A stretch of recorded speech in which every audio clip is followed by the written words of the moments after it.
Good morning, everybody. Good morning. Welcome to Money in the Morning. My name is Dr. Boyce Watkins. So good to see everybody. I hope you are doing well. I hope your day is going good. It's so good to see everyone on this Sunday morning. As Tyler Perry says, praise the Lord and hallelujah. Hallelujah. How's everybody doing? I see Melissa Jones in the building. Good to see you, Melissa. God bless you. Darlene Bramble, good morning to you as well. Good morning, Errol Simengal from Pompano Beach. Deborah Gross, good morning. New York City, very nice. Veronica, Jermaine, Gordon, James Keller, good morning. Katrina, Stephen Gordon, Allery, Tara, Calvin, Irma, Willa, Justin Pender. I see you. Good morning. Good morning. Good morning, everybody. It's so great to see you. I did this morning. I'm proud to say I was in the 5 a.m. club, but I did not get up and work out. My wife ran. I felt really guilty because my wife actually ran a half marathon today, and I just told her I was like, I don't want to do it. I just don't want to do it. And but I said I'll support you. So we came downtown so that she could run her race, and we spent the night at a hotel. And I said I will get up in the morning with you and make sure that you get to the little bus. They have these little shuttle buses that take them back and forth to the race. And so I said I will make sure you get there safely.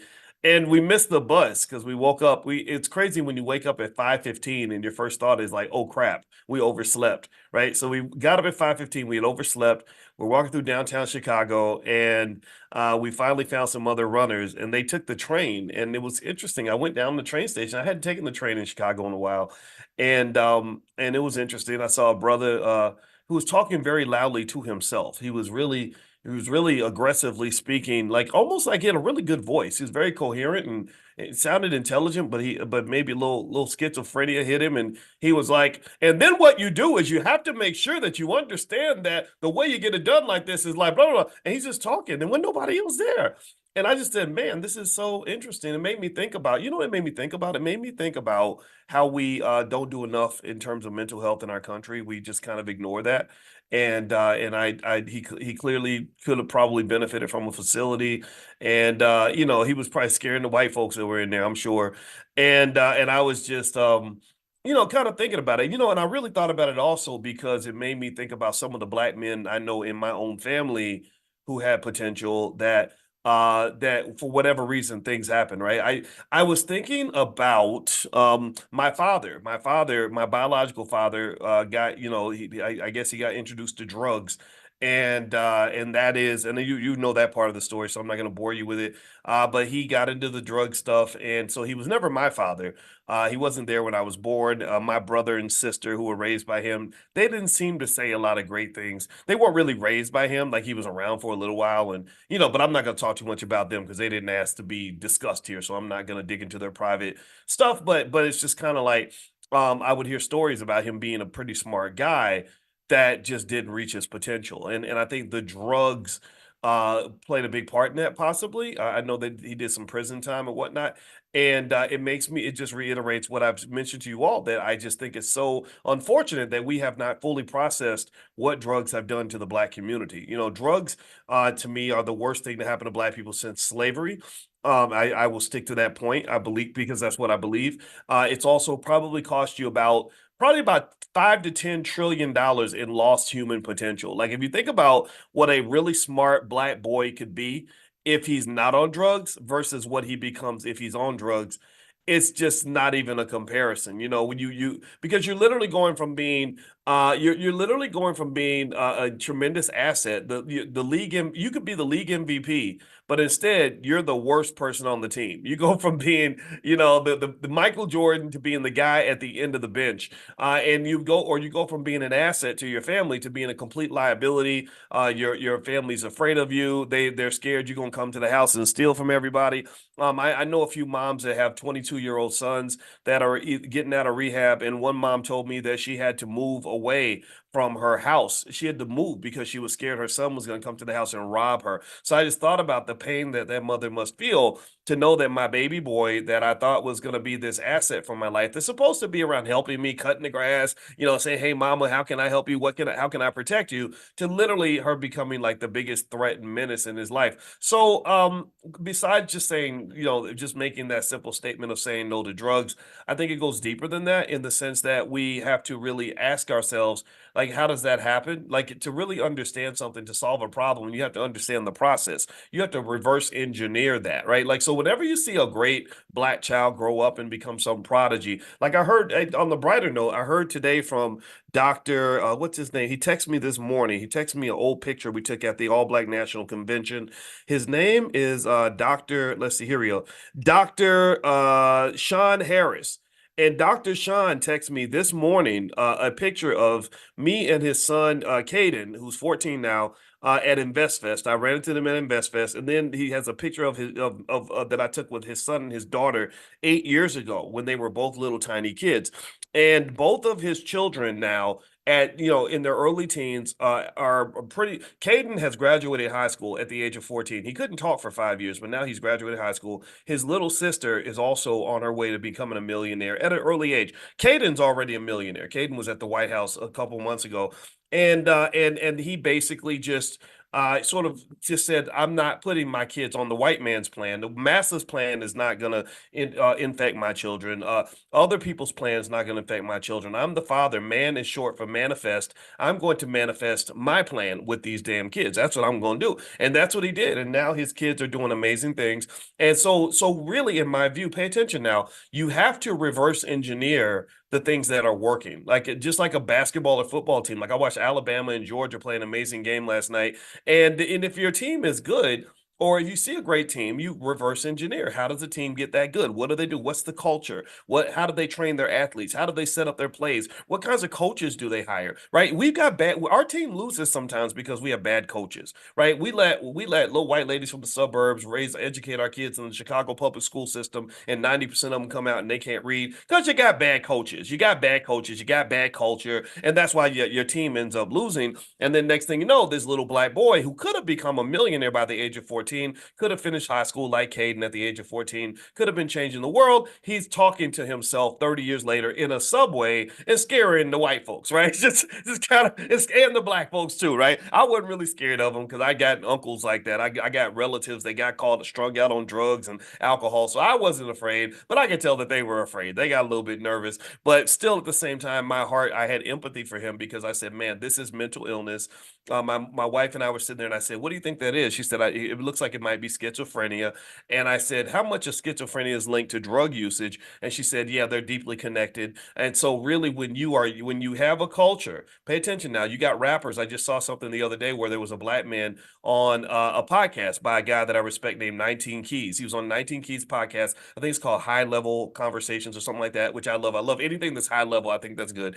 And he was basically talking about this rapper named Future, who is very, very influential amongst young black men. And he said, I was really surprised that Future literally has been rapping about taking drugs for about the last 12 or 13 years. He said, I couldn't understand how this man is over 40 something years old enough to be a grandfather now, and he's still rapping like a 20-year-old. He said, he mentioned something about how he had a friend that died from a fentanyl overdose, and he was so sad. He said, I'm so sad that he died that I got pills in my own system that will help me with my tears. It was something like that. It wasn't like, hey, black men are dying from drugs. Say no, stay away from that stuff. Fentanyl's killing everybody. It wasn't nothing like that. It was like, I took pills because I'm sad that you took pills. So I'm going to take pills and die to express my grief for the fact that you took pills and died. That's what you call stupidity. That's what you call complete ignorance. That's what you call not learning a damn thing from any of the horrible things that have happened to you. And that kind of idiocy, in my belief,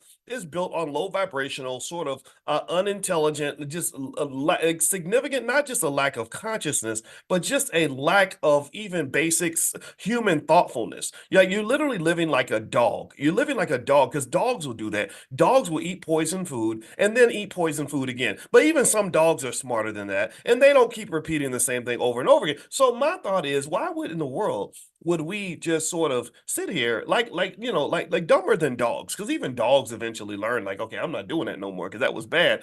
Why would in the world will we continue to perpetuate? Again, this is a multi-billion-dollar culture they're promoting. They're making plenty of money by getting us to behave in goofy ways. But why would we continuously repeat that? That doesn't make any sense to me. So really, when you want to know where black wealth went, if you want to know where black wealth went, you got to go look at the black family. If you go look at the black family, then you got to go look at the what's happened to the black male. Not every black male, not every, I'm not talking about everybody. I'm talking about, you know who I'm talking about. You might have men like that in your own family. And then when you look at the black male, you got to say, well, what's influenced that male? What made him? Just like you reverse engineer, you can look at a Caden who's 14 years old, going to be a multimillionaire, going to be an asset to his family, is going to build generational wealth that's going to last for several generations. You got to go reverse engineer the thug. You got to go reverse engineer, the nigga mentality. You got to go reverse engineer the guy who became the 19-year-old drug addict. You got to reverse engineer that too. Or the 20-year-old who really is looking forward to going to prison, who thinks that prison is some sort of badge of honor. You got to reverse engineer that too, because they all started off in the same kindergarten. They all started off as sweet, cute little kids who could have become anything. They were little kids who were just sponges. They were taking in the world. They were looking around and saying, who do I want to be? What should I become? And the adults, the coaches, we're the coaches. You got to understand, we're the coaches of this football team, this team that's got a losing record. We're the coaches. So they're looking at the coach, say, Coach, what play you want me to run? And we're like, we want you to go run full speed and jump in the toilet. Right? We want you to go. The white man said that he wants you to grow up and want to kill other black people, get hooked on drugs, throw away all your money, and be as ignorant as possible. And then the next thing you know, that's what happens. We end up getting to a point where we're looking around like, oh, what's wrong with these kids? What are they doing? Well, you got to look at the coach. If you look at the player, when I watched Alabama and Georgia play last night, I saw two excellent football teams on the field, and both of those teams have excellent coaches. If they didn't have excellent coaches, they wouldn't have been an excellent team. So that's one of my first thoughts on today, is literally something that I just saw in the train station this morning. And just to reiterate, these are all wealth conversations. Wealth is a culture, right? Wealth is a culture. If this man that I saw in the train station who was talking to himself at the age of 55, he looked like he's about 55 years old. I bet you that if he was raised in a different space, he'd probably be a different person. He'd probably be a different, maybe he'd be a rich white man who was doing weird stuff. I have no idea. But in a different space, I think he would have had a different outcome. I bet if I look in that man's past, there's probably tons and tons of trauma, tons of terrible stories he could tell about horrible things that happened to him. DMX, when DMX died from a drug overdose at the age of 40 something, throwing away billions of dollars in generational wealth that could have been created if he'd had his stuff together, right? DMX's story was really sad. He talked about his mother taking him to visit an orphanage, and then she left him there. She took him to visit, like, we're going to go visit this orphanage and baby to give gifts to the kids. And then you become one of the kids. His mama left him at the damn orphanage. So if I mean, we keep breaking the kids and you're gonna have broken adults, right? You got a lot of broken adults because we broke the kids. And so this means that I think that we have to really sort of ask ourselves, what's our value system? What do we value? Right? I'm going to tell you what we do value and what we tend to take really good care of is we take really good care of the white man's businesses. We value those businesses. We value our little black jobs. We will show up on time, do what we're told, be very disciplined, be very committed, be very loyal, work for the same company every day consistently for 30 or 40 years. Well, that's what we value. And that's what succeeds. See, what you pour into is what grows. What you invest in is what will become successful. What you what you're committed to is what's going to succeed. If you're committed to your marriage, then you're going to be married 30 or 40 years. If you're not committed, unfortunately, it doesn't quite work out like that. If you're committed to fitness, then you're going to be in good shape. If you're committed to overeating, then you're going to become obese. If you're committed to dance, then you're going to be a great dancer. So I think that we're committed to Massa's businesses because they give us enough money to get by, and we pour our energy into that consistently, and then these businesses grow into these $1 trillion corporations. What I don't know if we're committed to is our other asset called our children. I don't know. I would dare to say that we're not as thoughtful. We don't spend as much time thinking and planning and training and preparing to get black children ready for the world as we spend thinking, planning, training, going to school, and preparing to get that job. Think about it. Think about it. Most of y'all went to a lot of y'all went to college. A lot of y'all went to school to get that job you got. You know, you a nurse's aide, you had to get trained for that. You're a medical doctor, you're a lawyer, you work for UPS. I don't care. I don't give a damn what job you got. I bet you how many of you had to get training for the current position that you hold. For those, and again, I don't job shame on this platform. As long as the job's treating you right, I'm happy for you. Okay, so I'm never one to tell anybody that they should quit their jobs, right? How many of you had to get training to do what you do every day? You had to get training. Well, who gives people training on how to raise black children properly to serve the black community? Can you tell me any place other than maybe here? I'd try to give some training on this, but where do you get training from when it comes to those precious babies in your house? Where do we get training when it comes to mentoring these young minds, these young people that have all the potential in the world? Don't nobody train us on that shit. Nobody talks about it. Nobody cares about the kids. Nobody cares. People don't really care about, especially if it ain't your kids. People, and a lot of people, we kind of care about our own kids, right? But we don't give a lot of people don't give a damn about nobody else. Have you seen how many people are on the internet doing entire podcasts about how they hate single mothers and would never take care of another man's kids? Like screw those kids. That's a liability. Why the hell do I want to be around? And that's the part that I just never understood. I don't get that. Doesn't That's not logical to me, honestly. I understand it's logical to me. Like if you say, "Guys, kids are expensive and time consuming, and that's just not in my plan right now." I get that. But when you go out of your way and make it your agenda to explain how you don't ever want to ever be involved with taking care of anybody's kids, when these kids are in our community, when that kid on the street with no mentorship might come up and shoot your child in the head because he's so angry. I don't understand why we don't understand that. I just don't get it. I understand if you explain to me why you don't want to do it, but when you are going out of your way to speak ill about that, I find that fascinating. And I didn't know that that culture was even out there until I married a woman that had kids. I married a woman that had kids, and I was like, "Oh, she's got three kids. Kids are great. I get to mentor three more minds. This is exciting for me." And I had all these men that were like, "You a simp?" I'm like, "What am I a simp for? What did I do?" Well, you were taking care of somebody's kids.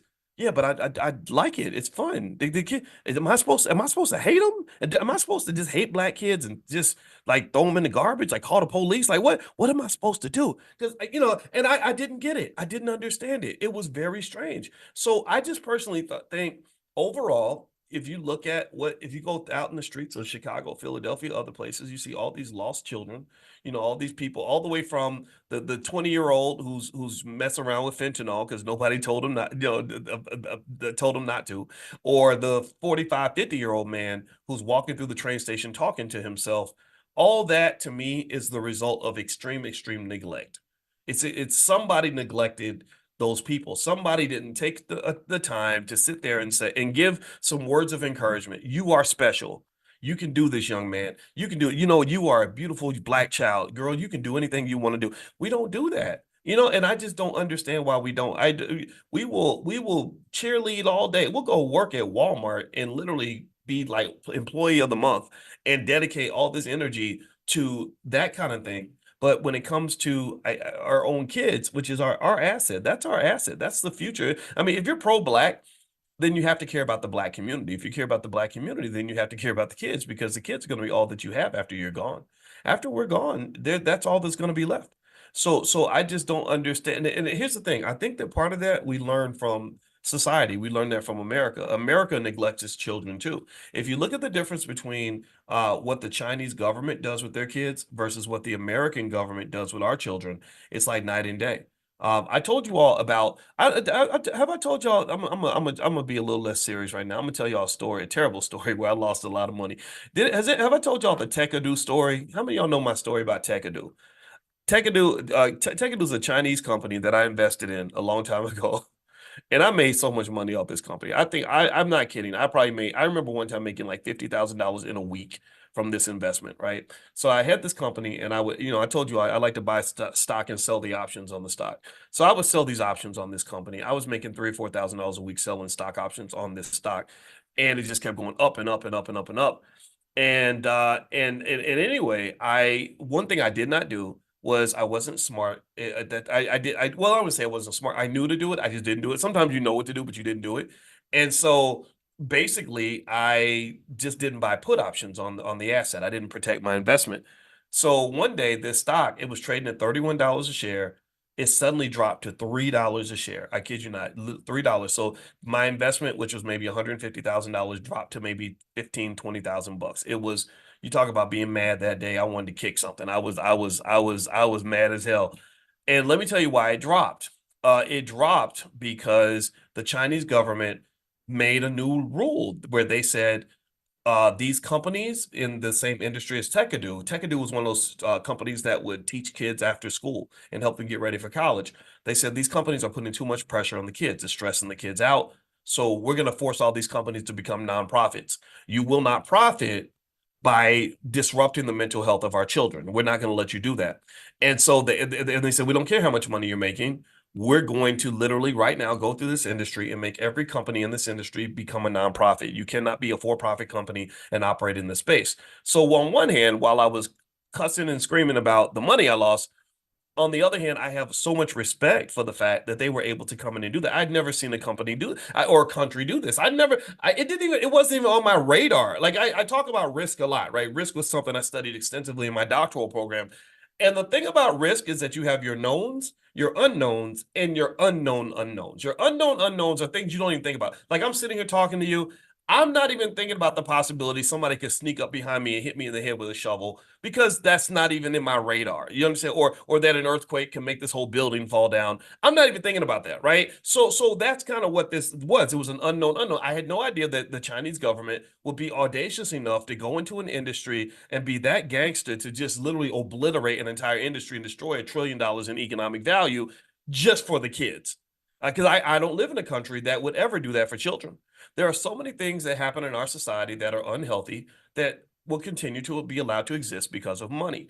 You have the stuff that goes on in big pharma. Very disturbing things happen in big pharma. Well, because of the money. Very disturbing things happen in the educational system because of the money. There are so many things that we do in this country that are so unhealthy and terrible because of the money. So I just thought, well, they're not going to really think about that, but they did, right? So I thought that was really remarkable. Now, if you want to know the more specific lesson I was reminded of is to always get your put options, right? Never, greed will always get you in trouble with investing. So if you get greedy, and I ain't gonna lie, I'm not gonna say I got greedy, but I got comfortable, right? You're like, oh wow, look, this is a great investment. Look at all this money. I mean, I'm so smart.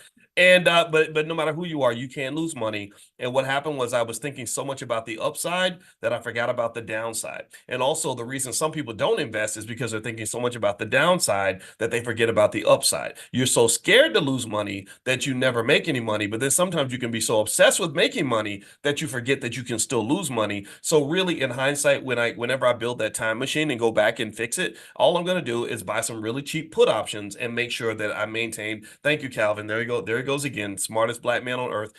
Find that balance as an investor. You have to be balanced when it comes to your investing. That's the more specific message about that Tekadu story, and it's fine. I calculated that the amount of money I made by selling the options every week it was about equal to the amount that I lost when the stock went down to almost nothing. So I kind of came out almost even, right? But still, at the same time, I could have came out way ahead if I had been a little more balanced in my thinking. But going back to that though, I think that when you're talking about kids, and this has nothing to do with how rich you are, how poor you are, has nothing to do with how educated you are or uneducated. I really think that just that basic idea of understanding um, how our children are an asset is extremely important. And someone made a very good point. They said, well, Dr. Boy, someone with your income level doesn't have to think about, stuff like that with kids and or worry about the cost of taking care of somebody else's kids. I completely get that. I completely get that 100%. Because when I married my wife, yeah, you're right. Money was not an issue. She had money, I had money. We worked, we're both hardworking people. So that wasn't really a factor. And it does make a difference, right? At 45, it was much easier for me to say, oh, it don't matter. Let's just do this with the kids. But let me tell you a little secret. The same way I would scoop up all the kids and and make sure they were all good, even if they weren't my kids. The same way I did that at 45. Oh, I did that at 25. When I was 25 and I was so broke I could barely pay the rent, when I had to literally leave my apartment in the middle of the night because I and break my lease because I couldn't afford it. Oh, I did the same thing with kids. I would go pick up my daughter, and she has a brother that's not my child. And I never ever thought to myself ever like that I was going to pick up my daughter and leave him behind.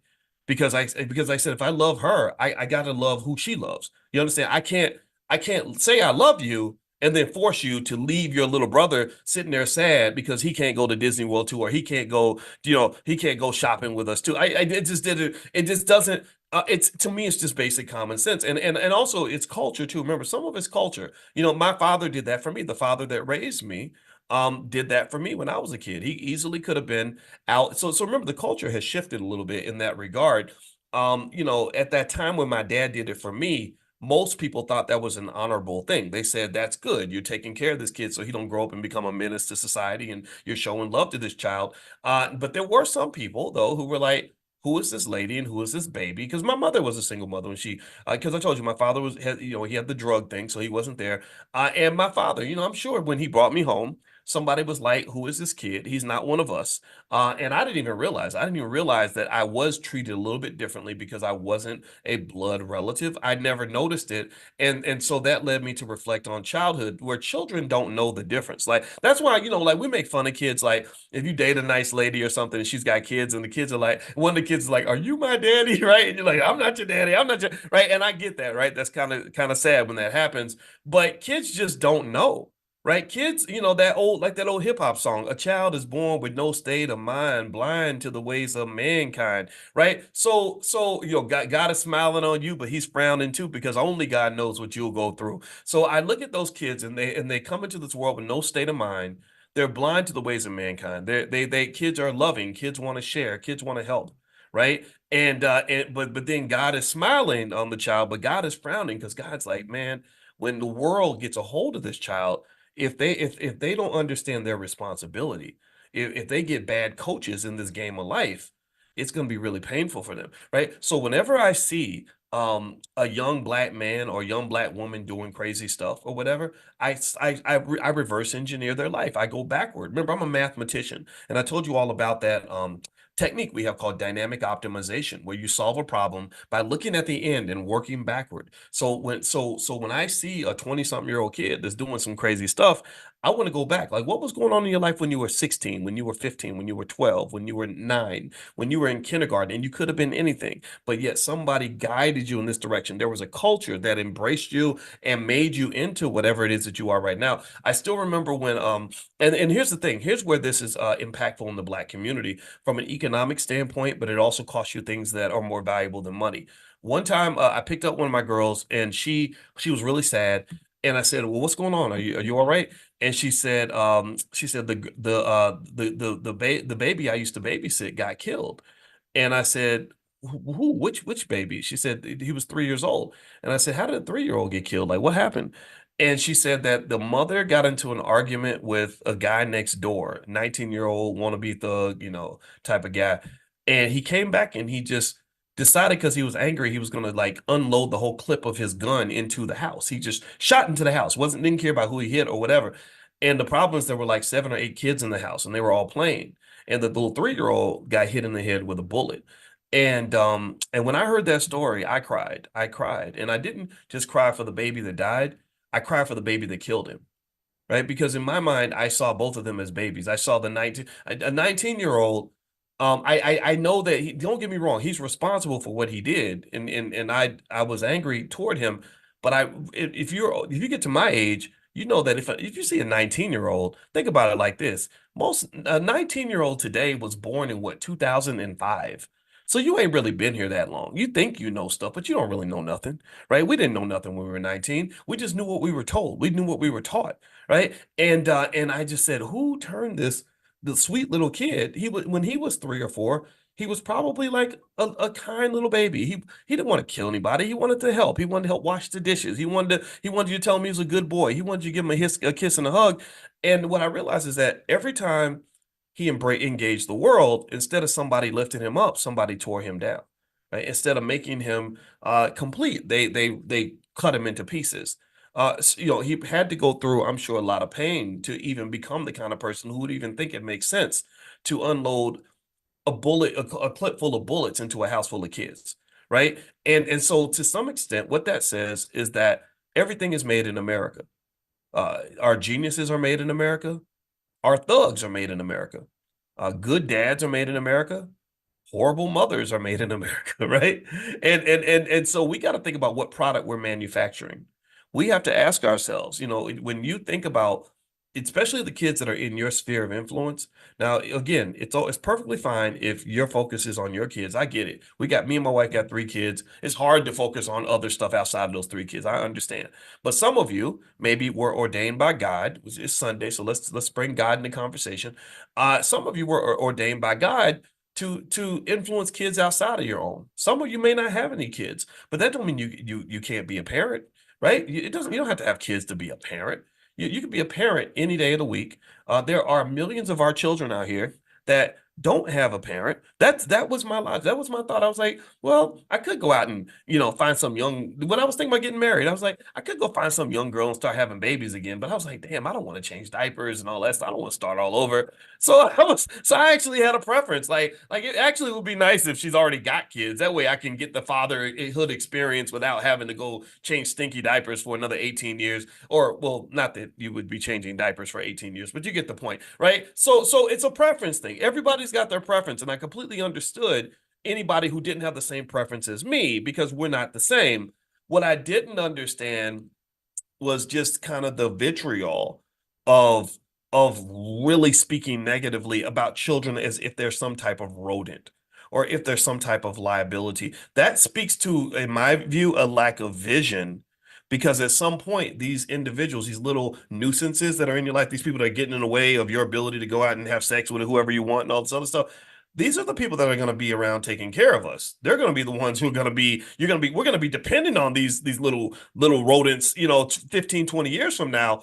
And I just don't think it necessarily plays out well when you mistreat the children, when we neglect our babies while they're young. Because when you get older, they're not going to come visit you in the nursing home. They're not going to care that you're sitting in your house starving to death. They're not going to care that you fell down and you can't get up. They're not going to give a damn. Why? Well, because you didn't give a damn about them. You let them know that it's all for self. It's a free for all, right? And I kind of think when you talk about investing, let's you just so we can be specific and make sure we understand this is a financial conversation. This is not voice telling people how to live their life. This is not what it is. So do not think I am judging your life on any level. But I stand 10 toes down on my life. I stand 10 toes down on what I believe in. When it comes to what I do, I do stand on business with that. So don't ask me to change. I'm not going to ask you to change. But one area where there appeared to be a conflict with me and the late Kevin Samuels, and I don't have any problem with the man. I didn't.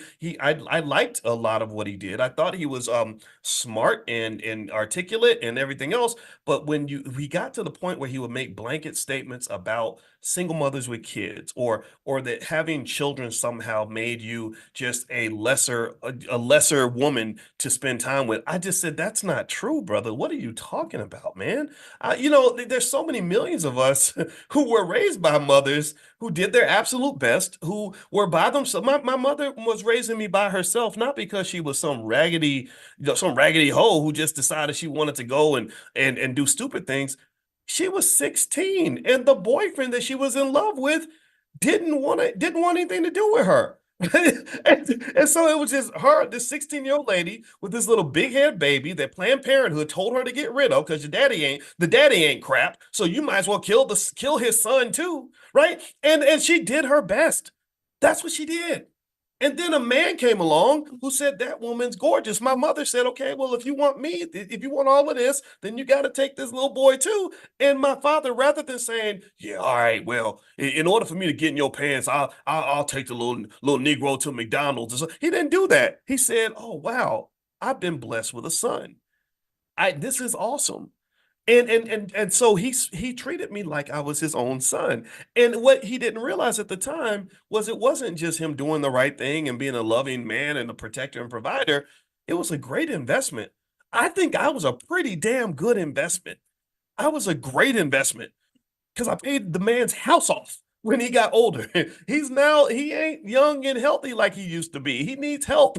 Oh, guess who's right there by his side saying, Daddy, what you need? Oh, you want a new truck? I bought you a truck with cash. It's brand new. Tell me what you want. So kids are an investment. if you do it right. But see, your problem is you have been trained to believe that that white man's business is your biggest investment, and he ain't giving you jack. He ain't even giving you enough money to retire properly.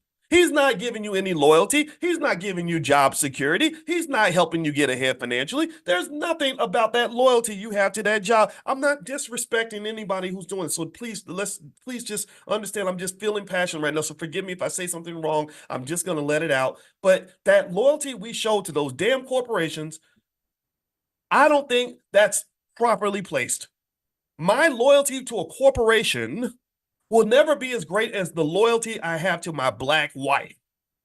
My loyalty to a job will never be as great as my loyalty to the children that are under my protection and responsibility.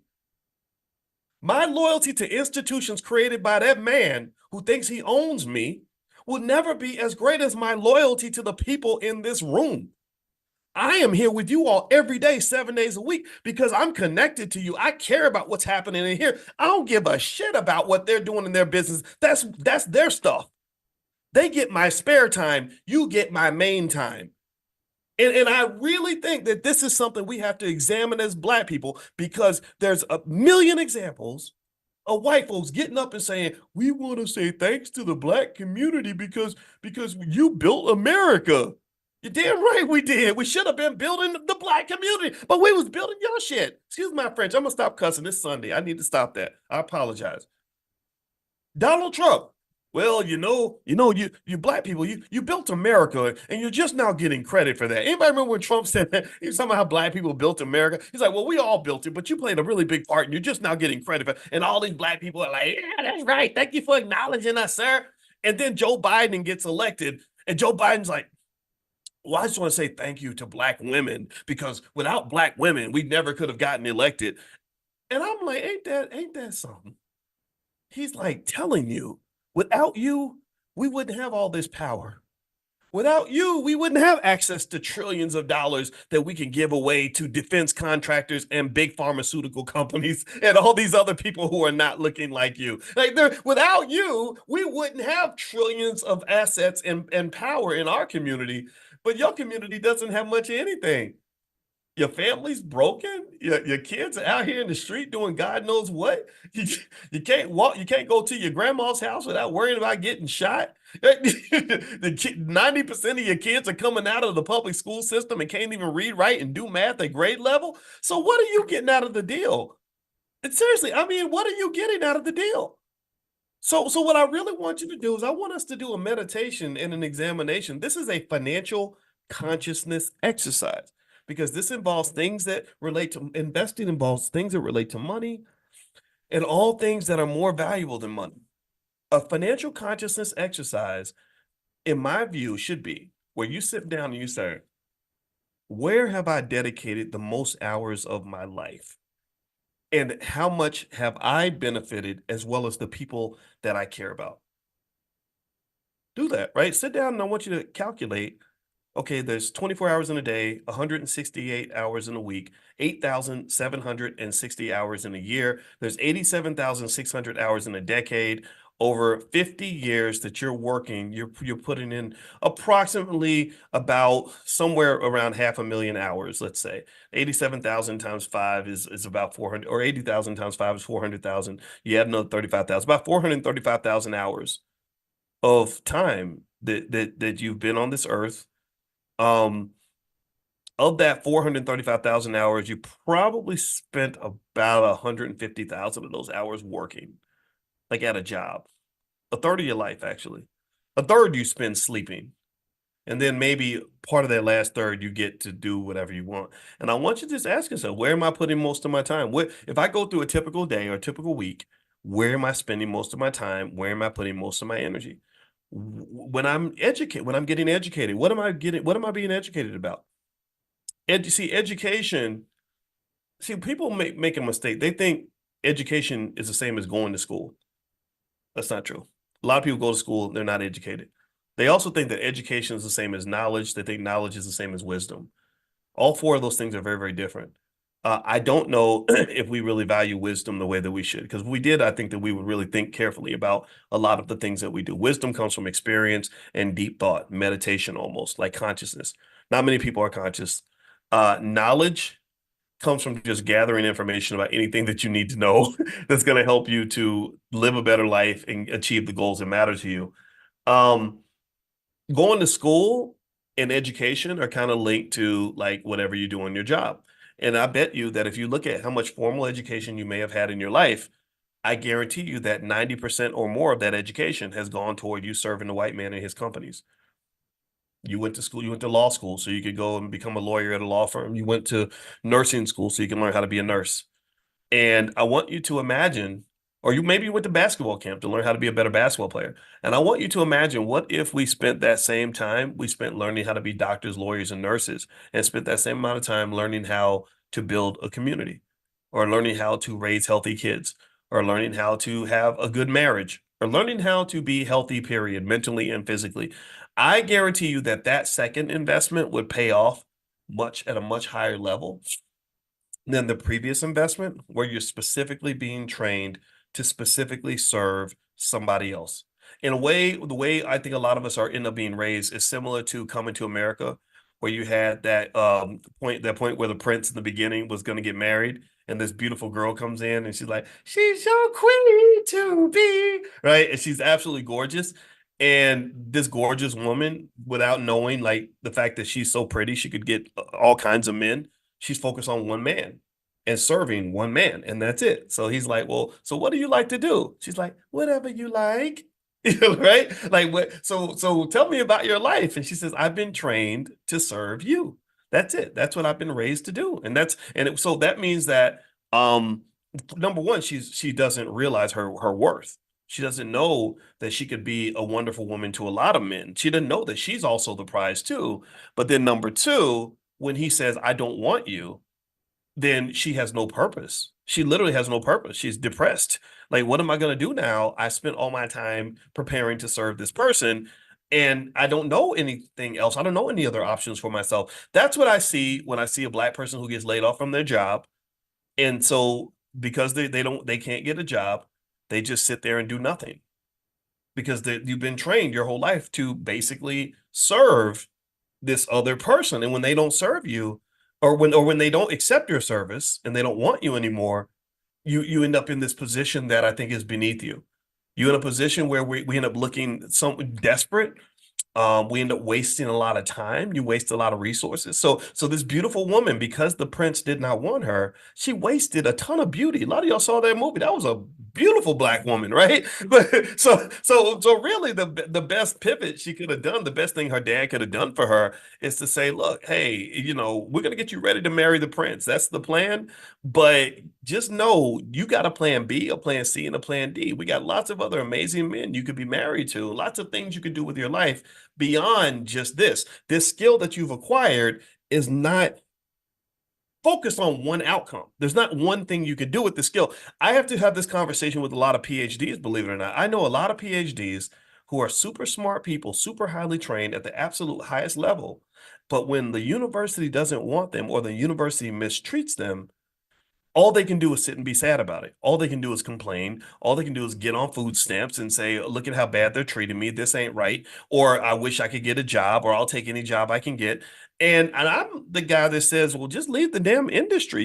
You're smart, you're hardworking, you got all this skill. If you figured out how to do microbiology at the highest levels, you could probably learn how to start a business too. Like it takes less skill to learn how to be an entrepreneur or an investor than it takes to get a PhD in nuclear physics, for God's sake. Good Lord Jesus, what happened to your self-esteem? This is where I really learned that self-esteem is so important. You got to know your worth, man. You got to always know you have value. Whether it's dating or job seeking or anything, if you really know your worth and you have really made the investment in yourself and the things that you care about, the people you care about, then you're going to have the value around you. You will be surrounded by untold amounts of riches in your life because you're going to know that you're sitting in the sweet spot. You're going to know, look, if they're not interested, that's okay because somebody else will be, because what we build over here is nice. You understand? I wake up with that thought every single day. I don't really look for anybody to accept what I am and what I do. I just don't care because I know how good I am. I know that I am a ninja when it comes to black economics. I'm good at I well, how do I know? Well, because I've invested 30 years in understanding this stuff. So if you don't see my value, I'm not even offended. I'm like, well, okay, well, that's your loss. Good luck to you now. I don't care. So find your thing that you own, and you start ownership can start even with your family. You own your family. That's your black owned business. That's your opportunity, man. So same thing. Like, brother, if you're checking out a nice lady and she happens to have a child, I'm not saying you should go and just say, oh yeah, I want to go and take care of some of these kids. You don't have to do that. I'm not telling you to be like me, but I am saying, that is an opportunity to some extent. If those kids are looking for somebody to guide them and somebody they're going to be loyal to for the next 50 years, you might want to consider making an investment, because here's what I want to, and I'll end on this point. I mentioned to you all that there's a retirement crisis in America. Most people in America are not prepared to get old. They're going to work until they die. They're going to work until they're 80, 90 years old if they live that long. Why does that happen? Why does that happen? Well, it's partly society, right? Society is not built for that kind of thing. They kind of trick you a lot, right? And they put you in these tough spots. But it's also mentality. A lot of people who are retiring with no money, if you go back 30 years, they thought they were never going to get old. If you tried to sit them down and say, hey, you got to put something to the side now, you got to make some sacrifices now so you can have long-term benefits, they can't see it. Why? Well, because they don't have the consciousness to see beyond the next 2 or 3 weeks, or they don't have the consciousness to see beyond the year 2002. It's 2002. Why are you talking to me about 2024? 2024 is never going to get here. Well, guess what? Surprise, right? 22, the future kind of pops out and shows you. They're like, I'm here. Remember, I'm the future that you thought was never getting here. Now I'm right here and I'm in your face, and I'm going to punish the shit out of you for your lack of preparation. That's what I'm going to do. The future is coming. It is coming. The Grim Reaper is coming. Old age is coming. All that's coming. And if you can't stop for a minute and meditate and say, yeah, it's coming, I need to prepare, then you're going to lose. And here's the reason why most people are not prepared. It's because we live in a society that encourages selfishness and gratification. Those are two values that work very well for a capitalist society, because they keep you on edge, they keep you financially insecure, they keep you in debt. People go into debt because they can't see the future. They're like, oh, it's free money. It's not free money. It's gonna pay. You're gonna pay, but you're like, oh, I don't give a shit. Not only do people not even care about other people, pay attention now. They don't even care about other people. They don't even care about themselves, their future self. Like that's what's crazy. Like, not only do you not care about people around you, but you don't even care about your future self. Like they're gonna baby oil you down like a Diddy party in 5 years. Your financial choices are gonna have you screwed in 5 years, and you can't even see that. And so it's because somebody convinced you to live as if 2029 is never going to arrive. Who taught you to think that way? Who trained you to have that such a low level of consciousness about your life? So the same mentality, this is what I'm getting to. The same mentality that has led to the majority of Americans not being prepared for retirement is the exact same mentality that's led to the fall of the black community.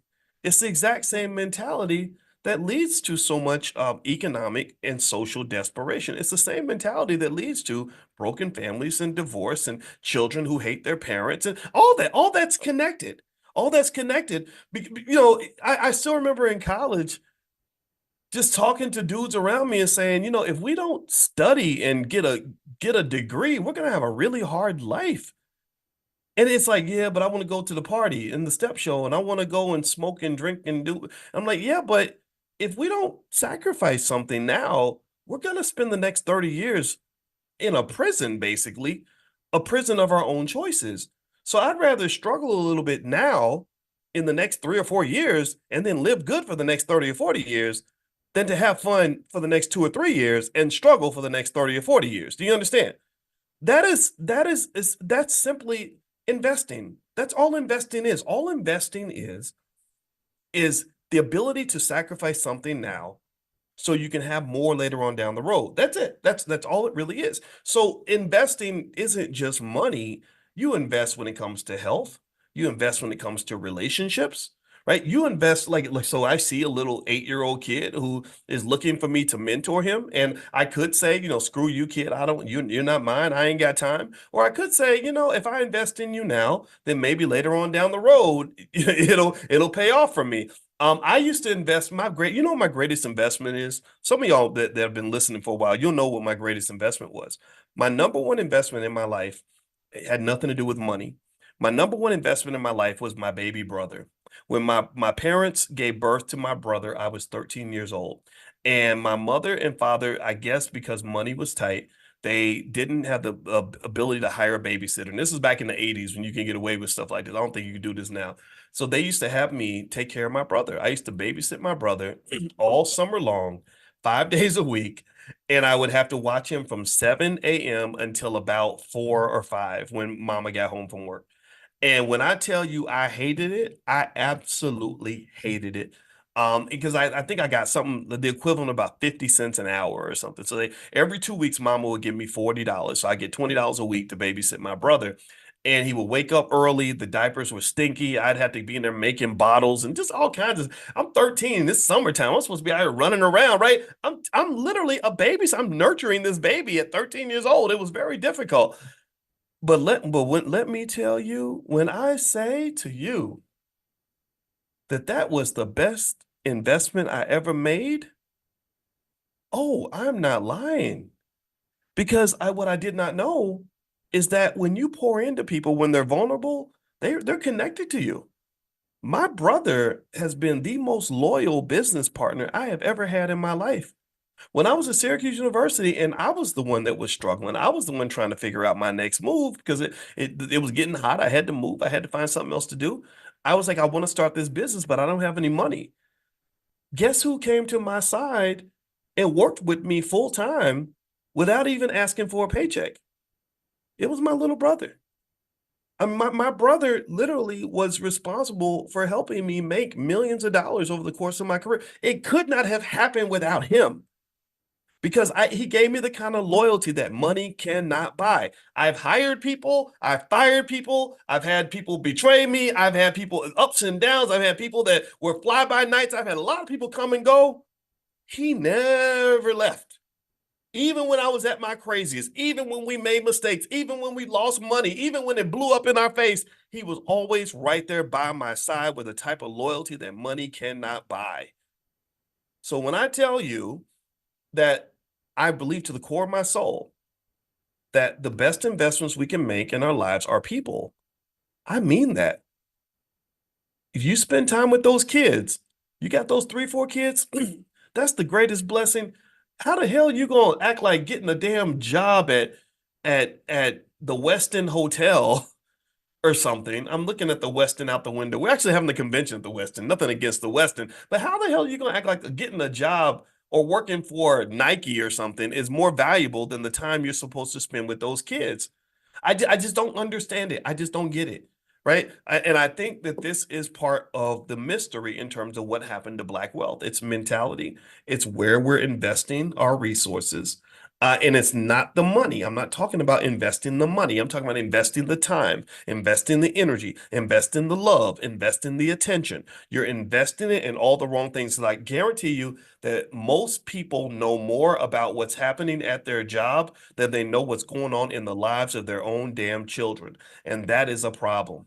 That is not going to work out for you. So that's it, guys. I'm done. Thank you for listening. I appreciate you giving me your time. And by the way, if you want to, you guys know I'm doing the retirement event on Tuesday, and also I created something called Retire Rich and Early, kind of a blueprint on retirement. The lifetime access fee is $299. For the rest of the day, you can actually get access for life for $99. So here's the link. I'm gonna put this link in the chat if you guys want to take a look. Some of you got the link via text. And for those of you that are interested, today you still have one more day. So I'm gonna put this in here if you guys want to take a look at that. And we're gonna do the event on Tuesday night at 8 o'clock. I'll send you a link to join us.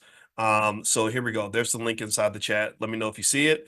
And so retirement is something that like I said, most Americans are getting it wrong. Because I want you to just think about it. I mean, I want you to think about in school, like at what point in your public high school did they ever even teach you the fundamentals of what it means to even prepare for retirement? Like nobody gets taught that, right? So how can people be good at something that we don't teach them how to do? And again, I think that that's ironic, interesting, and intentional because when you go get a job somewhere, you go when you go work at UPS or something, they make sure you're well trained for that job.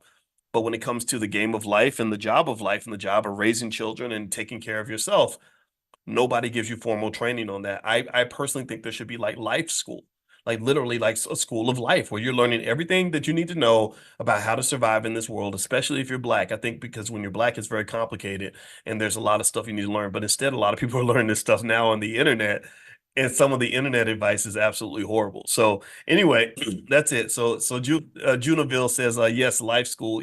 Maybe that would be something fun to put together. I don't know. Let me think about that. But anyway, have a good day, everybody. God bless you. And I will see you all tomorrow morning. And don't forget, if you want to be notified when we start class in the morning, just text the word morning, MORNING, to the number 87948. Text morning to 87948. Also, the All Black National Convention is going to be October 25th through the 27th in Lombard, Illinois, actually at the Westin, which actually is a nice hotel. There's nothing wrong with working at the Westin.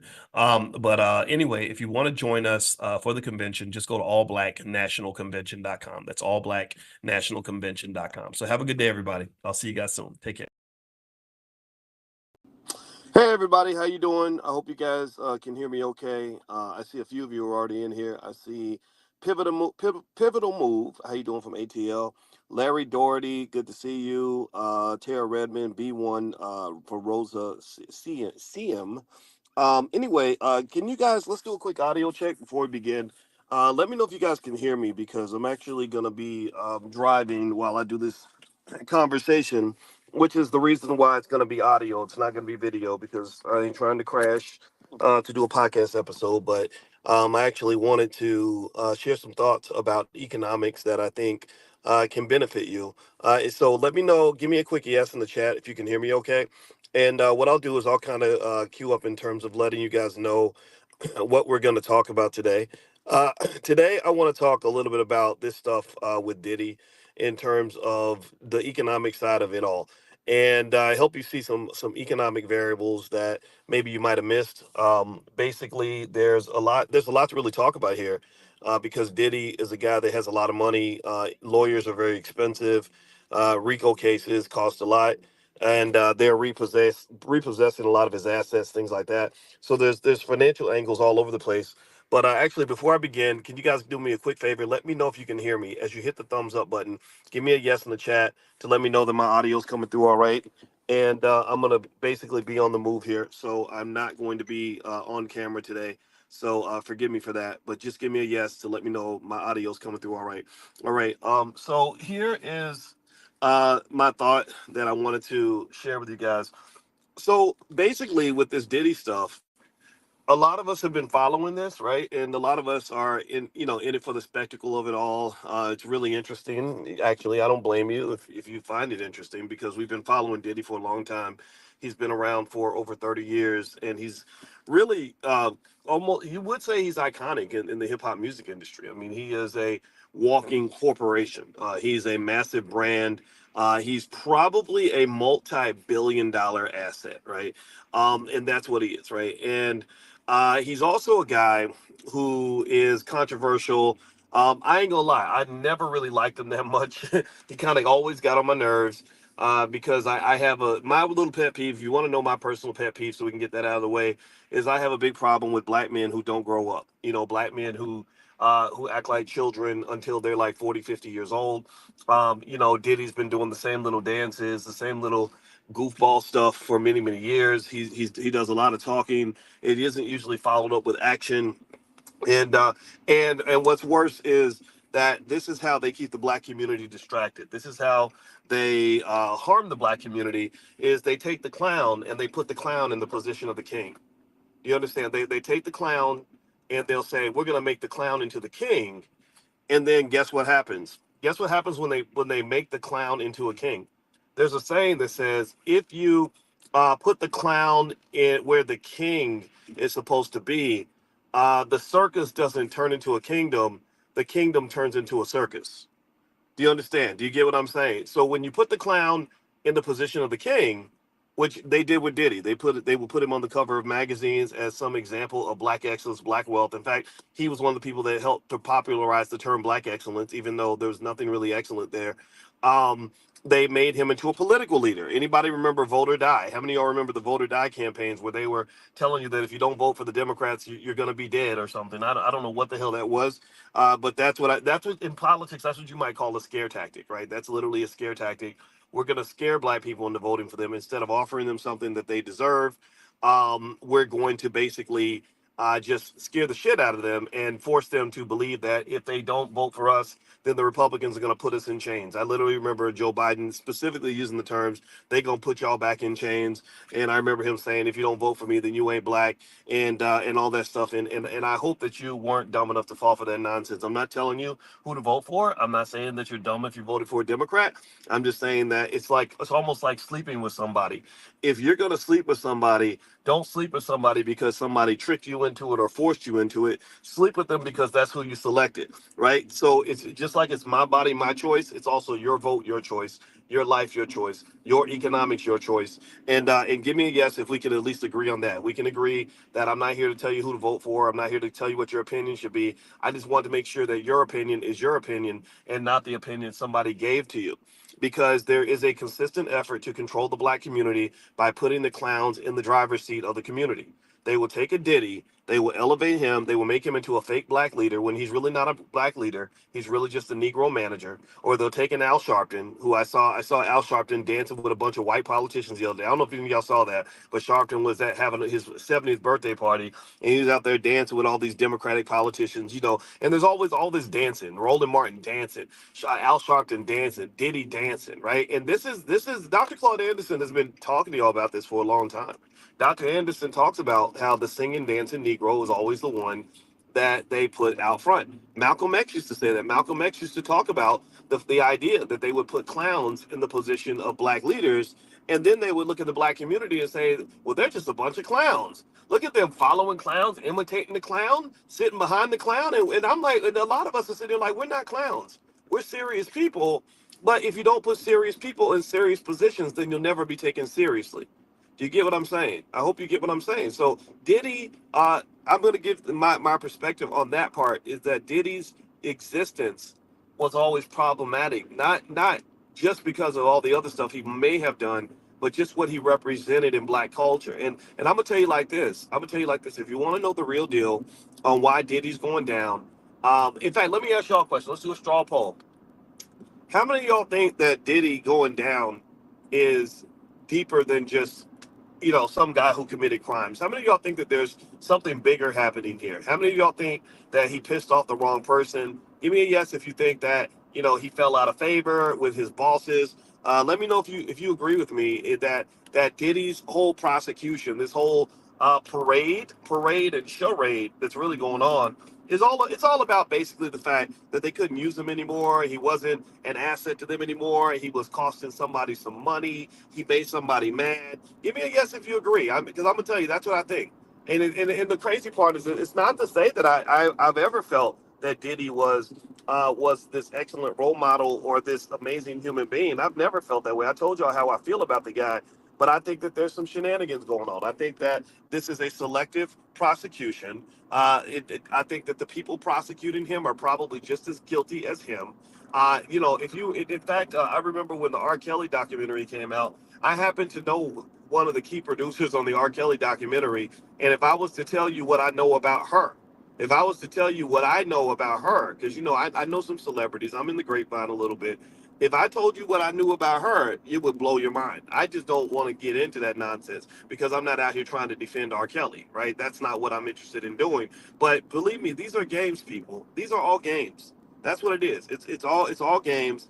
It's not it's not black and white like it is. The thing is, what they're doing is they're leaning on this expectation that human beings are just not that smart. That's what they're doing. They're leaning on this idea that basically people are too dumb to really think about it. They're not going to process it. Like they're really going to think that a whole criminal conspiracy was done by one man. That literally, if we get rid of this one guy, that's going to clean up all of Hollywood. If we get rid of this one guy, then all the badness in the entertainment industry is going to disappear. That this one guy is responsible for all the terrible things that are happening in the music industry. And y'all know that's nonsense, right? We all know that that's silly. We all know that it's deeper than that. But I'm not here to go into that too much just because I'm not out here in the business of defending Diddy, because I told you I've always thought he was a clown anyway. I just see what a lot of y'all see, what intelligent black people see.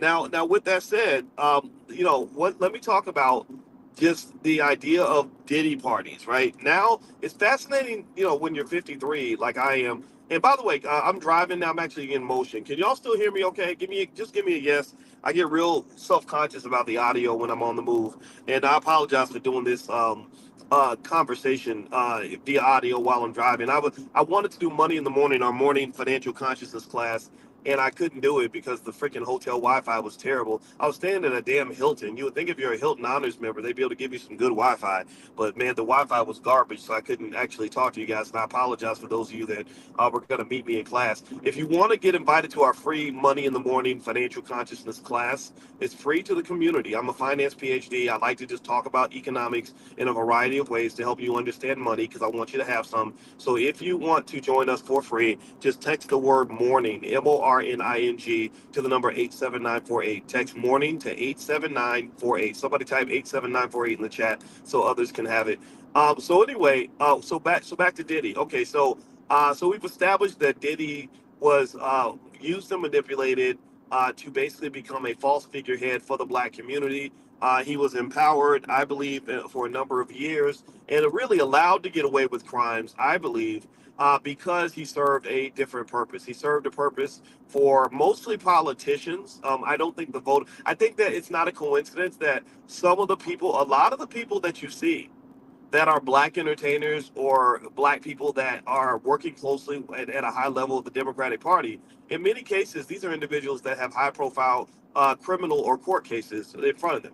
I know that, we know about Al Sharpton and his whole situation as an informant. This is not me making things up. This is not me trying to smear him. You can go Google this. Go look up Al Sharpton informant, and you'll find that there was also this situation where he was caught on camera trying to do a drug deal.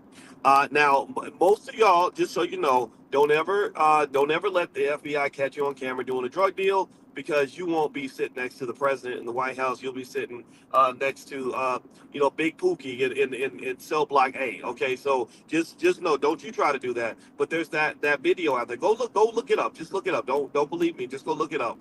And so you can't tell me that some deals aren't being done in the background. When Cardi B interviewed Joe Biden last year, remember, they could have talked to a lot of black people who know a lot of things. They could have talked to political scientists, they could have talked to experts, they could have talked to community activists, but they don't want to talk to people that know things. They don't want to talk to people that have facts and information. They want to talk to entertainers. So he interviewed with Cardi B. She gave him a softball interview. And at that time, I remember Cardi B had a big court case. If you remember, she was in court or in the club, and she threw a bottle. It was something about a bottle and throwing in a girl's head or something, which is a felony, right? And she was dealing with that. And then also, if you recall, Cardi B admitted on Instagram that she used to drug men and rob them, right? She used to just say that. And then I'll just say this. If Cardi was a man, tell me if you agree with this. I want to find out where we can agree, so that because people get mad at me when I lay out facts and truth. They just say, "Oh, you're a hater, you're a bad person, and you're a coon, yeah, blah blah." It's like, no. Tell me if we can agree that if Cardi had been a man, if she had been a dude who went on Instagram one day drunk or something, high or something, and said, "Hey, yeah, I used to drug women and take stuff from them, rob them, sleep with them, whatever." Do you think that she would have gone to prison? What do you think? Do you think that they uh, went after her a little bit? Do you think that maybe something would have come from that? I don't know. So here's the thing. So a lot of times, individuals who get wrapped up with the high level politicians, they have things happening that where they scratch each other's backs. Way back, this goes back like 80 years. J. Edgar Hoover in the FBI used to do this all the time with the mafia. They used to let the mafia get away with crimes in exchange for them helping them to achieve their government objectives. They did. Yeah, I mean, y'all know how the CIA put crack in the black community. How you think all those drugs got into the black community? They didn't get into the white neighborhoods, but they got into the black neighborhoods. And because every time the LAPD would try to stop it, good cops in the LAPD, and I believe that there were a few who wanted to do the right thing. Every time police captains, there was a police sergeant who actually testified to this. He said every time we would try to stop the drugs and stop the big kahunas, we would get interrupted and disrupted by the feds. So this is all, this is all consistent with a tradition. That's what I'm saying. And, when I see this, I connect the dots. I can't make myself stupid enough to just fall for the okie doke. So I connect the dots. The dots say that, in my opinion, it is not inconceivable that Diddy was allowed to Diddy his way through life. He was allowed to be the diddler. He was allowed to do all kinds of Diddy type stuff, and that they didn't touch him because he had high level connections that were protecting him, and not just entertainment industry people, but also government officials. Because remember, the government's relationship with the mafia goes way back. In fact, there are people that even believe the mafia used government assistance to take out Kennedy. I don't know if that's true or not, but there was a lot, or that the mafia was involved with the assassination of Martin Luther King, where they helped him get that done. I think Dr. King's one of his buddies, spent many years writing a book and investigating his murder, and he connected it back to the government and to the mob. He did that. Go look it up. I forgot the name of the book. But the point is, here's my point I'm making. I want y'all to kind of understand this. There's been a long connection between the government and the mafia. And if you go into the entertainment industry, where you go back to the Clive Davises and the Leor Cohens and the people running the music industry, many of those individuals are mob affiliated. Many of the people in the music industry are, funded their operation with criminal money. Do you understand the connect? Are you seeing where I'm connecting the dots here? I don't want to talk too fast. I want to make sure you understand what I'm saying. Death Row Records was funded by a lot of criminal money. Bad Boy Records, I believe, was funded by a lot of criminal money. You have Murder Inc. over there.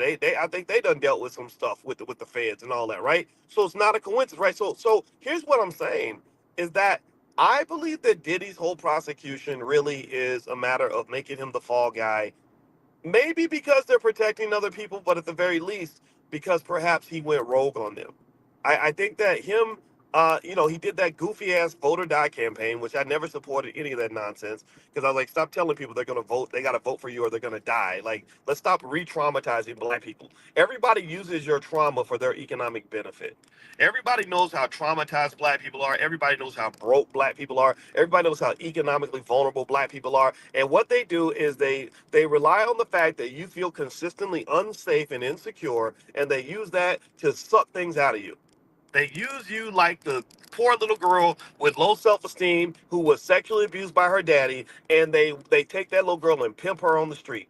The same way a pimp can identify the little girl that's got no support, no love, no financial security, and no education, and maybe a drug addiction. The same way the pimp eyeballs that little girl and says, I'm gonna get this hoe, I'm gonna use her up, is the same way they use you up. It's the same way they identify black people as a group of people, such that when they re-traumatize us, instead of helping us heal, they re-traumatize us every damn election by making you think that if you don't do what they say, bad things are going to happen to you. And I reject that.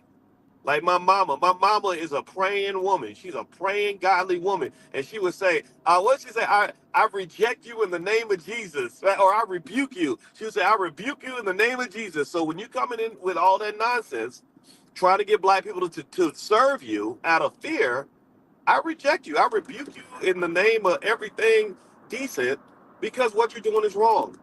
What these people are doing is wrong. And so if you want to know why I'm talking today, it's because I just kind of want somebody to hear this.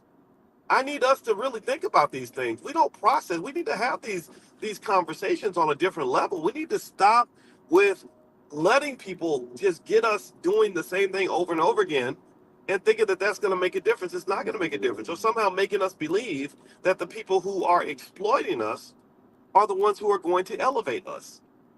If somebody just know, just a simple rule about pimping and exploitation: if you are exploiting someone, you're not supposed to empower them. The pimp will never empower the hoe. The drug dealer will never empower the drug addict.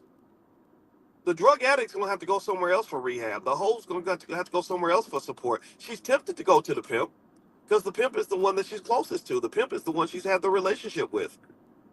But she can't turn to the pimp because all the pimp is gonna do is do what he's always done, which is play with her head. So this is one of the reasons why I don't go to white folks for my liberation. I don't go to the Democratic Party looking for solutions. I just don't. I don't go to our allies. I don't go to corporate America. I don't look for I look for other spaces where we can be free and truly have our best interests at heart. So anyway, so let's get back to the Diddy thing. If you could do me a favor, please hit the thumbs up button, thumbs up, share, subscribe. And can y'all still hear me okay? Let me know if you can still hear me okay. I want to make sure my audio's good because I am actually in transit and I'm driving through Indiana right now. And sometimes the Wi-Fi gets a little weird. So I hope you guys can hear me enough for us to continue the conversation. Also, I have a book. It's called The 10 Commandments of Black Economic Power. It's a bestseller. A lot of people like it. It's on Amazon, of course, but also if you'd like to get a copy, you can go to drboycebooks.com. And also, my wife is a licensed therapist and a full professor of social work. We created the first ever Black financial therapy department where we actually study as research scientists with both of us have doctorates, real doctorates, not those honorary fake PhDs, but we have real doctorates. And basically, we've studied the psychological barriers to Black wealth. So she's an expert in human behavior and the subconscious mind. I'm an expert in finance. And so our marriage has allowed us to work together to find solutions that you're not going to find in any university that I know of. So anyway, feel free to go to drboycebooks.com. Some of my wife's workbooks are there as well on things like financial anxiety and building stronger families, having better relationships, working on your mental health. And we also have financial flashcards for your children because I've mentioned to you guys that the number one key to avoid some of these traps that are set for you is you got to be financially secure. A financially insecure person is completely incapable in many cases of making righteous and independent decisions. Let me say that again. A financially insecure person is, in most cases, completely incapable of always making righteous and independent decisions. It doesn't mean he doesn't want to do the right thing, and it doesn't mean that it's impossible to do the right thing. What I'm saying is that when your pockets are empty, when your children are hungry, when you are in fear of losing your job, it is much harder for you to make decisions that you really want to make. It's much harder for you to leave that abusive relationship when you don't have a place to stay. It's much harder for you to quit that job, even though your boss called you the N-word at work and you really need to walk out that door. It's much harder for you to turn down the opportunity to go to a Diddy party when you just met Diddy, who just flashed a couple $1 million in your face and said, hey, I can make all your financial problems go away if you just get on your knees for about 15 minutes. So this is where I want to get to with the Diddy party thing. See, here's the thing about the diddler. The Diddy, some people have compared Diddy to the devil, right? I even saw an image where he's dressed in all red and sitting in a big red throne looking like the devil. Now, do I know if Diddy is the devil or not? I don't know. But I will say this. He uses a lot of the devil's tricks. And this is putting aside any of the, accusations or allegations against him. I don't know. I believe in innocent till proven guilty. That'll be settled in the court of law. But even if you talk about the fact that so many people were eager to go into the devil's playground, like you had Oprah, who was eager to come to a Diddy party. Barack Obama was eager to come to a Diddy party. I'm sure the John Legends and a lot of other people. Ashton Kutcher was eager to go to a Diddy party. Chris Brown was eager to go to the Diddy parties. The politicians were eager to go to the Diddy parties, right? Why were so many people, if this man was the devil and these rumors about him have been floating around for 20 years, 25 years really. I mean, ever since Tupac died in the 90s, there was always idea that Diddy may have and could have, and some people believe probably did have something to do with it. So it ain't nothing new. This is R. Kelly to some extent. This is R. Kelly all over again. It ain't like you didn't know. No, you know, don't act like you didn't know. You just wanted to believe the best. You wanted to believe that he didn't do it. You wanted to believe that he didn't kill Pac because it would be hard to explain to your kids why you're going to a party hosted by a murderer. So why did all these people want to go to Diddy parties? Well, because money is a drug. Money is a funny thing. Money can make an ugly man look handsome. Money can make a bad person look like a good person. Money can fool people into wanting to do things that they might not normally do. When we see people with money, when that millionaire walks in the room, all the ladies' eyes kind of brighten up, like they smile, start fixing their hair, make sure their makeup's ready. Girl, he's worth $20 million, girl. And then even the dudes, even the guys are like, oh man, this is my big break. You know, I met Diddy, and I got invited to a Diddy party, and so this is gonna be my big opportunity. This is my big break, man. Yo, I'm gonna get that record deal, dog. I'm gonna get the side of Bad Boy, cause you know I've been waiting on Jesus to bless me with an opportunity to pursue my dream. So I'm going to that Diddy party, yo. That's gonna be what's up, right? And here's the thing. Here's where money tricks you. So Diddy dangles his money and his wealth and his power in front of you and get you all geeked up because you thinking you're going to a Diddy party. You like, man, my life is about to change. Well, yeah, it's about to change, all right. It's about to change, all right. You just ways that you would expect. Because the devil can be sneaky. Like D1 says, the devil can bless you too. If a Diddy wants to earn instant trust from you, all he's got to do is find out what your problems are and write a check to solve them. All he's got to do is find out, are you behind in your mortgage? Here you go. I'm hanging out with Bishop Jakes, and we decided we want to bless you, yo, with some black excellence, yo, and write this. We're gonna write this check for 100,000 so we can make sure that you and the kids are good. Oh my God, Diddy, you're such a good man. Oh my goodness, I was praying to Jesus, and I was hoping the Lord was gonna bless me, and He put you in my life. So you got blessed, all right. You definitely got blessed. But your mistake is that you think you got blessed by God, but you didn't get God. You got a blessing from Satan. Because next thing you know, you're signing up for things that you didn't plan to sign up for. You're in situations that you did not anticipate. And don't act like you didn't know. Don't act like you had no idea.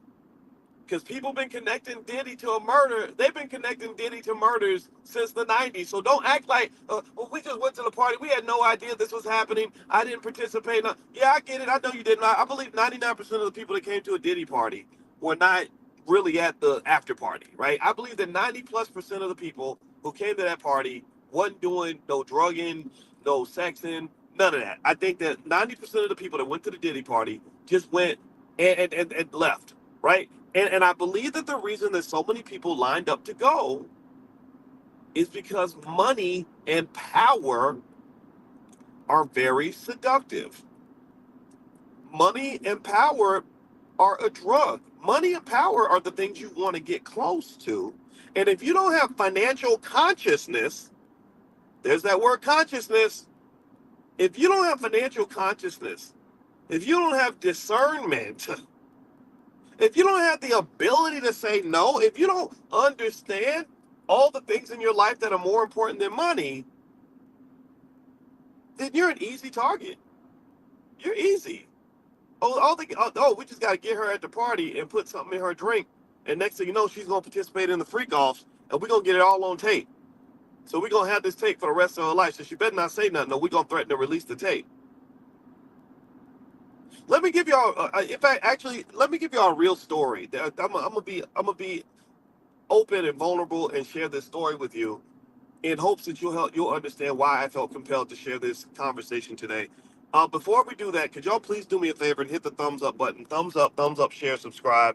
My name's Dr. Boyce Watkins, and I want to remind everybody that if you want to come and kick it with us, the All Black National Convention It's going to be October 25th to the 27th in Chicago. It's actually in Lombard, which is a suburb of Chicago, and that is right outside of the city, but it's very close to Chicago, and it's a beautiful hotel. And we're going to get together with as many black experts as we can find who are not scared to be black, and we're solving our own problems. We're building our own institutions, we're developing our own infrastructure, and also we're connecting and loving each other, supporting each other. Basically, the best word to describe the convention is love and support and peace and intelligence. So if your goal is to learn more about real estate or relationships or crypto or politics or stock market investing or how to raise a better family, how to raise black boys, whatever it is you're trying to do, we're gathering experts for that. So feel free to go to allblacknationalconvention.com if you'd like to join us. We got just a couple more weeks before the convention. So let me tell you all a story about this Diddy stuff and why I felt compelled to share this message. And I don't really talk a lot about my personal interactions with celebrities that often, just because it's not that important. Or if I talk about it, I'll talk about it in general. I don't give specifics all the time. But let me tell you about something that specifically happened to me specifically, um, where discernment I felt was very important in that situation. So I mentioned to you all before that Kanye West called me 2 years ago during the All Black National Convention. I was very busy with the convention. At the time, Kanye was literally the most talked about human being on the entire planet because he'd made the whole Jewish community mad. Wells Fargo was about to take all of his money out of the bank. Not Wells Fargo, I'm sorry, J.P. Morgan Chase, which they did. Um, and I was right. He called me a couple times and we talked for many hours about what he was dealing with, what he was trying to figure out. I shared what I knew. I tried to support whatever. Right. He was actually going to come to the convention that year, which would have been a logistical nightmare. I don't. That's why I'm not even sure if I really like when big name celebrities come to the convention because there's so much to worry about in terms of security and media and all that. I don't really want all that. I don't. I don't. That's not important to me. But anyway, so when we were talking, there was a point where he asked me to come to his house. He said, he sent me his address. He was staying at some fancy hotel in Beverly Hills. It was in a I don't know if it was the Beverly Wilshire or something. And he sent me his address, and I was gonna go out there, and he wanted to sit with me to talk about his situation or make plans or something. I have no idea. And so I was gonna go, but I remember noticing peculiar parts of his behavior. I remember, my wife is a mental health expert. She was kind of listening as we were talking, and she was deeply concerned about the state of his mental health. And while we would have loved to have given him the help that he needed, he's very resistant to getting help. I think that he's got a lot of his trust level isn't very high. So even though I was like, I think maybe talking to a therapist might help, that only causes like another tirade. So, long story short, it got to the point where I remember thinking to myself, I really don't know if I want to go into a private space that I'm not familiar with in that way. I don't know what he's got going on. I don't know if there's stuff going on with drugs, hookers, illegal activity, weapons. I don't know if he's going to get mad and go off and then we're going to end up fighting and whatever, because my wife was concerned about that too. She's like, boys, you need to take some security with you or at least take me with you as a mental health expert. And and I remember and I ended up basically saying no thank you. I was like, no, I really don't think that's really what I want to do. And um and it was kind of like one of those things where I felt like, okay, oh, because on one hand you're thinking, okay, maybe if we can come up with some sort of agreement, he can actually help us to achieve our goal. I mean, the man has a ton of money. He has a lot of money.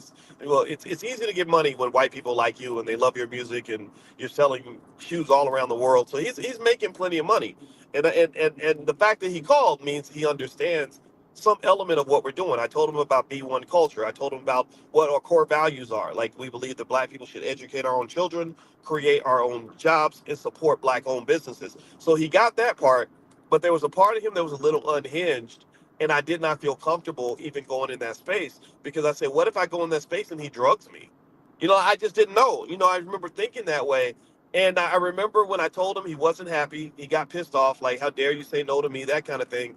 And I remember that at that point we had a very tense conversation, and the conversation was tense because my action was, remember, I'm a black man too, right? So I was kind of like, I don't know who you think you're talking to, but I don't care who you are. I don't care that all these white people like your shoes and your music. That's they white people have always loved rappers. Asian people have always bought ugly ass rapper shoes and whatever. Like I like what you have with them does not mean a whole lot in my space. I said I respect you, but don't get it twisted. You know, white people validating you does not make you more relevant and more successful than all the hardworking black people who have been rejected by white society because they're so committed to the black community. Being on TV, a white man putting you on TV does not make you better than other black people.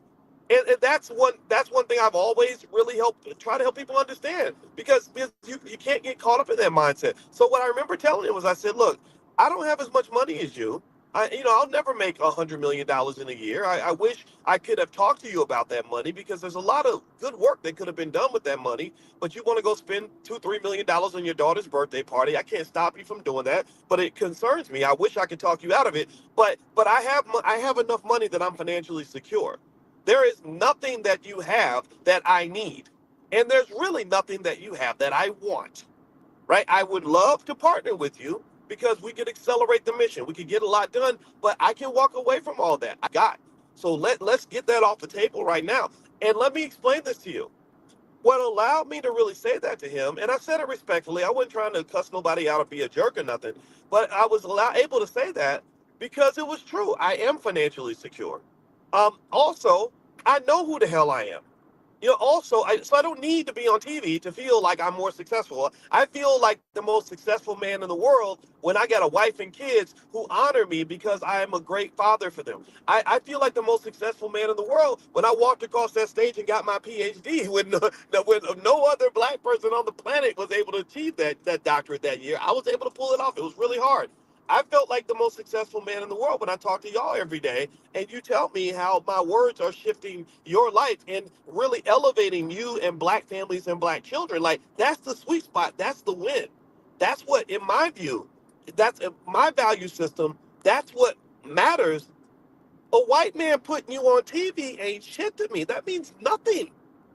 In fact, sometimes we think that the most successful black people are the ones they put on TV, when really sometimes they put you on TV because you are a complete failure. They didn't put you on TV because you're strong and black and proud. They put you on TV because you're willing to let things go. They didn't celebrate you and give you that Grammy and that Oscar because you're really repping for the black community 24/7. They gave you the Grammy and the Oscar because you're willing to play the game and to be the kind of Negro that they need to see in order for them to continue to move forward in whatever rapey traditions they already have with casting couches and Diddy parties and all that. I mean, Diddy ain't the first one. He ain't the first person in the entertainment industry to sleep with people in exchange for a potential opportunity. Think about that. I mean, this is the part that I really want you to think about, because I want you to really warn your children about this. There are so many people in our community who would do anything to be a star. That's very, very dangerous. Very, very dangerous. There's so many people in our community who would do anything to be able to be on TV and make $1 million. That kind of desperation is very, very dangerous. Hip hop artists get murdered every other week. Hip hop artists die from drug overdoses every other week. Hip hop artists get Fed charges every other week. So why in the hell are you so excited about signing that record deal when you know all it's going to do is bring you trouble? Even Diddy used to say, more money, more problems. Did he not? Anybody remember that? How many of y'all remember Diddy say, more money, more problems? Because Diddy got a lot of problems. And he probably wouldn't have these problems if he didn't have so much money. Because being a black man who thinks he's above the law, that's also very dangerous. Because you're not above the law. You're always black. You're just a great tool. You're an asset. Right? That's why they put the money in your pocket. But you're always black. And so, to some extent, Diddy is getting his Paul Mooney wake-up call. If you remember the Paul Mooney wake-up call. right? That's what it was, right? So here's the thing. I'm gonna say this. I'm not here to judge whether or not Diddy is guilty or innocent. I don't think I am. I know I don't have what is required to say that definitively. I will say that when I talk to people in the industry, I know a few rappers. There was one rapper I talked to. I said, "What is it? Tell me about Diddy. Is Diddy like what kind of guy is he? Like what's going on over there?" And I remember he said, "Man, I don't know what they got going over at Bad Boy, but it's some dark shit." He just said it's some dark shit. That's all he said. So I knew enough at that point to say I don't want to be in that space. But you got to remember though, most people that came to Diddy parties, he didn't make them come. A lot of people that came to Diddy parties were begging to come to the party. Now again, this mean that he never trafficked anybody, never killed anybody, never harmed anybody? I don't know that part, right? That part is something that has to be settled in the court of law. So my job is not to judge him.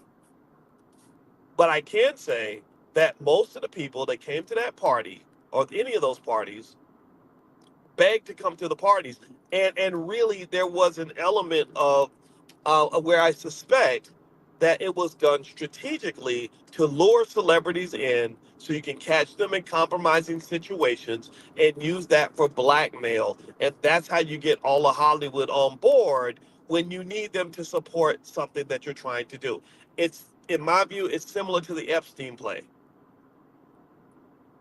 In fact, I'm gonna share this little story, and then I'm gonna finish up. I knew a young lady who went to school in Atlanta, and when she went to college, she said she didn't study very much. She made C's all through her freshman sophomore year. And I said, well, why didn't you study?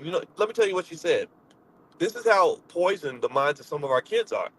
She said, well, I just knew that I didn't have to study because I was going to go in the music industry, and I knew that I was going to meet Diddy or Jay-Z, and he was going to hire me, and then I was going to drop out of school anyway. That was her plan. That was her plan for success. So her plan for success was to get invited to some Diddy parties. And fortunately, she was smart enough such that first of all, she never hung out with Diddy or Jay Z. I think she gave her resume to Jay Z, and he just handed it to somebody, and that was it. But she got into the music industry. She said she worked at a local radio station, and she started to see how women were treated in that space. And she said that the way women are treated in the space of hip hop is terrible. She said, I learned it just from my time in there. I didn't want to be a part of that. And when I remember talking to her about that, I remember saying to her, wait, but 10, 12 years ago, I said, at some point, the world is going to catch up to the debaucherous culture that they created within the hip hop space. At some point, the world's going to become aware of what they're doing to women and what they're doing to men. The world's gonna figure it out. There were some people who figured it out early. Wendy Williams was telling y'all about all the boy on boy stuff going on in hip hop 20 some years ago. Shout out to Wendy Williams. I was on the Wendy Williams show. Wendy was very respectful to me. She was a very intelligent host, one of the best hosts I ever did an interview with, much better than people like Tom Joyner. No disrespect to Tom, but the interviews I did with him were terrible. Wendy, professional, solid, smart, did her homework on point every time. And I remember Wendy got ran. Anybody remember that? Wendy got ran out of New York because she was telling the truth about hip hop back in 01, 02. She was talking about it back when R. Kelly got caught with the little girl. She was calling it out. There were people calling this out many years ago. But because everybody wants to dance along to whatever's popular, nobody paid attention. Because we tend to honor and love and admire and damn near worship anybody with a couple of nickels in their pocket, nobody paid attention. Because we think a black leader is any Negro that white folks put on TV who has a Democratic Party hat on, nobody paid attention. And now look at you. Now look at what you got. See, Malcolm X used to say the white man will sell you the liquor bottle and then lock you up for being drunk. He'll sell you the liquor bottle and then he'll lock you up after you get drunk. What does that mean in this context? Diddy is probably a criminal. There's a good chance he's a criminal. I believe it. I'm sorry. I would bet money on that. I believe he took out Pac. Right? I do believe the stuff about Kid Cudi's car getting blown. I believe. But here's the other thing I believe. This man was created. He was a product of an environment. You know, monsters like him are created. The industry created him. The environment created him. The culture empowered him. Black people endorsed him. White people paid him money. Like the people in the music industry gave him assets, right? Just like with R. Kelly. And the reality, here's the thing, the reality is that 20 years ago, if you took away all of Diddy's money and you stripped R. Kelly of all of his money and all of his fame and forced him to listen to somebody like, say, a Louis Farrakhan or even me, and somebody like me sat down and said, look, brother, they're going to pull you in this trap. They're going to lure you in. They're going to keep on telling you you can have any woman you want. They're going to tell you you can have any man you want. They're going to tell you that you can have all the money you want. They're going to tell you got that you're above the law. If you let them pull you in, eventually they're going to lift you up real high just so they can drop you on your head. They make you big just so they can pop the pig. In China, they have a saying that the fattest pig always gets slaughtered. So they're going to carry you 20,000 feet in the air just so they can drop you down on your head and watch your body explode. But you don't know this if you don't have discernment and some degree of financial consciousness.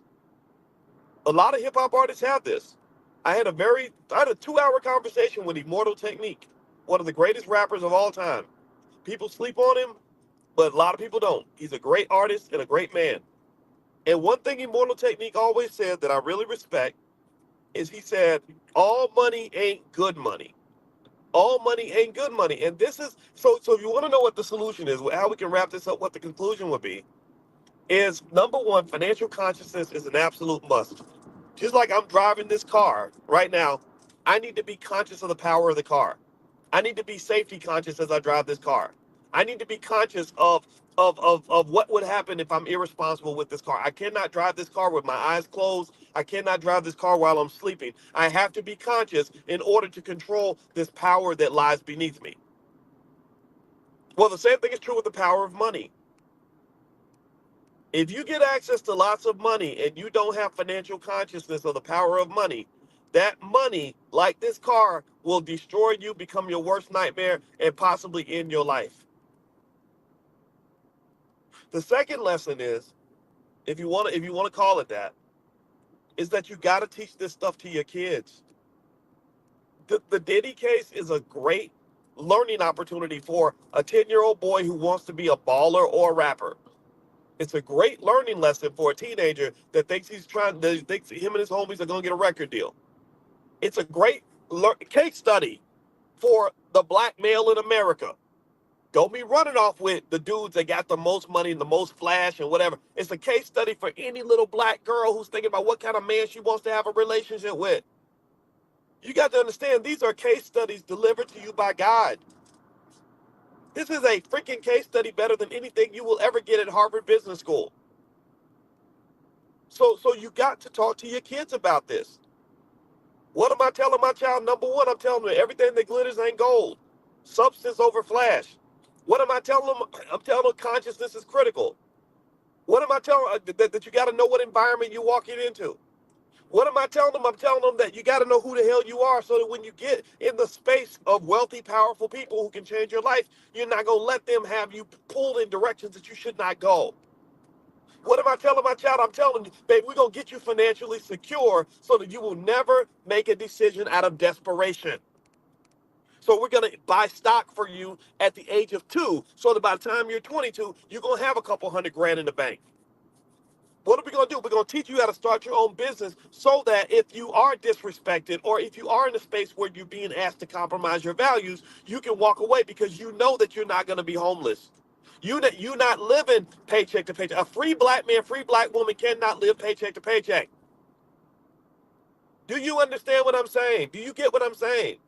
A free black man, free black woman cannot live paycheck to paycheck. So do not raise your children and groom them for slavery. Because if you do not prepare them, if you do not teach them how to acquire wealth in the proper way, if you don't give them access to wealth, if you don't help them understand who they are and what financial consciousness looks like, then this world will eat them up. Your daughter's gonna be dating some thug with a pocket full of money who's gonna get her shot, or your son could be hanging out with his new buddy, the millionaire, who's gonna get him incarcerated because and part of a RICO charge. I'm not saying I'm not wishing this on you. I'm not saying this is gonna happen. I'm just saying I see it all the time. It's always linked to money. Think about this. If Diddy did not have any money, do you think Diddy could have been kicking it with Barack Obama? If Diddy didn't have any money, do you think Diddy would have had Oprah marketing his Diddy parties? If Diddy didn't have any money, do you think that Ashton Kutcher would have been kicking it with him in his mansion in the Hamptons? This is all about money, man. This ain't nothing but a financial lesson. This is what it is. Money can take you to heaven or it can take you to hell, but you have to be the driver of that car. That's my 2 cents. I have nothing else to say about this. I'm going to go ahead and go. I appreciate you for listening to me, and thank you for letting me know. I know I'm driving while I talk. I hope that this was still beneficial to you. We do financial consciousness training every morning for free in the Black Business School. So if you want to learn economics and want to talk to a finance professor every single day so you can get on top of your money game, get money in your pocket, build the generational wealth, build the legacy, learn to invest, all these things, then just go to b1moneytips.com. That's b1moneytips.com, and I will invite you into class and you can be a part of this. Okay. All right. Because what we're doing is a movement and what we're doing is 100% real. This is all substance. I ain't trying to be flashy. I'm just trying to get it done. I ain't trying to be liked. I'm trying to make sure we're respected. I'm not trying to fit in. I'm trying to get out. You understand? I don't want to fit in. I want to get out. So anybody who wants to get out with me, then you're welcome to join us in class. And thousands of you have signed up, and I believe you're benefiting. So we're going to keep on doing this, and I'll be with you every single morning, 7 days a week at 10 a.m. Eastern. Just go to b1moneytips.com, or also if you want to get a copy of my book, you can go to drboycebooks.com as well. My books are all there as well. So have a good day, everybody. God bless you, and I'll talk to you soon. Take care now. Peace. As we are making reparations a topic of discussion, we're forcing the issue. Politicians are required to talk about it. And I haven't talked to Dr. Anderson for a couple of weeks, but I'm going to call him, and I'm sure he's going to talk about how proud he is of the fact that we are demanding some of the things that we deserve. Oops, sorry. And that was my phone. You know how phones just jump out and start doing stuff on their own. Anyway, and I think that this is something where the momentum's there. The politicians act like they don't hear it and they don't see it, but I think it's worth pushing forward with this because even things that seem impossible right now, can become quite doable in a short period of time. So first thing I'll say is if you want to know my opinion on reparations, it's very simple. If you take something, you're supposed to give it back. If you owe something, you're supposed to pay your debt. What we went through was unique and terrible, and somebody should be paying the piper for that, right? That's something. I hope you agree with that. Give me a yes if you agree that reparations should be on the table for discussion, and we should just consistently talk about it. I'll give you an example of a topic that I talked about for a long time that was very far away from becoming a reality, but now it's a reality. Over 25 years ago, I used to write articles regularly about why college athletes should be paid. And I used to say this all the time, and it was very logical, it was very simple. And again, just repetition really makes a difference. I just kept repeating the talking points over and over. I was like, it's very simple. They are doing a job that's really hard and they're generating millions of dollars. They deserve some of that money. You should not be able to keep all that money. It makes no sense that the coach and his family that they're showing up in the games in private jets and they got a mansion and a yacht, and the star player's mother is living in a housing project. That doesn't make any sense. And in fact, there was a basketball player named Fernando Garcia that played for the University of Louisville. I'm from Louisville, Kentucky. Shout out to Louisville and Muhammad Ali and Lamar Jackson. He went to school there. So we produce some of the greatest athletes ever. We get to claim Lamar, even though he's not from Louisville. We still get to claim him because he's one of the great ones. Allen Houston, people like that. Anyway, so the one thing about that is why did I bring up Louisville? Oh gosh. Oh, you know what? I lost my train of thought. Holy crap. That was so bad. That was just terrible. I can't even remember why I brought up Louisville. Maybe I was just bringing it up just because. Oh, well, Okay, I'm gonna swivel back into it, and y'all gotta just bear with me and pretend like I didn't mess that up. Okay, got it? All right, so that's the game we're gonna play. We're just gonna pretend like I didn't mess it up. So anyway, let's go back to Louisville, and I'm gonna go right down the road to University of Kentucky. And so I was writing these articles and explaining why athletes should get paid. And I remember when I was at the University of Kentucky, which is near Louisville. Maybe that can be my excuse for why I brought up my hometown, other than the fact that I just like talking about my city. And I remember it seemed weird, it seemed radical. It made me into kind of a troublemaker. Fernando Garcia, thank you, Elizabeth. God bless you, Lord.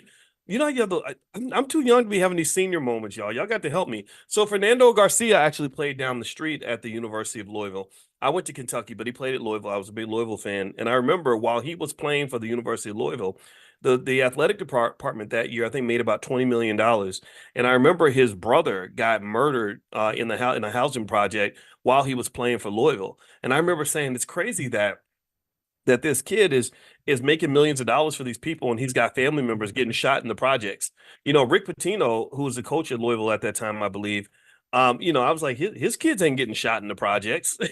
His family members aren't dodging bullets. You know, why should his star players be going through that? And I just stayed with it consistently. That's what I talked about all through my years at Syracuse. I did a lot of television appearances to make the point. It was very logical. I remember even checking. I was like, well, maybe I'm the only person. Maybe common sense is just strange for people. Maybe people just don't know that 2 plus 2 is 4 anymore. And I saw Kareem Abdul-Jabbar in the airport in Syracuse. And I was on my way to go give a speech actually about why I think college athletes should be paid. And I remember asking him, I said, do you think, I said, I'm about to go speak about whether or not college athletes should be paid. What do you think? And he sat there. He's a real serious guy. He looks real mean. He's very serious. And he thought about it.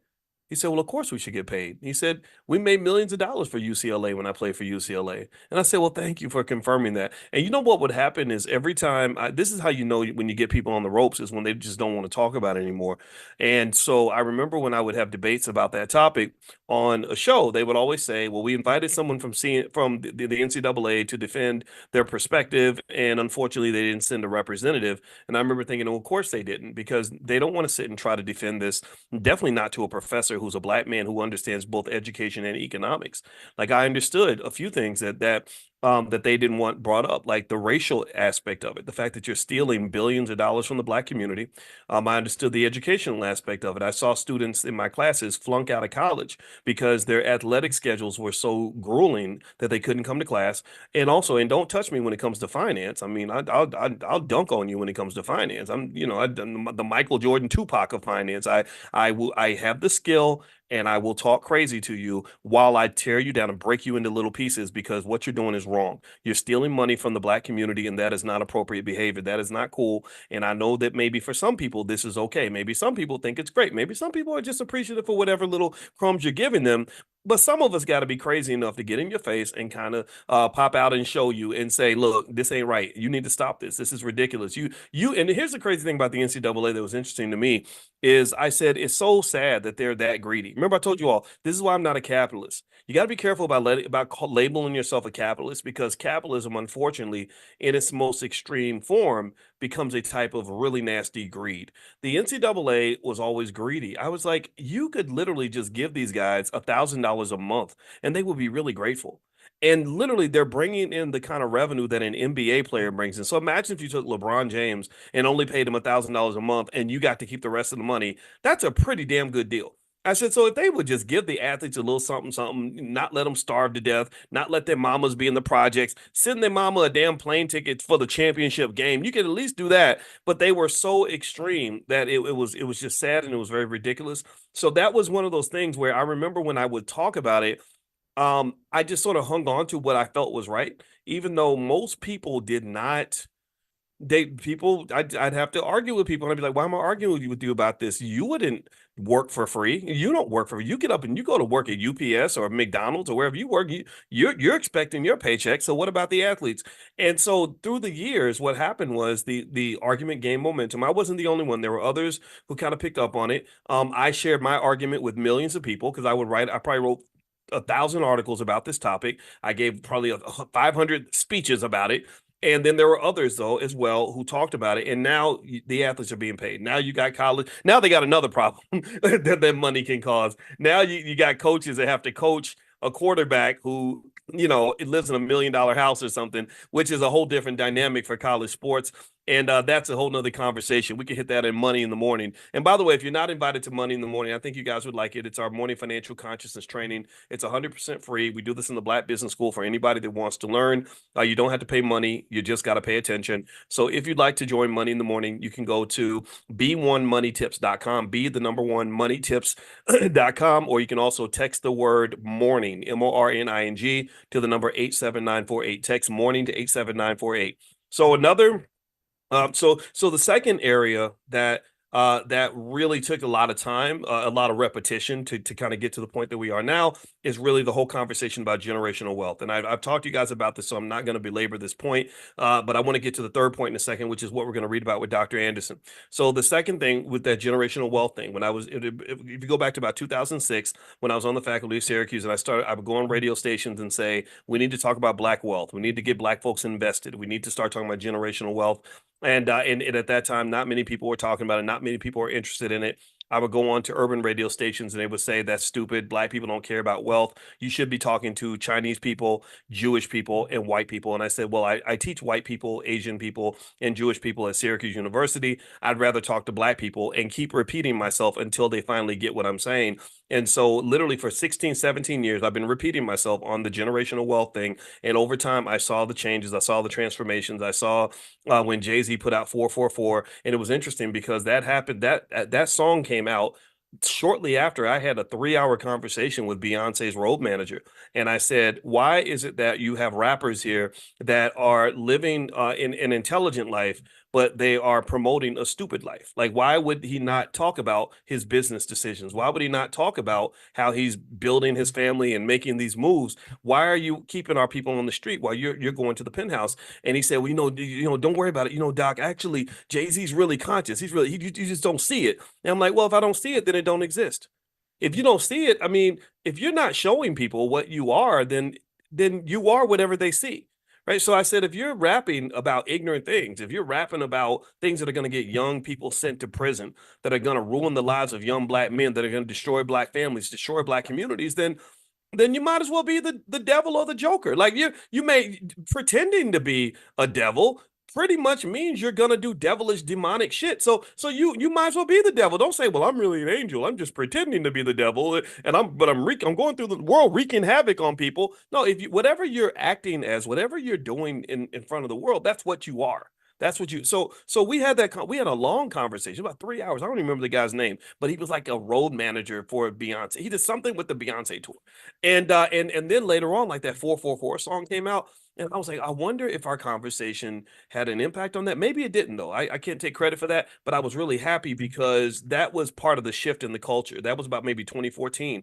And then over time, I think that just that repetition, talking to millions of people and repeating myself about fundamentals of wealth and why wealth matters. And I really had always concluded that if we get our wealth thing together, we're going to solve about 80% of the problems that we have in our community. Not all of them. Not every problem can be solved with money, but money helps. Being broke definitely makes it harder to fix the other problems that you may have. So if we really, really as a community, really embrace economics, like just hold it tight, like squeeze it and grab it and embrace it as much as we embrace basketball, football, rapping, and everything else, then I guarantee you we'll be the best in the world at this. We're not done. Like this is the beginning. This is not even, we're not even halfway there. Halfway there. In 2013, I remember thinking, okay, let's create something like Project 2070. That was something I wrote up in 2013. And I said, okay, we got 57 years to do this. Is that right? Yeah, that's the math. And we're literally only in like year 11. So I personally will tell you that whatever we've done so far, you haven't seen nothing yet. Just wait until you see what your kids do. Wait till you see what your grandkids do. They're going to take it to the absolute next level because they're not playing catch up like the rest of us are. A lot of us went through a school system where we were miseducated. A lot of us didn't even learn about investing until we were 40. A lot of us didn't have any wealth to work with because the only thing people left us were generational curses. I talked to a young brother today. I had a consultation with him and he was 33 years old. I had so much respect for him. Hope he doesn't mind me bringing him up. I'm not going to say his name, but he was a veteran. He'd done 10 years in the military. and he had three sons, and he was really, really, really motivated to nail the generational wealth thing. And we talked about his sons, and he got really emotional. He started to cry when he talked about his sons, and I respected that. And I said, "Well, what's going on? Why are you emotional?" He said, "Because I don't want my sons to go through what I went through. I refuse to allow them to have the same experience I had. I refuse to allow them to feel unloved like I did. I refuse to allow them to go through the abuse that I went through. I refuse to allow them to go through the trauma like I went through. I refuse to pass down generational curses to my sons. I refuse to leave them broke the way somebody left me broke. That ain't going to happen." And I said, "Exactly. That's exactly what you do as a man. That's exactly what you do as a black man. You are on the right path." So everybody who has the same mindset, if you have the same mindset, if you agree with what I just said about this young man, raise your hand. Let's be intentional. Raise your hand. Say yes in the chat if you align with his views. If you feel the same way, if you're tired of it, you ain't letting it happen no more. It ain't happening with your kids. The buck stops with you. You're not going to let it continue. You are going to elevate no matter what it takes. If you are in that category, raise your hand. And I want to applaud you because you are the foundation of this community. You are the backbone of the black community. You're the backbone. That you are literally like the whole buck stops with you. I mean, who you think's gonna do it? You think these celebrities gonna do it? I mean, the celebrities, they all been running back and forth to Diddy parties, and now they all scared because they don't want the videos to get out. You think the politicians are gonna do it? No, these politicians, they don't even give a damn about America. They're destroying their own country. What makes you think they're gonna come and do anything for you? So you are it. You are the solution to your own problem, and that's both a blessing and a curse. It's an opportunity and it's a burden. It's an opportunity because you got the juice.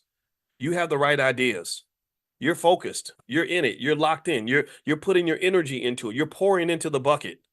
Everybody else is missing the bucket because they're trying to do everything else. They're trying to make everybody else happy. Celebrities out here trying to kiss Hollywood's ass. The rappers are trying to do whatever these record label owners are telling them to do. The politicians are out here just they're trying to serve the corporations. So you're the only ones actually who are really sitting around thinking about what's going to happen with black men, black women, and black children. You're the only ones. So that's a burden, but it's an opportunity. And I encourage you to embrace that opportunity and keep doing what you're doing. Okay. Now, the third area where repetition and consistent conversation is really going to benefit us, in addition to what we mentioned earlier about athletes getting paid, in addition to the conversation about generational wealth, there is that discussion about reparations. And the thing about it is that it's one of those things where there were people long before us who were talking about it, and it was almost like talking about colonizing Mars. It was such a foreign idea. It was so far-fetched, but they were smart because they just said, well, let's keep bringing the issue up. Well, now it's really reaching, it's bubbling to the surface now. I think the politicians are a little bit concerned because they're sitting here thinking, okay, we used to be able to control the black community. Now we've got these people that we can't control. And so now you hear people at the very top, whether it's Trump, Kamala, or anything in between, they're kind of talking about it now, which is to me a great first step. And so I think this is where Dr. Anderson's guidance on these issues can be extremely beneficial. So what I'm going to do is I'm going to read on page out of Dr. Anderson's book. It's called The Black History Reader. I'm on page 199, the Black History Reader, page 199. His website is powernomics.com. So I hope you'll go to powernomics.com and get copies of his books for you and your family, because these are the best books out here. All right. So here's what he was talking last time. We were talking last time about why black unemployment tends to be higher than white unemployment, and one of it is that he just believes that the unemployment rate is just structural. That there is just a structure that keeps black people more unemployed than other people. He talks about race. He says race is the second structural economic factor. Andrew Hacker, in his book Two Nations: Black, White, Separate, Hostile, and Unequal, highlights the major role that racism plays in keeping black unemployment high. Hacker wrote, quote, "For as long as records have been kept in good times and bad times, white America has ensured that the black unemployment rate imposed on blacks, that the unemployment rate imposed on blacks will be approximately double that experienced by whites. Stated simply, if you are black in America, you will find it twice as hard to find or keep a job." Hacker underscored the familiar rule that blacks are the last hired and the first fired.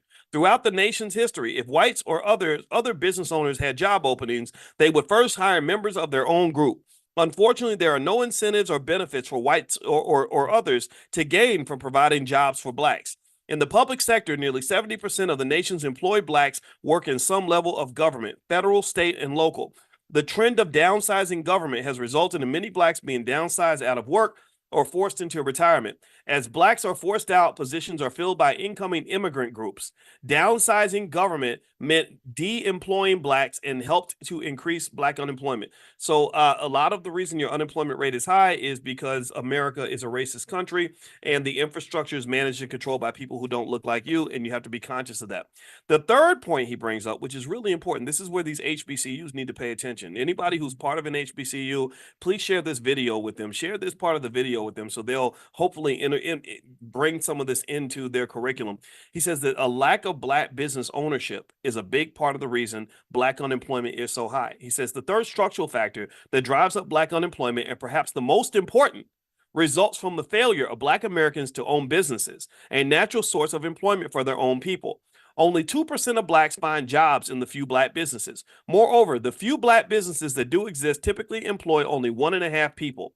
An important cultural trait that holds down the unemployment rate for whites, Asians, Arabs, and other immigrant groups is that they hire their own people in their own businesses. They do not need to seek employment outside their group.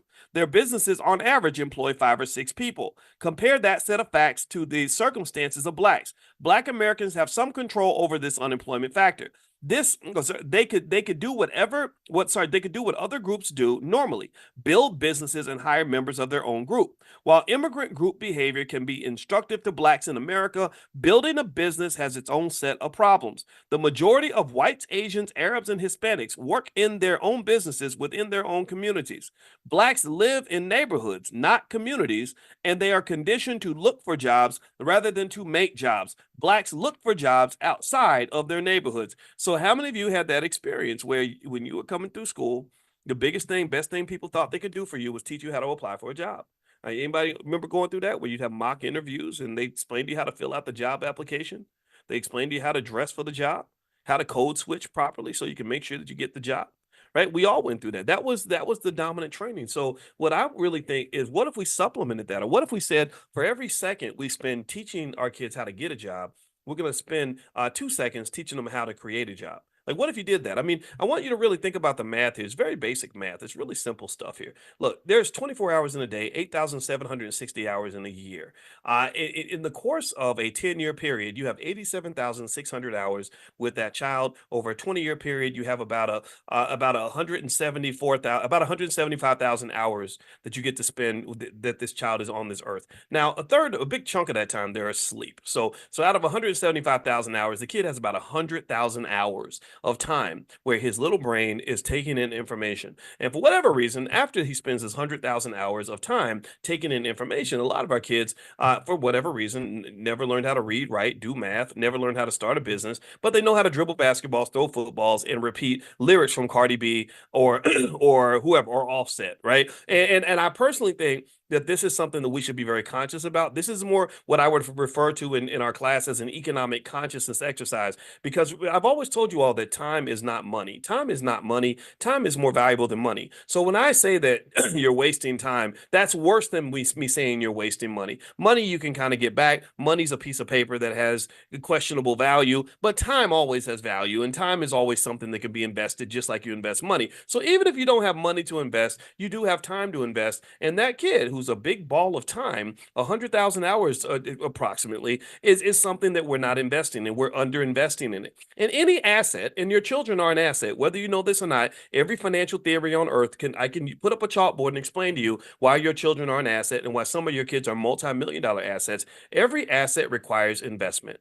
Every asset is designed such that if you don't invest in that asset, the asset is going to fail. If you look at even a major corporation, Starbucks, for example, is struggling because they invested incorrectly, and now the company is having problems. So it's a big asset where the investment was done very poorly, and now Starbucks is in repair mode. That's why they fired their CEO and got a new one. Nike is struggling. They just fired their CEO because Nike's this big multi-billion-dollar asset that did not receive proper investment. So whatever you don't invest in, you will not get a payoff, but the things you do invest in will come back in and have an ROI for you. So when I was talking to this young brother today who's a a veteran, a father. He had 3 sons, and he moved to a certain city so he could be with his sons because unfortunately he went through a divorce. I had so much respect for him, and I said, you got to understand that your sons are an asset to your family. You are their hero. You are their superhero, and ain't nothing you can do about it. And until you decide to mess it up, which you're not going to, but understand this, that if you're pouring into these boys and you're teaching them to be smart, strong, and loyal, then guess who's going to be sitting next to you in 10 years helping you run that business? Guess who is going to be able to give the family business millions of dollars worth of free labor or low-cost labor every single year just out of sheer loyalty? That's exactly how the Rothschilds became very wealthy. He had one asset. His asset was he had 5 sons, and he told all his sons a couple of things. One, you always help each other out. Number two, you always remain loyal to the family. And then he sent them all out to form banks in different parts of Europe. Next thing you know, the Rothschild name is so powerful that people shake in fear when they hear it. It's the name scares people. Okay, so ultimately, what I'm saying to you is that these kids are assets, right? And unfortunately, the corporate plantation and our capitalist backward society taught us to stop investing in our own asset and start investing in the corporate plantation, right? So what happens now is you spend more time at your job than you spend with your kids. So your job gets an overinvestment. That's the place that's stressing you out. That's the place that's getting all your time. That's the place that's getting your labor. That's the place that's going to send you to an early grave. And then you come back and your kids are sitting at home getting into only God knows what because mommy and daddy was at work all day, right? And I'm not judging that dynamic. I know we got to do what we got to do, but I think that sort of just analyzing that and at least understanding the sacrifice might help us make a different decision in terms of how we invest going forward. Okay, so I hope that it's okay for me to bring that up. I'm not trying to offend anybody. I'm just telling you what it is. That's all I can do is tell you the truth. So the lack of Black business ownership is, according to Dr. Anderson, the number one reason why Black people don't get jobs as much as other people do. So, what does that mean? Well, part of it means he talks specifically about not just increasing the number of businesses, but expanding the number of jobs that can be created within those businesses. That's where in our Black Millionaires of Tomorrow program, where we talk about building sturdy children, STERDY. Sturdy stands for Systems, Technology, Entrepreneurship, Relationships, Delegation for the youth. The delegation piece, the D, means having that ability to delegate tasks to other people so you can get more done, basically creating jobs. You pay for people's time, you give them a task, they do that task. Next thing you know, instead of working 60 hours a week, you're working 6,000 hours a week because you've got help. You got other people working with you. Also, the R, the relationships piece, which is often ignored, is a critical aspect of being able to build that kind of infrastructure because it's hard to delegate to people and run a business with people if you don't have a good relationship with people. And then also the S, systems, is very important because if you think in terms of systems, then you're in a better position to confront systematic racism or you have a better ability to make money. Most people that make lots of money make money with a system. They don't make money with labor or trading time for money and all this other stuff that we're trained to do. They have a system. They say, oh, I make 50 boxes of cookies and I sell all 50 boxes and I can sell them in 5 minutes. So I can make more money in 5 minutes than a lot of people make in a week, right? That's systematic thinking. So these are things that can be taught to kids at a very early age. And by the way, if you want to take a look at our Black Business School for Kids, feel free. The URL is blackmillionairesoftomorrow.com. That's blackmillionairesoftomorrow.com. And then also we have financial flashcards and workbooks. If you go to drboycebooks.com, you can take a look at all that. So drboycebooks.com is where we have our stuff for kids. So, all right, so let me keep reading here. I'm on page 199 of the Black History Reader. He says, these trends and public policies ensure that the unemployment rate of Blacks will be twice that of whites. This nation needs a positive race-specific employment policy to correct these structural defects and to protect Blacks in accordance with the equal protection provision of the 14th Amendment. Question 69 is this. Should Blacks withdraw from affirmative action programs and instead pursue racial reparations? Well, you don't have a choice about withdrawing from affirmative action or DEI programs. They kind of took that away from you. So that's not even on the table anymore. And that really sort of, I think, reflects the flaws in depending on other people to give you freedom Freedom isn't something that others will give you. And if they give it to you, then they can easily take it away. So the person who has the ability to feed you also has that ability to starve you. So if you let somebody feed you and that's the only food you eat, then unfortunately you could actually be nominated for sucker of the week. I'm not making fun of you. I'm just telling you we're not trying to be boo-boo the fool up in here. And I'm not here to say things in a way that is going to make you feel better about a decision that I don't agree with. I personally think that little basic things like saving money, investing money, having multiple streams of income is not just a matter of building wealth and buying a new Ferrari. It's really a matter of survival. It's really a matter of insulating yourself from economic stress. And it's really also something that needs to be taught to kids, and also preparing for the future has to be a critical aspect of how you raise children. Preparing them for the future isn't just feeding them and taking them to cheerleading camp and and making sure they go to school. Preparing for the future also means investing for them so they have some capital and some resources, because when that child is 30 years old, they're gonna have to pay some bills. They're gonna, in fact, check this out. My wife, my wife is a relationship therapist slash mental health professional. She's good with she trains therapists on how to be a therapist. That's how heavy she is in the game. She's a full professor, all this stuff. She was mentioning today, she showed me a stat. She said, "Come here, boys, look at this." I said, "What?" And she showed me something that said that by the year 2030, 45% of all women are going to be single. Did y'all know that? How many of y'all knew that? That by the year 2030, nearly half of all women are not going to have a husband, and husbands ain't gonna have a wife. And I'm gonna tell you, I was like, "Ooh, that's bad." Now, there's different interpretations. What the scientists in that particular statement said was they said that it's because women are making more money and they have more higher relationship standards, and they're able to pursue their own needs and their own goals more actively than they could in the past. And all that's perfectly fine. There's nothing wrong with that. It is what it is. And because I think men have always had that ability to do that to some extent as well. But what I thought about was, I said, this is interesting. So what's going to happen in this society is that you're going to continuously see more and more of the breakdown of the family.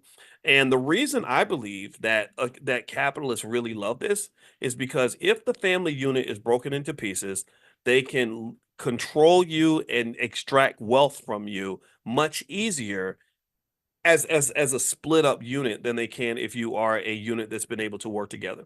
And why is that? Well, because if I have my wife and me and my wife and our three kids, if we all split up, if I tell my wife I'm getting out of here, and I tell the kids you get the hell up out of here, you go, you go, you go, then all five of us are going to end up working for our own individual white man. We all got to go find a sponsor to take care of us, and so we're going to serve the corporate plantation. But then after that, after we get our money, we'll all have our own separate set of bills. Every one of us is going to have rent, utilities, cell phone, car note, all these bills to pay, which is going to stimulate the economy because consumer spending is 70% of the economy.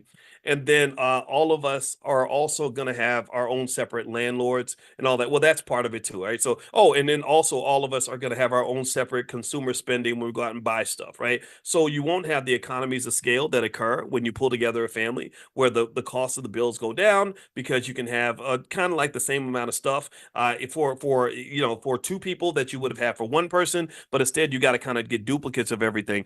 And I kind of think it's interesting because I told you all about how I noticed on TikTok there's that trend of people going on TikTok and crying because they cannot pay the bills. And I guarantee you that 99.9% of the time, 99% of the TikTok criers who can't pay the bills, who are struggling, are usually single people. Now, I'm not telling you that there's something wrong with you if you're single. I'm not saying go out and find some terrible person to get into bed with. I'm saying that pursuing and choosing the right relationship and managing that relationship is a skill that has a huge impact on your economic survival. That's what I'm saying. I told this brother, I'm sorry that you had your divorce.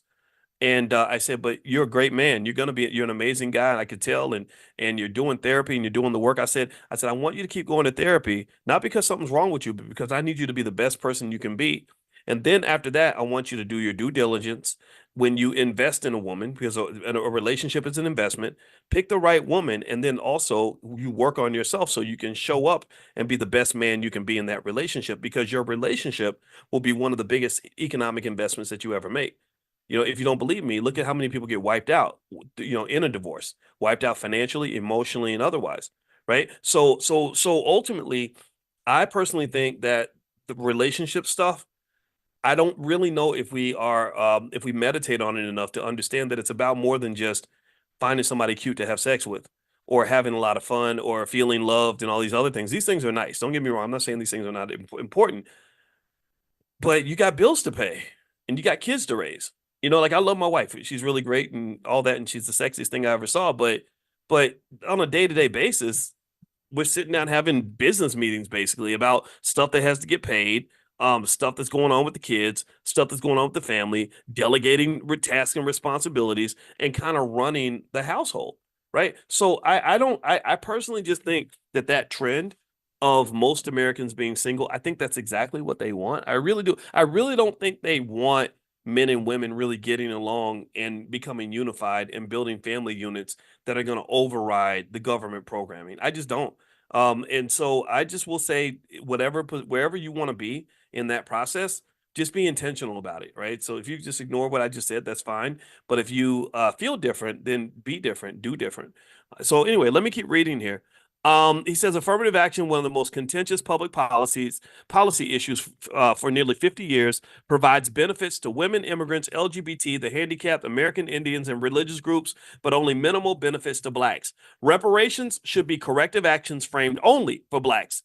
The initial intent of affirmative action was to correct the government-approved acts that damage blacks as a group of people. To date, affirmative action has defended and preserved the inherited privileges, wealth, and advantages of the dominant white society, especially white women. According to Sally Kohn in her article in Time magazine on June 17, 2013, affirmative action has helped white women more than any other group. They have received more benefits even though they are not a minority. They are a majority. Consequently, present-day affirmative action programs and policies are on questionable legal grounds because they intentionally target women and class groups that are more socially acceptable than blacks. These groups receive unearned and greater benefits from these programs than blacks, resulting in the debt to blacks remaining unpaid and making them invisible instead of a top public policy priority. Gender and ethnic groups profit from the exclusion and maltreatment of Black Americans. How about that? What do y'all think? Y'all agree with that? It was crazy. I mean, it's just kind of one of these things where I think that a lack of political courage kind of comes back and bites us in the butt. I think that because we will let somebody come in and just tell us what to do, tell us who to vote for, and tell us to shut up, sit down, shut up, and vote, and don't ask questions and just be scared, or we gonna punish you for not doing what we tell you. I just think that that's all just terrible. I think it's horrible. I think it's absolutely horrible. It's racist. It's ridiculous. It's embarrassing, and it's pathetic. It's truly pathetic. And this is without regard to me telling you anything about who you're voting for. You know, I also get a kick out of how I was watching MSNBC and they were talking about the Diddy stuff, and I thought it was really funny that they were sort of condemning him and saying he did this and he did that, which I'm not going to say he did or didn't. It's up to you to make that decision. But I said, man, it's so crazy because just 5 years ago, the liberals were parading Diddy. Like they were literally using him as a black leader. He ran a vote or die campaign, and they were saying everyone should vote for us because Diddy said so, and we were supposed to listen to Diddy. Now it's like, no, no, no, Diddy's bad. He's evil. He's a bad black man. And it's like, but wait, a few years ago you told me he was a great black man. You told me he was Martin Luther King a few years ago. You were holding him up as a role model, and again ignoring all the hardworking people, ignoring all the teachers and the scientists and all the people in the community that have accomplished so much. You were just parading this rapper and telling us to all go vote for whoever the rapper told us to vote for. And now that toxic culture has caught up with him to some extent, because he's got a lot to answer for. I'm not gonna say if he's guilty or innocent. I'll let you decide how you feel. Now it's like, oh no, we don't want nothing to do with that. And it kind of takes me back. Like speaking of rap, I remember the rapper E40 had a song called "To Whom It May Concern," and the chorus was, "They'll find a new Igga next year." And basically with Diddy, it's like, oh yeah, now we're done with him. We've used him. He's not usable anymore. Now we're gonna find somebody else to use. And so personally, I don't think you should let people use you. I think you should be the first one to use yourself. How about that? I hope that you can agree with me on that. All right, so let's keep reading here on page 200 of the Black History Reader. The copy of these books are at powernomics.com if you want to get books from Dr. Anderson. The fact that the historical maltreatment of blacks was authorized and legalized by government is the moral basis and justification for preferential treatment to correct the damages inflicted on blacks. Government has no historical practice of excluding, maltreating, and systematically exploiting women and immigrants. Consequently, blacks should not have to queue up in affirmative action programs with fabricated classes of gender and ethnic minorities. Blacks should be restored to the protected class status they had when the Freedmen's Bureau was established. Conservative whites, the primary beneficiaries of black subjection, are the primary opposition to affirmative action specifically for blacks. They argue that slavery was not that bad and that blacks benefited from the enslavement system, were treated well as well as other immigrants, and the nation has already gone too far in its social commitments to blacks. If blacks were not the victims of 360 years of slavery and 100 years of Jim Crow semi-slavery, then who were the victims? Who benefited from the exploitation of blacks and the maldistribution of the nation's resources? These questions are rarely asked or answered. So, in the context of affirmative action, blacks are the only legitimate beneficiary group. At the same time, the unearned structural racial preferences and skin color advantages for whites should not go unchallenged and unquestioned. Affirmative action has not worked for Black Americans for several reasons. One, the targeted group for affirmative action benefits are intentionally nonspecific and ambiguous. Two, women were intentionally included in affirmative action to become the dominant beneficiary group, even though historically they have been in a protected class as stipulated by the U.S. Supreme Court in the 1860s. Women constitute a majority in terms of population, wealth, educational achievement, and voting power. Women are not a minority in a majority win society. White women receive the largest proportion of affirmative action benefits. Three, newly arriving immigrants are included in affirmative action, even though there is no record of them being abused nor exploited by the U.S. government. Affirmative action policies, and this is number 4, affirmative action policies are intentionally targeted to areas such as higher education admissions, contract bids, and representation in employment, rather than to correction of the maldistribution of the nation's land, wealth, material resources, preferences, privileges, and controls of all levels of government in white society.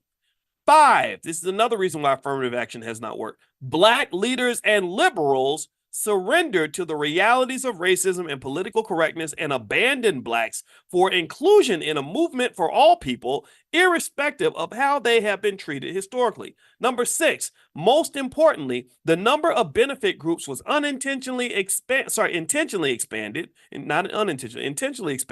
because white society was unwilling to surrender or share its inherited privileges or the wealth received from black enslavement and the preferential treatment of whites. In other words, they took your money and they don't want to give it back.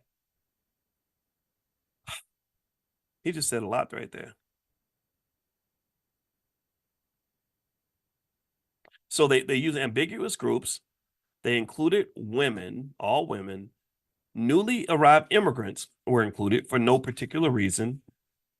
They targeted places like higher education, contract bids, and representation in employment, but said nothing about the redistribution of land, wealth, material resources. Okay. Black leaders and liberals sold you out. Your black leadership is non-existent.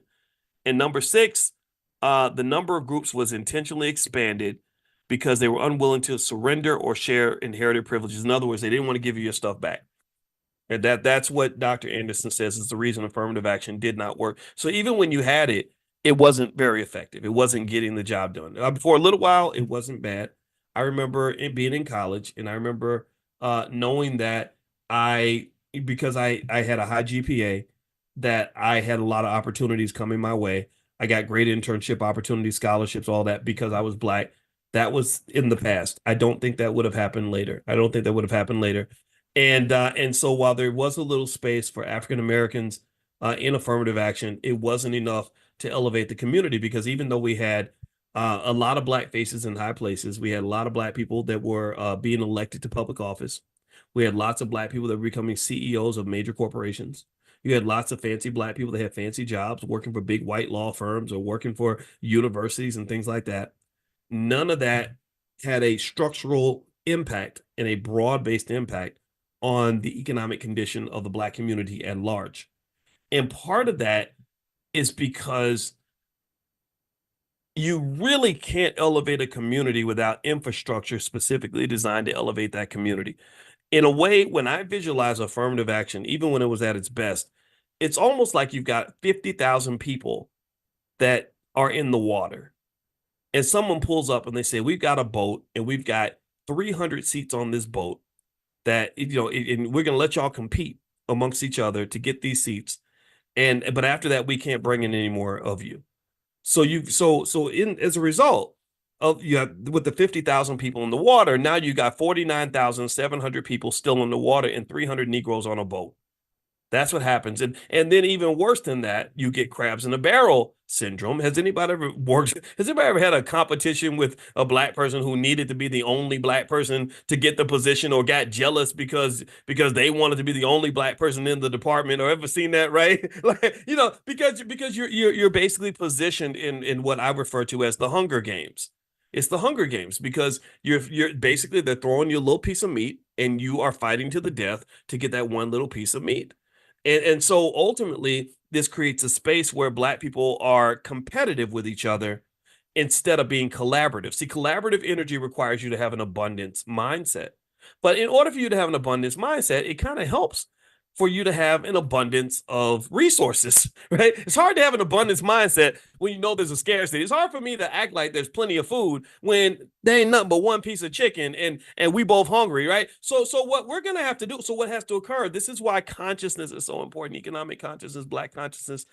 That's a big term, right? Because if I'm conscious, I step back and I say, "Oh, wait a minute, what's going on right here? What's happening right here? What did you just do? You threw the piece of chicken out here, and now you over eating good, and you got me fighting against my sibling, my brother. Me and my brother about to fight to the death over a little piece of chicken that you just dropped on the floor and dropped it in the dirt. And we supposed to be happy about that. Something I don't like this. I don't like this at all. So here's what's gonna happen. First off, I see all that food you have back there that you're keeping for yourself. That's the first thing. So I just know I've noticed that. And we might get together and beat your ass and take your big piece of chicken because we both are going to eat. I'd rather feed him. And I'm willing to fight you so I can feed him. Right. That's the first thing. The second thing this is also where they get nervous, is I might say, we're not even going to play this game with you. I'm not going to fight you. I'm not going to fight my brother for a piece of chicken you dropped in the dirt. Me and him gonna get in the car. We heard this, like we went to school and we got some knowledge, and the knowledge told us that there's a KFC around the corner. So I'm gonna get in the car with my brother. We're gonna go around the corner and get us some chicken so we can both eat good. You're not the only person who has chicken availability in this neighborhood. So this is the same thing with economics. When they get you sort of seeing the world through a lens of unconsciousness, when they get you seeing the world through a one-dimensional straw, then what can happen is you look at what's in front of you, and that it seems like that's all that's there. A lot of us were raised in a world where all there was jobs. And if there wasn't enough jobs, you would turn to the master and say, "You need to give us more jobs. We need more jobs." But business owners are able to think outside of that. They have a consciousness. They can go to multiple dimensions. They say, "No, actually, we can develop an economic engine that allows us to create jobs, so we're not all fighting each other for literally something that isn't even going to give us enough to survive anyway." That's the interesting thing, right? To process this. When you have a community where 99% of your economic consciousness stops at the word job, that is a horrible condition to be in. That's just depressing. Why is that depressing, boys? Why would you ask? I'm glad you asked. It's depressing because jobs in America don't really pay you enough money to really build any wealth or really live your best life. They don't. Tell me I'm lying. Tell me if you agree. Most jobs in America are not designed to give you any type of economic surplus. They are designed to basically feed you crumbs of food while you in the trap, so that you don't die. So you got just enough energy to bring your black ass back to work. That's all most jobs do. Some jobs are the exception for sure, but most jobs don't pay people what they did. I looked up, I saw the Boeing workers are going to go on strike. I'm very pro union, by the way, because they deliberately destroyed the unions because they didn't want the unions getting together and collaborating, right? They want the workers kind of scattering individually. I couldn't believe when I was like, I wonder how much they make. I bet a Boeing machinist probably makes good money. That's a hard job. Very, very skilled. The company makes a lot of money. They said the machinists were making like $22 an hour in living in Seattle. And I was like, who the hell can survive in Seattle on $22 an hour, especially when everybody's single?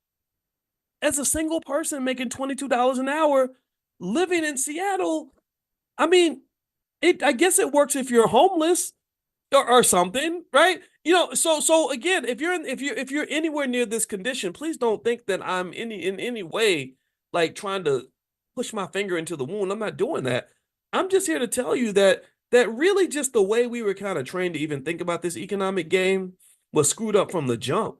And what I really hope in terms of breaking generational curses is that we don't do that to our kids. We just don't do that. Don't even have them play that suckers game. No, with the game we're gonna play, sons, we're gonna talk about real estate. Sweetie, we're gonna talk about owning a business. We're gonna talk about the hair care industry and how much money there is and all the people that gotta get their hair done and owning a hair salon. We're gonna talk about owning stock. We're not gonna look to work for Boeing. We're gonna go buy stock in Boeing, right? Yeah, whatever it is. Well, don't buy stock in Boeing. I don't reckon Boeing is a terrible company right now. But still, you get the point. You get the point, right? So it's really a different mindset. And maybe that's the gift I can give you as somebody who's thought about these things for a very long time, is to say that you cannot forget that despite the racism, despite all the oppression, you live in the richest country on earth. That's what you do. That's what you got. That's what you got to work with. But the thing is that you got to let go of the Negro package. Don't let them sell you the Negro package of economics. The Negro package of economics is Negro, be happy with what we give you. Make sure you show up to work every day. Be on time. Do what we say, and then maybe we'll keep you on this job. That doesn't work. The Negro package doesn't work. You want the wealth builders package, whatever that looks like for you. Okay. So what I'm going to do is I'm going to read a little bit more from Dr. Anderson's book. And then actually, I admit I have a tiny headache, probably from all this yelling. So I probably need to go and lay down next to my wife or something. She can rub my head and calm me down. And I want to remind everybody that we do have something called Dr. Boyce Real Estate that we're going to do on Friday. And we're bringing in a brother that I met named Daniel Jennings. And Daniel Jennings he said he makes these tiny homes and he ships them all throughout the country. And I was really fascinated. I met him. I went down when I was down in Atlanta, and I went to InvestFest, and I also went to the Black Business League conference headed by the great Dr. Ken Harris, one of the greatest leaders out here. Smart, smart brother. He has a PhD in economics from Michigan State. I just love this guy. He's going to join us at the All Black National Convention, by the way. And I met Daniel, and he's in his 30s, and he's literally making these tiny homes, and he can ship the houses like to wherever you want to go. So anyway, so he's coming into Dr. Boyce Real Estate. And so if you want to try to participate or do a month free trial or something like that, then make sure you get on the text list. I'll text you guys a link to see if you want to join us. It's up to you. Make sure you get on the text list. The way you get on the text list is you text the word morning, MORNING, to 87948. So text morning to 87948. And I'll send you a link. And if you can't do it that way, just go to b1moneytips.com and you can get invited to Money in the Morning. That's B1, be the number one, moneytips.com. And I know some of you were mentioning about tiny homes, and I know there are a lot of people doing them. What I liked about what Daniel's doing with tiny homes is that they didn't cost that much. I mean, some people have tiny homes that they're selling for quite a bit of money. And I hadn't seen anything also that was mobile. So he makes them in Mississippi where he can keep the cost down, and then he can ship it to wherever you are. So it's worth looking into, not just as something you may want to buy at some point, but also an investment. I mean, I don't know. I personally think that it's interesting that we have so many smart people. This is what always happens whenever I go to conferences like the Black Business League and stuff like that. I just meet all these amazing people from our community that are doing these extraordinary things, that have figured out the solution, that know the answers. But these are not the people you see on TV. For years, all you would see is, when they talk about black wealth, they talk about Diddy, or something, right? And I personally think that that's a huge injustice to the community. So anyway, if you want to get a notification, just make sure you're on the text list, and I'll send you a link. And if you guys want to do a free trial in Dr. Boyce Real Estate, you can. There's also other trainings of experts that have come through for the last several months. So there's plenty of stuff in there. All right, so let me read this last couple of paragraphs, and then we will finish up. I'm reading The Black History Reader by Dr. Claude Anderson. I'm on page 202. 2. His website is powernomics.com. That's where you can get his book. It says here, as evidence that affirmative action was not corrective action for blacks, racial disparities between blacks and whites continue to widen in the 21st century, and Black America is sinking deeper into a permanent underclass status. An underclass group is one which by nature is at the very bottom of socioeconomic conditions and has no means of escape. Black Americans and their unique socioeconomic dilemma have been rendered invisible by various decisions of the U.S. Supreme Court, the de facto guardians of the nation's racial status quo, with conservatives historically dominating the bench. The court has narrowly interpreted the U.S. Constitution and civil rights laws to strip out the nation's debt to blacks. Blacks have never been any more or any less than what white society has wanted to or made them to be. If blacks are going to change their status and become self-sufficient and competitive, it is time to use a new strategy.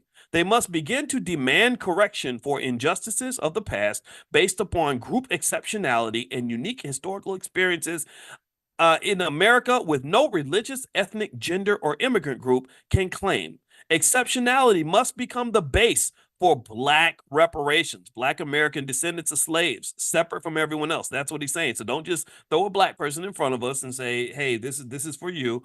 You have to address our specific issue, our specific claim. Black Americans should extract their group out of sham programs and policies that are not corrective action for them. Until race is reinserted as the primary corrective focus, blacks ought to boldly disengage and withdraw from affirmative action and diversity programs. Until race is reinserted as the primary corrective focus, blacks should jam up the system by filing lawsuits and staging nationwide protests, then proceed directly to mobilizing a new strategic movement to demand national reparations for Native Black Americans. Or foundational Black Americans is another term that's been used. I've heard people say American descendants of slaves. I don't have a problem with that term. B1, whatever it is, right? Well, B1 is more black first, but still, to me, if you are a descendant of slavery, you are different from other people. It doesn't mean that we don't love everybody, but you have to make sure you get what you deserve. White America owes a debt to Black Americans. Reparations is payment made in compensation for wrongs committed against a group of people, such as reparations paid to Jews for the Holocaust or American Japanese for their internment camps during World War II. Reparations for blacks should be in the form of cash rewards, community redevelopment funds, redevelopment banks, land grants, and fulfillment of the Adams-Onis Treaty. Reparations based upon the exceptional historical experiences of blacks and only blacks is a more specific way for America to repay its debt to blacks than affirmative action programs that benefit nearly everyone. There we go. Shout out to Dr. Claude Anderson. He's given us something to think about. I don't tell you what to think. That's not my job. I do encourage you to think about something and I will say, that what I would add to what Dr. Anderson said is I do believe that there's a way out. I do. I think that it's the thing is it's not going to be, all black people sort of getting on the same agenda and all doing the same thing. I don't know if that's really completely possible, but I do know that there are millions and millions and millions of black people who understand things like building wealth. You understand the flaws of the educational system, and you understand, and you also are learning the value of family, right? And I think that if you study these things and become very intentional about this, about breaking those generational curses, I think that you can actually create an extraordinary race of people. Remember, tough times create tough people. There's no tough experience I've ever had that when I took the right attitude did not make me stronger or better. And in fact, there's no great person, no great man, no great woman who did not become great by going through tough experiences. So who's gone through an experience tougher than yours? Nobody. Nobody's gone through anything tougher than what you've gone through. So in my view, you are very well positioned to be the most exceptional, most impactful, most powerful group of people on the entire earth. It's just going to take time. And I think that so we have to be patient. I don't think you should judge the future of Black America by looking at where we are in the year 2024. Remember, you got the year 2034, the year 2044, 2054, 64, 74, 84, 94, 04, 14, 24. You've got this game is not nearly over. So don't give up hope. That's what I'm saying. Don't give up hope. Definitely don't give up hope on yourself, because I know all of you are special because that's why you're here. I mean, why else would you be investing the time that you're spending right now hearing what I have to say about this if you weren't already committed and 10 toes down into certain ideas? So you're already exceptional. You are the talented 10th. The buck stops with you. You're the ones that are going to make black people great again. And so I want you to keep on doing what you're doing. Keep raising them kids, keep building that business, keep working hard every day, keep reading those books, keep taking in the knowledge, keep breaking the curses, and I guarantee you it will pay off. It always pays off. Why? Well, because you are investing directly in you. You are making you and your community the top priority. You are representing the essence of what it means to be B1, black first. You're putting yourself at the top of the priority list. That which you invest in is what will pay off. The things you don't invest in don't pay off, but you're investing in you. So you can't help but to have a greater version of you. Do you understand what I'm saying? So I hope that you get what I'm saying. So anyway, guys, that's it. Let's bounce out for tonight. Tomorrow we meet at 10 a.m. We do this 7 days a week. The class is free if you want to join us for financial consciousness training. Just go to b1moneytips.com, be the number one moneytips.com if you are not registered yet. Also, tomorrow we're going to do stock options. If you are interested in generating income from stock options, we have a great program for that. So you can go to drboyceprime.com. That's drboyceprime, prime.com if that's of interest to you. Also, don't forget, last but not least, in 1 month, the All Black National Convention is where we gather once a year. It's going to be our 9th one. We did this. We didn't get no help from nobody. Like we paid, and it cost millions of dollars to do this thing over several years. So we've raised this money. We've made it happen. We've gotten it done. This is an institution now. So year 9 is coming up in Chicago, October 25th to the 27th. We have 60 experts in a wide range of topics that are coming together. It's a big black family reunion for anybody that wants to be pro-black and proud of that. And also we have the B1 ball, which is a lot of fun. We're going to do fun stuff. We're going to have a spades tournament and all that. And I'm going to win, by the way, because I'm damn good. And I will always I'm going to make sure I get all the big jokers I'm playing. But anyway, what I am going to play with my wife, I just said I had to pick my partner because you know how spades is. You get a bad partner, you're ready to hurt somebody. And also on top of that, though, there's going to be a ton of learning, networking, lots of business gets done there, and you're around the right people. So I hope you'll join us. The URL to take a look and see what's on the agenda this year is allblacknationalconvention.com. That's allblacknationalconvention.com. So feel free to take a look and join us in Chicago. And I hope you guys have a good night. God bless you. I'll see you in the morning. Good morning, everybody. Good morning. Come on in. I hope you guys are doing well. Welcome, welcome, welcome to Money in the Morning. My name is Dr. Boyce Watkins, and I hope everybody's having a great day. I hope that we're all feeling good. I hope that our lives are where we want them to be. I hope you're achieving your goals. I hope you're feeling like $1 million. I know I am. I'm feeling like a trillion, a quadrillion. That's what I am, a quadrillion. There we go. So anyway, I hope everybody's doing well. As you come in, shout out your city. Let me know what city you're coming from. I'm always curious about that. Hey, Donna, how are you? Junaville. I was going to say juvenile, but not juvenile. It's Junaville. Let's see. I see Miami, New York, Philadelphia. Jermaine's out of Cali. Let's see. What else do I see? On YouTube, they are reading Kim Porter's memoirs. Yeah, I heard that the memoirs weren't real, actually, but you know what? I can only imagine what the memoirs would sound like. When you've been hanging out at Diddy parties, it's Diddy's an interesting guy, right? Renard, New Orleans. Let's see, Terrell Griffin from Norfolk, Virginia. Tasha out of Louisville. Is that Louisville? Are you spelling Louisville and really spelling it the way we really pronounce it, like Louisville? Like in Louisville, the joke is that you don't say Louisville or Louisville, you say Louisville. Like you got to kind of like blur the whole word together and kind of Louisville. It's got to come out like roll off the tongue real easy. It's a Louisville thing.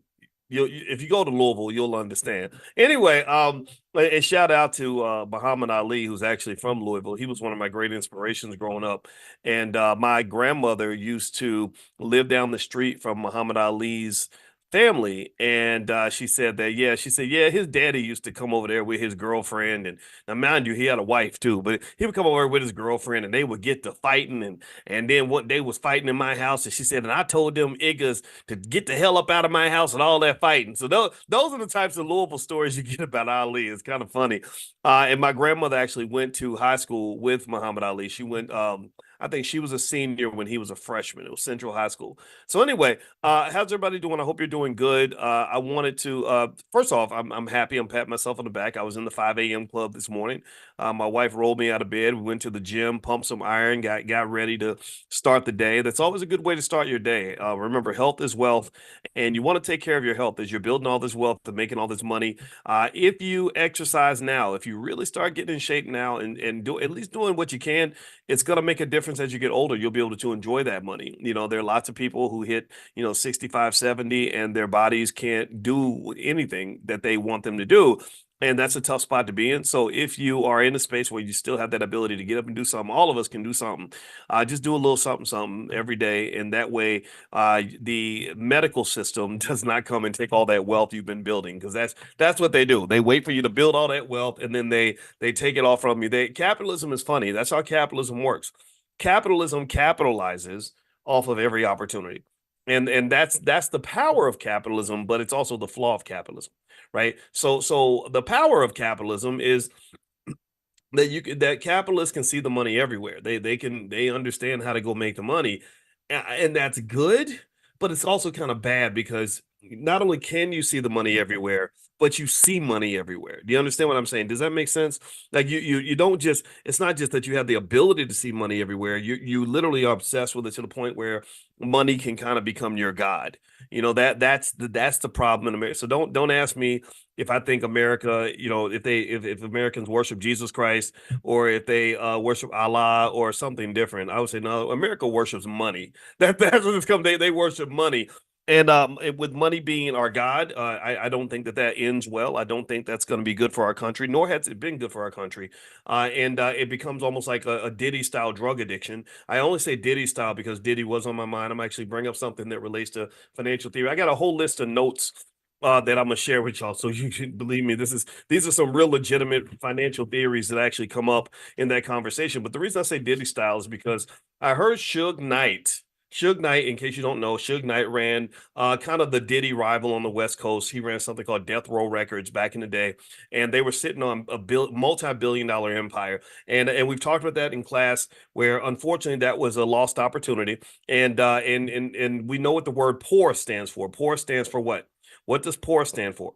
It stands for passing over opportunities repeatedly. Passing over opportunities repeatedly. So Death Row Records was a multi-billion-dollar opportunity that was passed over because, for some reason, somebody said that if you're a black man, you're supposed to always be into some gangster stuff and do a lot of things in terms of breaking the law, things that'll get you sued, things that'll get your assets repossessed, things that'll eventually have you in jail.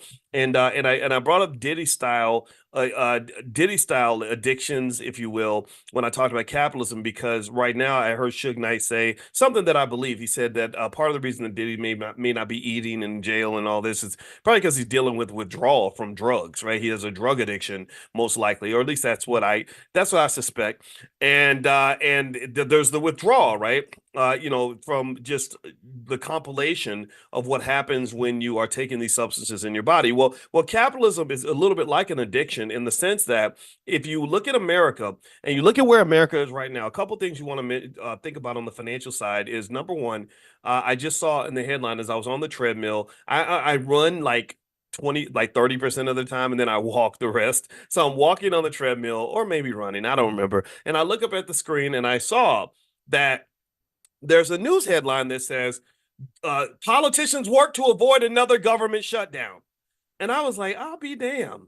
These people, these idiots in Congress, these big dumb doofuses, every few months, they're always on the brink. They always take us on the brink of a government shutdown every few months. Tell me if you've noticed this. There's always like this risk of a shutdown, and the shutdown is you're taking the whole economy off a cliff. And you're playing chicken with each other. You can't get along with each other. You can't compromise for the sake of the country. And it just becomes this goofy nonsense. Every few months, we got to sit back and wonder if this is going to be the time where our whole economic system falls off a cliff. If thousands of government employees are going to lose their jobs. I don't know how many people the government employs. I assume it's maybe over 1 million, right? If all the services are going to be halted for people, millions of people that depend on this, it's ridiculous. It's ignorant. It's crazy. It's easily avoidable. but it's not avoidable if you have bad culture. So the same way Suge Knight and Diddy and all that went down because of bad culture, your government's going to go down because of bad culture. The difference is that the Diddies and the Sugs are into the street stuff, the gangster stuff. Well, in Capitol Hill, they're into a different type of gangster stuff, where the Democrats and the Republicans are basically the old school Crips and Bloods. And I say old school because even the Crips and Bloods got more sense than the Democrats and Republicans. Even the Crips and Bloods tried to come together for the sake of unity, right? Ice-T did it, and a lot of people, Kendrick Lamar, shout out to him, he's brought them together, right? So even the Crips and Bloods realize, hey, you know what? If we keep on trying to kill each other constantly, we can't make no progress. This is not fun. This is very traumatic, right? So the Crips and Bloods have more sense than the Democrats and Republicans, and as a result of the fact that they will spend more energy fighting each other than they spend defending the country, America's in trouble. America's really in trouble because not only are you averting yet another government shutdown, but also you have a debt that is spiraling out of control to the point where most economists are very concerned about the fact that we have $37 trillion worth of debt. I can tell you with clear affirmation that about 10 trillion of that 37 trillion was completely unnecessary. It was a lot of that debt was compiled during the pandemic. They took on a lot of unnecessary debt during the pandemic because the pandemic wasn't nothing but a big damn money grab. That's what it was. It was a big money grab. The pharmaceutical companies came along and said, we can help you. We've got this jab with this medicine that doesn't even work, but we're going to tell you that it works. And we're going and we want you to use your gangsterism of the government and do like Suge Knight did when he held Vanilla Ice over the ledge with his ankles and made him sign the contract. We want you to grab the American people, hold them over the balcony by their ankles, and threaten to throw them off if they don't take this shot. You're going to lose your job. You're going to lose your friends. You can't see your grandma ever again. They're not going to invite you to Thanksgiving dinner. Now, again, I'm not judging you if you took that shot. There were people in my family that did it. I didn't judge them. They didn't judge me. But Lord Jesus, it was ridiculous. And then when everything comes out where they're like, well, it's not as effective as we thought it was. We thought it was going to be great because we put it together in 35 seconds and we thought that 35 seconds of work would be enough. No, you was in for a damn money grab. You were in it for a money grab. Who paid for all those shots? Who paid for that? In economics, we have a phrase that says there's no such thing as a free lunch. Somebody paid for that damn thing. Who paid? Who do you think paid for all those shots they were giving out? You, the taxpayer. But the government was the intermediary.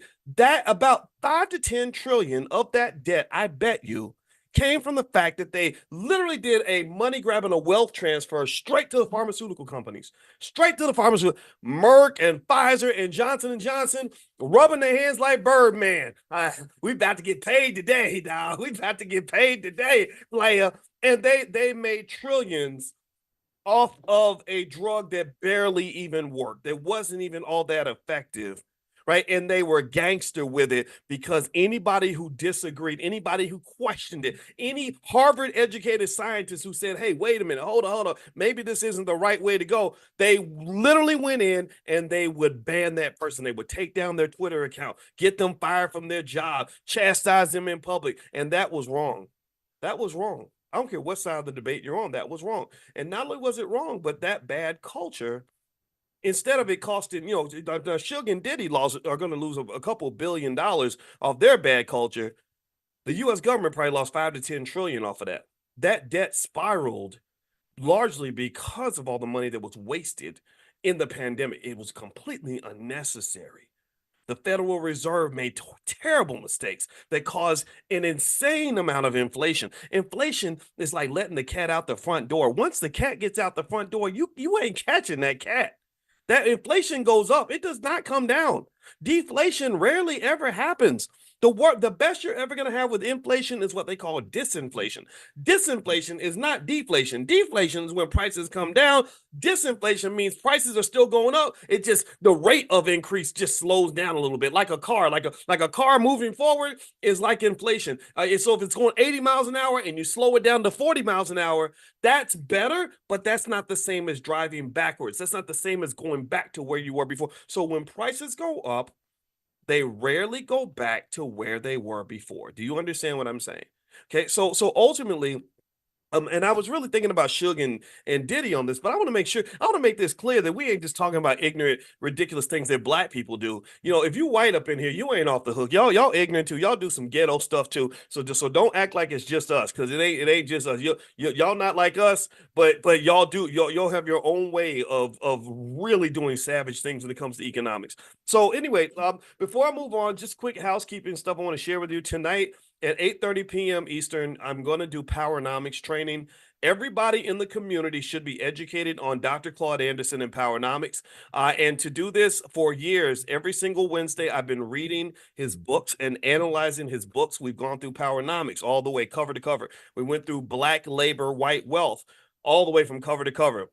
We're going through the Black History Reader from cover to cover. After that, we'll do another book. Maybe we'll do my book, The 10 Commandments of Black Economic Power, which you can get a copy at drboycebooks.com. So that's free to anybody that wants to join. If you'd like to participate, text the word greatness to the number 87948. So text greatness to 87948. I will send you a link to invite you to join us for Powernomics class. Also, tomorrow, if you're interested in stock options, we are going to meet for the prime class, and we're going to break down something coming up called the Triple Witching Hour, which is a lot of volatility in the market. It's going to happen Friday, but it also is an opportunity to make money. So if you have an interest in stock options, feel free to go to drboyceprime.com, drboyceprime.com. All right, so here's one thing I want to mention. I had an epiphany today. I was just thinking about this. Stuff just comes to me. I don't know where it comes from. It could be God, or I hope it's not the devil. And I was sitting on the treadmill and I thought about, I love hip hop, right? I'm a big fan of hip hop music. I always have been. I didn't even like music until hip hop came along, Curtis Blow and all that stuff. Before that, I didn't even listen to the radio, right? Hip hop is magical in that way. And also because of the cohort that I'm in, I'm Gen X. Um, I am about the same age as a lot of the major figures in quote unquote gangster rap. Like when I hung out and became friends with Ice Cube, we realized we were both Geminis, born around the same time. And I think something like on my birthday, he texted me something that said "Happy Birthday, Gemini" or something like that. And I thought that was cool. I appreciated that because he's accomplished a lot, right? Dame Dash and I, it turned out our birthdays are very close. Tupac and I, our birthdays are 4 days apart. Kid you not. His birthday is June 16th, 1971. Mine is June 20th, 1971. So these are my peers, right? That's my point. These are my peers. So I was there. I saw it all as it happened in real time. When Tupac put out an album, y'all might remember, I'm not going to say it, but it was called Strictly for My Iggas. Anybody remember that album by chance? You have to be a real Pac fan to know about that album, right? Strictly for My Iggas. I'm not gonna say the word because we don't do that no more. They 1994, and when he put that album out, I remember I bought the album. I was in college and I bought it because I was like, oh, it's strictly for my iggas. I'm one of your iggas, so I'm gonna get this album, right? That's the logic I had at the age of 21, right? Don't judge me. I'm wiser now. And so anyway, I watched everything happen in real time, and it was a real kind of blackmail experience. Also in the sense that, like, I didn't know all Cube and all those guys. Then now I know some of them, right? I met them through time, but I got to know them after all the stuff happened. And but in my own life, I remember the same year that Pac died. About maybe a month after that, my best friend Greg Wilkins got killed in Louisville, Kentucky. Like some black men came in his house, shot him in the head right in front of his daughter. I told you all about that. I talk about people I love because that's how I keep them alive, right? So Greg is in heaven listening to this podcast because I'm sure they have good Wi-Fi in heaven, and so I want to make sure I let my friend know I have not forgotten him. And so anyway, here's the deal. So as this was happening, it was like watching like a soap opera, like for men. You're just kind of watching the ups and downs. You're seeing Easy E and getting into his beef and back and forth with Ice Cube, where Ice Cube puts out that No Vaseline thing, and which was really a great song. And then you saw Pac going back and forth, and he puts out Hit 'Em Up. And that was just a kind of an interesting time to sort of be black. But here's the thing that I realized today. I didn't realize this until this morning. Some of y'all might have realized this before because you might be smarter than I am for sure. But this is something that just hit me today. I don't know if anybody else has thought about this, but I thought about the four major players in the whole East Coast West Coast thing, right? But back when you go to the Source Awards, remember when Suge gets up there and he says, if you want to come to a label where the executive producer ain't all in the videos, ain't all in the shows, Ain't trying to rap on the microphone, whatever he said. Dude, come to death row, right? And he's wearing the big red thing, right? And you remember that, right? Well, here's the thing that's interesting. So right then, the peak of that whole East Coast West Coast beef, um, I thought about the four major players at that time. Pay attention. This has an economic lesson, I promise. Not just me reminiscing on stuff that, maybe might bore some people. But the four major players in that whole situation were Tupac, Biggie, Suge, and Diddy, right? Right. Those are kind of the four major players, the four big kahunas in all of this. And I said to myself, I said, I'll be damned. Out of those four guys who were literally at the epicenter of gangster rap or whatever you want to call it at that moment, two of them are dead, two of them are in prison. Every single one of those four men is dead or in jail. Every one of them is pretty much gone. Suge Knight kind of gone. He's there. He'll do phone calls and stuff and they'll record it, but he's kind of out. Diddy locked up in jail. They're wondering if he's going to be alive next month. Eddie Griffin actually said that he thinks Diddy's not going to be around in September. I don't know. I have no idea. I don't wish that on anybody. But it's interesting. I thought about that and I said, I'll be damned. And the reason it hit me like a brick is because it made me think about how you have millions and millions and millions and millions of your black boys, your sons, that would give anything to be where those men were standing. They would give anything. Who wouldn't have, especially back then, and even up until recently, who wouldn't give anything to be a part of Death Row Records? Anybody remember that album cover they had? The coolest album cover ever. It was Tupac and Suge and Snoop, and they just looked like the mafia or something. Like they were like the baddest men on the planet. And then Bad Boy was actually had potential. Biggie was amazing. Diddy didn't seem like the Diddy that we know today, and you just you had all this wealth and power, and so a lot of little black boys grow up wanting to be in that space. And I think, isn't it interesting though that how the devil plays with you sometimes, because sometimes the thing that you think is going to be your heaven is actually going to turn into your hell. It's almost like that TV show Fantasy Island. Anybody remember Fantasy Island?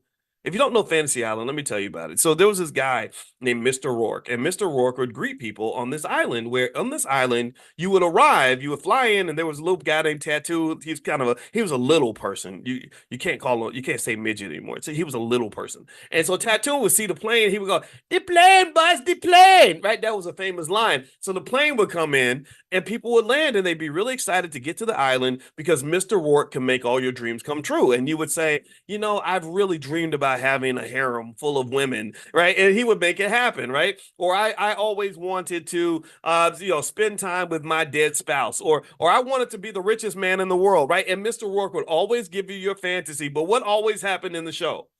What always happened is at first the fantasy's amazing, and then little wrinkles would pop in, and then it would get so bad that by the end, the person's like, "Please, Mr. Rourke, let me out. This is terrible. Oh my God." Right. And so there was always a lesson, right? There was always a lesson. Like sometimes you got to be careful about what you wish for because you just might get it.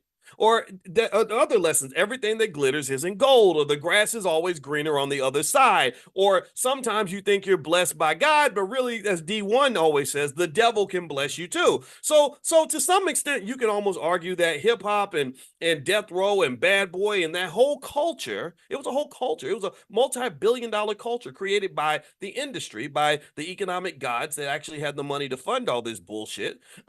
This whole culture was kind of like it was like this so-called heaven that really was a hell. Like it was like what you thought would be a blessing from God was actually a prayer answered by Satan. You prayed to God, "Lord Jesus, please make me the biggest rapper in the world. I want to be invited to all the Diddy parties. I want to hang out with Suge and Pac in Vegas on the night that they're not going to be shot. And and Lord, please give that to me." And so you send the call up, what you're praying for, and then your prayer gets answered. But it's like you're making a phone call and you think God picked up the phone, but it wasn't God who picked up that phone. It was the devil, right? So Satan picks up the phone and says, "Absolutely, I'm gonna make your album go platinum. You're gonna have all the money in the world. You're gonna have all the women. You're gonna be as famous as you want to be, and you're gonna be hanging out with Biggie and Pac, and we're gonna put you right in the middle of East Coast, West Coast hip hop. Right, that's what we're gonna do. We're gonna make you.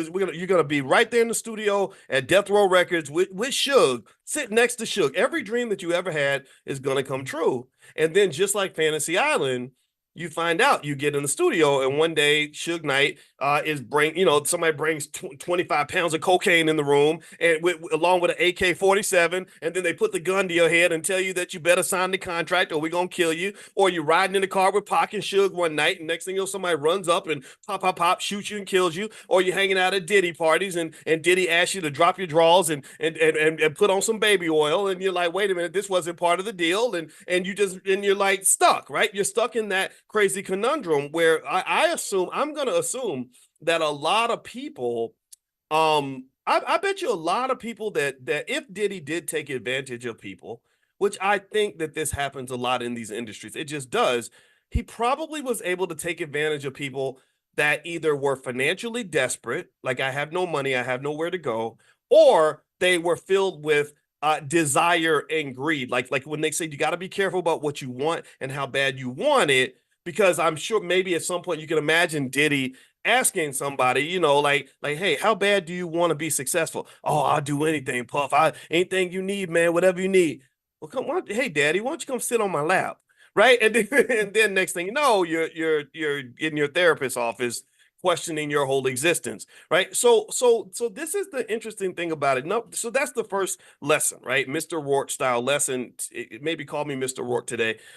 Is obviously all that glitters is not gold, and you got to be careful about what you wish for. So it's not just what you get out of life, it's how you get it.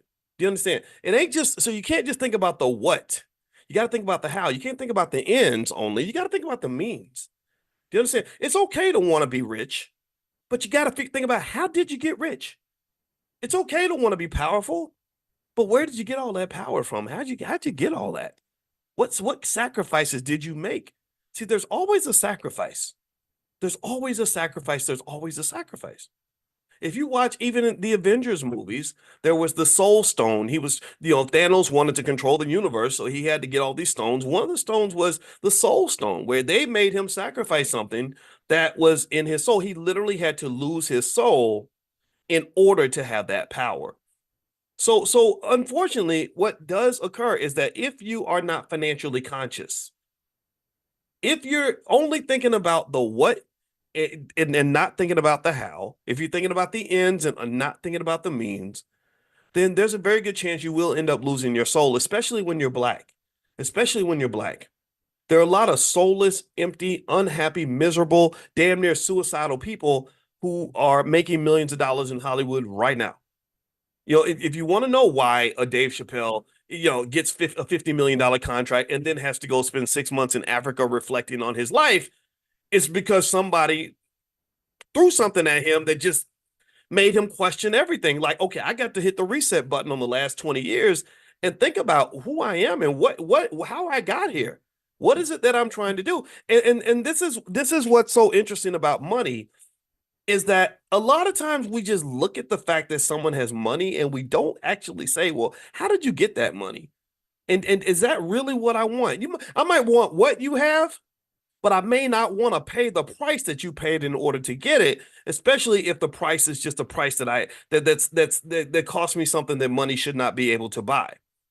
So here's a couple of financial concepts you can walk away with that, I mean, there's financial lessons all over this in terms of just what's happened with hip hop and in terms of what it's kind of done to the black community, what it's done to so many of our children that has so much potential, could have done a lot of things, but instead they wanted to, be gangster rappers and stuff. And I don't know if that is the best use of our greatest resource. Our greatest resource is our young men and young women. So you got millions of our young boys who were pulled into a space, pulled into a culture that has cost the black community trillions. Because if a young man fully embraces the toxicity of some of that culture, if they literally think about it, if you have a young man who spends all his time hanging out with Diddy, he's going to be introduced to drugs. He's going to be introduced to sexual irresponsibility, STDs. He's going to be introduced to baby mama problems. He's going to be introduced to violence.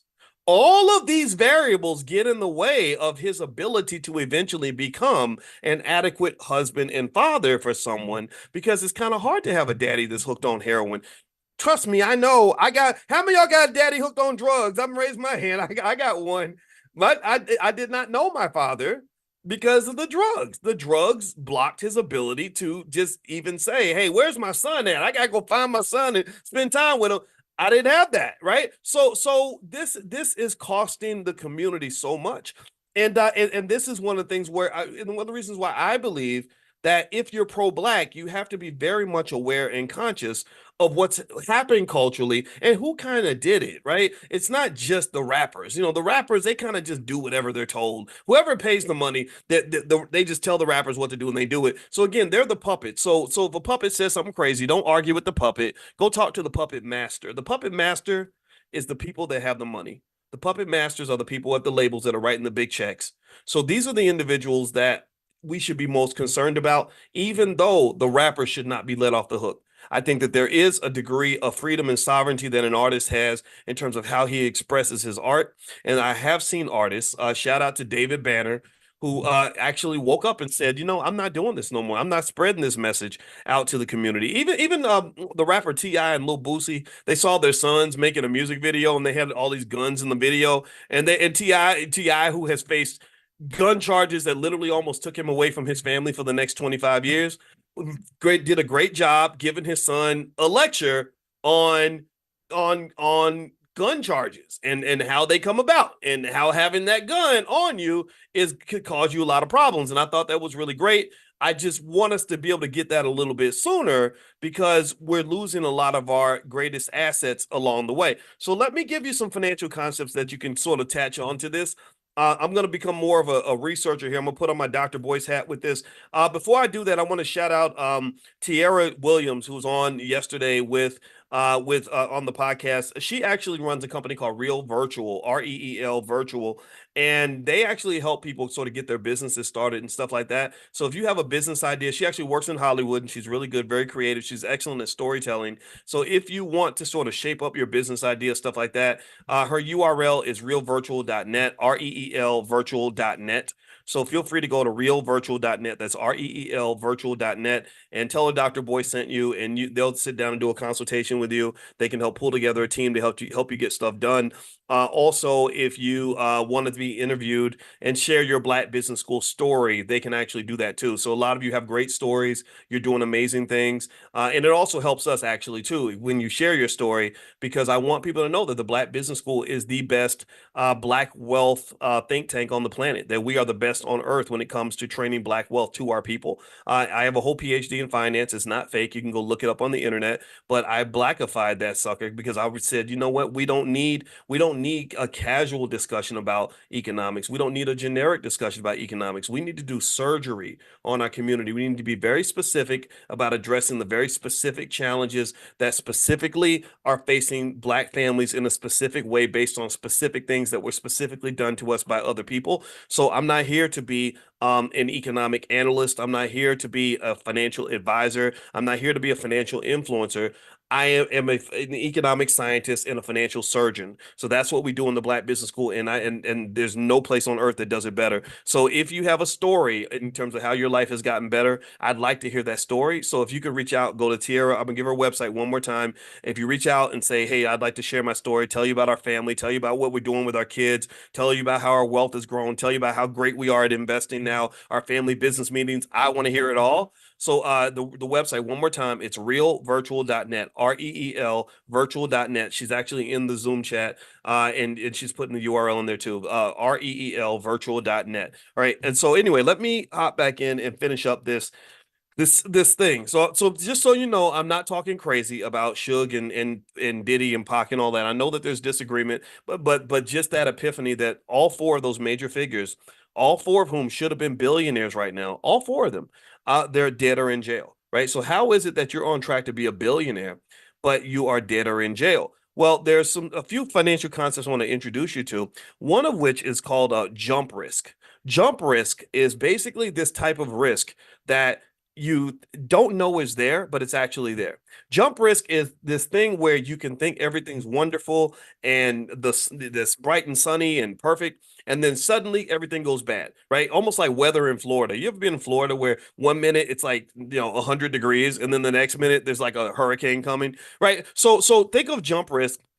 It's just something where things can suddenly change on you, especially if you're not aware of all the risk factors that you're facing in that particular situation. So with this investment, which Pac and Diddy and Biggie, all of them were making an investment. They were investing not just money, but they were investing time and energy and really investing their lives in this whole thing called being a rapper, in this whole thing called the hip hop music industry. But I think what they did not understand is what a lot of young artists do not understand, which is the risk assessment of what they're walking into.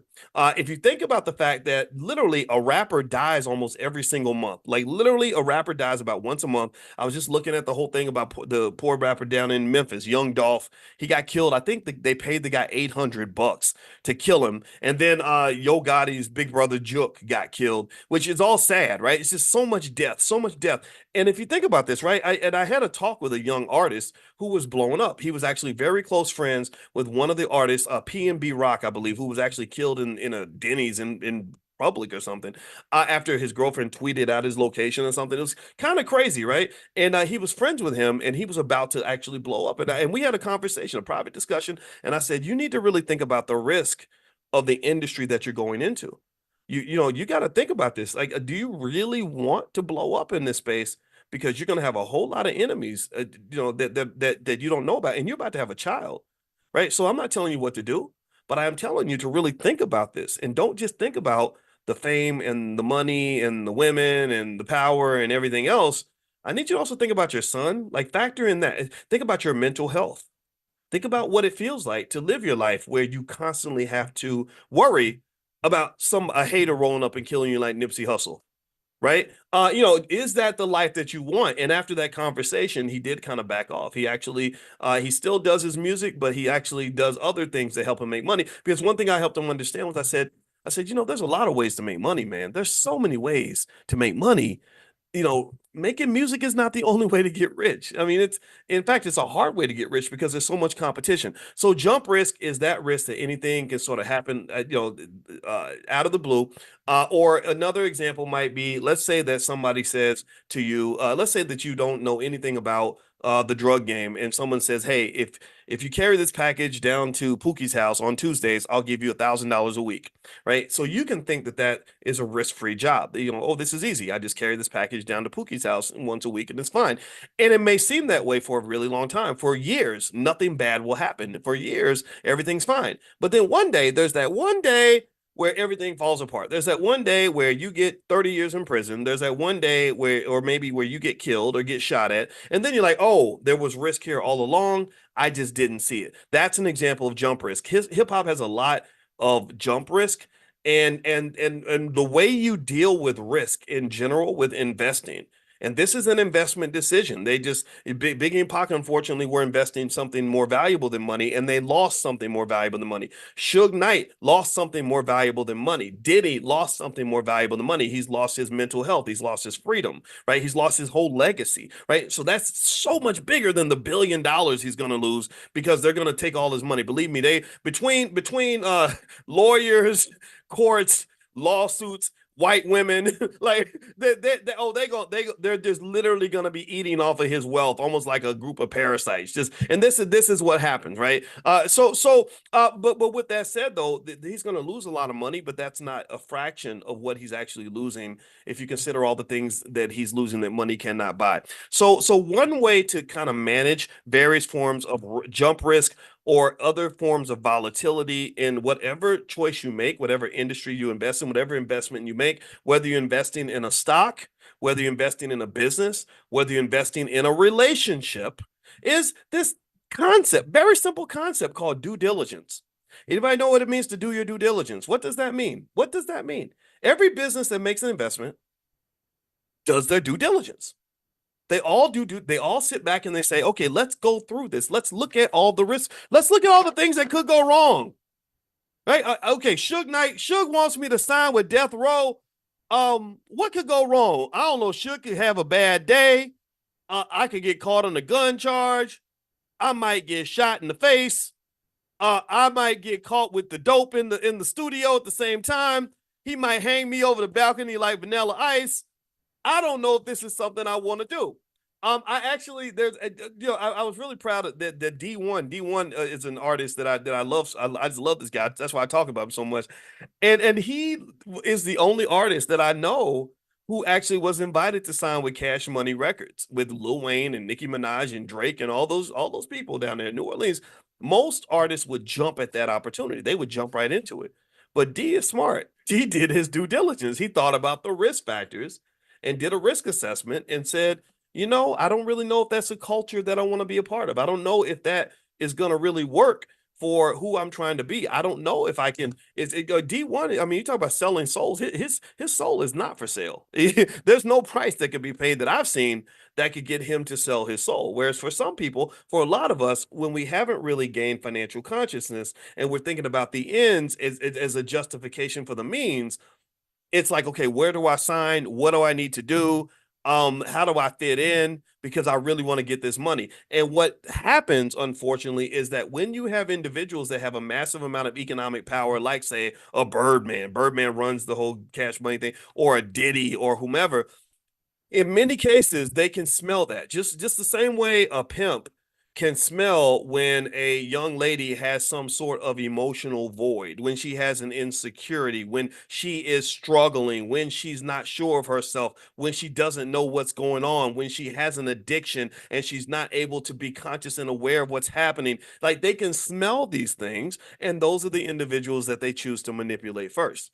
They're not going to manipulate the person that's wide awake, fully aware, doing their due diligence, who says, hold up, let me go think about that for a while and then I'll get back to you. They don't mess with people like that. They don't want to talk to the good lady that went to college. They don't want to talk to the girl that's got high self-esteem. They don't want to talk to the person who understands all the different ways to make money. They don't want people like that. They want people that are vulnerable, not just financially vulnerable, but also emotionally vulnerable, intellectually vulnerable, and vulnerable in whatever way is necessary for that allows them to kind of wiggle in and turn you into something that you didn't want to be. So that's what I kind of see. If you believe that Diddy is guilty of some of these things that he's accused of doing, I'm going to tell you the truth. I believe he's done some stuff. I do. I still thought he was connected to Tupac's death. I'm sorry. I've always felt that way. And so if you believe this, then you would know that, yeah, him having wealth and power was definitely a key factor in this. In fact, I'm gonna tell you one last Diddy story, and then we're gonna be done for today because I've sat up here yelling and screaming, and I need to go, and I got a thing I got to do in a minute. So I'm gonna try to be efficient with my words here. There was a young lady I met one time, who went to an HBCU, and she told me that when she was in college, that her grades were really bad. And I said, but you're so smart. Why were your grades bad? She said, because I didn't study. And I said, well, why didn't you study? Like, you're supposed to study. And you know what she said? She said, um, I only moved to Atlanta because I wanted to be in the music industry.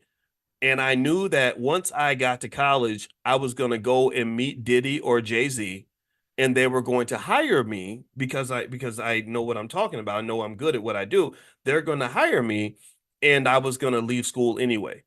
That was her plan. That was her plan.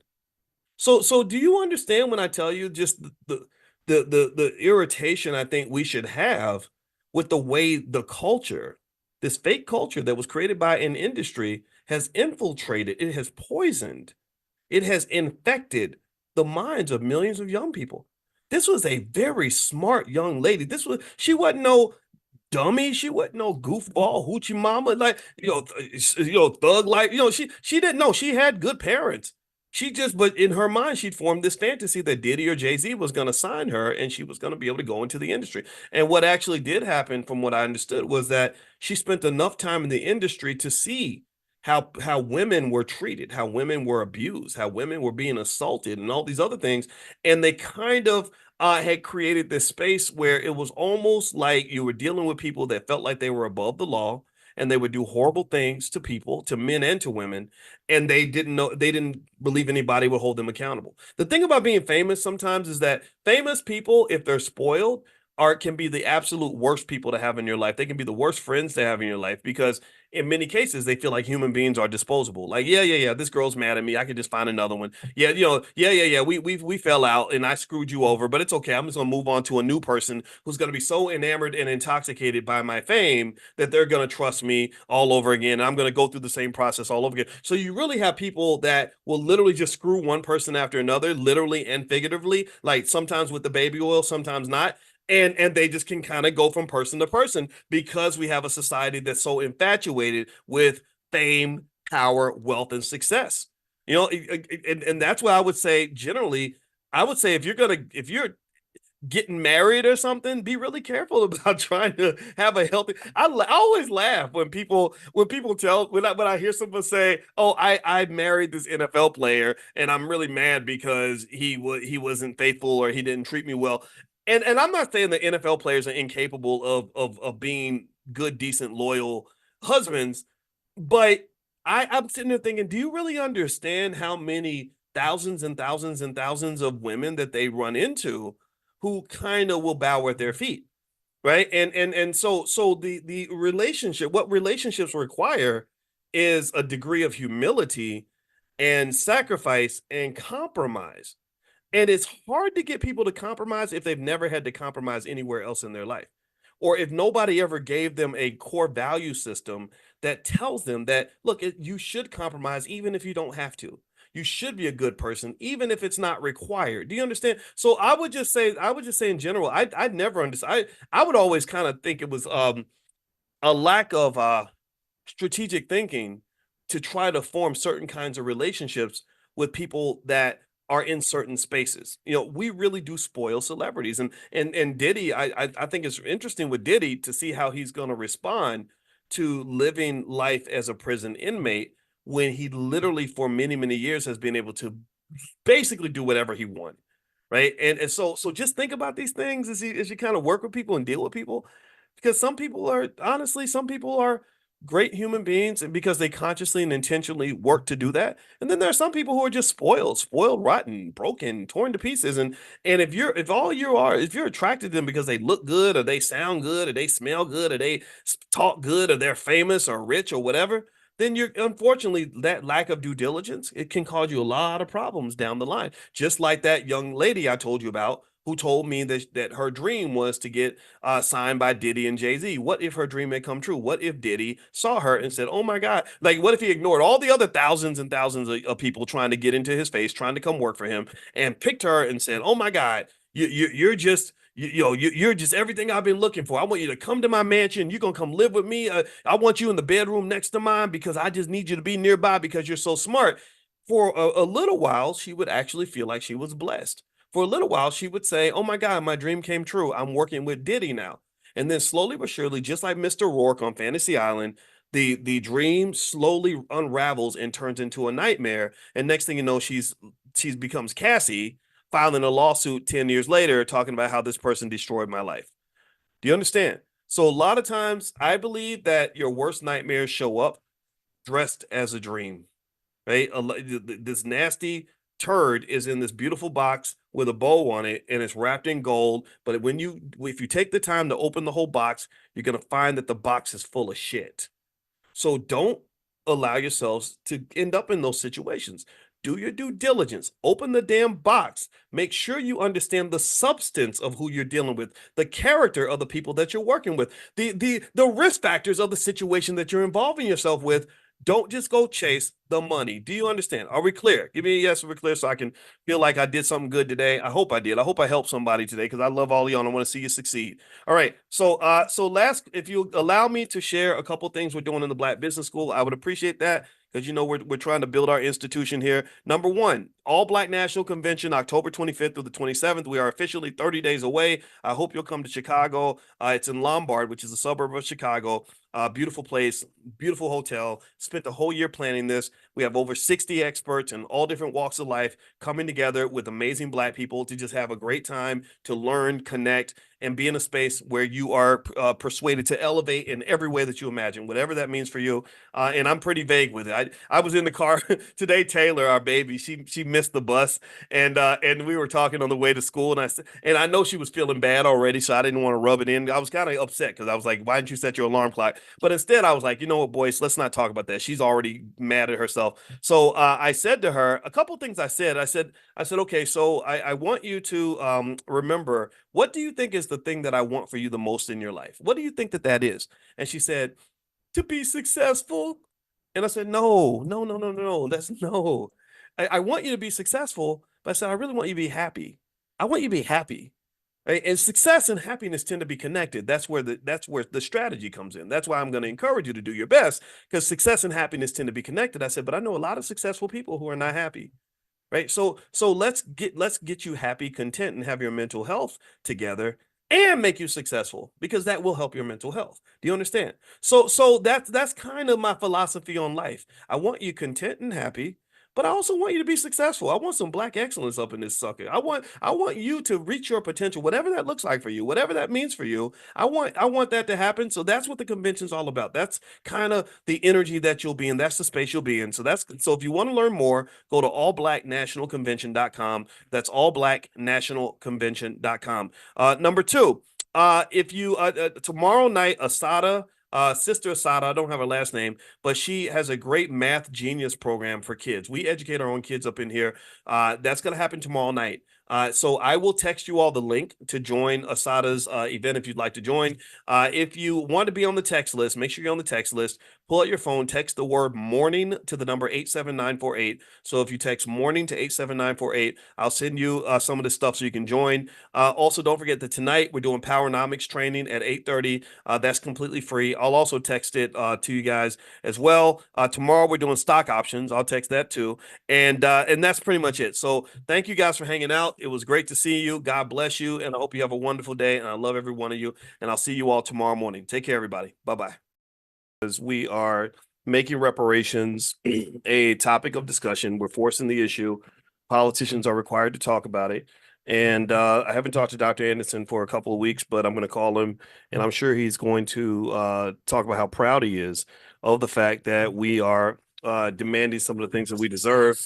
Oops, sorry. And that was my phone. You know how phones just jump out and start doing stuff on their own.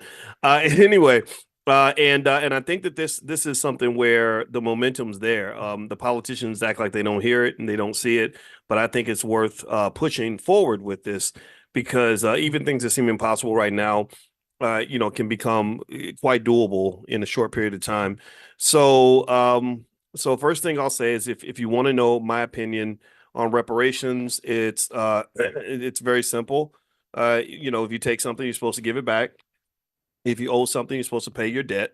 What we went through was unique and terrible, and somebody should be paying the piper for that, right? That's something. I hope you agree with that. Give me a yes if you agree that reparations should be on the table for discussion, and we should just consistently talk about it. I'll give you an example of a topic that I talked about for a long time that was very far away from becoming a reality, but now it's a reality.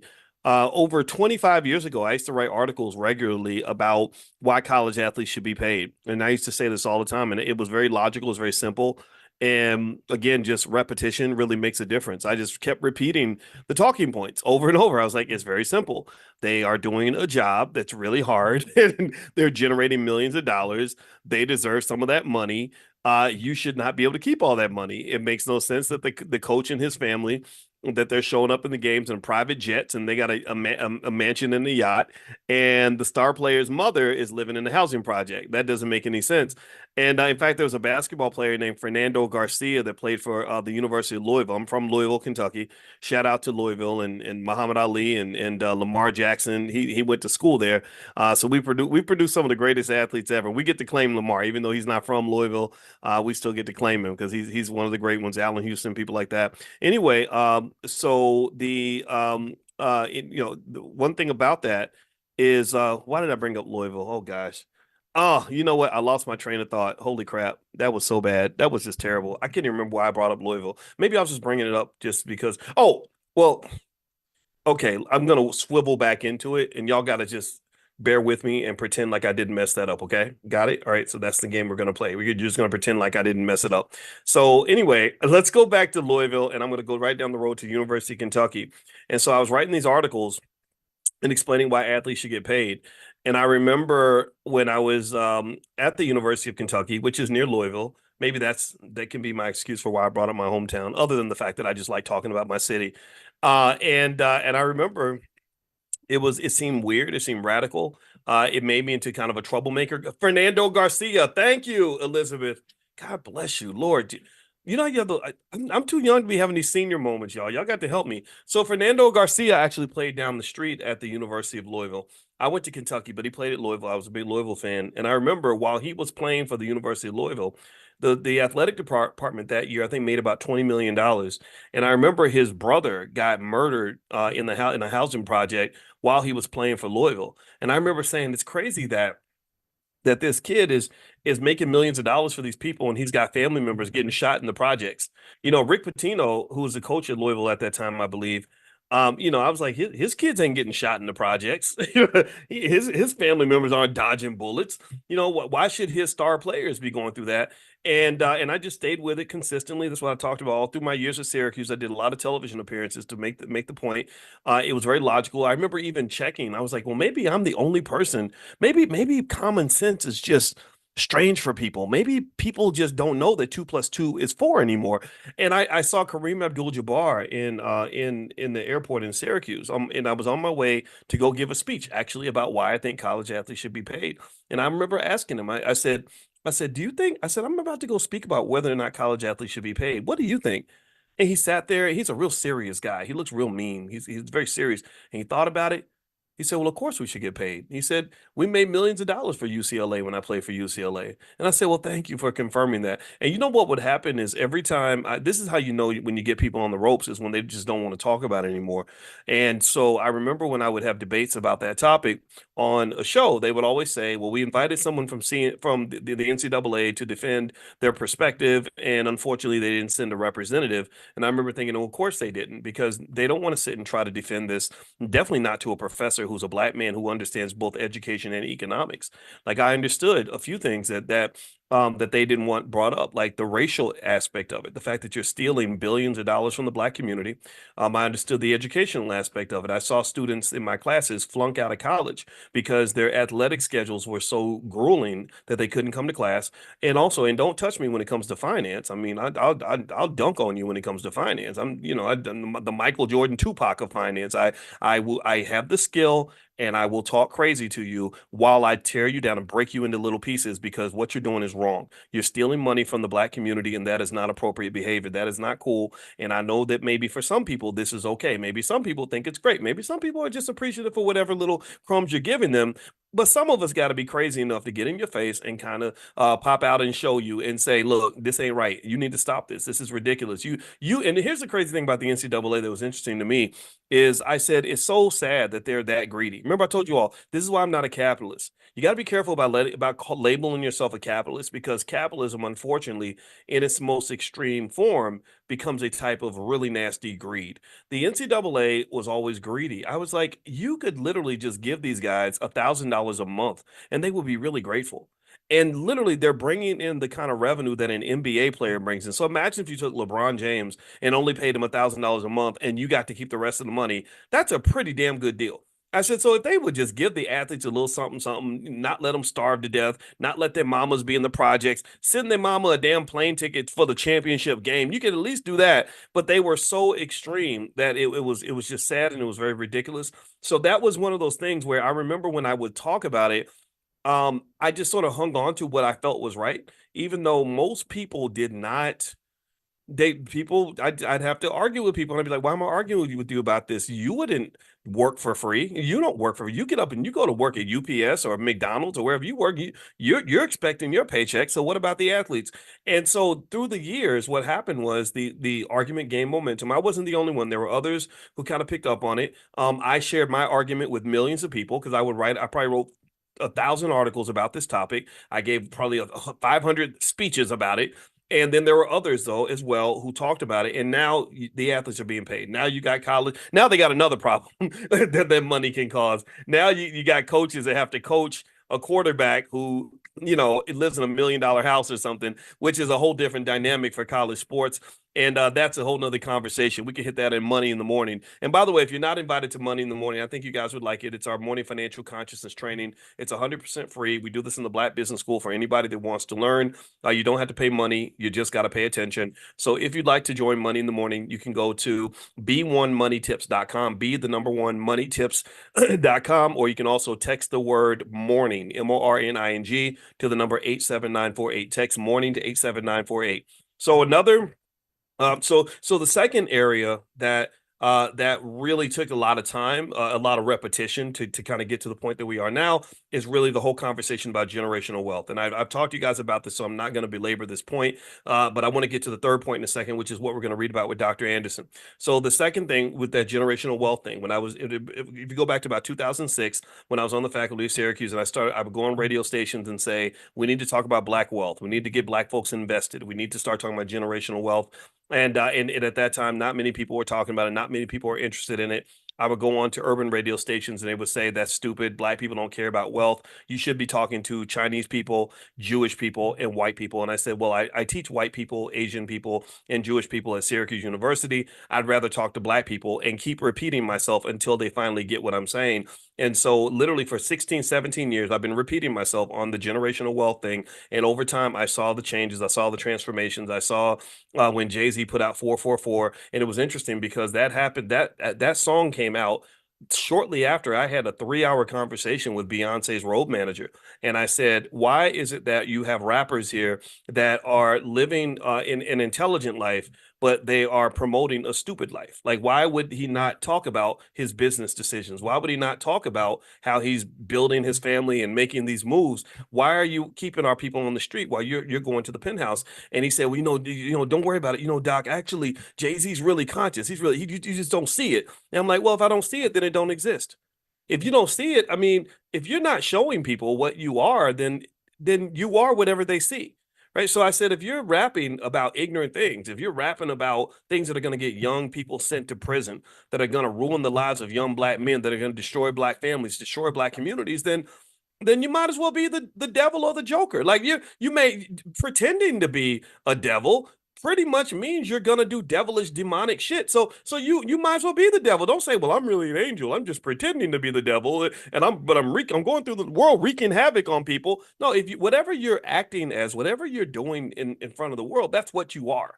That's what you. So we had we had a long conversation, about 3 hours. I don't even remember the guy's name, but he was like a road manager for Beyonce. He did something with the Beyonce tour, and then later on, like that 444 song came out. And I was like, I wonder if our conversation had an impact on that. Maybe it didn't, though. I can't take credit for that, but I was really happy because that was part of the shift in the culture. That was about maybe 2014. And then over time, I think that just that repetition, talking to millions of people and repeating myself about fundamentals of wealth and why wealth matters. And I really had always concluded that if we get our wealth thing together, we're going to solve about 80% of the problems that we have in our community. Not all of them, not every problem can be solved with money, but money helps. Being broke definitely makes it harder to fix the other problems that you may have. So if we really, really as a community, really embrace economics, like just hold it tight, like squeeze it and grab it and embrace it as much as we embrace basketball, football, rapping, and everything else, then I guarantee you we'll be the best in the world at this. We're not done. Like this is the beginning. This is not even, we're not even halfway there. Halfway there. In 2013, I remember thinking, okay, let's create something like Project 2070. That was something I wrote up in 2013. And I said, okay, we got 57 years to do this. Is that right? Yeah, that's the math. And we're literally only in like year 11. So I personally will tell you that whatever we've done so far, you haven't seen nothing yet. Just wait until you see what your kids do. Wait till you see what your grandkids do. They're going to take it to the absolute next level because they're not playing catch up like the rest of us are. A lot of us went through a school system where we were miseducated. A lot of us didn't even learn about investing until we were 40. A lot of us didn't have any wealth to work with because the only thing people left us were generational curses. I talked to a young brother today. I had a consultation with him and he was 33 years old. I had so much respect for him. Hope he doesn't mind me bringing him up. I'm not going to say his name, but he was a veteran. He'd done 10 years in the military. and he had three sons, and he was really, really, really motivated to nail the generational wealth thing. And we talked about his sons, and he got really emotional. He started to cry when he talked about his sons, and I respected that. And I said, "Well, what's going on? Why are you emotional?" He said, "Because I don't want my sons to go through what I went through. I refuse to allow them to have the same experience I had. I refuse to allow them to feel unloved like I did. I refuse to allow them to go through the abuse that I went through. I refuse to allow them to go through the trauma like I went through. I refuse to pass down generational curses to my sons. I refuse to leave them broke the way somebody left me broke. That ain't going to happen." And I said, "Exactly. That's exactly what you do as a man. That's exactly what you do as a black man. You are on the right path." So everybody who has the same mindset, if you have the same mindset, if you agree with what I just said about this young man, raise your hand. Let's be intentional. Raise your hand. Say yes in the chat if you align with his views. If you feel the same way, if you're tired of it, you ain't letting it happen no more. It ain't happening with your kids. The buck stops with you. You're not going to let it continue. You are going to elevate no matter what it takes. If you are in that category, raise your hand. And I want to applaud you because you are the foundation of this community. You are the backbone of the black community. You're the backbone. That you are literally like the whole buck stops with you. I mean, who you think's gonna do it? You think these celebrities gonna do it? I mean, the celebrities, they all been running back and forth to Diddy parties, and now they all scared because they don't want the videos to get out. You think the politicians are gonna do it? No, these politicians, they don't even give a damn about America. They're destroying their own country. What makes you think they're gonna come and do anything for you? So you are it. You are the solution to your own problem, and that's both a blessing and a curse. It's an opportunity and it's a burden. It's an opportunity because you got the juice. You have the right ideas. You're focused. You're in it. You're locked in. You're putting your energy into it. You're pouring into the bucket. Everybody else is missing the bucket because they're trying to do everything else. They're trying to make everybody else happy. Celebrities out here trying to kiss Hollywood's ass. The rappers are trying to do whatever these record label owners are telling them to do. The politicians are out here just they're trying to serve the corporations. So you're the only ones actually who are really sitting around thinking about what's going to happen with black men, black women, and black children. You're the only ones. So that's a burden, but it's an opportunity. And I encourage you to embrace that opportunity and keep doing what you're doing. Okay. Now, the third area where repetition and consistent conversation is really going to benefit us, in addition to what we mentioned earlier about athletes getting paid, in addition to the conversation about generational wealth, there is that discussion about reparations. And the thing about it is that it's one of those things where there were people long before us who were talking about it, and it was almost like talking about colonizing Mars. It was such a foreign idea. It was so far-fetched, but they were smart because they just said, well, let's keep bringing the issue up. Well, now it's really reaching, it's bubbling to the surface now. I think the politicians are a little bit concerned because they're sitting here thinking, okay, we used to be able to control the black community. Now we've got these people that we can't control. And so now you hear people at the very top, whether it's Trump, Kamala, or anything in between, they're kind of talking about it now, which is to me a great first step. And so I think this is where Dr. Anderson's guidance on these issues can be extremely beneficial. So what I'm going to do is I'm going to read on page out of Dr. Anderson's book. It's called The Black History Reader. I'm on page 199, The Black History Reader, page 199. His website is powernomics.com. So I hope you'll go to powernomics.com and get copies of his books for you and your family because these are the best books out here. All right, so here's what he was talking last time. We were talking last time about why black unemployment tends to be higher than white unemployment, and one of it is that he just believes that the unemployment rate is just structural. That there is just a structure that keeps black people more unemployed than other people. He talks about race. He says race is the second structural economic factor. Andrew Hacker, in his book Two Nations: Black, White, Separate, Hostile, and Unequal, highlights the major role that racism plays in keeping black unemployment high. Hacker wrote, quote, "For as long as records have been kept in good times and bad times, white America has ensured that the black unemployment rate imposed on blacks, that the unemployment rate imposed on blacks will be approximately double that experienced by whites. Stated simply, if you are black in America, you will find it twice as hard to find or keep a job." Hacker underscored the familiar rule that blacks are the last hired and the first fired. Throughout the nation's history, if whites or other business owners had job openings, they would first hire members of their own group. Unfortunately, there are no incentives or benefits for whites or others to gain from providing jobs for blacks.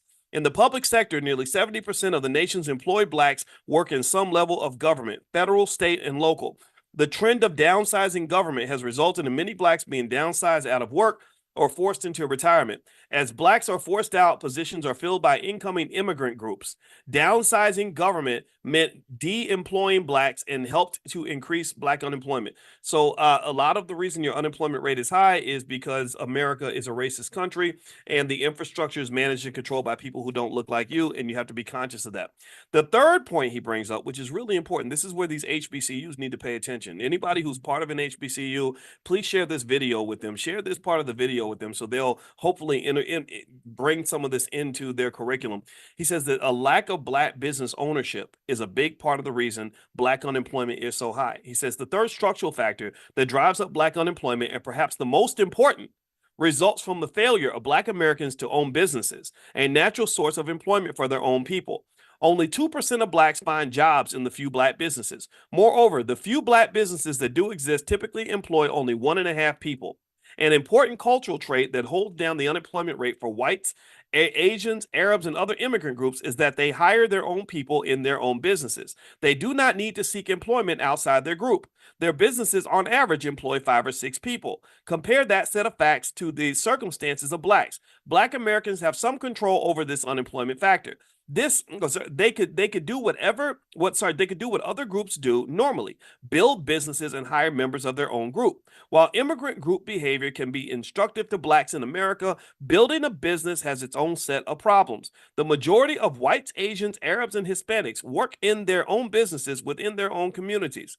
Blacks live in neighborhoods, not communities, and they are conditioned to look for jobs rather than to make jobs. Blacks look for jobs outside of their neighborhoods. So how many of you had that experience where when you were coming through school, the best thing people thought they could do for you was teach you how to apply for a job? Anybody remember going through that where you'd have mock interviews and they explained to you how to fill out the job application? They explained to you how to dress for the job, how to code switch properly so you can make sure that you get the job. Right? We all went through that. That was the dominant training. So what I really think is, what if we supplemented that? Or what if we said, for every second we spend teaching our kids how to get a job, we're going to spend 2 seconds teaching them how to create a job? Like, what if you did that? I mean, I want you to really think about the math here. It's very basic math. It's really simple stuff here. Look, there's 24 hours in a day, 8,760 hours in a year. In the course of a 10-year period, you have 87,600 hours with that child. Over a 20-year period, you have about 175,000 hours that you get to spend that this child is on this earth. Now, a big chunk of that time, they're asleep. So out of 175,000 hours, the kid has about 100,000 hours of time where his little brain is taking in information. And for whatever reason, after he spends his 100,000 hours of time taking in information, a lot of our kids, for whatever reason, never learned how to read, write, do math, never learned how to start a business, but they know how to dribble basketballs, throw footballs, and repeat lyrics from Cardi B or or whoever, or Offset, right? And I personally think that this is something that we should be very conscious about. This is more what I would refer to in our class as an economic consciousness exercise, because I've always told you all that time is not money. Time is not money. Time is more valuable than money. So when I say that you're wasting time, that's worse than me saying you're wasting money. Money you can kind of get back. Money's a piece of paper that has questionable value, but time always has value, and time is always something that can be invested just like you invest money. So even if you don't have money to invest, you do have time to invest. And that kid who's a big ball of time, 100,000 hours approximately, is something that we're not investing in. We're under investing in it. And any asset, and your children are an asset, whether you know this or not. Every financial theory on earth I can put up a chalkboard and explain to you why your children are an asset and why some of your kids are multi-million-dollar assets. Every asset requires investment. Every asset is designed such that if you don't invest in that asset, the asset is going to fail. If you look at even a major corporation, Starbucks, for example, is struggling because they invested incorrectly, and now the company is having problems. So it's a big asset where the investment was done very poorly, and now Starbucks is in repair mode. That's why they fired their CEO and got a new one. Nike is struggling. They just fired their CEO because Nike's this big multi-billion-dollar asset that did not receive proper investment. So whatever you don't invest in, you will not get a payoff, but the things you do invest in will come back and have an ROI for you. So when I was talking to this young brother today who's a a veteran, a father. He had 3 sons, and he moved to a certain city so he could be with his sons because unfortunately he went through a divorce. I had so much respect for him, and I said, you got to understand that your sons are an asset to your family. You are their hero. You are their superhero, and it ain't nothing you can do about it. And until you decide to mess it up, which you're not going to, but understand this, that if you're pouring into these boys and you're teaching them to be smart, strong, and loyal, then guess who's going to be sitting next to you in 10 years helping you run that business? Guess who is going to be able to give the family business millions of dollars worth of free labor or low cost labor every single year just out of sheer loyalty? That's exactly how the Rothschilds became very wealthy. He had one asset. His asset was he had 5 sons, and he told all his sons a couple of things. One, you always help each other out. Number two, you always remain loyal to the family. And then he sent them all out to form banks in different parts of Europe. Next thing you know, the Rothschild name is so powerful that people shake in fear when they hear it. The name scares people. Okay, so ultimately, what I'm saying to you is that these kids are assets, right?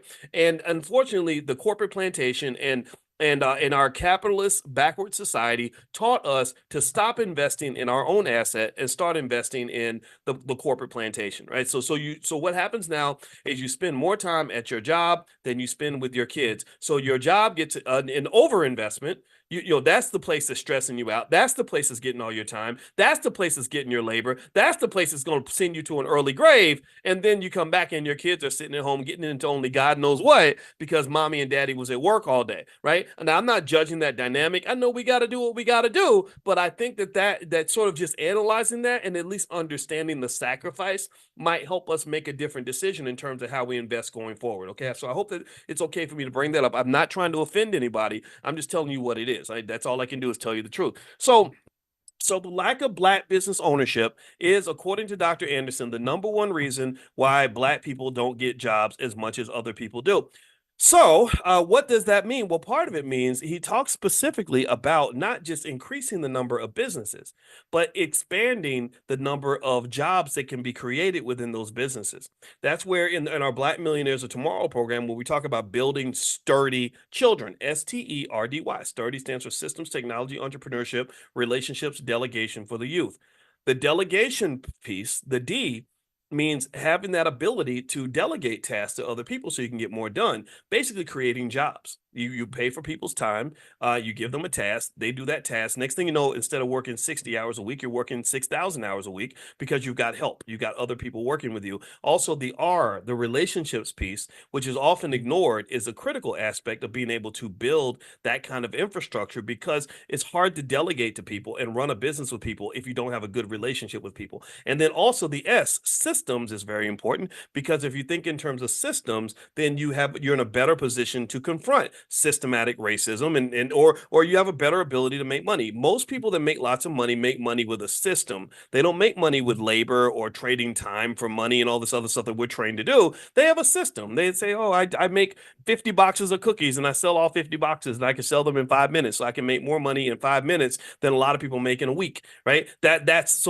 systematic thinking. So these are things that can be taught to kids at a very early age. And by the way, if you want to take a look at our Black Business School for Kids, feel free. The URL is blackmillionairesoftomorrow.com. That's blackmillionairesoftomorrow.com. And then also we have financial flashcards and workbooks. If you go to drboycebooks.com, you can take a look at all that. So drboycebooks.com is where we have our stuff for kids. So, all right, so let me keep reading here. I'm on page 199 of the Black History Reader. He says, these trends and public policies ensure that the unemployment rate of Blacks will be twice that of whites. This nation needs a positive race-specific employment policy to correct these structural defects and to protect Blacks in accordance with the equal protection provision of the 14th Amendment.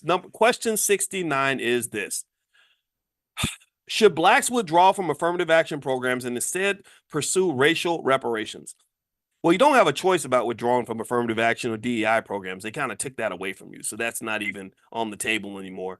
And that really sort of, I think, reflects the flaws in depending on other people to give you freedom. Freedom isn't something that others will give you. And if they give it to you, then they can easily take it away. So the person who has the ability to feed you also has that ability to starve you. So if you let somebody feed you and that's the only food you eat, then unfortunately you could actually be nominated for sucker of the week. I'm not making fun of you. I'm just telling you we're not trying to be boo-boo the fool up in here. And I'm not here to say things in a way that is going to make you feel better about a decision that I don't agree with. I personally think that little basic things like saving money, investing money, having multiple streams of income is not just a matter of building wealth and buying a new Ferrari. It's really a matter of survival. It's really a matter of insulating yourself from economic stress. And it's really also something that needs to be taught to kids, and also preparing for the future has to be a critical aspect of how you raise children. Preparing them for the future isn't just feeding them and taking them to cheerleading camp and and making sure they go to school. Preparing for the future also means investing for them so they have some capital and some resources, because when that child is 30 years old, they're gonna have to pay some bills. They're gonna, in fact, check this out. My wife is a relationship therapist slash mental health professional. She's good with she trains therapists on how to be a therapist. That's how heavy she is in the game. She's a full professor, all this stuff. She was mentioning today, she showed me a stat. She said, "Come here, boys, look at this." I said, "What?" And she showed me something that said that by the year 2030, 45% of all women are going to be single. Did y'all know that? How many of y'all knew that? That by the year 2030, nearly half of all women are not gonna have a husband. And husbands ain't gonna have a wife. And I'm gonna tell you, I was like, "Ooh, that's bad." Now there's different interpretations. What the scientists in that particular statement said was, they said that it's because women are making more money and they have more higher relationship standards, and they're able to pursue their own needs and their own goals more actively than they could in the past. And all that's perfectly fine. There's nothing wrong with that. It is what it is. And because I think men have always had that ability to do that to some extent as well. But what I thought about was, I said, this is interesting. So what's going to happen in this society is that you're going to continuously see more and more of the breakdown of the family. And the reason I believe that capitalists really love this is because if the family unit is broken into pieces, they can control you and extract wealth from you much easier as a split up unit than they can if you are a unit that's been able to work together. And why is that? Well, because if I have my wife and me and my wife and our three kids, if we all split up, if I tell my wife I'm getting out of here, and I tell the kids you get the hell up out of here, you go, you go, you go, then all five of us are going to end up working for our own individual white man. We all got to go find a sponsor to take care of us, and so we're going to serve the corporate plantation. But then after that, after we get our money, we'll all have our own separate set of bills. Every one of us is going to have rent, utilities, cell phone, car note, all these bills to pay, which is going to stimulate the economy because consumer spending is 70% of the economy. And then all of us are also going to have our own separate landlords and all that. Well, that's part of it too, right? So, oh, and then also all of us are going to have our own separate consumer spending when we go out and buy stuff, right? So you won't have the economies of scale that occur when you pull together a family, where the cost of the bills go down because you can have kind of like the same amount of stuff for two people that you would have had for one person, but instead you got to kind of get duplicates of everything. And I kind of think it's interesting because I told you all about how I noticed on TikTok there's that trend of people going on TikTok and crying because they cannot pay the bills. And I guarantee you that 99.9% of the time, 99% of the TikTok criers who can't pay the bills, who are struggling, are usually single people. Now, I'm not telling you that there's something wrong with you if you're single. I'm not saying go out and find some terrible person to get into bed with. I'm saying that pursuing and choosing the right relationship and managing that relationship is a skill that has a huge impact on your economic survival. That's what I'm saying. I told this brother, I'm sorry that you had your divorce. And I said, but you're a great man. You're an amazing guy. And I could tell, and you're doing therapy and you're doing the work. I said, I want you to keep going to therapy, not because something's wrong with you, but because I need you to be the best person you can be. And then after that, I want you to do your due diligence when you invest in a woman, because a relationship is an investment. Pick the right woman, and then also you work on yourself so you can show up and be the best man you can be in that relationship, because your relationship will be one of the biggest economic investments that you ever make. If you don't believe me, look at how many people get wiped out, in a divorce, wiped out financially, emotionally, and otherwise, right? So ultimately, I personally think that the relationship stuff, I don't really know if we meditate on it enough to understand that it's about more than just finding somebody cute to have sex with or having a lot of fun or feeling loved and all these other things. These things are nice. Don't get me wrong. I'm not saying these things are not important, but you got bills to pay and you got kids to raise. Like I love my wife. She's really great and all that, and she's the sexiest thing I ever saw. But on a day-to-day basis, we're sitting down having business meetings basically about stuff that has to get paid, stuff that's going on with the kids, stuff that's going on with the family, delegating tasks and responsibilities, and kind of running the household, right? So I personally just think that trend of most Americans being single, I think that's exactly what they want. I really do. I really don't think they want men and women really getting along and becoming unified and building family units that are going to override the government programming. I just don't. And so I just will say, wherever you want to be in that process, just be intentional about it, right? So if you just ignore what I just said, that's fine. But if you feel different, then be different, do different. So anyway, let me keep reading here. He says affirmative action, one of the most contentious public policy issues for nearly 50 years, provides benefits to women, immigrants, LGBT, the handicapped, American Indians, and religious groups, but only minimal benefits to blacks. Reparations should be corrective actions framed only for blacks. The initial intent of affirmative action was to correct the government-approved acts that damage blacks as a group of people. To date, affirmative action has defended and preserved the inherited privileges, wealth, and advantages of the dominant white society, especially white women. According to Sally Kohn in her article in Time magazine on June 17, 2013, affirmative action has helped white women more than any other group. They have received more benefits even though they are not a minority. They are a majority. Consequently, present-day affirmative action programs and policies are on questionable legal grounds because they intentionally target women and class groups that are more socially acceptable than blacks. These groups receive unearned and greater benefits from these programs than blacks, resulting in the debt to blacks remaining unpaid and making them invisible instead of a top public policy priority. Gender and ethnic groups profit from the exclusion and maltreatment of Black Americans. How about that? What do y'all think? Do y'all agree with that?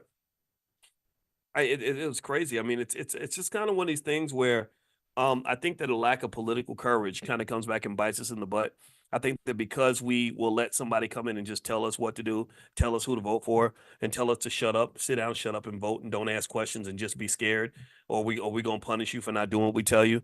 I just think that that's all just terrible. I think it's horrible. I think it's absolutely horrible. It's racist. It's ridiculous. It's embarrassing, and it's pathetic. It's truly pathetic.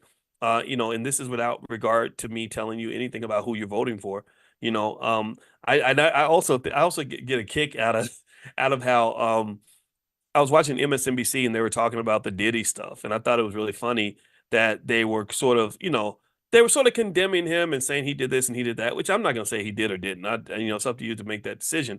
But I said, man, it's so crazy because just 5 years ago, the liberals were parading Diddy. Like they were literally using him as a black leader. He ran a vote or die campaign, and they were saying everyone should vote for us because Diddy said so, and we were supposed to listen to Diddy. Now it's like, no, no, no, Diddy's bad. He's evil. He's a bad black man.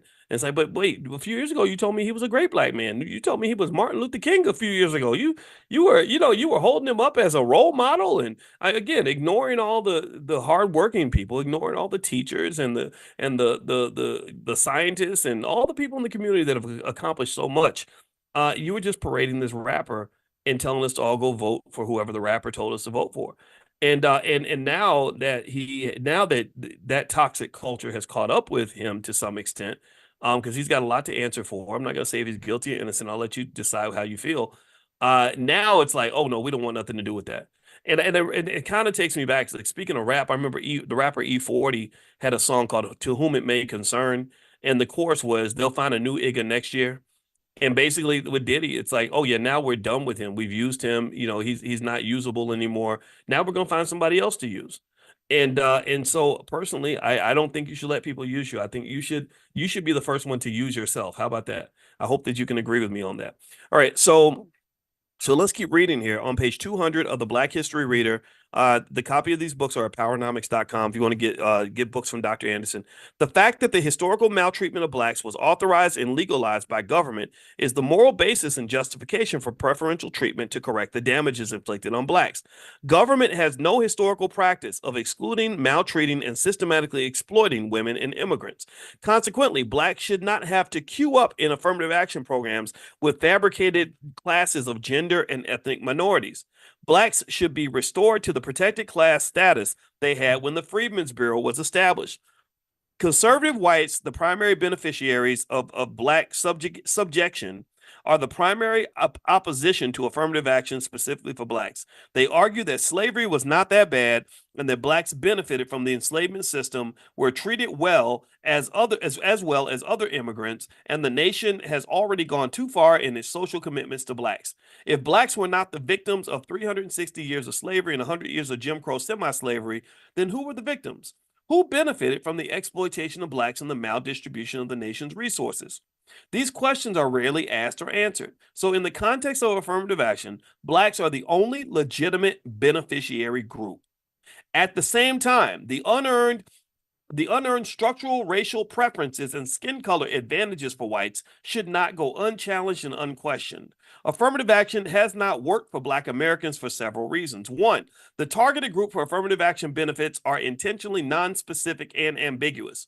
Two, women were intentionally included in affirmative action to become the dominant beneficiary group, even though historically they have been in a protected class as stipulated by the U.S. Supreme Court in the 1860s.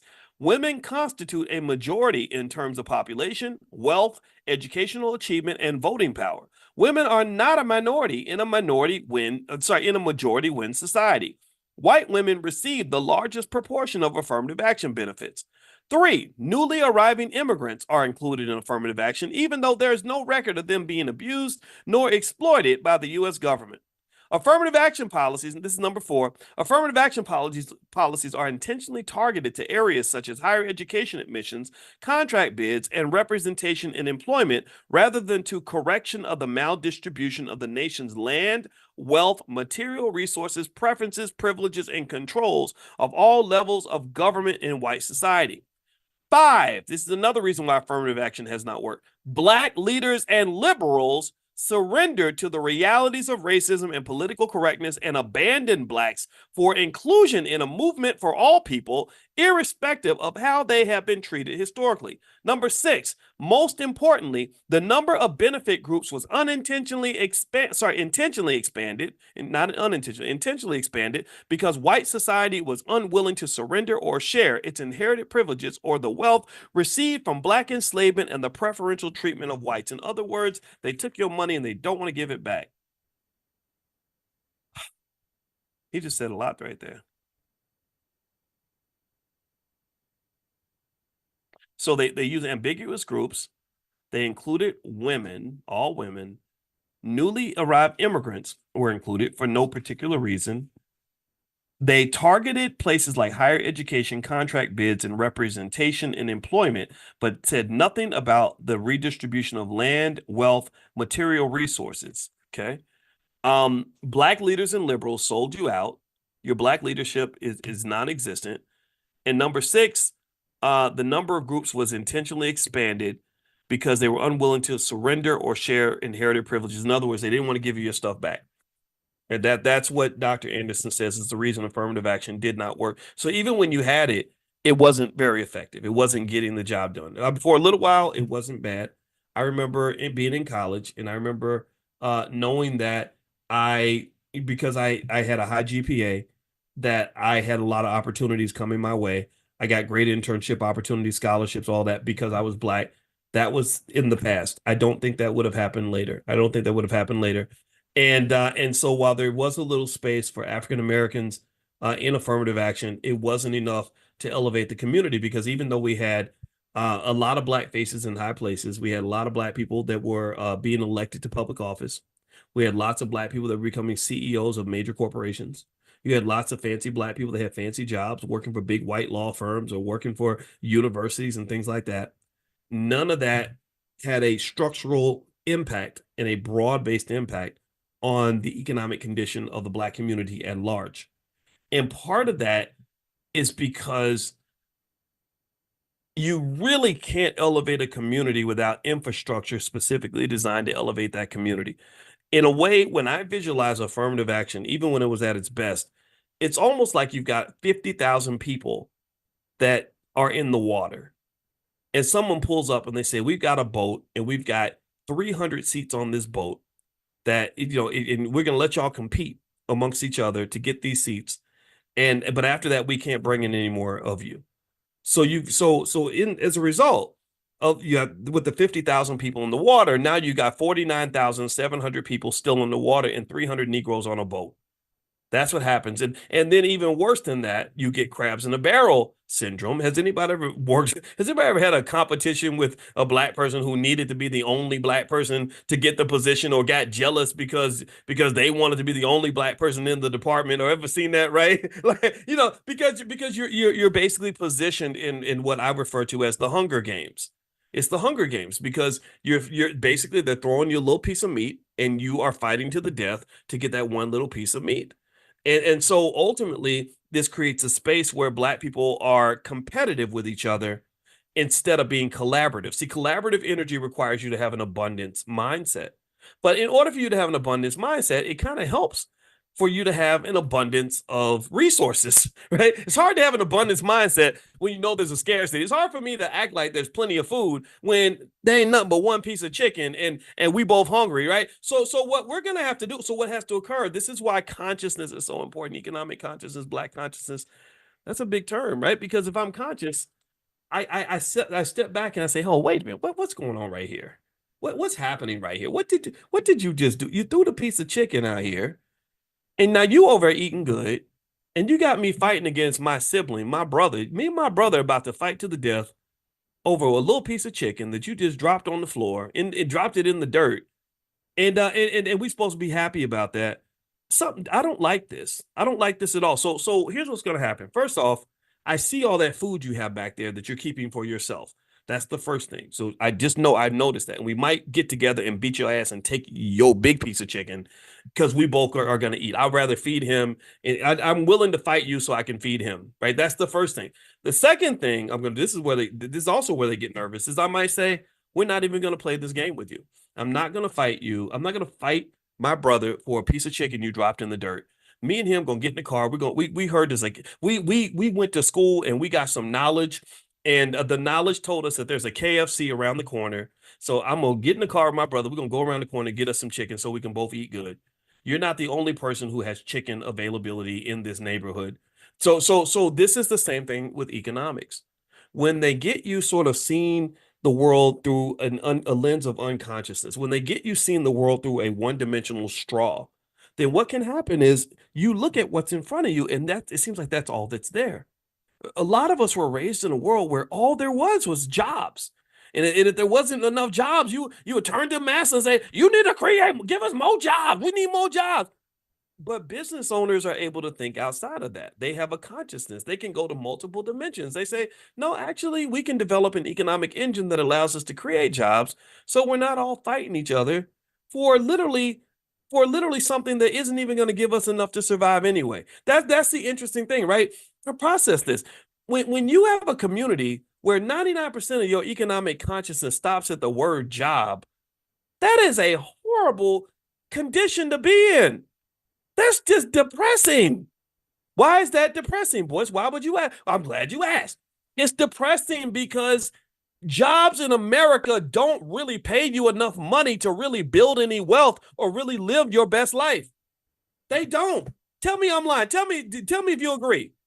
Most jobs in America are not designed to give you any type of economic surplus. They are designed to basically feed you crumbs of food while you in the trap, so that you don't die. So you got just enough energy to bring your black ass back to work. That's all most jobs do. Some jobs are the exception for sure, but most jobs don't pay people what they did. I looked up, I saw the Boeing workers are going to go on strike. I'm very pro union, by the way, because they deliberately destroyed the unions because they didn't want the unions getting together and collaborating, right? They want the workers kind of scattering individually. I couldn't believe when I was like, I wonder how much they make. I bet a Boeing machinist probably makes good money. That's a hard job. Very, very skilled. The company makes a lot of money. They said the machinists were making like $22 an hour in living in Seattle. And I was like, who the hell can survive in Seattle on $22 an hour, especially when everybody's single? As a single person making $22 an hour living in Seattle, I mean, I guess it works if you're homeless or something, right? So again, if you're anywhere near this condition, please don't think that I'm in any way like trying to push my finger into the wound. I'm not doing that. I'm just here to tell you that really just the way we were kind of trained to even think about this economic game was screwed up from the jump. And what I really hope in terms of breaking generational curses is that we don't do that to our kids. We just don't do that. Don't even have them play that suckers game. No, with the game we're gonna play, sons, we're gonna talk about real estate. Sweetie, we're gonna talk about owning a business. We're gonna talk about the hair care industry and how much money there is and all the people that gotta get their hair done and owning a hair salon. We're gonna talk about owning stock. We're not gonna look to work for Boeing. We're gonna go buy stock in Boeing, right? Yeah, whatever it is. Well, don't buy stock in Boeing. I don't reckon Boeing is a terrible company right now. But still, you get the point. You get the point, right? So it's really a different mindset. And maybe that's the gift I can give you as somebody who's thought about these things for a very long time, is to say that you cannot forget that despite the racism, despite all the oppression, you live in the richest country on earth. That's what you do. That's what you got. That's what you got to work with. But the thing is that you got to let go of the Negro package. Don't let them sell you the Negro package of economics. The Negro package of economics is Negro, be happy with what we give you. Make sure you show up to work every day. Be on time. Do what we say, and then maybe we'll keep you on this job. That doesn't work. The Negro package doesn't work. You want the wealth builders package, whatever that looks like for you. Okay. So what I'm going to do is I'm going to read a little bit more from Dr. Anderson's book. And then actually, I admit I have a tiny headache, probably from all this yelling. So I probably need to go and lay down next to my wife or something. She can rub my head and calm me down.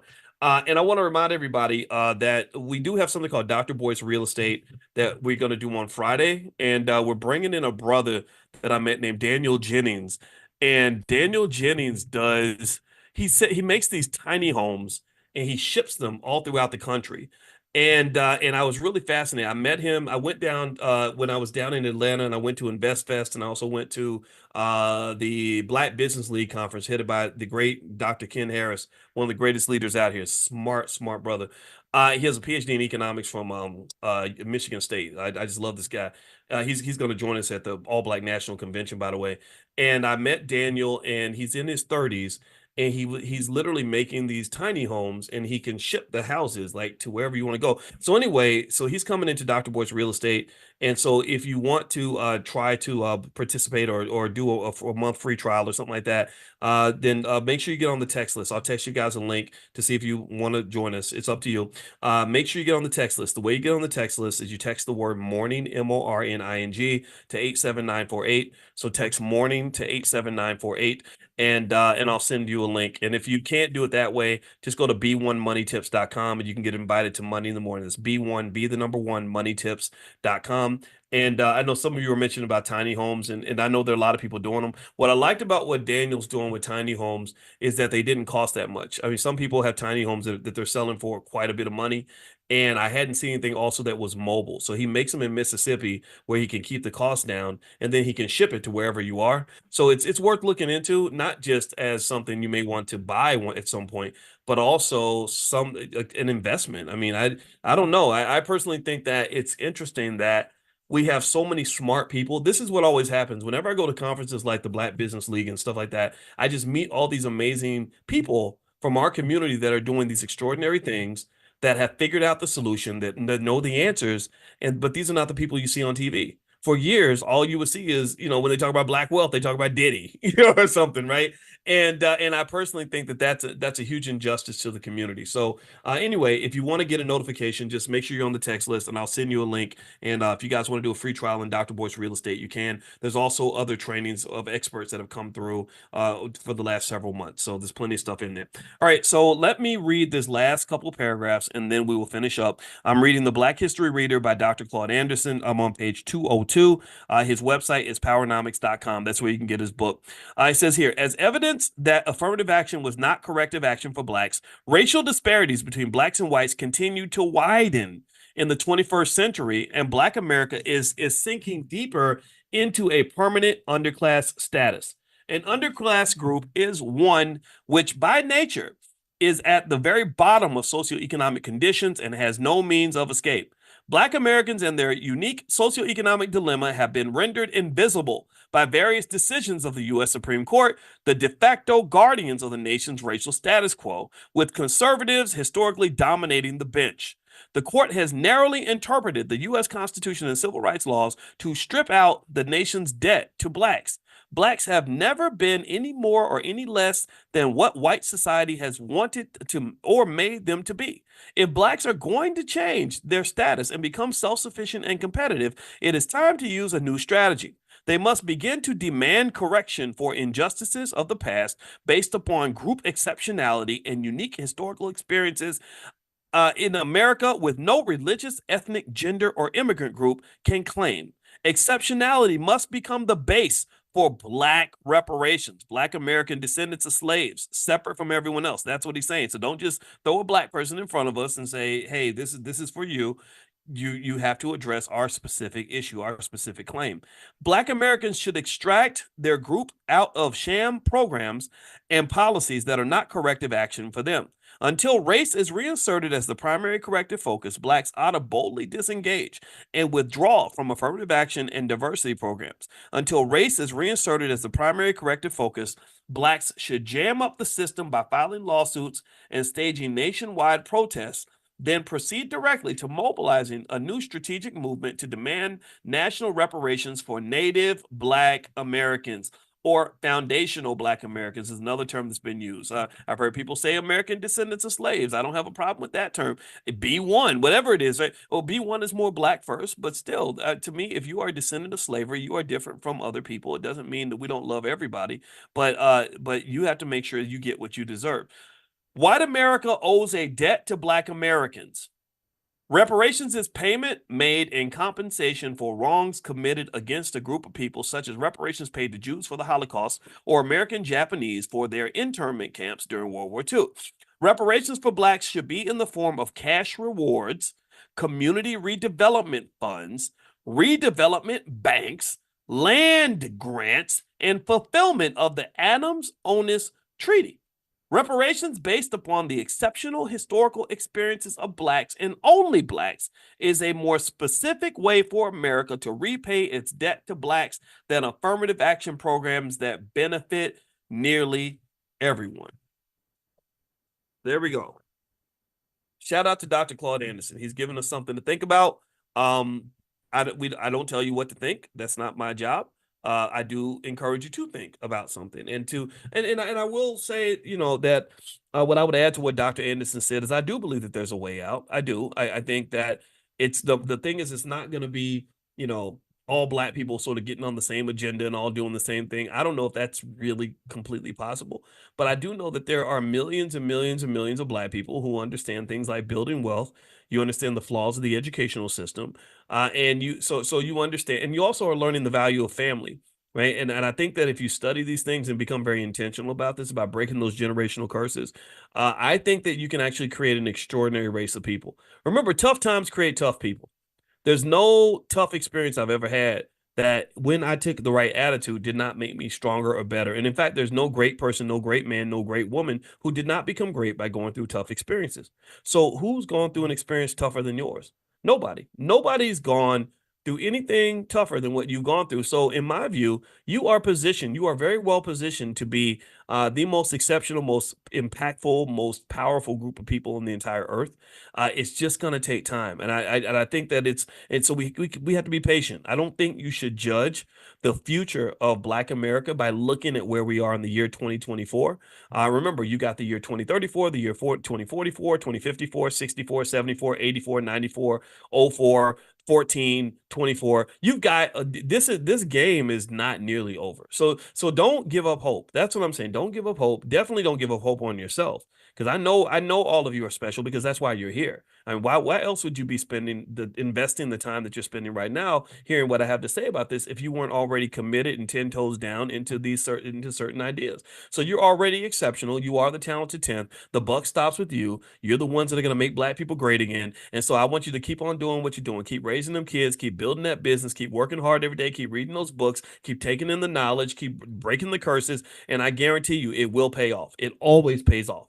Why? Well, because you are investing directly in you. You are making you and your community the top priority. You are representing the essence of what it means to be B1, black first. You're putting yourself at the top of the priority list. That which you invest in is what will pay off.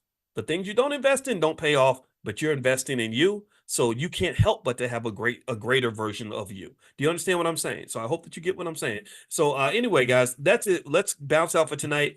Tomorrow we meet at 10 a.m. We do this 7 days a week. The class is free. If you want to join us for financial consciousness training, just go to b1moneytips.com, be the number one moneytips.com if you are not registered yet. Also, tomorrow we're going to do stock options. If you are interested in generating income from stock options, we have a great program for that. So you can go to drboyceprime.com. That's drboyceprime, prime.com if that's of interest to you. Also, don't forget, last but not least, in 1 month, the All Black National Convention is where we gather once a year. It's going to be our 9th one. We did this. We didn't get no help from nobody. Like we paid, and this, it cost millions of dollars to do this thing over several years. So we've raised this money. We've made it happen. We've gotten it done. This is an institution now. So year 9 is coming up in Chicago, October 25th to the 27th. We have 60 experts in a wide range of topics that are coming together. It's a big black family reunion for anybody that wants to be pro-black and proud of that. And also we have the B1 ball, which is a lot of fun. We're going to do fun stuff. We're going to have a spades tournament and all that. And I'm going to win, by the way, because I'm damn good. And I will always have, I'm going to make sure I get all the big jokers I'm playing. But anyway, what I am going to play with my wife, I just said I had to pick my partner because you know how spades is. You get a bad partner, you'd be ready to hurt somebody. And also on top of that, though, there's going to be a ton of learning, networking, lots of business gets done there, and you're around the right people. So I hope you'll join us. The URL to take a look and see what's on the agenda this year is allblacknationalconvention.com. That's allblacknationalconvention.com. So feel free to take a look and join us in Chicago. And I hope you guys have a good night. God bless you. I'll see you in the in general, you know. Yeah, well, the reason Alicia and I were talking about it, because y'all know my wife is a relationship therapist and a mental health expert, is that what you really saw was just mental health problems on full display, right? I think the internet provides this really insane opportunity for us to take all of our family dysfunction and just, puke it out onto the internet for 100 million people to see.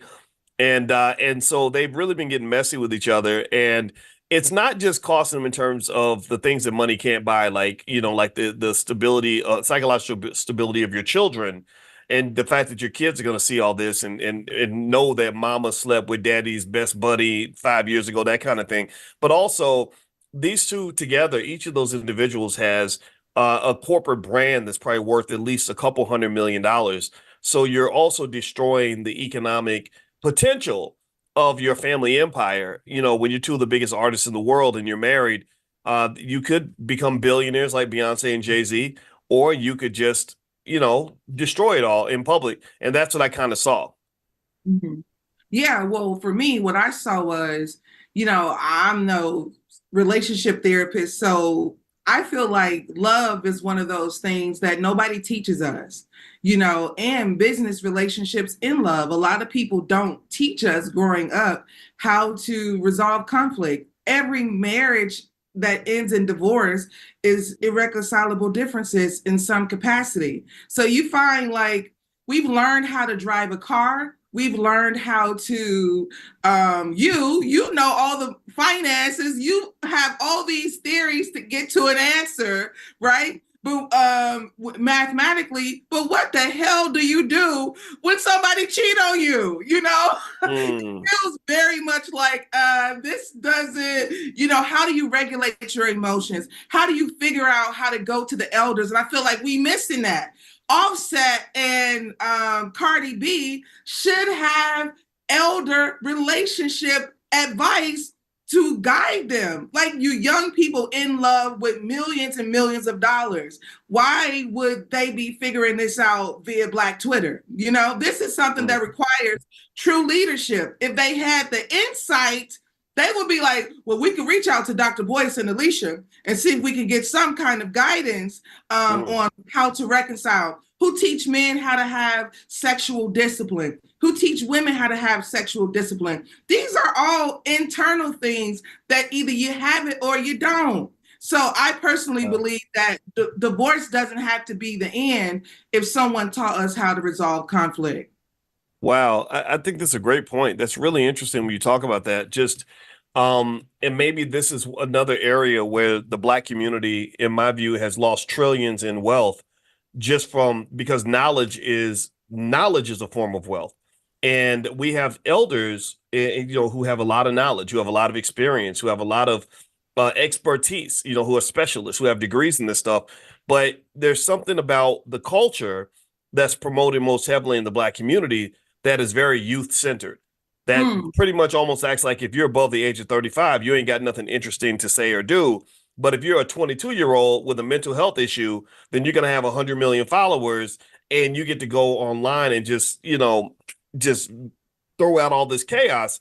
And that's what people are looking to for advice. I think there are a lot of people that would take relationship or business advice from a broke, dysfunctional rapper before they would take relationship, business, or mental or physical health advice from a specialist who was trained in those areas. Somebody who's older, who has experience, who's made mistakes. And I think that that's really costing us in terms of opportunities. You know what the word poor stands for, right? No, Do you know? Everybody tell in the chat. Put it in the chat. We have a little thing. Poor stands for passing over opportunities repeatedly. Ooh, So whenever you see a Cardi B and Offset, or if you go back 30 years, you had Suge Knight and Tupac sitting on top of something that could become a multi-billion-dollar opportunity. And it ends up with chaos and dysfunction and problems. That pretty much is an opportunity that was passed over. Every time an athlete goes broke, he's throwing away $1 billion because that 100 million could have grown into $1 billion by the time he retires. And so instead of this lasting generational wealth legacy, they could create hundreds, if not thousands of jobs, generational wealth for 3 or 4 generations down the line. Instead, it just becomes this opportunity where we're like, dang, that was a whole lot of money y'all wasted. yeah. What are your thoughts on some of that? Well, the reality is, I've been saying this for years, and we talked about this at the last All Black National Convention as it related to the Black family. What happens is, in the 1600s, the 1800s, the white man was getting so much money by separating the Black family. He'd take the father, sell him off. He'd take the woman, sell her off. She breeds children, take the children, sell them off. And if you think about this aspect today, it's still happening. You get the man, the woman, and the kids, and I own them all. And so you have to ask ourselves, what are we doing? What are we doing? One of the things that we are doing is we are not giving our community the value system that lasts a legacy. I see a lot of people talking legacy through in a monetary way. They say, oh yeah, I want to leave my kids something. I want to leave your kids what? Because you haven't left your kids integrity. You haven't left your kids honesty. You haven't left your kids, intrinsic motivation. So that means you leaving your kids money, they ain't finna do nothing but give it back to the people that you was working so hard to keep it away from. So it's like we have to understand our own power. This is why if you think about the rappers and both of these rappers, nothing personal to them, but it's like if you think about what they produce, you're a woman who talking about popping P and that's not a very positive outcome. It's hard to spit that kind of stuff or, regurgitate that and then go home and be a good wife. It's hard to do that. You think about being a hoe all week. You in the studio, robbing niggas, taking their money and, without any compassion, without any, compassion or sincerity or compassion. So it's like, yeah, I just really don't see how you're supposed to speak so negatively about love and life and also have such a positive outcome. I don't think it's possible. Well, you know what's really funny? Anybody know that poem? Remember that poem where they talk about what love is and they say, love is patient, love is kind. Let me see. What how does it go? Love is kind. The whole verse. I'm gonna look up the verse because I think it's important to kind of, and actually it was in the Bible, actually in Yeah, Corinthians. that's It says biblical. love is patient and kind. Love does not envy or boast. It is not arrogant or rude. It does not insist on its own way. It is not irritable or resentful. It does not rejoice at wrongdoing, but rejoices with the truth. Love bears all things, believes all things, hopes in all things, endures all things. Love never ends. I think that's a powerful statement because I think about the culture. What we're told is the culture that's promoted to us. It's not a patient, kind culture. It's patience is delayed gratification. Our culture is instant gratification. The culture marketed to us. It's not our culture. It's not kind. A lot of the culture is built on gangster stuff. Even I heard Cardi when she was going off on her husband in front of, like, there was 100,000 people on the live stream listening to mental illness when 100,000 people could have been in the live stream listening to wealth building strategies, or they could have been 100,000 people could have been in a live stream listening to how to heal from trauma. 100,000 people could have been listening to how to educate your children. 100,000 people could have been listening to how to build a strong family. But instead, 100,000 people were listening to you F that ego over there, and you SOB, and you ain't nothing, and I'm a gangster, and I'm a gangster bit, that type of thing, right? That's what 100,000 people were attracted to and wanted to. That was the energy that they wanted to connect to. So if you think about this, pay attention now, and I want y'all to think about these words and compare it to the culture that's promoted to us. Patient, the culture's not patient. Kind, the culture's not kind. It's gangster, right? And mean mugging, all this other stuff. Culture, it says love does not envy or boast. There's a lot of haterism that goes on, a lot of jealousy, a lot of boasting. And unfortunately, hip hop is all about boasting and bragging and telling everybody how great you are.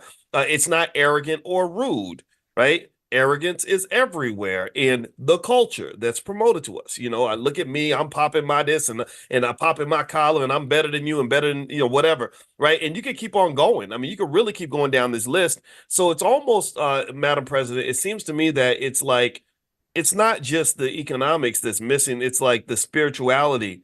Like some parts of the culture have zapped us of our spirits and turned us almost like into animals when it comes to dealing with each other. And animals can't really have healthy relationships. Yeah, I agree. The what you're saying from the Corinthians is not the same that's being pushed through the airwaves on the radio, And sometimes too, I just like to say that it's hard to be that kind of love sometimes. It's hard to always operate in that. This is one of the reasons why I think that, you find so many Christians, they read the Bible and they live, they got this probably plastered in their bathroom, in their kitchen, but they do not have that plastered in their behavior. So being those things is one thing, just saying it with your mouth is another. But, if we go back to the value system, these people do not think about this. What rapper that's Asian rapper gets away with basically being a thug, drugs, selling drugs, shooting shooting a nig, all of that? None. There are none. Jewish rapper, none. There are none. So all that to say that we've swallowed this culture and it's ruining us on the inside. I mean, even like the kids having access to this kind of music. And I remember growing up listening to Lil Kim. And I remember my mama was like, wait. I kid you not. I like to say my mama still owe me a cassette tape of Lil Kim. I was literally like in 5th, 6th grade. And my mother came back home from the beauty shop. And she comes home and she says, I heard about this rapper named Lil Kim. No, I think I saw a tape in here. I said, "Mom, it's just the rapper." She, and my mom took that cassette tape and she said, "This is garbage," and she put it in the garbage. And Wow. I still feel like, let me just tell you, my mother did not know gentle parenting, so I don't know when that came out, but it did not come around me when I was growing up. So I was, Wow. but all that to say that because I had a mother that put a seed on the inside of me that this is not that appropriate. This is not okay. I couldn't go and participate in Lil' Kim like behavior without some kind of consciousness in my head. This is not okay. This is not all right. So that's the thing. It's too many of us who feels connected to this bullshit. It's being how you feel connected to being slaughtered? How you feel connected to being drugged? How you feel connected to, to the disconnect and discourse of somebody that you're sleeping with? The new, and this is what I was listening to. You listen to Taylor Swift, which I don't, but if you listen to pop culture, you'll hear the white girls on the guitar strings, making my way downtown, walking fast. Sure, because making her way downtown, walking fast, having a good time. And you got Glorilla. Oh yeah, fuck a nigga, ho, yeah. Like what? Why are we? That's so funny you say that. I listened to Glorilla, who, by the way, in case y'all don't know who Glorilla is, she's a rapper, and I like to listen to the music just so I can, before I criticize something, I allow myself to appreciate it so I can understand why people like it so much. And so let me just tell you, Glorilla's talented. She's got that Tupac swag in a way, dare I say that. And but the first verse I heard from her was it's 7 p.m. Friday, 95 degrees. I ain't got no Igga, and Igga ain't got me, right? And then she goes into everything that you would kind of expect in the music in terms of the killing and the animosity and just the toxicity, right? And so she literally starts off by getting young Black women proud of just being completely disconnected and independent of men in every way, right? And that's become like a badge of honor in a way, right? So rather than making your badge of honor something that relates to love and connection and building of family, building of some sort of institution that's going to build something generationally, your badge of honor is that I ain't really got nobody. And don't nobody got me. I do what I want. I serve myself. I'm selfish. I don't give a damn. I think she says I got 1,000,001 haters, and y'all can kiss my ass. Like that's all. I want everybody to go through it. Like if you really analyze hip hop lyrics, you learn a lot about the mindset of the person who created those lyrics. And words have power. Words are real. Words manifest. So, like for example, when Biggie and Pac were around, let's go back to my generation. What was one of Biggie's most popular albums right before he died? Does anybody remember? Anybody remember what one of Biggie's biggest albums was? It was I don't remember how many he put out, but one of his last albums, if not the last, was called what? Anybody remember? How many Biggie fans we got? They're Ready to Die. I think there was Life After Death. I think didn't he have one called Life After Death too? Right? So it's all about death. Tupac, same thing. Constantly wrote about death. And what happened? Both of these guys died before the age of 26. Right? So what you're putting into the universe, it doesn't just circle back to you, but also it creates an environment around you. Rappers are not products of their environment. Their environments are products of them. So I personally would say to young people, be real careful about what you talk about, what you brag about, what you want to be connected to, and how you carry yourself, because that's gonna shape your life, right? If I'm shaping myself as a toxic person who's ready to fight with everybody, who's got this undiagnosed, untreated trauma where I refuse to go see a therapist to make myself better, to heal from the things that happen to me, then I'm never gonna have love. I'm only gonna have war. You cannot build love with a warrior mentality where you're always like this, ready to fight everybody, including the people closest to you.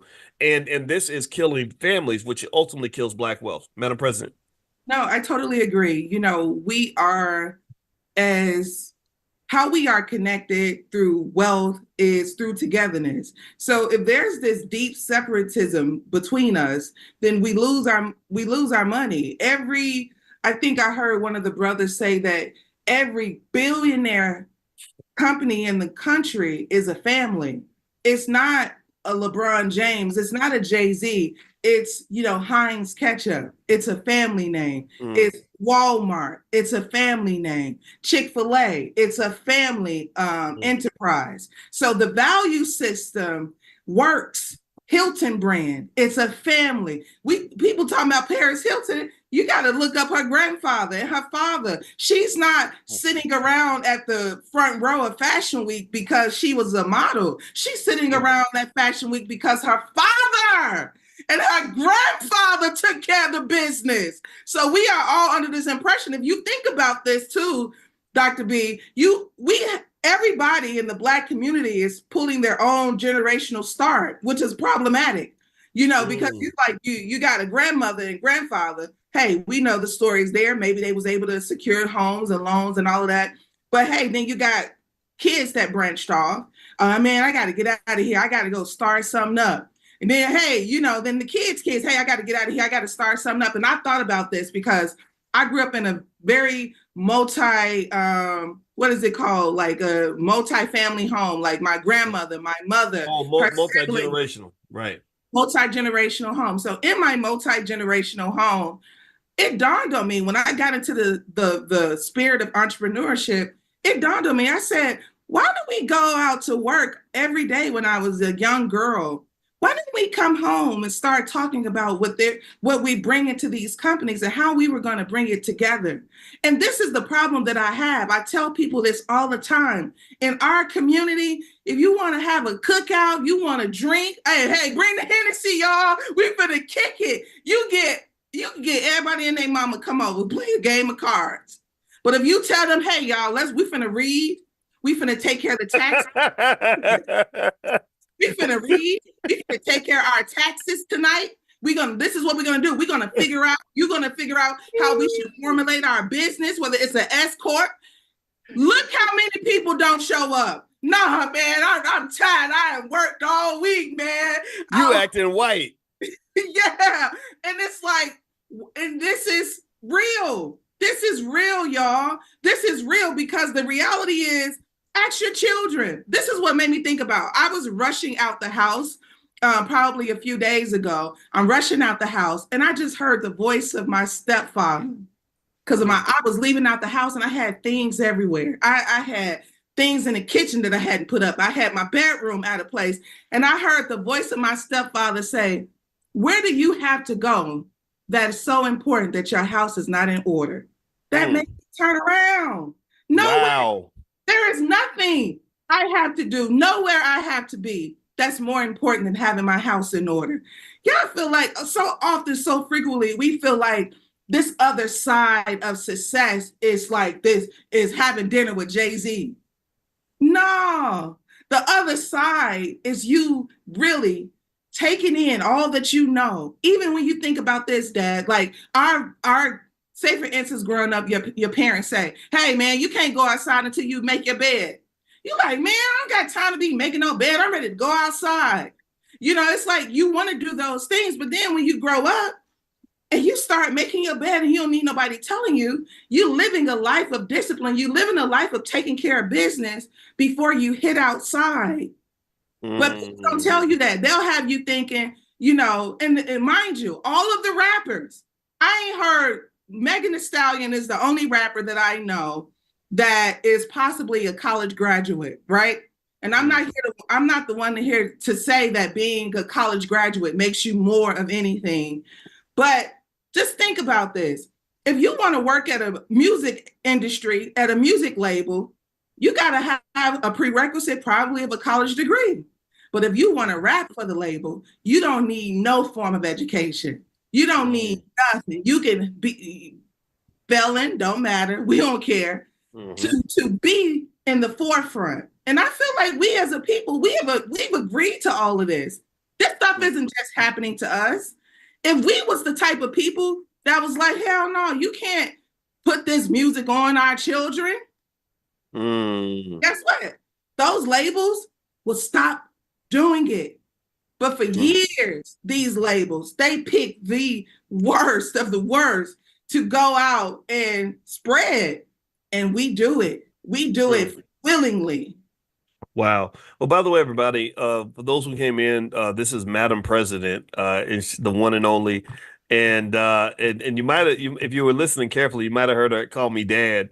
That's because she's also my goddaughter, and so we don't get to talk about that much. But yeah, we've been rocking together for a very long time, and care about her very much. And she's super smart, as you can tell, and has great energy and has a lot of powerful things to say. And so everybody, you should follow her on social media, by the way. Her Instagram, is it one Madam President? Is that right? Yep, one Madam With a President. Z. With But a make Z. sure you use a Z, all right? So one Madam President with a Z, so you can follow her there. She's also going to be at the All Black National Convention, and I see Tierra Williams actually, who's another person that we see on a regular basis, who we love to death, is also in the chat. And so you will see everybody's going to be at the convention. It's a big family reunion. And there will be reading. There will be lots of reading and writing and all those things where people gonna think we acting white, but that ain't acting white. That's called acting black. So let's so Madam President, one thing I wanted to talk about in addition to that is you've talked a lot about things like corporate trauma in terms of just you were talking earlier about how we celebrate our jobs, and which is fine, but we're not necessarily celebrating ourselves, right? The same energy we're putting into masses business, we could be pouring into our family business. We could be putting into our generational wealth, and our generational legacy suffered because of that. We don't have anything. You bust your butt. You spend. I don't know if y'all have heard me share this or not, or if you've heard me share this, Madam President. But I heard somebody say that the biggest scam on earth is a job. And I was like, huh, why is that? And they said, because the job's the only place where you can work as hard as you can for 50 straight years and then end up with less money after you're done than you had before you started. And I thought that was really powerful. If you think about how many people, and we've talked about this in class, like there's a retirement crisis that's happening right now. It's only going to keep getting worse because most baby boomers don't even have enough money to retire. Gen X's definitely don't. And then millennials are really in bad shape. And so the question is, what are we doing all this for? What's the deal with all the trauma that we experience from being Black in the workplace? And why are we so committed to that pathway to what really doesn't seem like success? Well, I think the commitment is to, having some money. That's the first thing. Like most people, I think you told me and taught me about this study where they had given kids a quarter or $1 or something along those lines in like second grade. And but majority of the classroom spent the money. But the younger ones who didn't was probably maybe about 3 out of 20 students. They had something called delayed gratification. And because of that delayed gratification, they were able to just kind of have a life that was better than others. So one of the issues that I believe that happens in the urban communities, because I grew up in the inner city of Chicago, and I just think about where all the places that I have gone, whether it was Tyler Perry Studios, the Oprah Winfrey Network, Array Films over with Ava DuVernay, or if it was working on Star with Lee Daniels, what I've learned was people and achievement all takes effort, right? It takes a lot of effort. But if you don't have effort, esteem, a belief system in yourself, which I'm sorry, guys, that stuff starts early. Some of you all are close to 40 years old and you still don't believe in yourself. That's a problem. You have got to believe in what you can offer this world. That's just number one. Number two, I believe that it's too many of us. I think about this from a film aspect. It's too many of us that was trying to be the movie star. But when I got to the industry, I learned that the cameraman is making the money. I learned that the boom operator, the person that's responsible for the sound of movies, is making the money.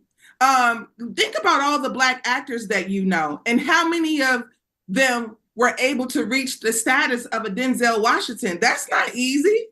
But then I want you to think about the cameraman who works on films, regardless if it's a movie of Denzel or whoever else. They work for 40 years. And the work that they put into the whatever, it has built the legacy for them. So I believe that we get this esteem from being able to work for others that people haven't taught us working for ourselves. And if you look into our communities, you got the Asians providing the nails, the hair, the Dominicans brushing the hair, the Africans doing the braid shops. The store would have the Middle Eastern men, Arabic men at the corner store. So you literally do not see yourself in entrepreneurship in the ghetto. It's not a visible thing. So we don't even grow up with seeing a whole bunch of entrepreneurs. If you don't have it in your immediate family, you don't see it visually. So you don't even know that that's something that you can do. Like, who taught our kids that, baby, you can own the store? Because everybody got to get something from the store. You can own that. You can own, the school. You can own the school. You don't have to just be a principal. You can build a school. You can start a school. We didn't see it that way because of social media. Now I think we're seeing more. We have access to more, a visual to more, all these different social groups that I think that we never had previously. Interesting. Well, yeah, I mean, I definitely think entrepreneurship that's another culture, right? You have various forms of economic culture, and I talk about culture a lot. My book is The 10 Commandments of Black Economic Power. If you want a copy, go to drboycebooks.com. And one of the things that we have to really think about is that culture is stronger than education, because education it explains to you how to do things. It gives you information. It gives you the what and the how. But what education doesn't really give you is the why.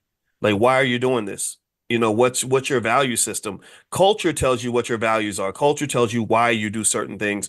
So if you have bad culture, like if your culture is that I want to just look fly and I'll go rob somebody to go get a Gucci belt, then you're going to figure out how to be great at carjacking. You're going to figure out how to be great at scamming. You're going to figure out how to be great at robbing banks or whatever you got to do because you have the why. The why is I do this because I need all these material possessions. But same thing is true with entrepreneurship. If you have a culture of wealth and entrepreneurship, then if someone says, well, why do you believe in these things? If you ask rich people, why do you believe in wealth? They'll say, well, because we want our children to be safe financially. We want to have stability. We want to have a quality life. We want to have peace. Right. And so when you have the why, then you go into the what and the how. Right. Okay. I know why I'm doing this. Now, what do we do? At that point, you become an expert at things that will fulfill your why, that will fulfill your because, right? So because I believe in having financial peace, I'm going to make a long-term plan.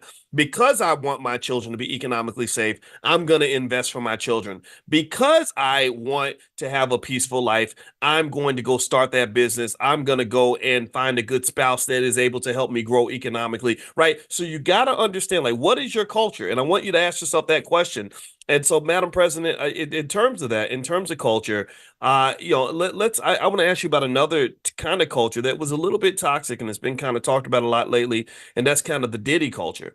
I know a lot of people. Now, again, I'm not here to say if Diddy is as guilty as they say or not. I wouldn't be surprised if there were ulterior motivations for why they chose now to kind of do what they're doing. It's not coincidental, in my opinion, that they also got the black man who's running the DA's office in New York or the Southern District of New York. He was also doing a press conference on taking down Eric Adams, the mayor of New York City. I don't think all this is a coincidence. I think that a lot of it's politically motivated, and there are ulterior issues going on here. And I say that because Diddy's been doing Diddy type stuff for a very long time in terms of it being a space that wasn't healthy. I know people that worked with him and wanted to work for him who said, oh, Lord Jesus, I'm not going over in that place because it's too crazy. But the point that I want to ask you about is culture. I know a lot of people who have a lot of potential who grow up saying, I want to work with a Diddy or I want to be in that particular culture. And we see what that culture gives us. The culture gives us a lot of trauma, a lot of death, whether you're talking about Cardi B and Offset, fighting and going crazy, and then she says, "Yeah, your dead friend from your group, Takeoff, I slept with him too," right? Or you go into the rapper who died last week from a drug overdose. Not last week, but last month. Rich Homie Quan. You've got what happened in Memphis with Yo Gotti's older brother Juke getting murdered right after a young Dolph gets killed. Right, it's just death and chaos and dysfunction everywhere. And so what do we how do we confront that part of the culture in a way where it's where you're able to go around sort of all the criticism of like of people accusing you of either being anti-black or being a hater, or you don't want to see a black person getting money. There's some things more important than money. How do we really address that culture? What's going on with that? I think that's an excellent question. I think the best way to address that culture is start to separate from it. And I think that we are the answer. I don't think that there's an external answer to this, because I believe just like when perms became popular, people started perming their hair. Men would get the perm so that their hair could be, straight. And then it became unpopular. You still wearing a perm?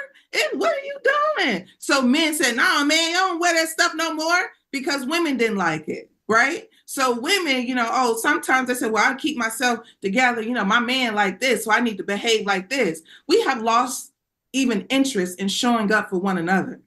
So that's the problem. You got people who feel 100% validated in abandoning their own children. And like, and I say this to every woman on the planet, no matter what your color is, you should have a problem with laying up with a man who has not seen his children. You should have a problem with laying up with a man who don't take care of his children. So it's like we are the answer to one another's issues, even in the hip hop sector, because guess what? If we decided that we don't want our children to listen to this, if we decided that, if women decided, "Oh, I don't date men who are drug dealers. I don't date hustle boys," then guess what? Those men start, "Man, no, that ain't cool. I don't do that no more, man." No, that's how it works. We show up for one another in that way. It's not like a thing where it's like, "Oh, you still doing that?" That's how people are. Think about this. Food, veganism, and all these different, movements that has happened. It has to become a distaste. But what's happening in our community is we can be as trifling as we want to be. Pookie and them can go and shoot up everybody and be a terrorist in the community. And then your grandmama will come and say, "Well, what he had, and let me fix him something to eat." Let this nigga starve. Get him out of the house. He does not need to be here. This is something that I will never forget. I heard someone say, when you have a child that is no longer interested in being your child, then you don't have a child. That means that if we are not listening, then our parents cannot guide us. And if our parents can't guide us, then we're not being childlike, okay? I mean that. So a lot of times as a woman, people feel like I'm being hard on women, but no, I'm trying to hold women accountable because I'm in the space of women. And men should hold men accountable because they are in the space with men. So if I'm in a space with women, and I'm talking to a sister, and I'm telling her, like, "What do you mean? How you busting it wide open for a dude, who mind is gone? You don't see the mental delay. You don't see what's going on. Drug addict. I don't have a friend on the planet that will be, caught up OD'd. It's not that I'm better. I don't have friends that do drugs. In fact, because of who I am, if my friend did drugs, I'm not the friend that they would say, "Hey, do you want to do drugs with me?" That's not who I am. But whenever we walk around and we want to be lukewarm on everything, we want to straddle the fence on everything, it's a destruction to us. This is the thing. White folks learned hundreds of years ago, in order for us to have complete power in this country, then what we need to do is we don't hire Black men. We don't hire Black women. We don't let them at our school. This was their thinking. I'm not here to say that it was accurate. I'm here to say that they would decided to do mean and inhumane things for their own personal agenda, for their families, for their segue, for their world. And you have to ask Black people, what are you willing to do for your family, for your world? Because a lot of us, we're not really willing to do anything besides say, man, yeah, that's messed up. Dr. Watkins, if you look at you built the Black Business School. You showed me how to do media. In fact, ladies and gentlemen, if I would have listened to him, I would probably have about $5 million right now, because he told me early on, before this stuff became even popular, he told me, this is important. Let me tell you about media. I knew nothing about media. I was a college student. He informed me, like, hey, this is what's going on. People that I used to blog with in 2008, they sold their blogs for millions of dollars. I could have did the same if I would have stuck with it. But that's the power of listening. The wealth is in listening, so all that to say that, we have the power to make the choices, but we keep on looking externally and not realizing that it's your uncle, it's your cousin, it's your brother, this your sister. My sister, let me just tell you, my sister, she ain't no hoe. And if she was, my mama would be telling her, no, that's not how you behave. We can't even, and then here's the thing about our community too now. We sensitive to each other. We sensitive. We like, you can't even say anything without Black people talking to other Black people about cancel culture. But they won't cancel white supremacy. When you gonna do that? How you gonna cancel? And then the culture of I'll do anything for fame. Now, listen to this, and I'm gonna be honest, and I have to say this, and I know you all may not agree, but you have a whole culture of music of women that is sexually provocative. Now, if the music producers say, well, you've been talking about sucking dick on the, for the last 10 minutes on the track, I got one for you. Why are you surprised? This is the behavior. This is the introduction to it. Why are you surprised? And let me tell you something about this raggedy media that we have. Ever since the beginning of time, since when they did the Birth of a Nation, they have vilified the Black man. Every bad thing that goes on in America, they always find a Black man to make the face of the crime, to make the face of making bad decisions. Diddy and Bill Cosby, you can't make me believe they the worst thing that Hollywood got going. I don't believe it. Not now, not ever. And not to mention, we don't have any media besides this to even offset it. We don't even have media of people that say, hey, you work with Diddy. Did he try to sleep with you? None of those people get a voice. None of them, because the media is hammering. New York City is the dirtiest city I've ever been to in my life. And they got rats the size of toddler children. They got way more issues than what they present right now. Eric and his conduct and misappropriating funds. I just really believe that it is always the agenda of white supremacy is to make a Black person responsible for heinous crimes, because it completes their narrative about Blackness, that we don't have the capacity to be righteous. We don't have the capacity to be fair. We don't have the capacity, but we do. And a lot of us do, but you can't pay CNN to sit down with us. You can't pay MSNBC to sit with those who do. Wow, that's really powerful. I mean, I think that's a really valid point in terms of kind of understanding, when Dr. Claude Anderson talks about Black people sort of being this permanent underclass, and there is kind of this belief that being Black sort of means that you're always gonna be kind of the scapegoat of society, and that's what makes it complicated, right? When you look at what Diddy is accused of, or you look at Cosby or anybody, a lot of Black people would say, yeah, I think where there's smoke, there probably is fire. But then it's sort of like, yeah, but what about all the fire that's in your community? Why are you not holding your people to the same standard that you hold ours?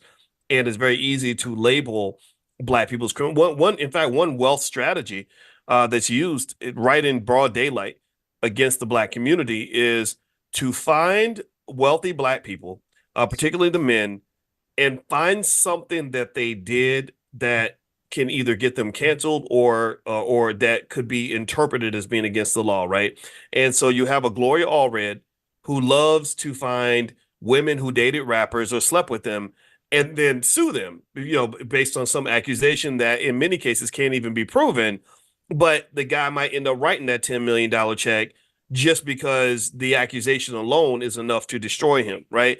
And in fact, actually, right now, Gloria Allred's got a victim lined up, and she's probably got more that's suing Diddy, right? And again, I'm not saying Diddy didn't do something inappropriate, but I am also saying that there has to be proof of these things, and in many cases, there is no proof. So there are so many different avenues through which wealth can get lost with a combination of racism and bad culture, right? When you have us making bad choices, even though we trying to do better for ourselves and taking accountability, but then also you have this racist society that encourages us to make bad choices and through the music and everything else, and then likes to vilify us for making those choices. Like Malcolm X used to say that the white man will sell you the liquor bottle and then lock you up for being drunk, right? So that's what we have to be thoughtful about is that if you're going to talk about Diddy, for example, you got to look at, well, who empowered Diddy?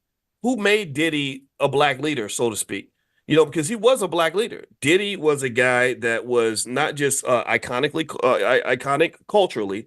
He had a lot of wealth. He was on the cover of Forbes as an example of Black excellence in terms of economics. He was a political leader. He had a whole vote or die campaign. The Democrats, all the prominent Democrats have pictures of Diddy. They've been to Diddy parties. They're all connected to Diddy on a very deep level. They act like it never happened, but we saw vote or die. We saw that campaign. He ran a media outlet. He was trying to become the Black CNN. He had Revolt TV. And so it's interesting to me that it's like, yeah, well, this guy we've been feeding y'all all these years. Oh, just forget about him because he's bad. He bad. He bad. But we got somebody else around the corner. We're gonna start feeding to y'all. They're good. Diddy bad, right? And I think that there are a lot of people who are just kind of sick of that. Like, stop feeding us our culture and telling us who we are. And because ultimately, if you follow those blueprints that are laid out for you by white society, you're going to fail. You're not going to be an empowered Black person. So anyway, Madam President, you know what I'm gonna do? I want you to have the last word. And I want everybody to know before I let Madam President kind of close this out for today, I want to mention to everybody, number one, everybody should follow her on social media. Her social media is one Madam President with a Z. With a Z. She's very, very good. She's going to be at the All Black National Convention, by the way, along with about 60 other people that we're bringing in to speak and just speakers from all different backgrounds. We're there to think through our issues, solve our own problems, connect with each other. We're not anti-white. There's nothing anti-white about the All Black National Convention. It's just B1. B1 as in Black first, right? There we go. I'll put it over here, right? So that's what we believe in. That's what we do. So that's going to be October 25th through the 27th in Lombard, Illinois, right outside of Chicago. So if you'd like to join us, just go to allblacknationalconvention.com. That's allblacknationalconvention.com. You can meet Madam President in person if that's something of interest to you, as well as so many other people that'll be there. Brother Nuri Muhammad on down, just doctors, lawyers, my wife, Dr. Alicia, a lot of great people. The second thing I want to mention to everybody is we've been talking about this retirement crisis and the fact that most people have not been saving and investing for retirement, and that is an issue. So you guys asked me to do this. So I put something together called Retire Rich and Early, a Dr. Boyce blueprint on retirement. That is a program where if you want to jump into that, you get lifetime access for $299, and it's yours for life. You can share it with your family, share it with your friends. And also, because you're in this class, the first 150 people can get it for $99. So the price will drop to $99 for lifetime access for anybody that wants to join. And as kind of a kickoff of our retirement program, I'm doing an event Tuesday night at 8 o'clock where I'm going to break down the fundamentals of retirement planning, what that should look like. So this is great for those of you that are older, that are thinking about retirement. Also, those of you that are younger, you have to think about this stuff because retirement isn't just saving for when you get old. You're investing for while you're young. That's your capital base. So you got to build that capital base. So if you guys would like to join or be a part of that, I'll put the link in the chat and you can actually join for $99. That gives you access now and forever. And you can share it with anybody in your family that you'd like if that's of interest to you. All right. So Madam President, close us out. Where do we go from here? Oh, well, first of all, I would just like to say I'm so excited about seeing everybody at the All Black National Convention. I am from Chicago, born and raised. Okay. I am a Chicago girl, Shot City, Shot Town, stand up. That's me all day, every day. So I'm very excited that we had this. One of the things that I think we do moving forward is home. You are the president, the Madam President, the CEO of your home. Get your house in order. Stop with all the external ideas that, I got to get to this person and that person in order for my family and I to have a better life. In fact, you have a Dr. Boyce Watkins who could very well be on just as powerful as Diddy in society if the world didn't want Black men who didn't have discipline, if the world valued and appreciated Black men who want one wife, one family, who don't have, sex shows and all of that. So integrity in how we move is important. I believe that the best thing to do is follow the creator. I don't go to no parties where people start taking off their clothes and people start looking crazy because there's no place for me there. And I think a lot of us have that understanding. I believe that have your esteem, your belief system in place, and the only way is up. And I can't wait to see everybody at the convention. I'm one Madam President on all social media platforms, and I am 100% politically incorrect. All right, all right. Well, everybody, please give a digital thank you to Madam President for coming in and hanging out with us. I didn't know that some of those words, those cuss words was coming out, but I like authentic communication. I love it. I think it's great, and I think that generally speaking, what I like about what Madam President does is I think we need a wake up call. I don't know about y'all, but I kind of feel that we as a community need people that are going to tell the truth, not be scared. I know these are the people I rock with. I rock with people that are soldiers that believe in this sort of thing. My wife. I don't know if I ever told you that, Madam President, but Alicia, Alicia was talking about how Cardi B blocked her husband, right? And she said, "Yeah," she said, "and I got blocked by Cardi B too." I said, "Oh, that's right. I forgot that you did," because Alicia was kind of doing an analysis on the epidemic of fetal alcohol syndrome in the Black community and how so many of us are unaware that when a woman is pregnant and she doesn't know she's pregnant, even if she drinks small amounts of alcohol, that gets into the baby, causes severe neurological problems, behavioral issues, the ADHD, the ability to even think and process information or to have any form of discipline. And this isn't something people talk about. Instead, they promote the city girl lifestyle. Like just go out, be wild, party, do whatever you want, no consequences. Now, I'm not one to tell somebody not to be a city girl or a city boy, whatever it is you want to do. But I am a person to say that you are a damn fool if you think that you can live an undisciplined life and not have a consequence. You a damn fool. If Massa done tricked you into believing that you can make just irrational, crazy decisions, not plan for the future, not save, not invest, not get an education, not have discipline, sleep with whoever you want, take drugs, take in alcohol, act a damn fool, and you ain't gonna have a consequence, then go ask all the Black people that are now in the grave at the age of 40 because they were living that life when they were in their 20s. Look at how many people are in the clinics with STD results they'll never tell you about. Go talk to DMX, but you can't talk to him because the poor guy's 6 feet under. He could have been the greatest rapper in history. He could have been, I promise y'all, if DMX, based on how his career started, if he had remained alive and healthy, he could be as wealthy as Jay-Z as big as Tupac because he had that much talent, but now all that is buried 6 feet deep. No legacy for the children, no wealth for the kids. They got a couple of songs that they can get royalties from, but he could have been as big as Michael Jackson. Anybody who remembers that era will agree with me because I don't think there's hardly any other artist I ever knew of who released 2 debut albums in the same year that were both #1. That's how powerful he was. And we lose. And again, remember, poor, passing over opportunities repeatedly. Every time you see somebody throw it all away, we are passing an opportunity to have wealth. It's time for us to wake up and take accountability. So thank you for taking accountability, Madam President. I appreciate you. Love you very much. And love y'all as well. So by the way, everybody, if you're not on the text list and you want to get reminded when we do Money in the Morning, we do this every single day, 7 days a week, 10 a.m. Eastern. If you'd like to join us each day or get a notification, get on the text list. You can get on the text list by texting the word morning, MORNING, to the number 87948. That's morning to 87948. Or you can also go to b1moneytips.com. If you live international, just go to b1moneytips.com and you can also join that way. So have a good day, everybody. God bless you. We'll see you next time.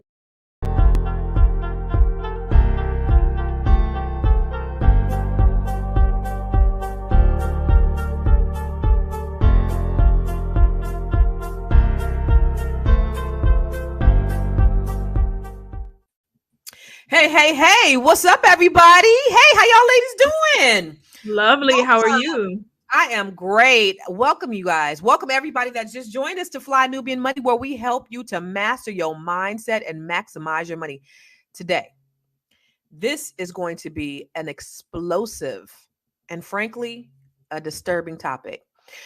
We talking about your boy. We talking about your mans. We talking about Sean P. Diddy Combs, music mogul, who's been y'all know. If you haven't heard anything about what's going on with Diddy, you must be under a rock because it's everywhere. This music mogul, this billionaire, he has been charged with some of the most shocking allegations in recent history, from guns to drugs to sex trafficking and violence. And y'all, these are not just rumors anymore. There's an actual indictment. There is a court case, and there are mountains and mountains of evidence. So what happened to Diddy? How did a man who once stood at the top of the music industry fall so damn hard? Now, we are going to explore his demons. We're going to explore his addictions. But most of all, we're going to take away the lessons that we can learn from his missteps, because that's what this is about, right? So you see, we only have 3 queens here. We have Dr. Alicia. Dr. Alicia is a social worker, and she is a victim's advocate. And then we have Miss Athena. She is the We Wealth Warrior Coach. CP. Oh, I love it, goddess. Yes, give it to him. And you guys, so every time we come here, we always have a certain group of men who are always saying, you know what, y'all need some men on here. Y'all need some men. You know what? You guys have spoken and we've listened. We actually have a man here today that we want to bring in the conversation. So I want you all of you regulars out there, I want you to welcome therapist, mental wellness coach, talk therapy, psychoeducation, well consultant, Joe Corley. What's up, Joe? How y'all doing? Welcome to the Fly Nubian Money. So y'all know, like I said, if you've been under a rock, then you may not have heard about what's going on with Diddy. But if you have had any type of ear outside of your household, and if you've been connected to any kind of media, then you know that there are some explosive things happening with Diddy. There has been a lot of people who've been wanting to see his downfall for a long time. Some people have been talking about it for a very, very long time. A lot of people have been called haters. People haven't listened, but there's an indictment.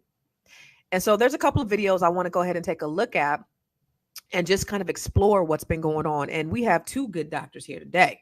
And then, of course, we have the lady who's up on all the pop culture with us as well, Miss Athena. She knows all about pop. She knows if I want to know anything about what's going on in pop culture, we have all the right people here today. So let's take a look at this video we have. I want to see the one with which one do we want to see first?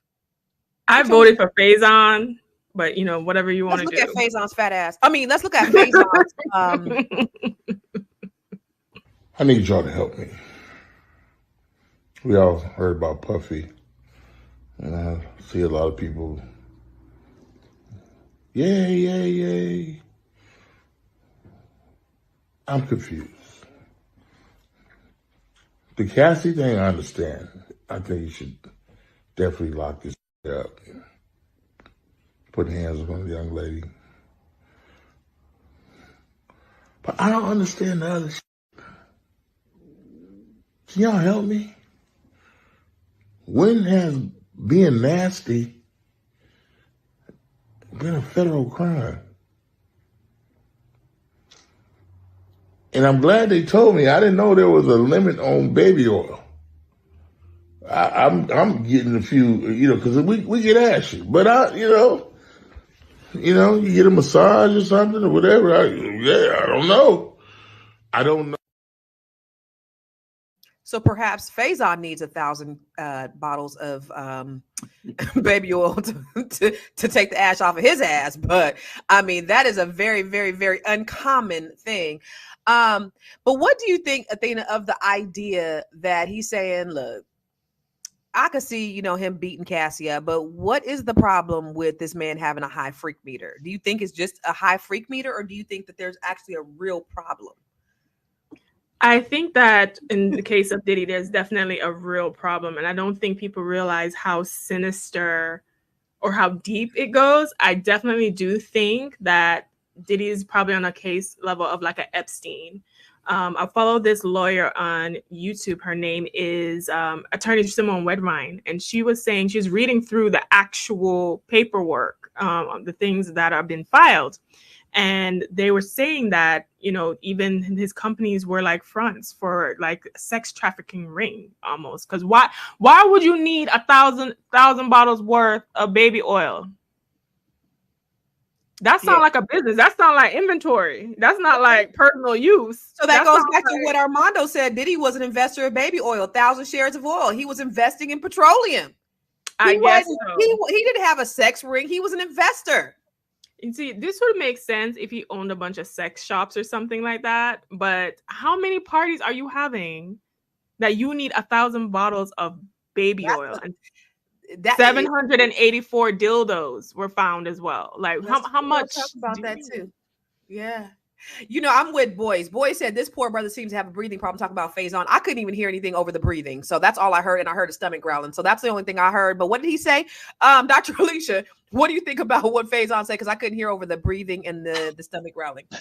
I ain't gonna do anything with the breathing. Listen, it is not illegal to be nasty. Listen, it is not illegal. It's perfectly fine. If people want to go to a party, a Puff Daddy party, ain't no party like a Puff Daddy party, and you have the real party, and then people leave, and then the after party happens, and you have consenting adults participating in whatever acts they feel like they want to participate, pleasure seekers. That's not against the law. Where I think it becomes against the law is if you're drugging somebody and having non-consensual relations with that person, and they're not fully aware of what's happening. You haven't totally gotten consent, and it's been happening for years and years. I'm a victim's advocate here. And if you are abusing women and dragging them by the hair and beating them up and participating in this predatory behavior where you're taking advantage of someone, that puts you into a situation where it is sinister, and you're part of this dark triad of individuals who psychologically doesn't care anything about not only yourself, but definitely not another person, another sentient being, to treat them this way. I think that's where it gets not only illegal, but it's immoral to treat people this way. Yeah. So listen, we always have the ladies that are talking. Thank you, Dr. Alicia. Today, we have a gentleman. For those who just joined us, we have a therapist, a mental wellness coach, because we need to therapize what's going on here. We have a talk therapy, a psychoeducator, and a wellness consultant. Let me ask you from your perspective, Joe. is this some sort of depravity? Is this an addiction? Is this some kind of mental illness? What do you think? Or is this dude just a super de-duper freak? Yeah, I agree with everything the doctor said. You know, there is nothing. No one's against being nasty. If you're nasty, be nasty. You know, he had 1,000. Great. He had 1,000. You know, bottles of oil. It's somebody out there with 1 or 2 bottles of oil that just can't afford 1,000. Had no space to put them. You know, are we calling them nasty too? You know, he just has the means to do nasty stuff at a higher level, at a higher clip than most people. I think when it comes a problem, when you do it despite the possibility of negative consequences, and we're talking about actually harming people, you know, actually holding people against their will, you know, that's when it becomes a problem. But, you know, if he wants to have dildos and baby oil, we don't know if that's an addiction unless it comes at, you know, a negative consequence. So I you know, I don't know, Doc, because there's normal and there's abnormal. 784 dildos is not really normal. 1,000 bottles of baby oil, not. I mean, just because he can afford it doesn't make it okay. I mean, Doc, come on now. You can't say there's levels. And after you get to a certain level, then there's depravity, then there's addiction, then there's a dark side. I mean, if you have okay, we're talking about somebody that's close to a Billy, you know. So if I have a couple $100 and I go spend, you know, $150 of that $200 on 2 dildos, you know, what's the difference? You know what I mean? Like it's if all I can afford is 2, then I'm getting 2. But if I can afford, how many did he have? 300? I don't know how many he had. You know, I mean, 700 some dildos. 784. That's the specific number. 784 is wild, but you know, I don't know how many people be at his parties. You know what I mean? Like you might need, you know, and it could be a sanitary issue. Maybe he's trying to be sanitary. Oh my God! You know, so I'm just saying. Remember that audio is running around with supposedly, allegedly, was Meek Mill being blown out. You know, so maybe he was using one of them. Meek Mill get his back blown out, so he just have one. Because you know, listen, they say rappers don't wear the same shoes twice when you're at that level, so maybe you don't want to use the same.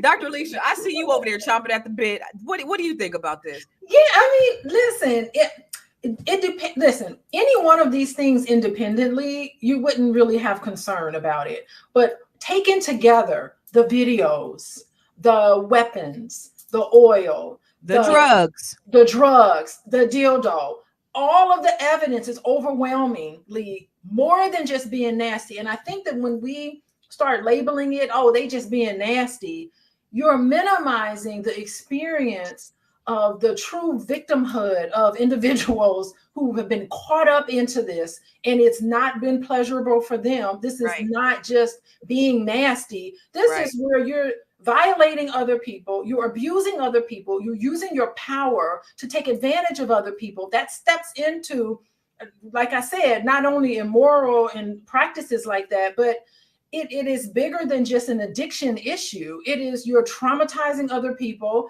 you're reaping havoc on people. And there's been so many people along the way that have dropped hints that, hey, this is what's going on, and almost like setting us up for eventually these things will come out. And just one person can't do it. When there's 300 witnesses, that's an overwhelming case. It's very hard to prove. When you're alone in a room with somebody and someone takes advantage of you, it's your word against theirs. That's very difficult, and sometimes never gets fleshed out in court in the way that it should be. And courts can't do anything with that. But that one person systematically goes around and violates all these other people. That's when you know there's this whatever his name is, situation, you know, Weinstein situation where, it's going to come back and get you. But it's unfortunate that so many people have to be victimized before we get to this point. I mean, when you have a lot of money and access and resources and people covering up for you, that's what does happen. But I love people said, Big Mac said this conversation is going to be a little slippery today. Yes, stay tuned. It's going to be a little bit slippery. Armando said, when nasty goes wrong. Listen, you are watching Fly Nubian Money right here. And this is where we help you to maximize your money. Every time we go live, we are here Monday through Friday, 1 p.m. Eastern, 10 a.m. Pacific. And every time you want to get notified before we go live, I need you to do me a favor. Put this in your phones right now. Y'all get your phones out. Text the word Queens to 87948. Okay. QUEENS to 87948. And guess what, y'all? We is on Spotify. So go over to Spotify as well. I want you to bookmark the page and get alert every time we go live. Because if you can't see our beautiful faces, and listen, we got a handsome one today. Can't see our faces, at least you can listen to us as we talk and engage with us. And listen, this is always a dialogue and not a monologue. Y'all know the ones who we love to see you every single day. We have some regular people, Big Mac, Armando, Black Lexica, Debbie, Win, all you people who are here with us every day. And all of you who are new to the channel, we love you. We like for you to talk back to us and talk black to us. So make sure that you're not only talking to us, but you're sharing this with the people. Subscribe to our channels, whatever channel you're watching this on, because we're on several platforms. So make sure you subscribe. Now, I want to ask the queen of pop culture. We talked a little bit about the people stepping down from, when Diddy got arrested, it was like people was dropping. I remember in 2008, because I'm in the mortgage business, and like every hour we would get alerted. Every time a bank went out of business, boom, bank go out of business, boom, right? So there was like this website where it says this bank went out of business, and like every minute the bank was going out of business. So like every minute between the last couple of days, we seen moguls, CEOs, record label executives going out or stepping down. What do you think about that? Is there some tea? Is there some fire with a smoke? Right. Remember I said I feel like Diddy is on the level of like an Epstein situation, because why would you record so much in your house if you weren't recording to have blackmail people to make sure, one, that they don't repeat or what they see there, but two, also if you go down, then you can sink the ship. Ooh. Since Diddy, being the princess of pop culture as I am, since Diddy has stepped down, some of the people who have stepped down since he's been in jail: Kevin Liles, music executive; Eric Pryor, president of fine arts; Jonathan Holloway, Rutgers president, okay? And many to name a few. I do think that Diddy is probably like a link. This is my theory now, a link in some sex trafficking ring that is on a global level.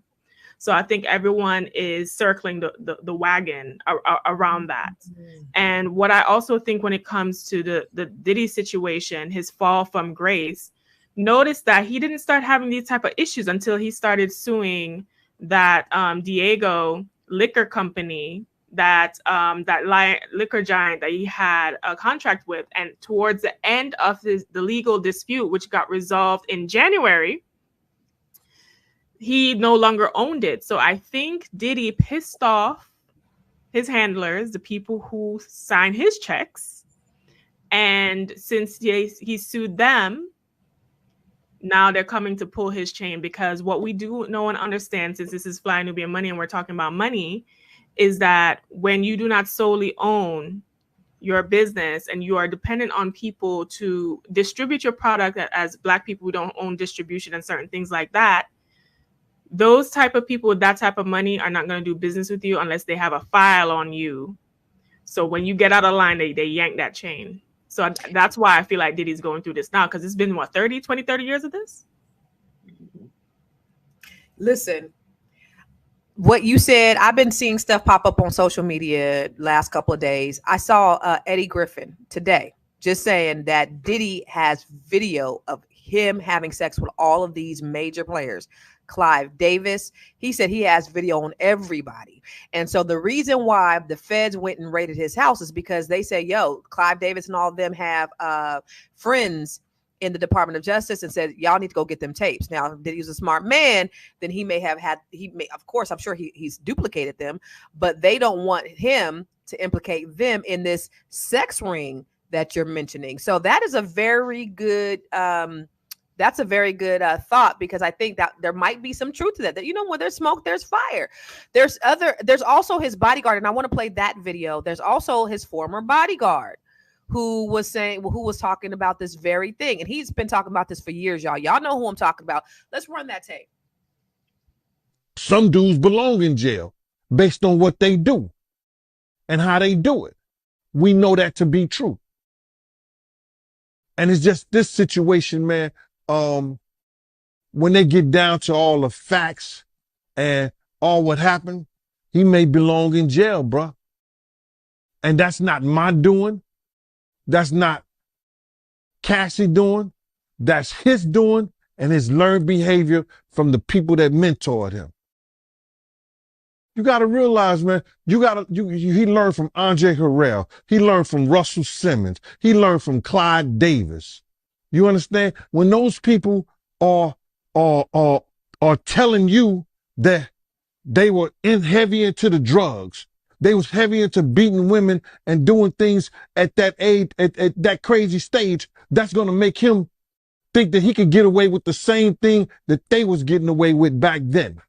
You understand? The things that he was saying, you know, the touchy-feely between two men and all that stuff like that, man. All that, he learned that from them dudes. When I told y'all the story, when me and my man went up to Russell Simmons and he had a house and he had a man in bikini drawers in his bedroom, in his bed. You understand? Bruh, this is that he learned. I'm assuming he learned it from them. Let me put that. And I'm not going to say alleged because I saw that for my own self. My man was with me, Slick was with me, and we saw that for our own self. You understand what I'm saying? So these are behaviors and things that with drugs and all the stuff that's going on, pills, drinking, it can make this man into a monster, and that's what it did, bruh. It made him into a monster, bro. Yo, Slick too? You think Slick was being slicked up? That's wild. But listen, let's talk about that because I've heard stuff about Justin Bieber being groomed. We've heard rumors about Usher being groomed. Is there, Joe? And I want to introduce everybody to Joe. So for all of you who are just tuned in, and for all of you who are maybe our regular listeners and watchers, we have a brother, because y'all been asking, y'all like, why it's got to be all women? Because Fly Nubian Money, we Nubian queens. However, we have a Nubian brother here today, Joe, who is a therapist, mental wellness coach, talk therapy, psychoeducation, wellness consultant. Okay. I want to talk about the idea of grooming, and I want to get inside because you are a psychotherapist, right? Psychoeducation. You are a therapist. Get into the mind of that. What, you know, how does the succession start when, if you're being groomed, and how that plays a part in you, and then you grooming other people, and then, you know, it's like a cycle that doesn't stop. What do you think about the idea of him being groomed? Well, I mean, I heard someone ask earlier, is this like a learned behavior? And like everything is a learned behavior. Like, so emotional triggers are something that probably happened to Diddy well before the age of 10, kind of laid the foundation for what we're looking at today. And then, you know, who knows, you know, what happens to our emotional triggers when they're exacerbated by money and power. So that's not me making excuses for him. That's just me saying what it is, you know. Depending on, you know, what happened to him as a young person, this could really be a lot of people, you know, in this situation, honestly. So to get into the mind of it, I'd have to really like understand exactly what he's been through, and what what his lived experience was when he was a young person. But it is highly possible what the bodyguard is saying, you know, is now, do I think that he got, you know, all this happened to him in his adult life? No, I think something happened to him when he was younger that laid the foundation for people like Clive Davis and, you know, Andre Harrell and whoever, to just kind of expand on whatever he experienced as a younger person. But yeah, highly possible that he was groomed and then groomed other people, because it's all learned behavior. You know, I like what Black Lexicon said. I think patient analysis of evidence that will be present before coming to a conclusion. We want to believe in due process, y'all. But due process has to be applied as much as it might hurt. So he's saying, listen, everybody's innocent until proven guilty, but we have a whole lot of evidence, a whole lot of people out there saying that they were victims of Diddy. And he's obviously admitted, at least to, in one case, to Cassie, right? Because we saw video evidence and then he paid her off. But going back to what Joe said, Dr. Alicia, there might have been an issue that he already had. Add money, add power to that. Is that a recipe for disaster?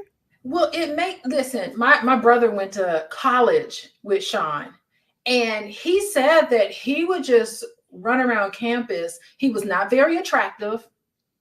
He did not have a lot of money. His teeth was all jacked. Like, he wasn't like seen as the most desirable person. However, what my brother said was that he started to become known with throwing these really great parties. And that's how he became popular. So if you think about it, if we can try to get into the psychology of it, maybe, you know, he felt inadequate in some way. He felt really insecure in some way. And he got the attention that he felt like he needed, the recognition. He was all powerful because I'm going to be a DJ and I'm going to throw these nice parties. And he didn't graduate from college, of course, but you know, those were the things. So what sort of things are happening with you that makes you vulnerable to being preyed on? Because we remember Mase. You know, Mase was part of this whole thing. And then eventually Mase was like, I've had enough of this. I don't want to participate in this anymore. And he was out. Like, he decided, and that's the choices that you make. Can you walk around with integrity? You know, are you somebody that needs to hide and deflect and minimize all these things with the abuse that you've done? Are you that kind of person? Are you going to be like Mase? And Mase went to the church. So what all he saw, he was trying to cleanse his soul from what he may have had a choice. Everybody has a choice. It's a crossroad that you get into. Of course, Mase doesn't have the popularity and the money and the notoriety that Sean eventually got, but maybe he saw something that he believed, I am not going to participate in this anymore, and got out. You think about this, though. Mostly everybody that has had dealings with them, they've been kind of like, either if they haven't expressly said it, they've been hinting it. So if you look at some of the stuff Mase said, Mase is like, you know, I mean, about time. I read his book a long time ago. And then you look at all the people who are associated with him. Either they're dead, they're flat broke, something is wrong. They went way to the other side. You know, remember Craig Mack went to an occult, and it comes out that he actually had AIDS, which is crazy. And then, Mase went to the church. So there's just so many things that surrounding Diddy, just mounds and mounds of tragedy that you think, what's really going on? But for all of you guys that are just joining us, listen, you are watching Fly Nubian Money, where we help you to maximize your money. Every time we go live, we want to make sure that you get notified. So make sure, I want you to pick up your phones right now. If you haven't done it already, pick up your phones and text word Queens to 87948. That's QUEENS to 87948. All right. And if you want to learn how to grow your money, not blow your money, go to flynubianmoney.com. Make sure whatever platform that you are on, subscribe, share this with your friends, because we talk about things every day at the same time that I think are relatable and that actually can impact you in a positive way. Because we're going to talk about the solution and the resolution. We ain't just here gossiping, y'all. We're actually talking about things that matter, but to figure out how we can do better as a people, as a culture. All right. So, you know, I do really want to, there was one that I seen today. I mentioned earlier with Eddie Griffin. Eddie Griffin was talking about how he was groomed, just like his bodyguard was talking about how he was groomed, and like perhaps they were making sure that they were affected by this. So I want to take a look at that. Pull up this video.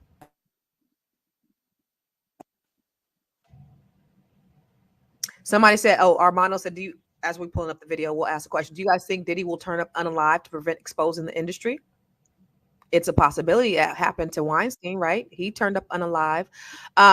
Kara said, I wonder if Issa Rae has anything to say about what she's seen. She was partying with Diddy back to back after she got success from her Insecure show. And then what about I still can't believe it, y'all. I'm not going to believe it until something comes out. But Bishop, I can't believe that the good Bishop Jakes is a power bottom, y'all. I cannot believe it. Why you can't believe that? I will not believe a lot of these churchmen be suppressing now. I will not believe that the good Bishop Lord. is a power bottom. Now, I did see him at church out here around New Year's, and he was like, I didn't even know if you guys wanted me to come. He was so contrite. And I was like, but why would he, if it ain't true, why would he be, That was his conscience talking. That's why. I don't believe so. The good Bishop wasn't participating in the shenanigans. Not see Big Mac, I'm with you. Not TD. No. But I also did not believe that Eddie Long was doing anything wrong either. And I was like, until he came out with that toupee on his head, I was just like, when he came out with the toupee, I was like, now he's guilty. All right, let's go ahead and play it. And Diddy, they said, nigga, you gotta take this shit because we can't be involved. But Diddy smart. He filmed every fuck session. So he was fucking Clive and the motherfucking freak boy that run Universal Music Group. So he got them on some fuck tapes. Now that's why they raiding the house, because they got friends in Homeland Security and the feds. And they said, get in there and get them tapes from this nigga. He trying to blackmail us. That's what I believe is going on. They sacrificing Diddy. They said, nigga, you gotta take this shit because we can't be involved. But Diddy smart. He filmed every fuck session. So he was fucking Clive and the motherfucking freak boy that run Universal Music Group. So he got them on some fuck tapes. Now that's why they raiding the house, because they got friends in Homeland Security and the feds. And they said, get in there and get them tapes from this nigga. He trying to blackmail us. That's what I believe is going on. Y'all. He's sacrificing. All right, we can take it off. All right, queen of pop culture, Miss Athena, what you think? That makes sense, actually, because I think that's why they tried to coordinate the raids, is to make sure that they went in and get all the tapes, because I remember when that first dropped, there were already news cameras parked outside ready to report on the raid. So how did they know to be there for the police, right? So I do think when you are that connected, right? Because I think a lot of the victims were afraid to come forward, because what has been alleged is that he's unalive, put people in jail, threaten people, guns, blow up Kid Cudi's car. So you are in fear for your life. So when you're dealing with someone that can possibly erase you off the planet or has all these tapes, I think that it goes to show the amount of power and the sinister level of debauchery that we are going to be exposed to as time moves forward. I do think that, like I said, Diddy is just a link in the chain. And if you think he's in the top of that link, you are sadly mistaken. Clive Davis and other people, I think, are involved. I think this is a global thing. I think for whatever the reason being, they're sacrificing Diddy. And if that is the case, it would make sense to call my Homeland Security friends and be like, the ones that I know, let's try to gather these tapes, gather these things, and see if we can erase some of it potentially, so that we're not implicated. But if he's smart, he'd had copies. You know what I'm saying? If he's a smart man, and first of all, why? Okay, a couple of things. I have so many questions. Why do you know that you are under investigation? Why not get rid of the baby oil, the dildos, the guns, the drugs? First of all, what do you plan on having some more freak offs? What's really going on? But for you, doctor, somebody said, what was it? The Sun said tapes was next door that they didn't get. How do you have this level of activity going on and insulate your children from this? How could that have happened? That's for you, Joe. Oh, okay. Resources. You know what I mean? It's hard to get into it to understand, because I don't know if anybody here has that kind of money, but I mean, it's got to be resources. If you have the resources, you can do a lot of things in the United States of America. So, he could, or he didn't insulate his children. He just thought he did. You know what I mean? We don't know. I mean, it's very likely that they understood and knew what was going on, and there might be some learned behavior in that too. We really just don't know until we actually talk to them kids. Dr. Alicia, do you think that the kids can be totally insulated from that type of behavior? Because there's no way you can be, I mean, I guess if you're a total sociopath, because we have seen sociopaths, but to be this level of depravity, if that's the case, how do you keep that from your children? And then the children are so loyal to him. That, do you know what? Being absolutely 100% loyal to your parents, that's unhealthy. that's not healthy behavior. Say it again, Dr. Alicia. Hopefully my parents watching. That's not healthy. That's like saying, okay, all of these really toxic things are happening behind closed doors, but just to save face, we're going to put on this hat and pretend like we're all together and smile for this great picture. That's not healthy. That's toxic family patterns. I don't think that those children are insulated from these events. How could they not be affected by a parent who's raising them, who has absolutely no empathy for what he's doing?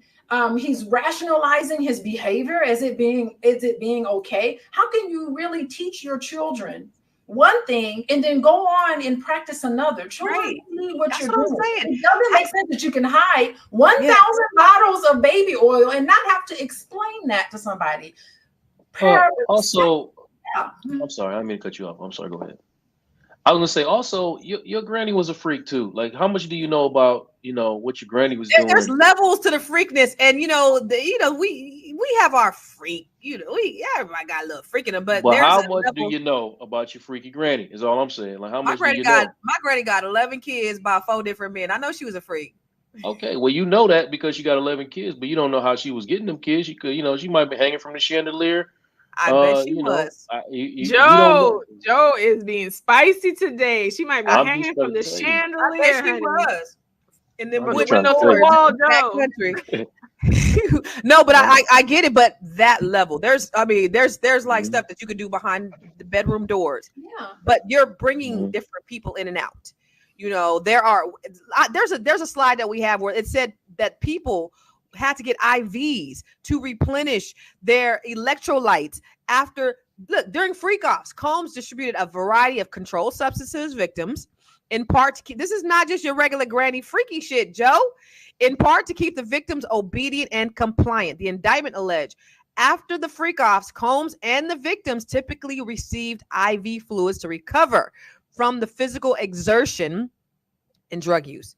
Combs is now accused of hitting, kicking, throwing objects. I mean, you can't insulate this from your kids too much, and dragging victims during and after these sexual encounters, with injuries taking days or weeks to heal.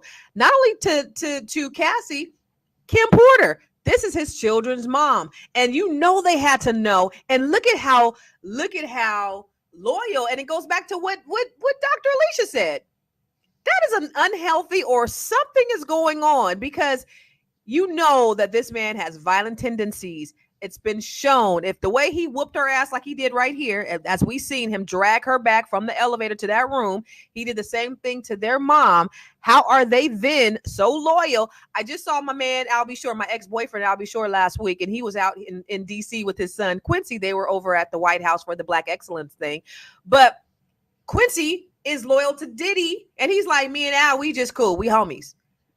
This man beat your mama's ass, and it's a known fact. Dr. Alicia, again, I want you just to kind of speak on that. How? We're talking about dysfunction in families, and it can happen, right? I mean, there's been a lot of people who grew up. Let's just say we're not inside this house, but let's just say there's domestic violence happening with your parents. Your mom and your dad are beating on each other. Yeah, you have feelings about that. You're gonna have anger. It's an emotional thing. It depends on which parent you identify with. So if you identify with your dad, depending on where you are developmentally, identify with your dad who's beating up on your mom, then you can internalize that and can have terrible thoughts about women, right? To say that she deserved it.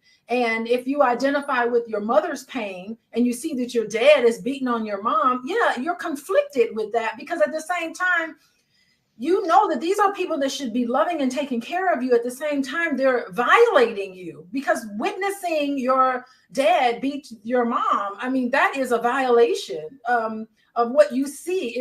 It's a spiritual soul warfare to see your parents fight like that, and coming to terms with that contradiction, living with that contradiction creates anxiety, it creates depression, it creates all sorts of mental health issues. And I mean, it's just something that I'm used to, and you have to help people sift through that, because it's not like your dad is 100% horrible, right? Your dad does some great things. They buy you nice stuff. They take care of you, but at the same time, they're not empathetic, and they don't love and care for the people they're supposed to love and care.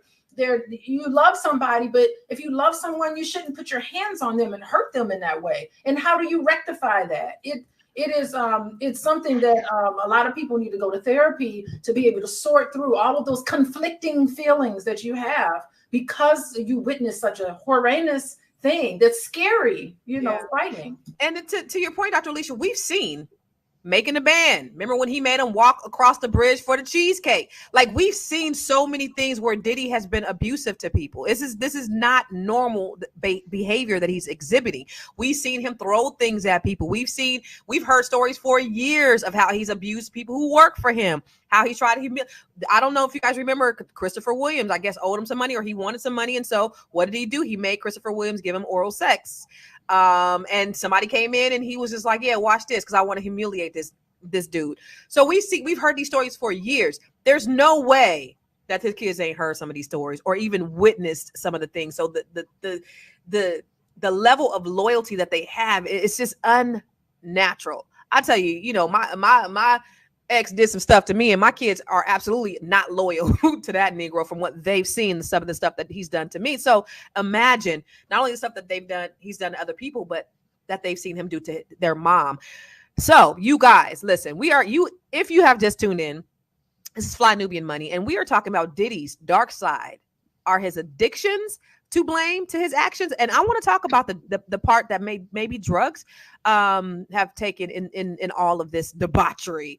But are his addictions to blame for his actions? So listen, you're at Fly Nubian Money, whatever platform, because we're on about 8, 10, 15 different platforms. Make sure you're subscribing to our channels. Wherever you're watching us from, make sure you're subscribing and you're sharing. Hit the like button, hit the thumbs up, y'all. We need you to hit the thumbs up so people can see us, and we can get that visibility so more people will subscribe, and we can continue to bring great conversation to you. Also, every time we come live, we need you to text the word Queens to 87948 so you can be notified, so you can know when we come live every day. Now, we are here every day, 5 days a week, same time, same bat channel, 10 a.m. Pacific, 1 p.m. Eastern. Okay. And if you want to learn how to grow your money and not blow your money, go to flynubianmoney.com. As y'all know, especially for our loyal listeners, this is a dialogue and not a monologue. So we love when you talk back to us and talk black to us. Queen of pop culture, I want to go to this Breakfast Club video and just kind of talk about what they're saying over here too, because they had a lot of stuff to talk about this morning. Let's roll that. I want to move it forward and say that Diddy is going to be appealing the decision to not receive bail today, and he's actually going to be appealing that decision, him and his attorney, with Judge Carter. Judge Carter, because I reached out to Diddy's attorney and I said, well, what's the difference? Why appeal the next day? And he said Judge Carter is a judge that will be presiding over the full trial itself. Different judge, right? So they think that there will be a difference in that. Do you think he's gonna get a bail? Do I? Yeah, I'm just asking in general. I don't think that Diddy is going to get a bail. I think Diddy should get a bail. And I ain't asking what you think. I said, do you think he's going to get one? I think he is. The fact that he's putting up $50 million, the fact that he's putting up his family's passports, his mom's crib, the fact that he said he'll wear a GPS monitoring system, he'll only be in Miami, in New York, the fact that if you look at his family, his two daughters don't have the three of the kids don't have a mom. Right, they're staying with a family's friend. Yeah. But he has to do all of that because the feds think he's a slippery suspect. Right. It will listen, all that baby oil. But so yeah, I think he should get one. When you look at people like Harvey Weinstein, I got one, and you look at some of these other people, O.J. Simpson, I got one. Yeah. Bill Cosby got one. Diddy should be able to get a bail. I don't want my name mentioned nowhere near any of those people at all, ever. Period. If he does not get a bail though, I don't know if they're going to move him, but right now he's being housed at MDC Brooklyn, and some of the people that have been there: R. Kelly, Fetty Wap, Michael Cohen. Now you don't want your name with those people either. Yeah. Nope. And you know what? So they're saying, Envy says, I think he should have bail, just like everybody else. Everybody else has had bail. You know, and I'm conflicted on that, because you think about this, all the people who he's hurt over the years, they get a second chance. Shine, he did an interview today, or maybe it was yesterday, and what he said is, I took the fall for him, and this man got witnesses on the stand against me, so that I could go to jail in his place. And we all know that he's the one that shot that lady.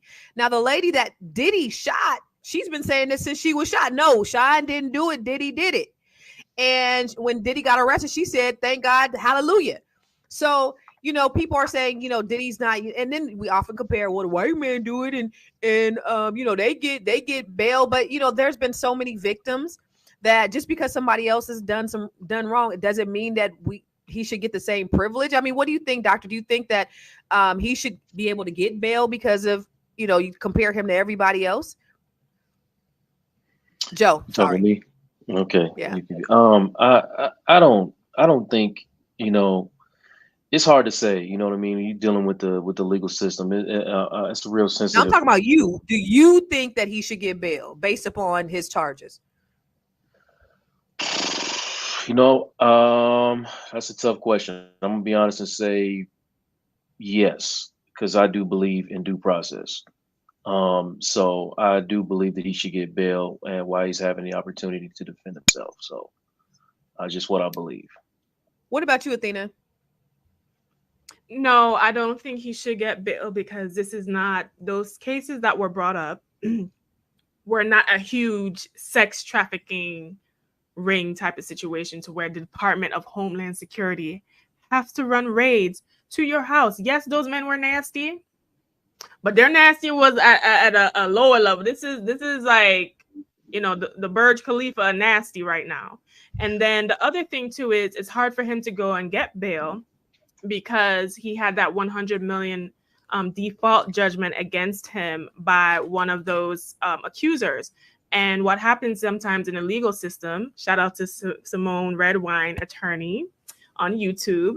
She explained when you have a default judgment that you have to pay out, it's hard for you to get bail because they won't allow you to use your home and things as collateral until that is resolved. So that's why Diddy's lawyers were actually down there trying to appeal that default judgment, which I don't think he should have had, by the way, so that he could get the bail that he needed.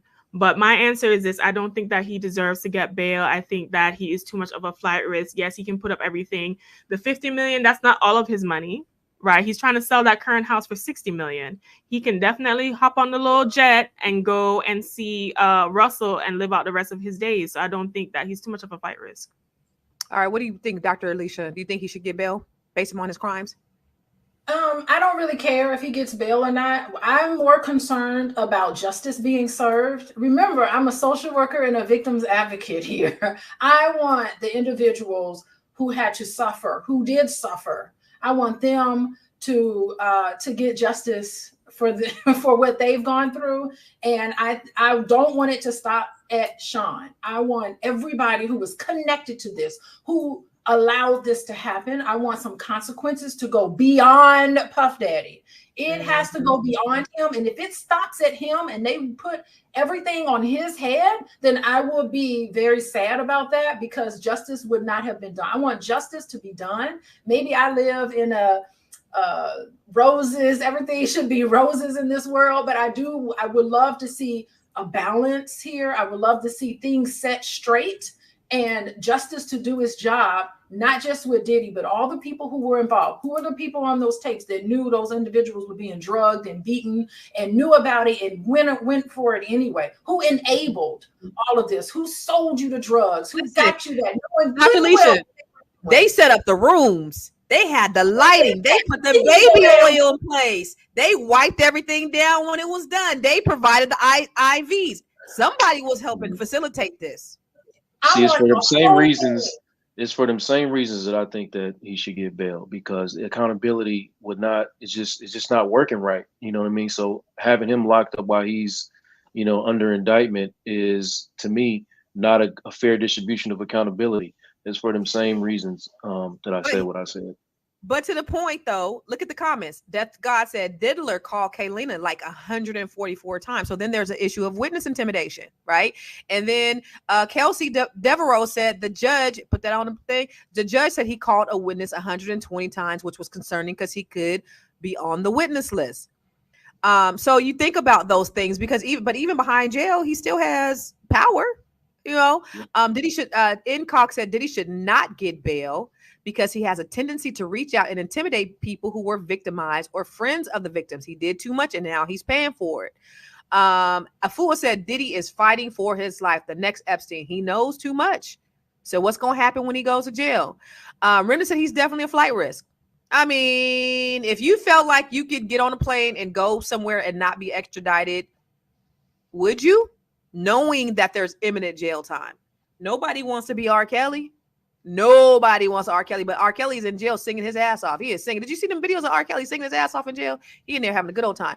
Afua says social workers look for rehabilitation, don't they? Mark said there is no proof he is sex trafficking. There is no proof he is sex trafficking. Those are just allegations. Okay, well, you know, his bodyguard said, I'm not even gonna say alleged because I saw the shit with my own eyes. So we can say they're allegations because we don't know for sure, but some people are saying that they're not. Big Mac, we have to eradicate evil by any means necessary. He said he don't give a damn who he is. Take him out, and I don't care what he did, what the white man did, what whomever did. Just like Dr. Alicia said, justice for everybody. Deborah said, I'd like to see him get bail because I think he is his last chance to visit with his children. You know what, though? I feel he'll be murdered in jail due to his association. He wasn't thinking about them children when he was having them goddamn freak offs. He wasn't thinking about them children when he was beating Cassie's ass. So, you know, come on now. Come on. How do you know that? That he was beating Cassie's ass, or he wasn't thinking about his children? How do you know? Yeah, how do you know he wasn't thinking about his children? Because he was still beating it. If he was, he didn't care about him because he would have cared about his freedom. What do you think? I do want you to expound upon that. I'd like to hear what you have to say about that, because I do think, in my opinion, if you really cared about your children more than you cared about the money, the power, the sex, drugs, all that other stuff, then there's choices, because there's right and wrong. And I know when you get to a certain level, y'all, you think you're above the law. You think you've got, because you have all these yes men around you, and you start to do things, you start to believe your own hype and smell your own ass. But there is a basic inherent idea of what's right and wrong. And so, Dr. Joe, what do you think about that? You said we don't know if he wasn't thinking about his children. I agree with you about the choices. Yes, there are choices, but I also understand what addiction and obsession. I understand what these things look like. So sometimes you have to remove logic from these situations and recognize when somebody has a serious problem. And like, we don't know enough to know, like, is this a serious problem? It's always a choice. Don't get me wrong. He has a choice to deal or handle with his problems. But saying that, okay, I made this poor choice to do these terrible things does not necessarily prove that I wasn't thinking or I don't care about my children. It just means that I make poor choices. Okay, I could dig it. What do you think? Look, and going back to that, he was on after he beat Cassie's ass. He was texting her. He texted her back to back. Call me. The cops are here. I got 6 kids, yo. Please call. I'm surrounded. You gonna abandon me? See, this is what narcissists do. They whoop your ass and then they become the victim. You gonna let this happen? You gonna abandon me like this? You gonna leave me like this? Athena, queen of pop culture. What do you think? Do you think that he was thinking about his kids during all of this stuff? I think Diddy was thinking about himself during all this stuff. I'm not saying that he does not have love, care, and concern for his children.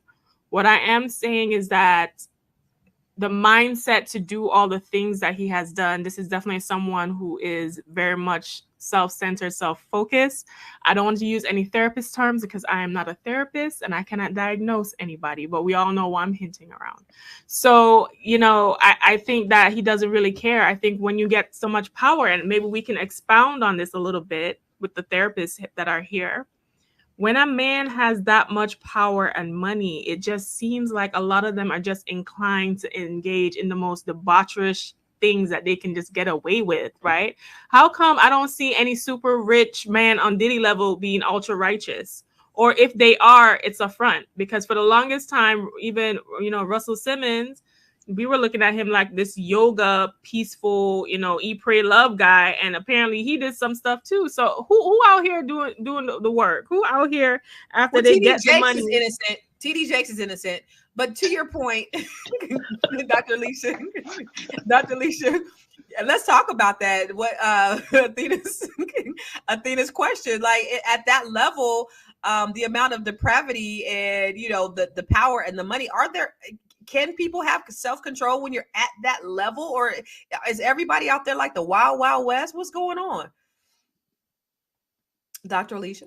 Oh, yeah. I mean, listen, this is the reason why we love rap and hip hop and rock and roll, even rock and roll and that heavy metal music and all of that. Like, it is real exciting to go to one of those concerts, to see those people on stage.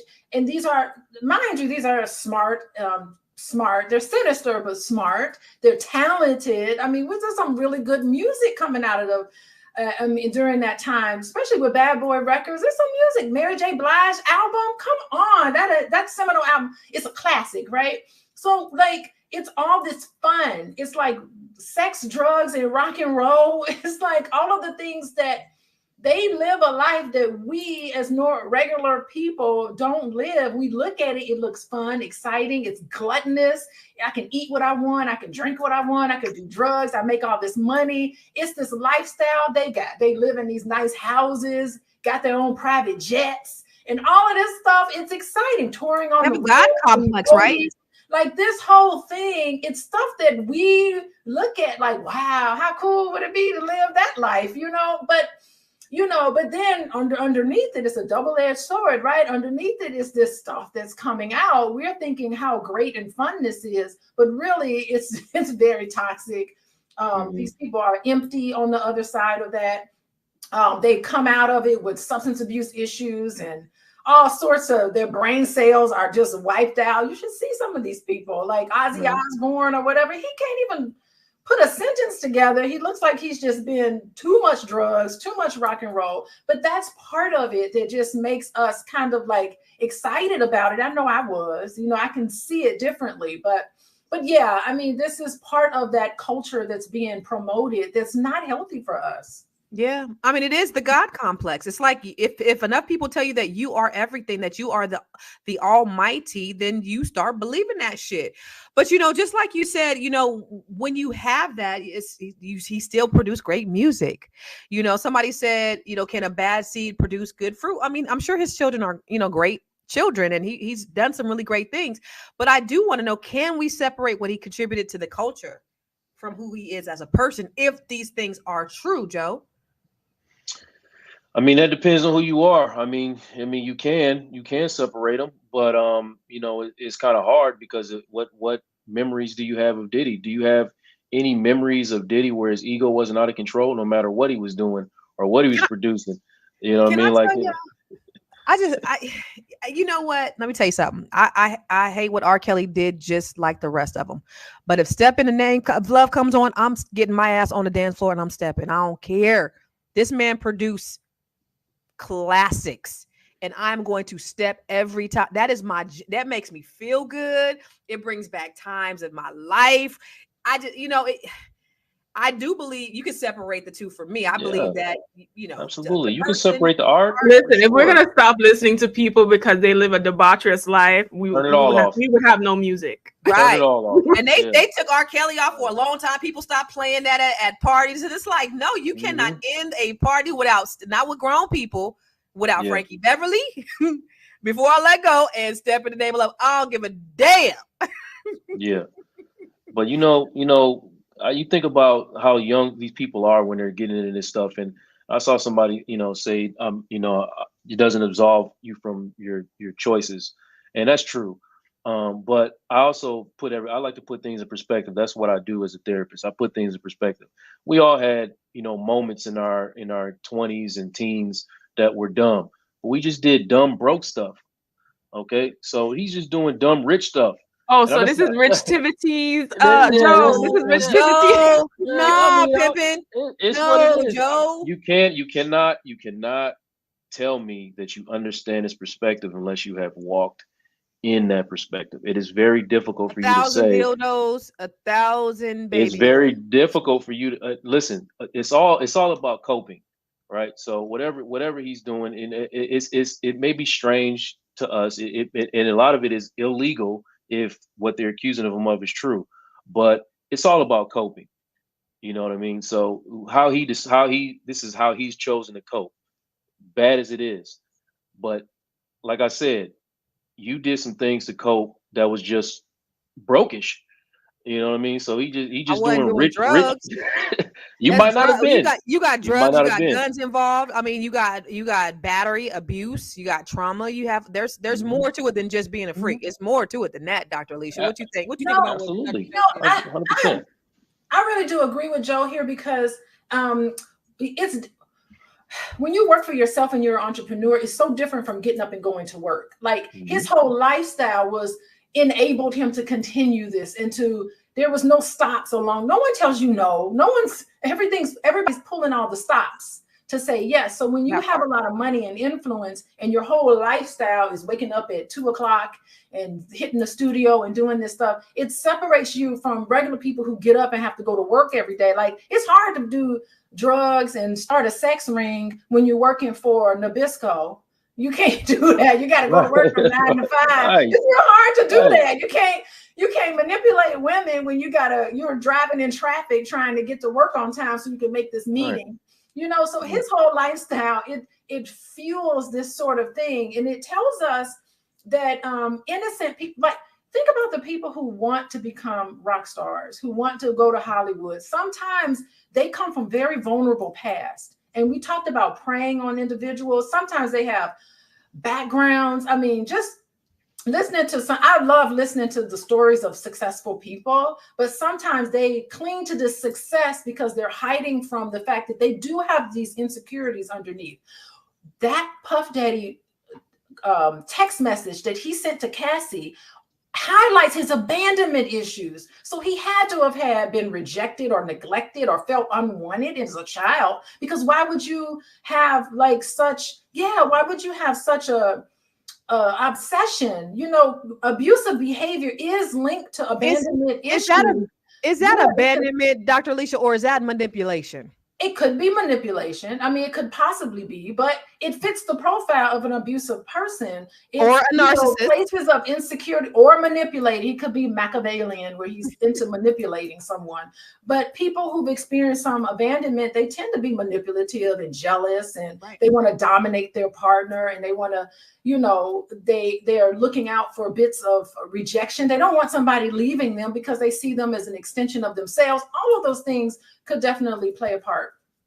Agreed. 100% agreed. Man, y'all, this has been, look at somebody said Jimmy Jam and Terry Lewis never did this crap. We don't know that. Somebody said Teddy Riley and Babyface, they never did that. We don't know that. It ain't came out just yet, right? Right.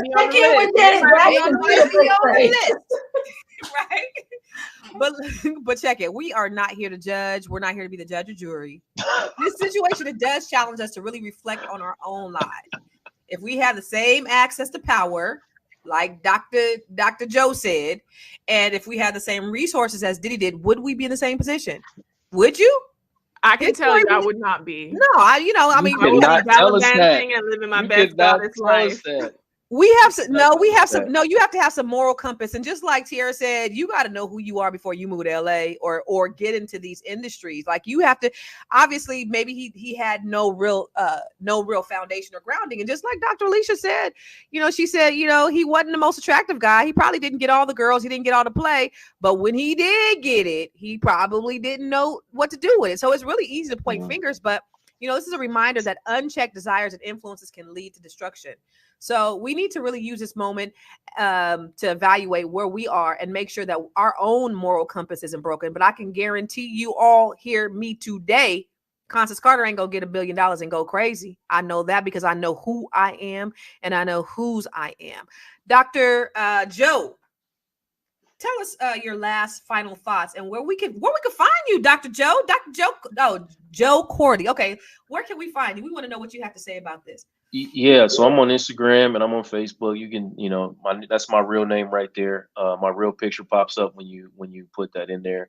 I'll just say finally, on my final thoughts is, vulnerability, leads us to a place where we can. Every single one of us has something that we don't want to come to light. So, and vulnerability can lead us to a place where we can have grace and empathy for other people. And that doesn't excuse us from accountability. Our actions, are our actions, and we need to be held accountable for those. But it's when the judgment comes in and saying what we wouldn't do when we haven't actually necessarily walked in those shoes, and we don't have that perspective and can't even come anywhere close to that perspective. That's where the world gets in trouble. So I always try to encourage everybody to open yourself up to the possibility of different circumstances. Yeah, you got to prepare yourself. And I'm glad you said that, because you go and then you got all the pressures of all these big, super powerful people, Clive Davis and all these other people telling you that you have to do this in order to get that. And how do you respond? And if you don't do it, then you might go back to where you came from. But then the abuse becomes the abuser, right? Mm-hmm. So Miss Athena, Queen of Pop Culture, tell us your final thoughts. My final thoughts, I'm going to echo something that Big Mac said in the chat. I'm not tripping on the freak sessions. It's the abuse that I'm not going to condone. Mm-hmm. So I'm not tripping that, Diddy is a freak. A lot of us do things behind a closed door, but it's the abuse. It's the, the unchecked, disregard for empathy and humans. And I think this case, we have to, like Constance said, look at our own selves and make sure that we are leading our lives with integrity. We are leading our lives in ways that promote ourselves and uplift not only ourselves, but our community. If you are a woman who's interested in learning about how to confidently manage her finances and live her best goddess life, okay, so if you go a billion like Diddy instead of doing debauchery, you want to live your best goddess life, you can find me at We Wealth Woman on Facebook, Instagram, and YouTube and TikTok. And you can go to my website, thewewealthwoman.com, and listen to my podcast. I just dropped a late episode today, the We Wealth Woman podcast. Let's go. Looks like you and your man Big Mac are on one accord today, huh? All right, Dr. Alicia. Okay. All right. Let me go to Afua. Afua, thanks for joining us. Afua said, social workers are always big on rehabilitation, and that is correct. I really do believe in the healing power of all of us. And I think if I had to talk to Sean Puffy Combs right now, what I would say to him is confess, come clean. It is not too late to turn your life around. Come on out and say what happened. Start naming the names. Start exposing the sinister underground industry. And you have the choice now. You could be a champion, even behind bars. It's not over for you. You can be a champion for what's right. So it's never too late to do the right thing. It's never too late to be like Mace, where you have a choice to get out. Go ahead and get out of this. Step out of it. It doesn't work for you. Your time is up, and you need to face it. Face it. So for everybody who knows that the healing power is within them, you always have the choice to make the right decisions. You can contact me at Coaching with Dr. Alicia. I work with individuals. I work with couples. The healing power is within all of us, and my job is to help bring that out. Thank you, everybody, for being on here. You can watch me on Instagram at Coaching with Dr. Alicia. Yay! Thank you. I need you to put this up on the screen. Latasha M. Taylor. She said, I disagree. Can you put that on there real quick? Because that's my final thought. I disagree 1000% with Joe. Out of the abundance of the heart, the mouth speaks and acts. Money doesn't change a person, but it allows that person to be exactly who he or she truly is. Money ain't going to do nothing but magnify who you are. So thank you for that. That was a great final thought. I ain't even got to think of nothing. Thank you, Latasha. Where can you find me? Everywhere. I am Constance Carter. Thank you guys for joining us. Listen, you can catch us tomorrow every day, 5 days a week, Monday through Friday, same time, same bat channel. Text the word Queens if you want to get notification every time we come live to 87948. That's QUEENS to 87948. And remember, check out our website, flynubianmoney.com, if you want to know how to grow your money and not blow your money. Because if you blow your money, it ain't a damn thing funny. Hey, and Spotify. Make sure you check us out on Spotify. Follow us on Spotify. And if you haven't been on Spotify, go to Spotify and do a search for Fly Nubian Money. Make sure you join us, like, comment, and continue to share this information out there, because we want everybody to see what it is that we talk about so we can continue to bring you great content. And for those of you who join us faithfully every day, we appreciate you. We see you and we love you. So thank you. Thank you for always dialoguing with us, because you know this is a dialogue and not a monologue. So we love for you to talk back to us and talk black to us, y'all. We're going to see you tomorrow. Peace. Bye, people. Bye. Hello, everybody. How are you? Welcome, everyone, to this wonderful, engaging episode of Mental Health Monday. We are live on YouTube on Fly Nubian Queen, the Black Excellence channel. Oh gosh, the Black Love channel. We just broadcasting live today, this evening, because we want to talk about a really interesting film that me as a therapist and social worker and advocate for those in need felt that it was so important. I'm your host. I'm Dr. Alicia, and I have two incredible guests with me today to talk about the new Lee Daniels film. Y'all can get this on Netflix. It's called Deliverance. You can watch it on Netflix. We won't spoil it too much for you, but I want to, as a therapist, to bring on experts. So I have with me today Dr. Buster Obwagu. He is my wonderful colleague at my university. He's an expert in child welfare. He knows the history of everything. And so he joins me today. And I also have my brand new friend. I have an Instagram crush on her. Y'all check her out on Instagram. She's at the Inner Child Whisperer. Her name is Denise Brady. She specializes in traumatic experiences and so forth. So today we're going to focus on this film, The Deliverance. First of all, I had to watch this film because it is it's not based on a true story. It's based on real events that happened in my hometown of Gary, Indiana. So you know I had to watch it. I'm like, what happened in Gary? Somebody was possessed in Gary. And so I really think that, gosh, watching this film, I had high hopes for a beautiful film. I'm thinking The Exorcist just scared me when I was a child growing up, and I wanted to see a Black version of a horror film. And I got to tell you, it was kind of nice to see this reunion between Monique and Lee Daniels after they fell out over Precious.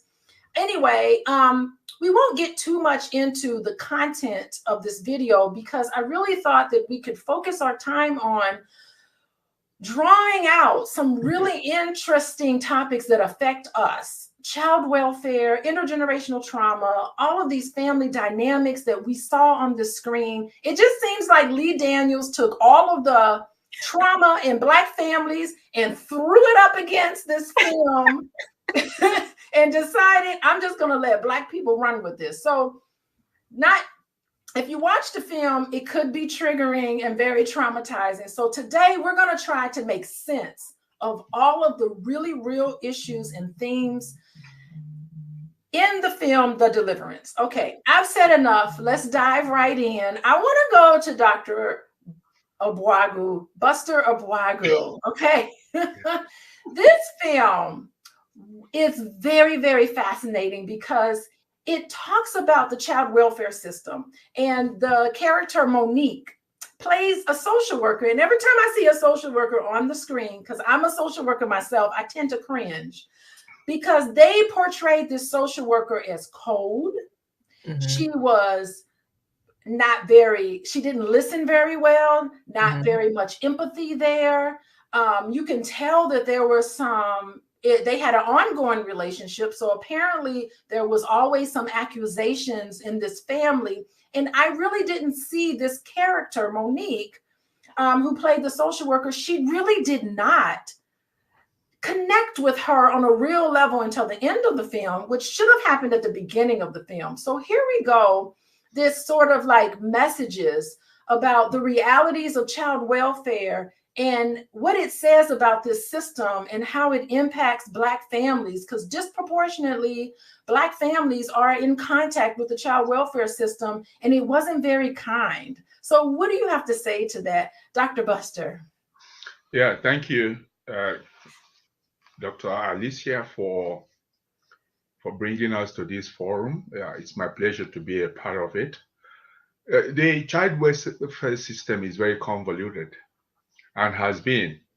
Its birth was around 1874 in New York City with the case of Mary Ellen Wilson, who was abused, and of course was, to all intents and purposes, life saved by a social worker called Etta Williams. And that's how social work was born. And then, of course, it grew into what we knew as the Children's Aid in New York. Eventually, in the United States, they changed most of them to DCFS, Department of Child and Family Services. But in Canada, they still call them the Children's Aid. And fortunately, I was a child protection worker under the meaning of the Ontario Child and Family Services Act for about 10 years. And I was actually still practicing until I came over to Illinois. So the concept of child welfare as we knew it was initially designed to work and save white people. However, as time wore on, many white people trained to become social workers. And because of the historical antecedents of slavery, many of the people, most of the families that entered the system became Black. So there was this concept of a white savior for Black savages.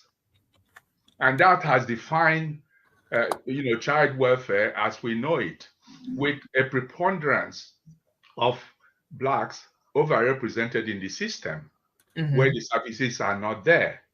The good thing is that over the years, a few Black social workers have come into the system. However, remember that this is a system that is designed primarily to save children from ostensibly bad parents. So the case that Dr. Alicia mentioned is not peculiar. It is the definition of child welfare as we knew it.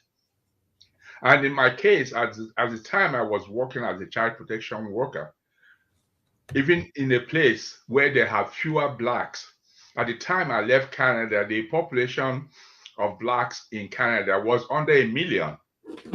But they were overrepresented in the child welfare and juvenile justice system, because I also worked as a youth delegate under the meaning of Young Offenders Act in Canada for juvenile offenses.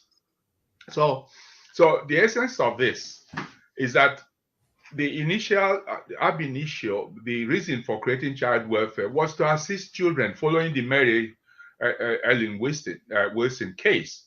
However, over time, it changed. Funding became a problem. Caseload matters. People had too many caseload, and the safety of social workers. All we have are our pens. We don't have guns, but we are pushed frequently to become a systemic source of hate. Because they see social workers as people who steal children, people who take children into foster care so they are abused further. So those are the concepts under which we're working, and it's between the rock and a very hard place that social workers in child protection have been placed, because the families you want to help hate you. The system doesn't provide you all the resources you need to work with them. So to all intents and purposes, the system also hates you. And I presume that's what's happening with this movie that Dr. Alicia mentioned, because the social worker was seen as somebody who was inimical to the health and development of the kid, of the kids. This Monique character that was mentioned in the place. So, and I'm going to speak further to this, but I just wanted to introduce how we came where we are at from the period of the white savior. Yes. And then, of course, after the antebellum, after the end of the Civil War and the Emancipation Proclamation, blacks now became the object through death peonage, chain gang, prison, work exchange, and then, of course, their families were regarded as lacking father figure in the place. But what happened to the fathers that left the home? The slave master sold them from the field. And then you expect their children to behave well when their dad is not there. So therefore, to that extent, this was a solution to a problem that didn't exist. And I'll let it be for now. Yeah, I can't. I'm coming up out of my chair here because I worked in child welfare system in Illinois. And I worked with kids in the system who were born in the 80s at the time, because remember, it was like the late, it was 1998. So I got a lot of kids who were born like in the 80s, and we know what was happening in the 80s. It was the crack epidemic. Yeah. And if you were born, if they dumped crack in our Black communities, got everybody, these moms, hooked on crack. And as soon as that baby was born with any trace of substance in their system, they did not respond to it in a way where they were giving them the support and the help and the substance and the treatment that they really needed. They immediately took those kids away from their mothers and separated those families to save these little Black babies who were just brought up in nothing but institutions, not a family, but institutions. And most of them actually aged out of the system into the prison system. Aged out of the system to it's rapid to the prison system. There was no rehabilitation. And what's sad is that right now we have a substance abuse issue crisis going on with heroin and all sorts of substances. Their whole approach, because the face of the people look different. Have changed. Now they want to like embrace them and keep these families intact. But what happened to that in the 80s when you were right? We told them for decades that addiction was a mental health issue. Yeah. Everybody wakes up in the morning and say, you know what, I'm just going to get addicted so I can mess my life up. But the moment, all the parents who are now in prison, 25 to life, thanks to the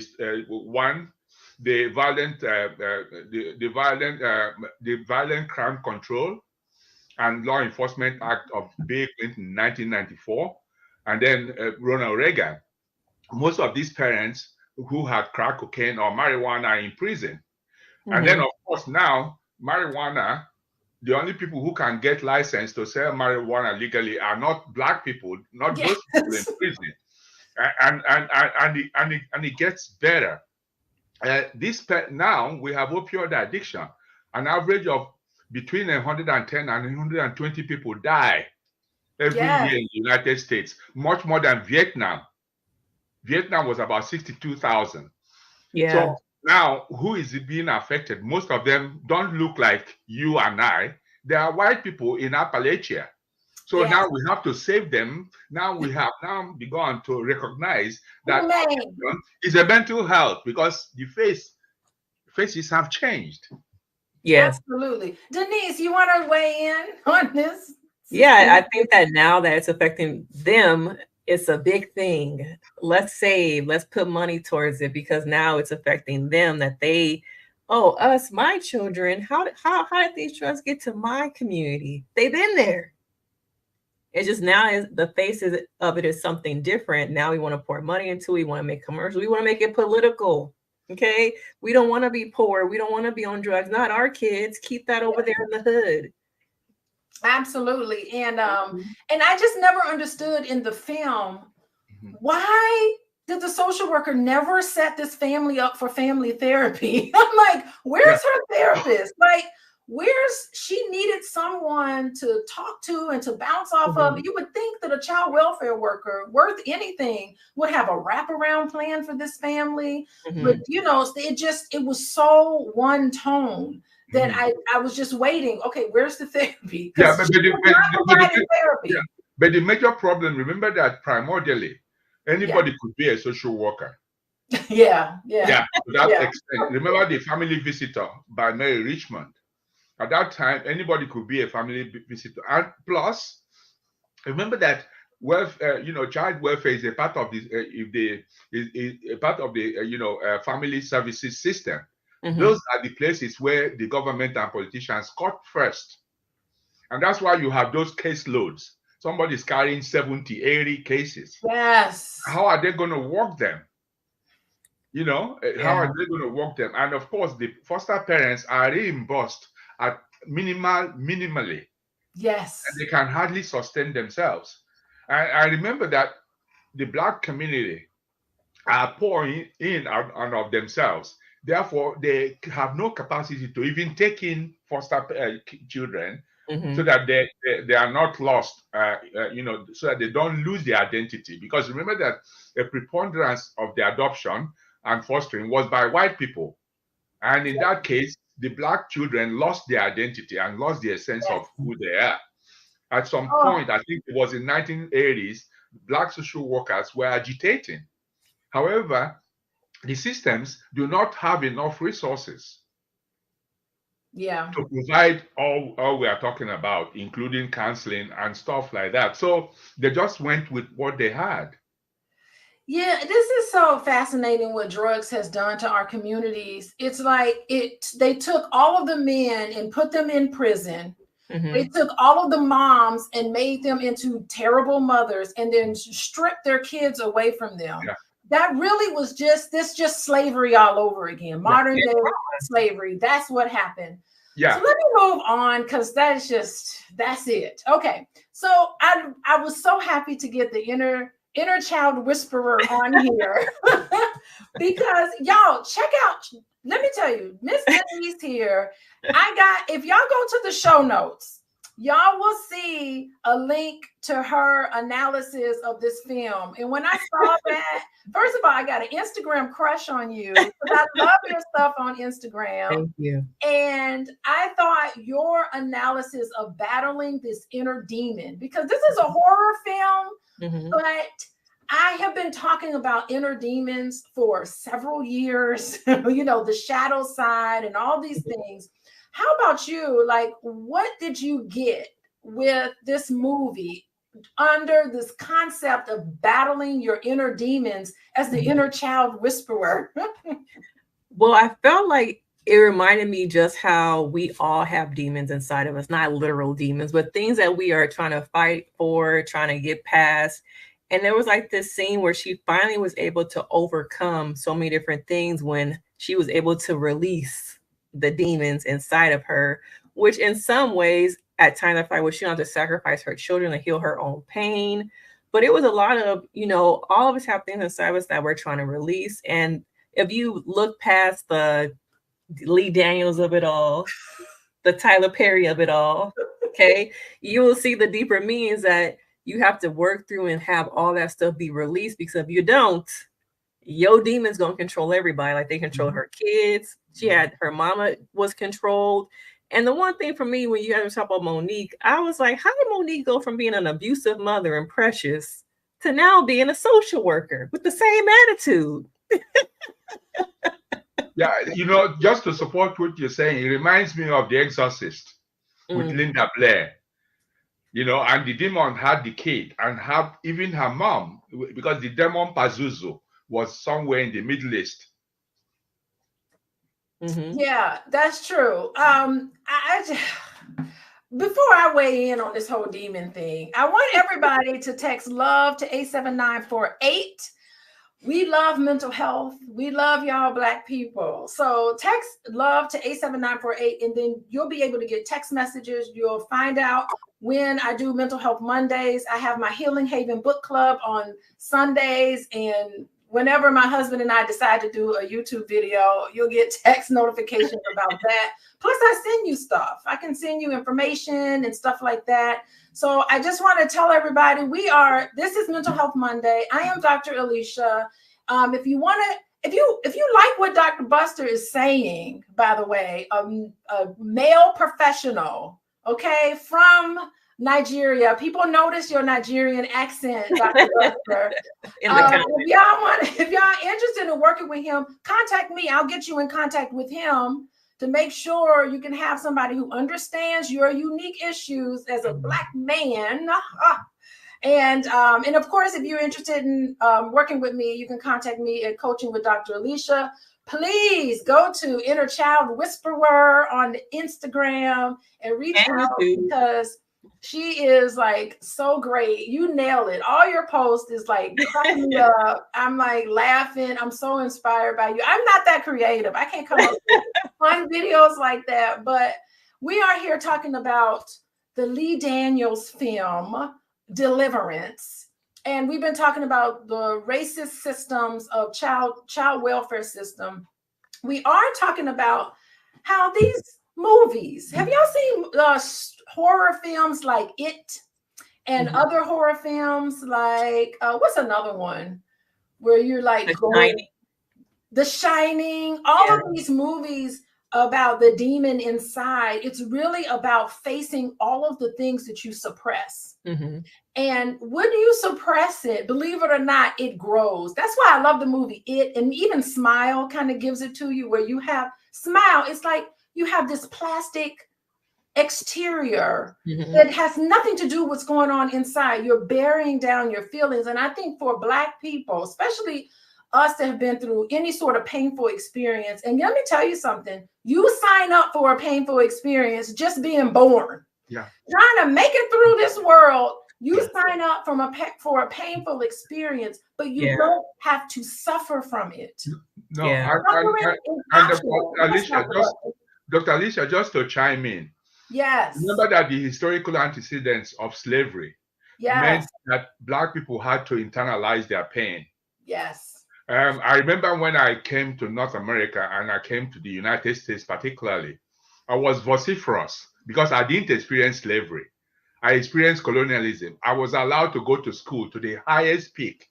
So I came here equipped with both intellectual capital and a bad mouth.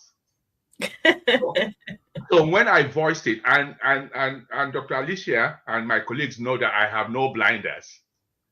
I am extremely confrontational. And because of the internalized oppression that Black people around me have felt, each time I said something, they cringed because they were afraid that I was jumping where angels fear to tread. So why is this happening? Because your grandmothers had taught you to walk jet. Remember Emmett Till? Yes. Left Chicago. He was an uppity boy, 14. And he didn't know any fear in Chicago when he left for Money, Mississippi. His mom, Mommy Mebley said, "You are going to the South. Whatever they tell you, say, sir, ma'am." But this wasn't the kid. This was a kid who was free in Chicago, and he paid the price for it. So why am I going here? The concept of oppression is internalized. Yes. And to that extent, those who internalize it suffer more, leading to depression and all sorts of somatic behaviors, including suicidality, including abandonment of self, because you're saying, nobody values me, I'm nothing. So you can't stomp, you can't walk, you can't even talk, even when they are killing you. So those are some of the things that I bring. I was born in Nigeria. I was a child soldier in Nigeria. I went to university. I came to Canada as a refugee with duffel bags, and I'm in the United States. So I've been there, done that. But one thing I bring is the lack of fear, because everything that needed to be done to me to dehumanize me is already been done. And you're looking at a skeleton of me that has now become a phoenix, reborn, and no longer carrying this trauma, but leaving the trauma as the foot of those who are traumatizing me. Yes. And you see that in my publications because I say it the way it is and I don't care. So those are some of the things I'm looking for my Black fellows, Black families to stand your ground and no longer internalize. Because if you internalize, it kills you. It does. It does kill you if you don't face how you really feel. Yeah. And see, this is the reason why when I did my work in my Fulbright scholarship and I was in Guyana, for the first time in my life, I felt seen. Yeah. I'm at this university. Nobody understands me. Nobody gets me. Half the people don't like me. And I don't know why. I'm baffled. And it just, every time I talk with and think about that experience of being around intelligent Black therapists who are smart and social workers, educators who are doing such wonderful things, it is so refreshing. Coming back, people say, oh, what about the transition of going to this all Black country? I'm like, I didn't see white people for 5 months. My life was great. Coming back and integrating back into America was the toughest time. Was a journey. Yeah, it was a journey. It was traumatic, I would honestly say, for me in a lot of different ways. So it just reminds me, and I do want to talk about this film, but I don't want to get into, oh my God, I'm sad now. But I love working with you, Dr. Buster, because it's refreshing. Dr. Buster is my neighbor next door. His office right next to mine. I can go and talk to him. Yeah. So I love that. I love that. Look at this. Look at the comments. PI, stand your ground everywhere. Dr. Buster, you inspire me, but it seems like you're inspiring everybody, because it's nice to hear this articulated in a way where I can't even articulate it because I haven't been given the space to really process what all I've been through. All of us as Black people have been through. And to even go back to the movie, and I guess either one of you all can comment on this. This movie Deliverance, it really mimics the experiences that I've even had as a PhD, working very well about, she raised her voice to the medical system. There was a point in this movie where she is talking about the concern for her children. Yeah. Ebony, I guess that's her name, but played by Audra Day. Audra Day. She expresses concerns about her children and was dismissed by these white medical professionals. They did not have the respect for Ebony and her experience and her concern, appropriate concern.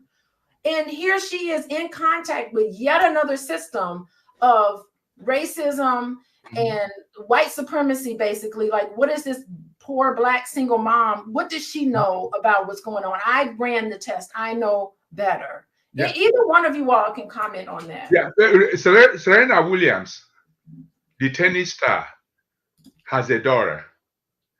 At the time, she was prepartum. She did everything right. When she went to give birth to her baby, she was terrified because of the IDs of March. The thing that usually happens to Black women, and Serena Williams is worth millions, but the system doesn't care. I have a daughter who is in medicine. Sometimes they think she is the nurse. Yeah. And they say, are you the nurse around here? I say, no, I am the doctor. And then the nurses will tell her, well, we've been doing this. We are nurses who've been doing this. And my daughter will say, I was also a pediatric nurse. So I don't know what you want to tell me. So it does not matter whatever PhD you have as a Black woman or as a Black man. They always think that you should be somewhere lower in the totem pole. And that's essentially why Serena Williams said she nearly died when she was pregnant with her baby. And this is somebody who is worth millions of dollars and has won all kinds of trophies. So it's not the individual, it's about the system. It's systemic racism. And the people who are engaging in systemic racism are not bad people. However, monkey see, monkey do. Yeah. The socialization process across generations has taught them that this individual, it's half a human being. So to that extent, you treat them that way, and they don't want to do it. They don't even know they are doing it, but they are doing it because they have internalized the power of operation. Excellent. Miss Denise, you want to weigh in on? I think that in the movie, they already had an impression of who she was based off of how she looked and based off of her history. A lot of this happens all the time in schools and different environments because they already have a perception of who we are based on how we look and past experiences with us. So you see a lot of kids get lost in the system, be in group homes because of the parents' history or because of what people perceive us to be like, that we don't even have a chance to speak up or have a voice because it's already written off in their mind. I think over and over in this movie, she was just a woman, I think, who needed support, assistance, in a village. But because it had already a perception of how she looked, how she talked, she was not a person who could get help. She didn't have the right village. No. Yeah, I was and for black women, yes. The moment you express your concern, you are belligerent, you are aggressive, you are raising your voice. For males, we are regarded as antagonistic. So what have I adopted? When I'm talking to anybody who is not of color, I will say the way we say, and then they said, why are you screaming? I said, because I can. And this is who we are, deal with it. And I usually will ask them, can't you see Italians when they are gesticulating, semaphore? And they're screaming, Mamma mia, Mamma mia. Haven't you to call them angry? Yes. And I said, I am an angry. If you come to my door, you will see where I said, I am the epitome of the angry black male. And I wear it as a badge of honor, deal with it. Yeah, and you know, it's so interesting. They like to say that about, and there's even black people who say that about black women. They want you to be quiet. And I'm like, what is going on here? Have you not been around? Yeah. I used to live next to a lady who was Greek. Yeah. Those women were running that household, like, you know, and those men were loving them and respecting them, and they just stepped out of the way. There was no clash like that. And I was just, and especially Italians are, you know, and you know, as women go, the black woman is the strongest. Yes. And most family oriented. Look at what they have gone through from 1492 when this stupid man from Italy, Christopher Columb, arrived the North American continent. He was lost. Since that time, black women have experienced all kinds of trauma. But look at where they are. If you compare them to all the other cultures of women who have had everything handed to them, they are not doing better than us. Right. Yeah, but they think they are. Yeah, but the problem is also we think they are. So yes, we think our mindset. We need to make a paradigm shift where we know that we are, and then we let people know that we are. Because if you say you are, thou are not, nobody will say thou art. But if you say I am, people will now say that you are. It's a systematic issue, yeah. Yeah. So because remember that the oppressor wants to see you as weak. So, yes. And you know they are like you know, predators. They watch and they see the weakness, and then they come. Absolutely. So I see everybody in the chat here. How y'all doing? Ain't nothing like a black woman. Look at Trey. Trey, interesting name, Trey. There was a fictional character in this film called Trey, and we never got to see who Trey was. This film, by the way, watch it if you want to watch it. I give it 1 out of 5 stars in terms of like its development and everything, but the acting, it had some star-studded actors in here.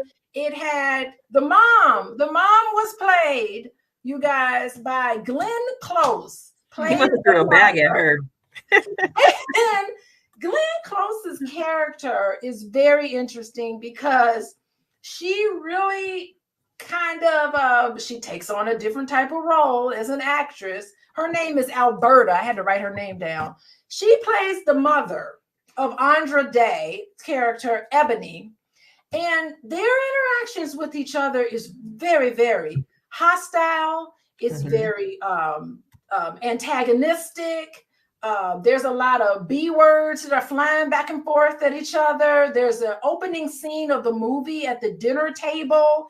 And this white lady, Glenn Close, is trying to educate her daughter on how to season greens. Nothing, I'm sorry, as a Black woman, nothing was more offensive than that scene. Opening up scene. Because how you gonna tell a Black woman how to season greens? I don't know how that's even possible. But that hospital scene was not it didn't get to you when she said she could see the, private part. Oh my God. When she turns, she gets possessed by this devil and she turns and said, did she say I can smell your nappy P-U? I can't even say that on my that line. Who wrote that? Did Lee Daniels himself sit at a desk and say, I'm gonna have this written? I don't know who the writers were.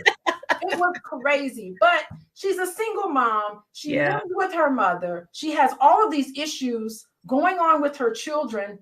And she was neglectful and she was abusive as a mother in a lot of different ways. Although there were times where she seemed appropriately concerned for her children, hence the demons, right? Suppressing how you feel.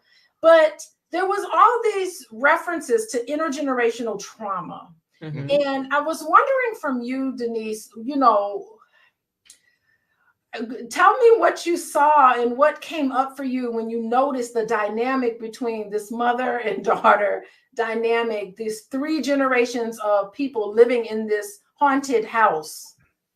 I feel like there were just so many mother wounds from Glenn Close not having her own healing. And you see how all that got poured in her daughter, the poor boundaries. Their relationship was toxic. And I think we don't talk enough about how toxic mother-daughter relationships are and how you show up in the world as a woman comes from that mother-daughter relationship. Your first friend was your mama. Yep. So no matter, depending on how your mom treated you, that's how you see yourself. That's how you see yourself with other women. And I think them just going back and forth, it just shows how we don't talk enough about mother-daughter relationships and how a lot of those relationships are not what you see on TV. A lot of them are more like Glenn Close and Ebony. Okay. And I think that sometimes it's repeated trauma. Yeah. So what would you suggest that people do to kind of break down these barriers? What suggestions would you have? This mother-daughter dynamic, and clearly the mom, when it's interesting, there were scenes where Alberta would correct Ebony and say, hey, what are you doing with these kids? And she's like, who are you to talk? Because look at what you did to me. Like, you can't lecture me about how to be a good mother because you were not a good mother. And so this constant hostility going on between them, if the social worker had done her job and actually set them up with some family therapy, where would you start with them, Denise? I would just try to figure out, what do they both want? Yeah. Do you want to work on your relationship? Do you need to leave each other alone and love each other from a distance? But I think they both are trying to communicate something that's power. They were fighting for power, to be seen. And because it was so much in between trauma, the trauma came through as this power dynamic between both of them. But really, it just shows you just how they're both the same person. But because of the trauma within her, the trauma within this person, I was just trying to focus on, what do y'all want to heal? Do y'all want things to get better? Or are you comfortable with living in the way that you've been functioning? Yeah, and I didn't understand why there was no effort to kind of reconcile, because this comment here from Bezina says her mom was sick. I kept thinking, okay, your mom is going through chemotherapy, is having cancer. I was waiting for tender moments between the two of them, to arise. It seems like realistically, there would have been a little bit more resolution in their relationship, considering the mom had this sort of illness going on. And the daughter, first of all, I don't understand how the daughter could pay for the chemotherapy treatments as a barber. That doesn't make sense. I don't know how the mom makes no sense. And if the father of the children is in the military, why couldn't he be sending money Why aren't they all on the insurance? Like it didn't make sense to me, a lot of it. But yeah, it was really an interesting thing, and we're at the top, almost at the top of the hour. But you know, before we end, I'll let you talk. Yeah, we're almost at the top of the hour, and we have a hard stop. But Buster, we'll go to you. Last words about this, thoughts that you have about this, and where people can get a hold of you. Go, Dr. Buster. My email is kabia4000@yahoo.com. kabia4000@yahoo.com. Okay, and what do you have to say about this intergenerational thing you were going to mention? The essence of this is that although neither Ebony nor her mother are in a therapeutic relationship, there is both transference and counter-transference. Yes. Because Ebony is dumping her hate of what happened to her and her mother. Her mother, who has also internalized many layers, many plaque of oppression, it's fighting back. So essentially speaking, it should begin with mom, because mom is the adult here. So mom should get back to where what hurt her and begin to walk through that. And then as soon as she's able, you can't help anybody if you need help yourself. That's true. Yeah, I agree with that. I really think that the two of them have to there's things that I felt like Ebony had on her mind and in her body that she felt like she needed to get out. That there's some reasonable gripes and bones that she needed to pick. I got the sense that there was some history of long-term abuse that, between the two of them. And so that, just for the sake of the children, I mean, those were... you can see that there was some love for those children. I think it was so important for them to kind of hammer out some of those things and deal with some of those demons that were happening. So thank you, Dr. Buster. And then we'll have Miss Denise, the Inner Child Whisperer, last words about this film and how people can find you. I'm just tired of seeing us be oppressed in these movies and these white people making money off of our oppression. That's what I'm tired of, okay? Can we see us be happy? Can we see us thrive, be married, own businesses? Why we got to be re-traumatized and being in every Tyler Perry, Oprah, all the movies? But those are my last thoughts. But you can find me on YouTube, Denise Brady, also the Inner Child Whisperer on YouTube, TikTok, Instagram. My handle is the same everywhere. But yes, I do recaps on movies, mental health.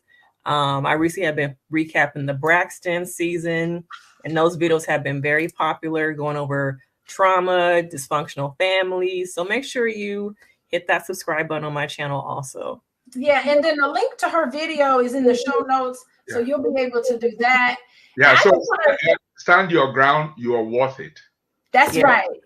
Stand your ground. You are worth it. Speak your mind. Don't bury it down. You'll be fighting demons. I think that's the big takeaway today. But I want to thank the two of you, Dr. Obuagu, Miss Denise, for joining me. These are valuable insights.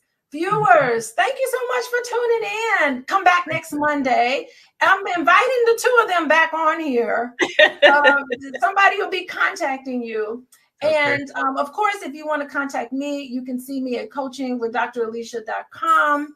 And remember, healing is a community effort. Together we make a difference. Hopefully that today's show has raised your awareness about what scary movies mean. We got to look past some of the bad acting and the unreal. We didn't even get into Omar Epps and some of the bad writing. These were excellent characters, bad writing. Bad writing for sure. Shame on you, Lee Daniels, for this movie. You will pay for your crimes. You will pay for your crimes. But it's a movie about Gary, Indiana, and I'm from Gary, Indiana, and it's a story that really happened to this lady. So I'm always tuned in with everything Gary. I'm representing my hometown. But thank you, everybody, for joining us today, and I will see you next Monday. Bye, thank you. Everyone. Adios. Bye. Hey. Hello, everyone. How are you doing? How's it going? I am Dr. Alicia with Coaching with Dr. Alicia, and today we are going to talk about how to find a partner. This is Dr. Alicia's Healing Haven. This is my book club, How to Be an Adult in Relationships, The 5 Keys to Mindful Loving by fellow therapist David Richo. And let's see, we are starting on the bottom of page 83. And we're going to find out how to find a partner. And I like this introduction because he speaks about, are you really cut out to be in a relationship? And I think that's so great because some of us just aren't in the position to really be committed to another person, right? Because you don't want to commit yourself to another person and end up inflicting pain and suffering onto another individual. So you want to make sure that you're in the space where you can find a partner. And also in that process, you want to be in a space where you're able to look at another potential mate and determine, is this the kind of person that can be an adult in relationships? We've all talked about chapter 1 and chapter 2. So you guys can go back into the show notes. I have links in the show notes to chapter 1. I have links in the show notes to the book club of chapter 2. That really sets everything up for what we talk about today, which is finding a partner, finding a love for someone else. And the first 2 chapters really dig into the 5 keys to mindful loving, the 5 keys to mindful loving. That's the first chapter.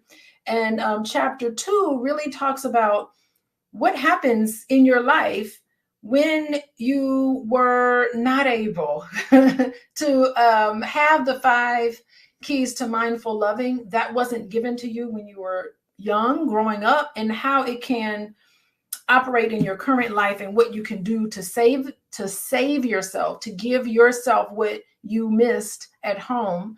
And what I love about the first 2 chapters is that it ends with journal exercises. So he's breaking it all down. But what I love about what David Richo does is that he gives you practice, things that you can do so that you can grow up and live a life of peace as a nice, comfortable, mindful adult. So that is what we're doing today.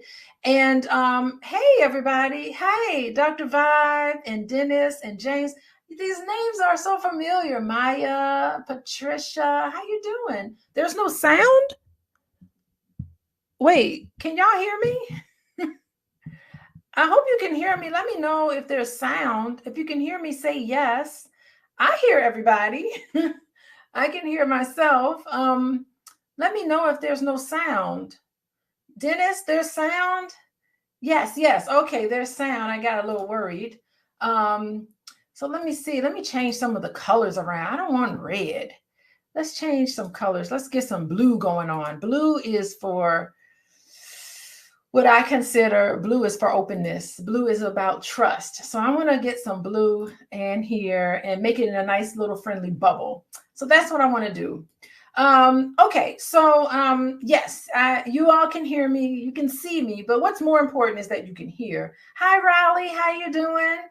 Mr. Forrest, James Watkins. Wait, is that cousin James? I don't know. I have a cousin named James Watkins. I don't know if that's James Watkins, but James, he has found a mate, a beautiful mate, and one of my favorite family members, if that's him. So we're gonna jump right in. We're gonna talk about finding a partner, and we start on chapter 3, which is on page 83. So let's get started today. Finding a partner. We cannot convince anyone to love us. Damn, that's deep. I think it's really interesting because the author starts the beginning of chapter 3 on finding a partner, and the very first point he makes, his main thesis, is we cannot convince anyone to love us. And you don't want to convince someone to love you, right? That's not the kind of relationship you want to be in, where you have to convince somebody to pay attention to you, to love you, to give you everything that you want in your life. You definitely don't want that. You don't want to convince anybody. And even if you try to, you can't do it anyway. So what this author is saying is that we can't convince anyone to love us. We can't force it, right? We can only open ourselves to love when it happens naturally. It has to happen naturally. We can't force it. You can put yourself in a position where you're open for love, and it will come to you if you're open for it, but you definitely don't want to force it, right? Our best path into such openness is to be as loving as we can be. Give up concern for whether others respond in kind. I like this because I've always talked about this, that if you want love in your life, you're going to have to be lovable, right? And I think that's what this author is saying. So the very first step in finding a partner is to become lovable. To find love in your life, you need to be lovable, right? So I like this because this is really coinciding with a lot of things that I talk about in some other videos that I've done. We love because we love, not to cajole anyone to love us back. Paradoxically, a non-expecting love is most likely to awaken love in others toward us. So if you're walking around and you are a lovable person and you're walking around being your nice, lovable self, you're going to attract love to you. And that's the first step in finding a partner. So it's really interesting. When I was young growing up, I would go to camp and I would be like, Mom, I don't know anybody in camp. How am I going to make friends? And my mom used to tell me, you know, to make a friend, you have to be a friend. That's what she used to say to me. She said, if you want to make friends, you got to be a friend to other people. And what she's saying is accurate, because here we're saying, if you want to find love, you have to be lovable. That's right, Natasha. Become what you desire. So if you want somebody who's ambitious, then you're going to have to be ambitious, right? That ambition, like sees like, dislike doesn't necessarily see each other, right? So in any case, what they say, when intimacy is real, our partner does not need to be talked into it. So if you got to talk somebody into loving you and talk somebody into participating with you and going on a date with you, if you have to talk somebody into it, then it's not really love anyway. It's not authentic. It's not real, genuine intimacy, because true love will just come naturally to you. They're saying it comes naturally. There's no need to force it. There's no need to make it happen, right? Falsehoods. Thank you, Patrick. Falsehoods. You don't want that kind of love anyway, because it isn't real. It's not real. Okay, so in any case, when intimacy is real, our partner does not need to be talked into it, nor is she sacrificing herself, submitting to us, enduring the relationship. It's not going to last. It's not going to stand the test of time because it never was real in the first place. This makes sense. She just naturally shows the intimacy style that fits for success in a relationship. Both of us do. What is that style? It is an ongoing interplay of the 5 A's. What's the 5 A's? I know Dr. Vibe knows the 5 A's. The 5 A's are attention. The 5 A's are allowance, acceptance, affection, and appreciation. If you want to know what the 5 A's mean, you can go to the show notes. In the show notes, I listed out the 5 A's. And I gave definitions to them. So if you go to the show notes, you'll have more in depth of what the 5 A's are. If you go to chapter 1 and you look at the videos we did on chapter 1, it explains and expands upon the definitions in the show notes about what the 5 A's are. So that is what love is. It's an ongoing interplay of attention, acceptance, affection, allowance, and appreciation. There you go. That's probably all you need to know about finding a partner, honestly. Okay. They go on. Perhaps the most promising partners comes to us when we neither seek nor avoid the possibility of finding someone. We simply live in accord with our deepest needs and wishes and notice people we meet. We trust the universe and its miraculous power of synchronicity to bring us just the person best for us. I like this sentence too, because you have to trust that the right person will come to you. And honestly, I don't consider it being the universe, like the universe will bring me somebody. I think we need to be a little more specific, right? I think if you're talking to Reverend James Watkins here, he would say, God brings you the person you need in your life, right? It's not necessarily the universe. But if you ask somebody like me, I'm more of a spiritualist. And I believe that instead of the universe, that you have to trust that the God force in you is going to always look out for your betterment and always bring you what you need.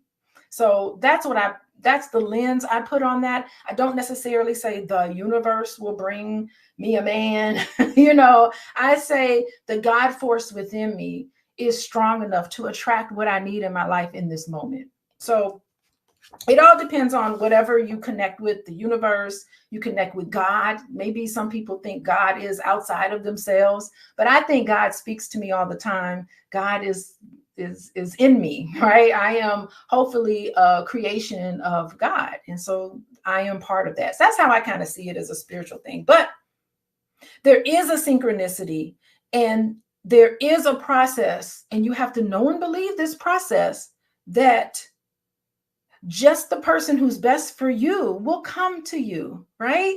So number one, you can't force anybody to love you. You can't convince anybody. And if you do, that's not real love anyway. It won't sustain itself.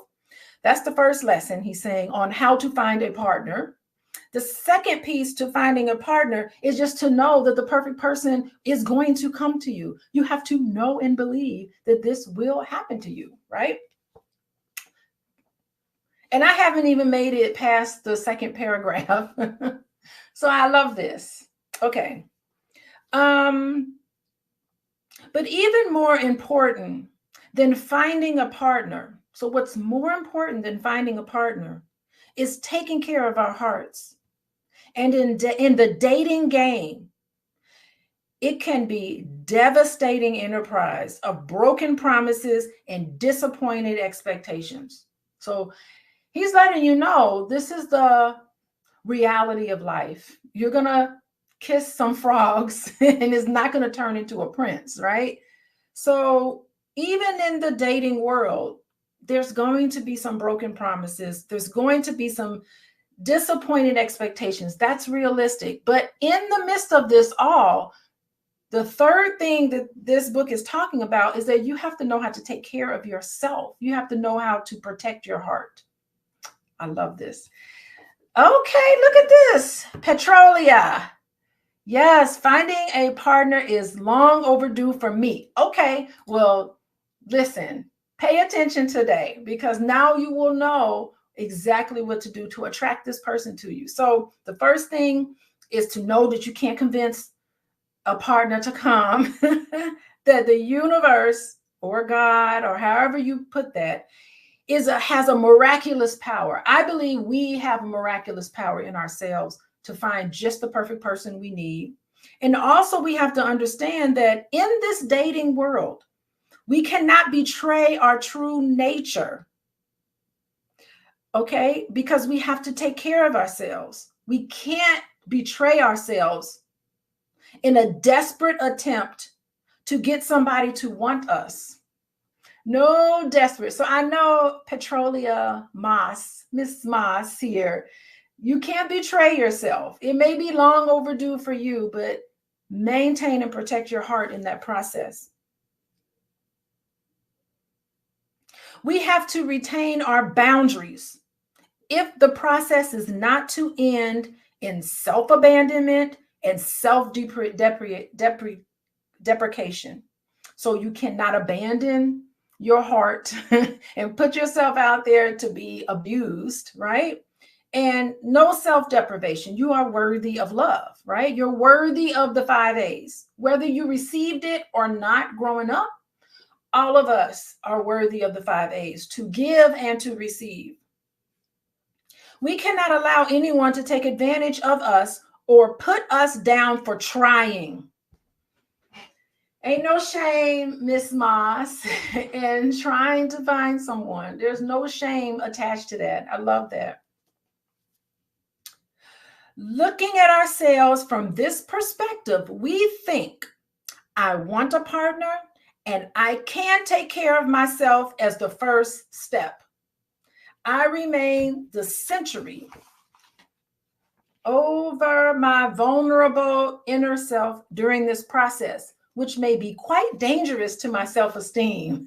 Well, I like this because this is very straightforward. It's saying that sometimes you will hear a no. Sometimes you will be disappointed. Sometimes, what did they say?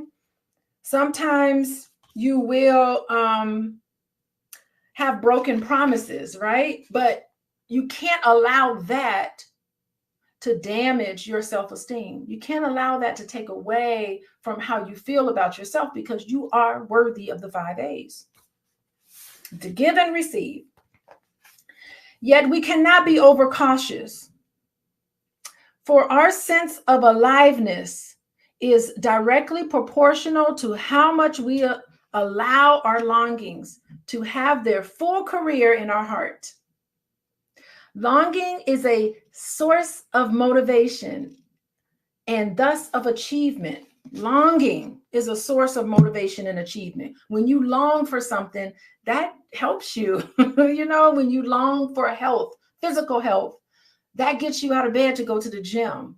When you long for eating right, that make sure you get your fresh fruits and vegetables, right? So this longing is a gift. Longing is a source of motivation and thus of achievement. I think longing is also the God force in you speaking to you about your purpose in life. I also believe that too. In a profound way, longing is our capacity to love. Our goal as healthy people is not to give up longing for a relationship. So don't be ashamed because you want to be in a relationship. I like Miss Moss over here. Don't be ashamed. Finding a partner is long overdue for me, but I don't want to have any shame connected to that. It's okay to acknowledge that and to see that you're a perfect human being for acknowledging that in yourself. So I love that. Our goal is of healthy people is not to give up longing for a relationship, but to let it be fulfilled moderately by others while following a model of mutuality rather than neediness. Yes. After all, relationships are not meant to fulfill us completely, but to provide us with ever-changing and ever-evolving resources as we move through life. Yeah, I don't think there's anything about you complete me or, you know, all of that. It's just knowing that you have this longing for a relationship. No need to be ashamed about it, but going forth through life, being smart about the choices and protecting yourself. That's great. Okay, let's move on. This happens when our feelings are welcomed and supported with the 5 A's. And when more and more of our shadow side, remember shadow side are things that we hide about ourselves, things that we are ashamed of our shadow side is perceived by the other who meets it with the 5 A's as well. So what this means is finding that special person for you. They see your flaws. They see your insecurities, but they love you anyway. You know, they see you for who and what you are, but they still love you because you're not perfect and no one is perfect. So I like that. That's saying your shadow side, the things that you may be ashamed of, and your failures and all of your insecurities, they love you anyway. I like that. Through the 5 A's. That's great. In early life, we may have had to hide our deepest selves in order to maintain the bond with our parents. We may have become used to paying the price. And so we went on paying it in relationships too. We stayed where we had to hide. We stayed where we had to hide. That changes as we become healthy adults. So healthy adults mean acknowledging your flaws. That's what it means to be a healthy adult. It worked for you as a child because those are the things you needed as a child to survive in those moments where you didn't feel comfortable. You had to lie to your parents. You had to, any of you all, I don't know if it happens nowadays, but back in the day when we would have exams and our teachers would grade our exams, and you would have to bring home your exam where you did less than perfect, and you would try to get a red pen and try to hide the fact that you didn't study for the spelling test like you were supposed to, and that A, you're trying to hide it to make it look like an A, but it's really an F. You know, those things that you tried to hide, or really an F, you can kind of turn that into a B, you know, and then try to erase it. Hiding the fact that you didn't study, or you needed help and you didn't feel comfortable asking an adult for help. A lot of times when children fail a spelling test, it's because there wasn't an adult really present to help them study, you know, or paying attention. So, but that child can feel embarrassed by that. So those are things that you try to hide, right? Your spelling abilities. It was a survival mechanism when you were a child. The thing is that when you become an adult and you're trying to be an adult in relationships, it doesn't serve you anymore to lie about who and what your insecurities are. It doesn't serve you. You can't be an adult in relationships by repeating some of the childish behaviors that you did as a child, right? It's normal for a child to do that, to feel ashamed. But if you haven't overcome that, then, you know, you learn to carry these patterns onto adult relationships, and it ends up being childish. So yeah, I really think that that it serves us when we were younger, but we need to open up as an adult in relationships. We stayed where we had to hide. That changes as we become healthy adults. We still have needs, but they no longer have us. When we tolerate not having our needs met fully, our fear melts into healthy vulnerability, and a more generous love awakens in us. A healthy person looks and longs for an open, caring, daring partner capable of attuning and holding his or her feelings. That's what a healthy person does.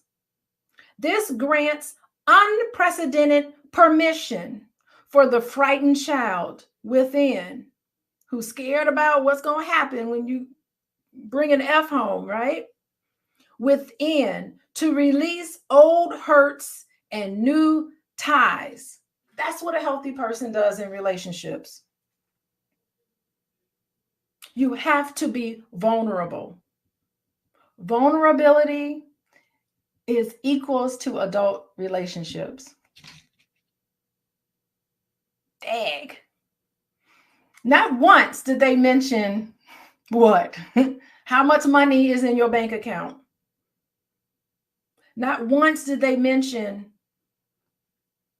what you look like.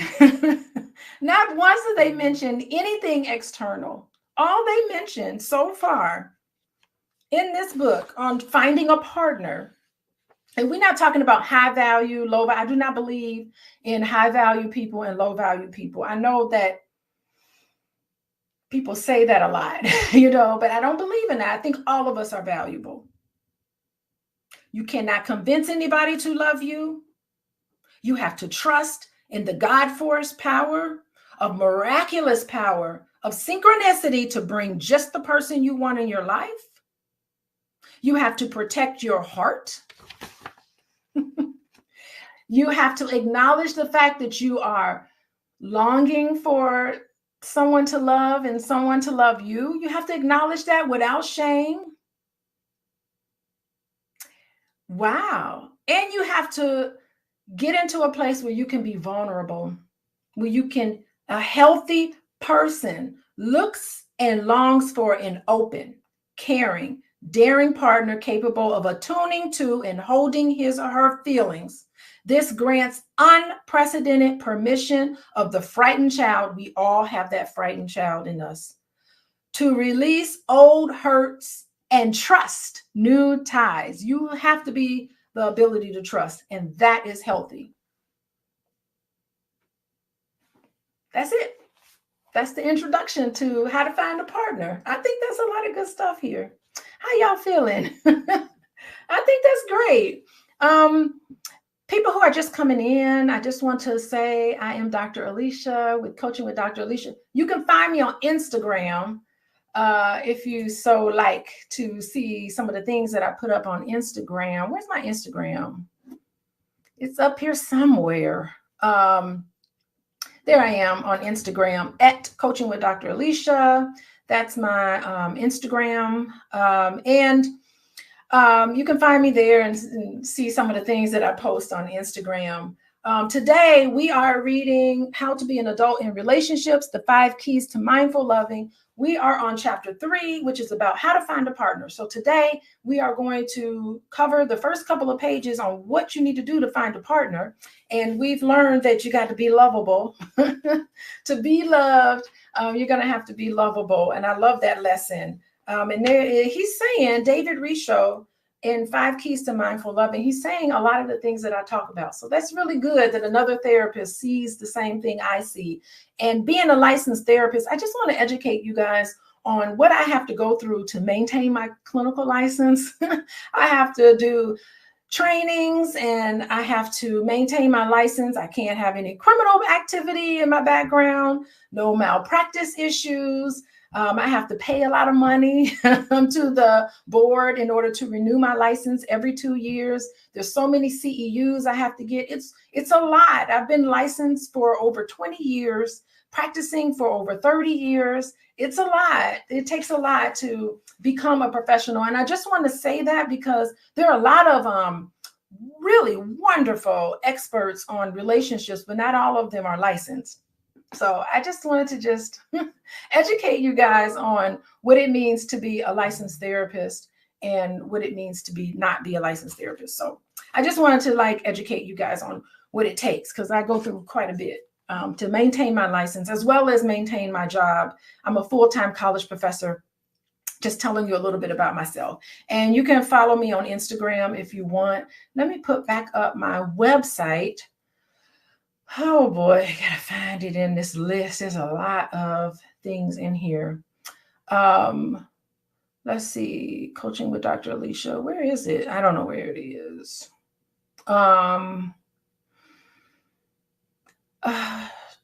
Here it is, coachingwithdralicia.com. Y'all bear with me. I'm trying to get used to YouTube. Okay, and okay. So we're moving on. We're at the bottom of page 84, and this next section I think is really interesting. It brings out the question that all of you all need to have in your mind, all y'all single people, and some of y'all people who are in a relationship that don't need to be in a relationship. Ask yourself this question: am I cut out for a close, intimate relationship? Are y'all cut out? How many of y'all in the chat? How about you? Dubai? Dubai Silk Route? I like your eyeball. Nice painted eye there. Are you cut out? Are you? Do you know? Am I cut out for close, intimate relationships? Put a yes in the chat if you are. If you feel like you're cut out. How many of you all don't know? Don't know. Well, today you're going to find out. Today I'm going to talk about how to figure out if you're cut out And most important, how to figure out if you are in the dating scene, how to figure out if a potential partner is cut out for a relationship. I think so. Tiffany doesn't know. Thank you for being honest. Deborah doesn't know. I think that's great. It's great to know when you are cut out and when you're not. Sharon says no. Patrick's like, yes. Patrick got a nice little football over there. Okay, so yeah. So Patrick's like, yes. So you already know. So let's see the people who know they're cut out for a relationship and the people who don't know and the people who say, I'm not cut out right now for close, intimate relationship. Let's read on and let's see if it's true. And Maya, I like Maya. Maya is like, I'm not sure yet. It shifts from day to day. Some days you're like, I think I could deal with somebody. And then other days you probably like, nah, I'm glad I'm single. Okay. So let's see. Okay, let me start again. An adult commitment is a thoroughly truthful enterprise of ongoing love. Truthful enterprise of ongoing love. So what that says is that if you like to lie a lot, then I don't know if you're accustomed to adult commitments.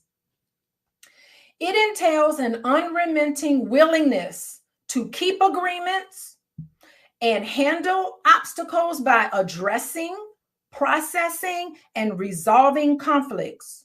Happiness and mutual respect results. Oh my goodness. So how about this? Are you the kind of person who's willing to keep agreements?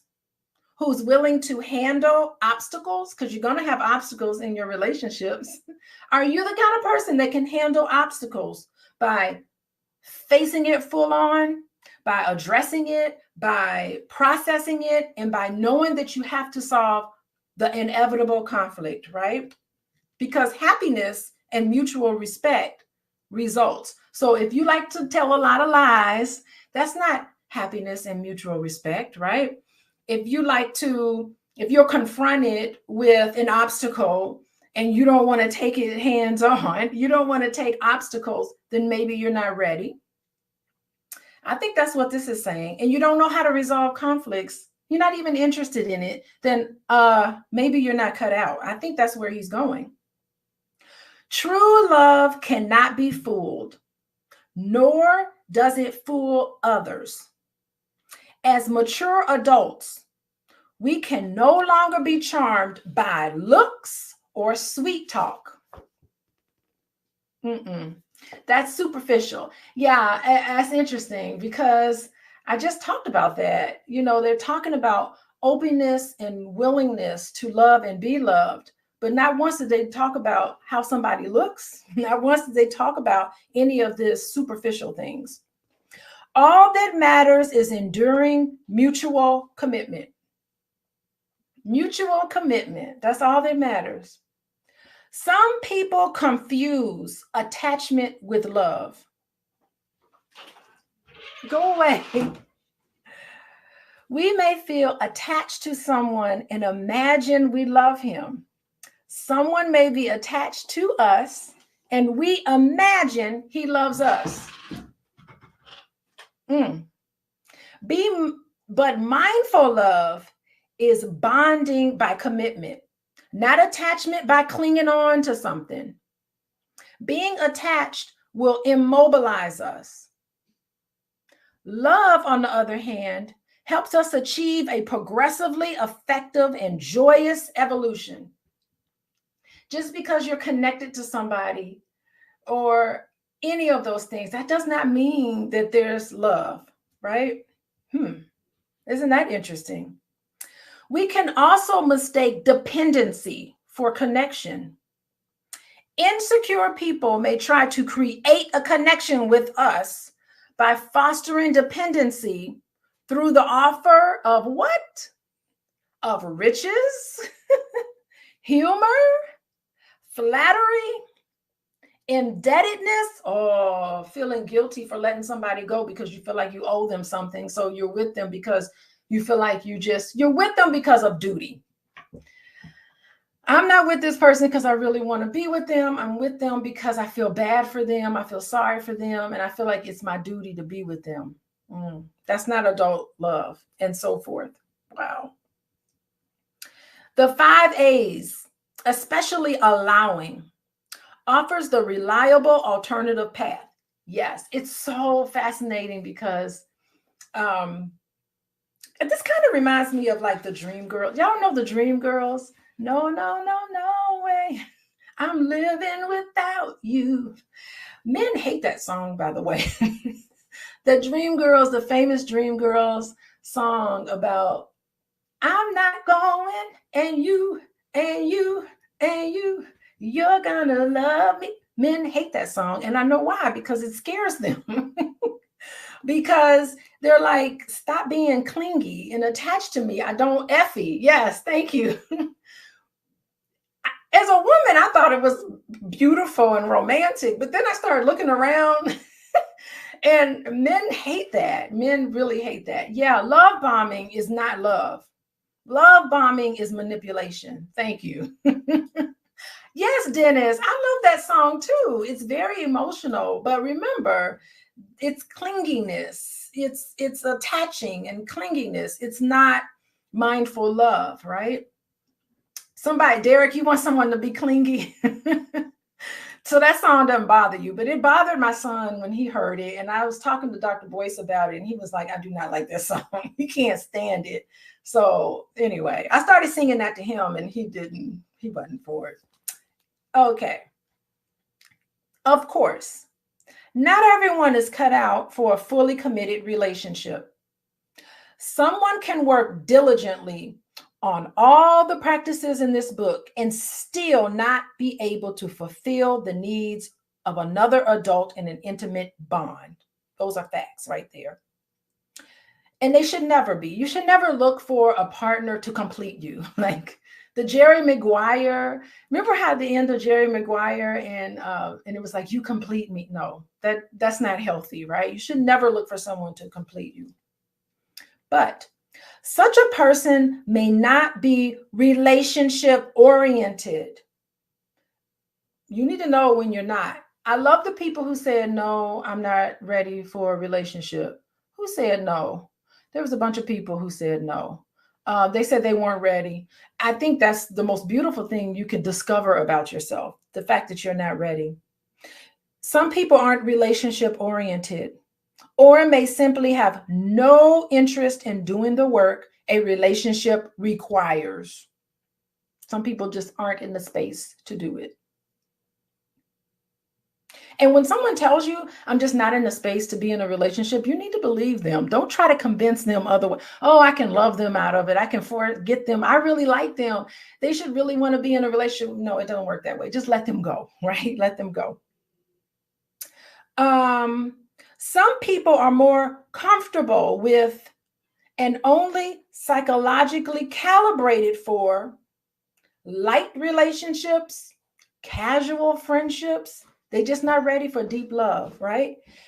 That's interesting because I was talking to my son who is handsome. He's 21 years old. He's 5. Oh no, he's 6'8". He's tall. He's just gorgeous. And he's like, Mom, I don't know. I don't know if I'm ready to be in a relationship. And I tell him, if you're not ready for this commitment, then you need to be honest with these women that they love him, right? He needs to be honest with them and tell them, I'm just not in the space right now. Because he's like, I have to text them every day and call them every day. I'm like, yeah, you need to do that to have a relationship with a woman. And he just doesn't understand it. But anyway, that's the thing. He's not ready. And you need to be able to recognize when you're not ready. But I would love for him to find somebody one day. But that's what I want for him. But he's got to want it for himself. Okay. So if you're just into light relationships and casual friendships, that's wonderful. They are driven not by fear of intimacy, but by truthful recognition that intimacy is just not for them in this moment, right?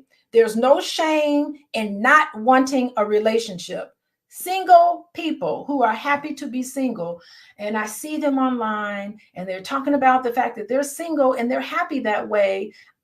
I think we should all give them a round of applause, right? I don't think we should shame people. You shouldn't shame people for wanting to be in a relationship, but you darn sure shouldn't shame people for recognizing they're just not in a place where they want to be in a relationship. I think it will come when it's supposed to come, right? So no shame, right? Because the healthy person is able to recognize it, right? There is no shame in not wanting a relationship. A healthy person is not one in a relationship, but one in his or her own skin, right? A healthy person is someone who's comfortable in their skin, like they're okay with how things are going. That's a healthy person, mindful, right? So many of us married out of social convention, rather than out of a choice that reflected our deepest inclinations, readiness, and personality. There's some people who are married to someone out of obligation and they really don't want to be married to that person, or they're in a relationship for someone because they feel like societal pressures are making them be in a relationship and they don't think that they're ready for it. So I really do think that that we need to recognize these things, right? People who have it in them only to be friends, never spouses, want the rhythms of distance and closeness that friendship provides. It's a different.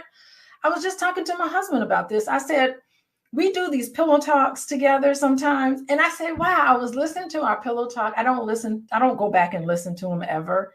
But I was like, the conversation that Dr. Boyce and I have, it is unlike conversation that he has with anybody else. And it should be, right?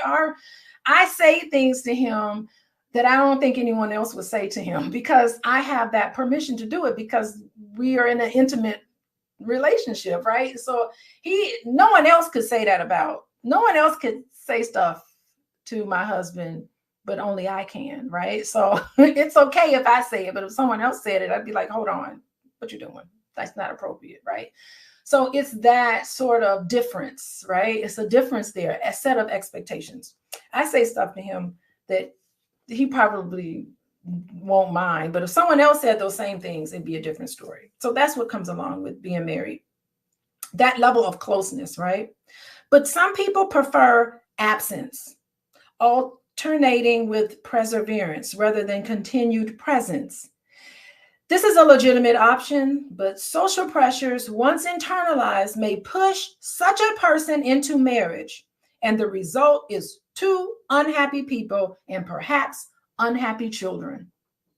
Children know when the love is real and when you're pretending. Children know when you're pretending. Staying together for the children doesn't work. You have to stay together for the partner, and in turn, that helps the children, right? So staying together just for the children is not enough to have you stay together. You really, if that's the only reason why you're together, you should rethink that decision, because you think that you're helping the children, but you really aren't. Figure out a way to genuinely love each other and to push through whatever your resentments are. You really owe it to your children to work on authentic love with each other. If you really want to create a really loving household for your children, you need to, this two grown adults in that household needs to also get on board with that. Yes, the name of the book is How to Be an Adult in Relationships, The 5 Keys to Mindful Loving, David Richo. We are on chapter 3. And I'm on page 85. And this book is like almost 300 pages. I think we'll be together for a while. Okay. In the conventional view, living together is considered the logical goal of relating and an indicator of success. But the reality is that some people don't do well in mutual living situations for whatever reason, right? And they are better off in separate quarters, even when the relationship becomes more intimate. You need to be honest about that, right? Neighbors might have a better chance at stress-free relating than live-in partners. I noticed this was a trend in some marriages where you live in two separate households, to each its own, right? It is up to both partners to make the uniquely appropriate plan that fits them. I do believe that. Like, more power to you if you feel like that sort of arrangement is the best for your relationship. That's fine with me. A primary goal is a relationship. The primary goal in a relationship is to make sure it has the best chance of surviving, and that may not happen under one roof. There we go. He got that out of the way. I think what he was trying to do is he's setting up what he really wants to say, but he has to get that out the way, right? I think David Richo is smart enough to be able to recognize the caveats to what his theory that he's putting out. I think that's really a smart move, because a lot of people are going to be like, well, I don't live with my partner and we get along just fine and blah, blah. So he's getting rid of that, right? He's saying, he's acknowledging that there's other ways of being. Yeah. So he's doing a good job of that. Moving on. Marriage and family are a special vocation and not meant for everyone. There's some people who aren't meant to be a spouse, and it's okay. There are some people who really aren't meant to be a mother or a father, and I think that's okay. The beauty of it is to be able to recognize it, because marriage and family, it's a special vocation. It ain't for everybody, and it's okay. It is an individual, not a collective choice. It is for those who will enjoy a commitment to lifelong working through, working on, working within a context of family. The issue for a healthy adult is not which choice she makes, but whether it reflects her true desires and is carried out with integrity. This book, including the practices, is meant for readers across the entire spectrum. So he's trying to tell you, everybody in this whole spectrum, sexuality and gender, all right? Married and unmarried, friends and companions, anyone trying to love someone and be happy, which are the rights of every human. Every human, right? How do you know whether you are cut out for a relationship? So here we go. He set the stage. He had to lay out the theories. He had to pull his caveats in. He had to direct us in. Now he's getting down to look at the following categories and see which one accurately describes you. Here we go. Y'all all right? Everybody okay? We're now about to see what it is. Are you cut out for a close, intimate relationship? Is that person you're interested in? Is that person cut out for a close, intimate relationship? Are you dating and you got a bunch of people here and there that you're considering being in a close and intimate relationship with? Here are some of the things that you need to learn about yourself and a potential partner. These people are not cut out. Some hardwired traits prevents me from succeeding in relationships. Here they are. Examples. Introversion so extreme that I cannot tolerate togetherness for a long time. Introversion so extreme that I can't tolerate being around another person for a long time.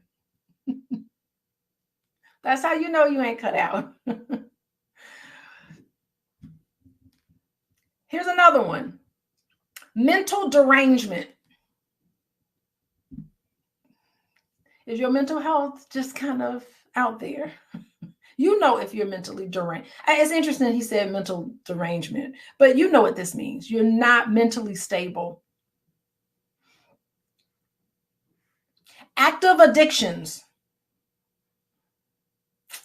Misogyny or misanthropy, Criminal maliciousness or dangerousness. He got that out of the way.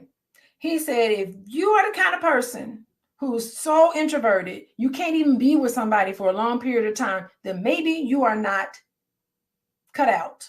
If you're the kind of person who has a lot of mental health issues and you haven't gotten them in check, maybe you need to get them in check first. There's some derangement, right?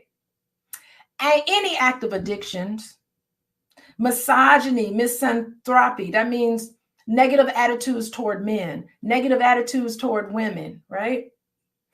Criminal maliciousness or dangerousness. You're not ready. Okay, so you're essentially not ready. Existential. So there's some existential sort of philosophies about relationships that lets you know if you are ready or if someone is not ready for dating. Here they are. Some of my traits keep me from succeeding in a relationship, but these are changeable. So he's saying you can kind of work with some of these a little bit, but you need to think about it. It will take a commitment of time and work. So he's saying these are the people who are really difficult in relationships. These are people that it's going to take a lot of time and work to get these people walking down the aisle. Who are these people? Extreme and mild examples, right? I have had no success at relationships. Each one is worse than the one before it. Oh my gosh. So you're a serial person that seems to get into relationships that are just awful. Every single one gets worse as you go on. That means you haven't learned anything. That means you don't take accountability for your part in why that relationship went south. I mean, that has a lot to do with that mentality. I think that's what he's saying. Here's another scenario. I have to have things just so. I just have to have it just so. Yeah, you're not flexible in your thinking. You're very rigid in how things need to be. And everything has to be just so. You can't bend or be flexible. Then maybe you're not cut out for a relationship. I am in an intimacy defeating cycle and do not seem to be able to break it. For example, as you get close, I run. Yes. I've seen this a lot in people who have a very disorganized attachment. They yearn for closeness, but as soon as closeness comes, they get very scared because they think they'll be betrayed, and then they run. So it's almost like this push and pull back and forth. Come close to me. You're too close. Get away. This sort of back and forth. You really need to work on those things to be in a position where you are capable of an adult relationship. This is how to be an adult in relationships, how to be an adult in relationships, right?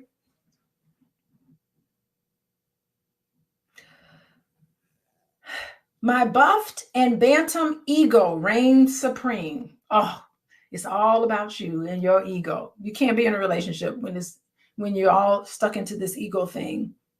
I cannot be wrong or corrected. You think you're the king of the castle, the queen of the castle. Every time somebody tries to talk to you about things that are going on with them, you take offense and you can't deal with it. You minimize other people because you're right and no one can tell you nothing. That's not the kind of person you need to be in a relationship with. And if you're that kind of person, maybe you're not cut out, right?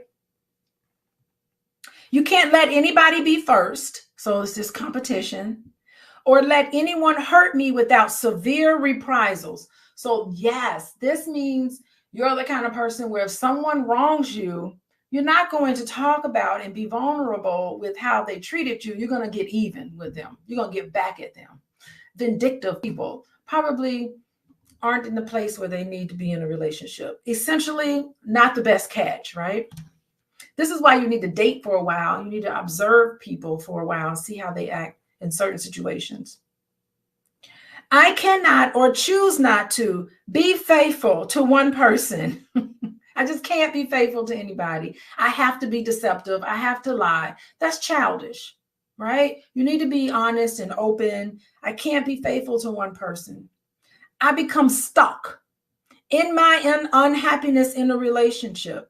and it leads to neither changing that relationship or leaving that relationship. If you're the kind of person that's just stuck in your misery and you're not actively working to make sure that the relationship operates in the way that's healthy, you're just going to sit there and be nasty. Have y'all seen those videos of those really old married people and they're cussing each other out and they're miserable and they don't really care to fix things or to be kind and loving to each other?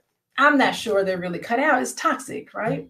That's what he's saying. This is toxic sort of thing. You're stuck in your unhappiness in a relationship and it doesn't lead to changing nor leaving. Yes, immature people need not apply for relationships. Yeah, I really think that Maya brings up a good point. It's just like, pay attention to this and know where you see yourself, honestly see yourself, and ask yourself, is this the kind of thing I want to do? Is this a trait of myself? Because if so, you may need to work on this, right? I prefer the pain of staying together unhappily to the pain it takes to end the relationship. Terrible, right? That's not adult. That's childish. That's clinging on. That's, you're going to love me. I'm not going nowhere, right? I have a low level desire for sex. I don't need to expand on that, but I mean, that's what intimacy is about. Part of intimacy is sexual intimacy. So yeah, that makes sense, right? I seem to have low or no capacity to forgive. You need to be able to forgive. You can't be vindictive, right? A relationship does not truly, consistently, and enduring fulfill my deepest needs. It's against my values. It's against my wishes. But it's a choice I make in reaction to societal or family pressure. If that's you, or if you hear a potential mate speak like this, maybe not the right person, maybe not cut out for a relationship. I make in reaction to society. Yeah, decisions you make in reaction to society. I am just as glad to see my partner go away or stay. It don't matter. You don't care if your partner leaves you. You don't care if your partner stays. You're indifferent to it all. Not necessarily cut out for relationships. As of now, I require 75% of my waking hours to be spent alone. Not the best person for a relationship and needs to work on some of that. You prefer to be alone, then that's your season of being alone. And so it's better to recognize that and not get into a relationship with somebody. How can you give them the 5 A's when you prefer to be alone 75% of the time? Out of 4 days, you want to be alone 3 of those 4 days and only spend 1 day with your partner. That's not it. Some people see this issue in extremist terms. We either are or are not cut out for relationships. In reality, we can combine apparent opposites. We know our own comfort level and design our commitment level to match it. We do not have to fear that somebody will take over the Oval Office of our life and mind. Yeah, if you see a relationship as a burden, something that you're burdened to have to do every day. And if you see sharing your life with somebody as somebody taking over the Oval Office, you're not comfortable with compromise and being flexible and being open for another person to come into your life. That's something to think about, right? We can decide the size of the foothold a partner can have in our psyche. This happens in 2 ways. We know and respect our deepest needs, values, and wishes, and we find a partner who agrees with them and willingly joins us in them. So you need to know exactly how much contact with another person you're able to maintain, how much of your life you're able to share with them. You need to know this about yourself so you can have an honest conversation with a potential mate about that. The words consenting adults says it all.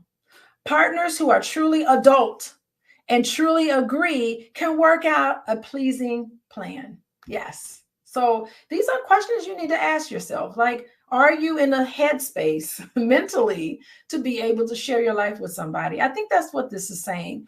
And he's asking these questions and creating these scenarios for you to honestly think about whether you are ready, cut out for a committed relationship. And I think most of all, it's important to know this because you want to know if when you're dating somebody, you're like, whoa, he can't even tolerate being around somebody more than 25% of his time. Maybe he's not cut out for it. Maybe we should just be friends, because friends has a different connotation with it than someone intimate that you talk to every single day. Y'all all right? How's everybody? Just to talk, we are here talking about how to be an adult in relationships, the 5 Keys to Mindful Loving by David Richo. And we are on chapter 3. We're talking all about how to find a partner. I think these are excellent. I was surprised that in the first 3 pages, he kind of broke it down really nicely about what you need to look at to be in a relationship. And, he's now talked about, are you even cut out for a close and intimate relationship? We just went through all of that. And now I think on page 87, David Richo is now talking about qualified candidates for relationships. So what qualifies? What are things we need to look for in a partner? We've covered what healthy relationships, how to be lovable. We've covered how to be lovable. We've covered the fact that you deserve the 5 A's and you need to protect yourself from it. We've covered the fact that sometimes dating, let's face it, sometimes you're going to be disappointed. There'll be broken promises and disappointed expectations, but it's okay. Protect your heart. Don't be ashamed of wanting somebody, and don't be ashamed of not wanting to be in a relationship. We went through all of the things that you need for an intimate relationship, and all of the things that you need to consider when you're trying to ask yourself, am I really cut out for this? Like, you want to be in a relationship with someone, but are you cut out for it? And then we also talked about not clinging on to somebody, because you cannot convince someone to love you. Okay, we are moving on at the bottom of page 87 of this book, How to Be an Adult in Relationship. It's the 5 Keys of Mindful Loving. And I'm a therapist. I've been a therapist for over 20 years. And this guy, David Richo, I looked him up. He's been a therapist for over 50. I don't know how old this man is, but it said he's been practicing for 50 years. I don't know. So he knows. He has to be pretty up there in age because it's the 20th anniversary edition. So I don't know. He's been around. This ain't his first go around. So he has some lived experience as well as clinical experience. And how awesome he put this in this book. All right. So moving on at the bottom of page 87, he has said, qualified candidates for a relationship. Here we go. Qualified candidates. Once we make our relationship choices in an adult way, a prospective partner who is unavailable, non-reciprocal, and not open to processing feelings and issues becomes, by the very fact, unappealing. Ladies, I'm talking to y'all.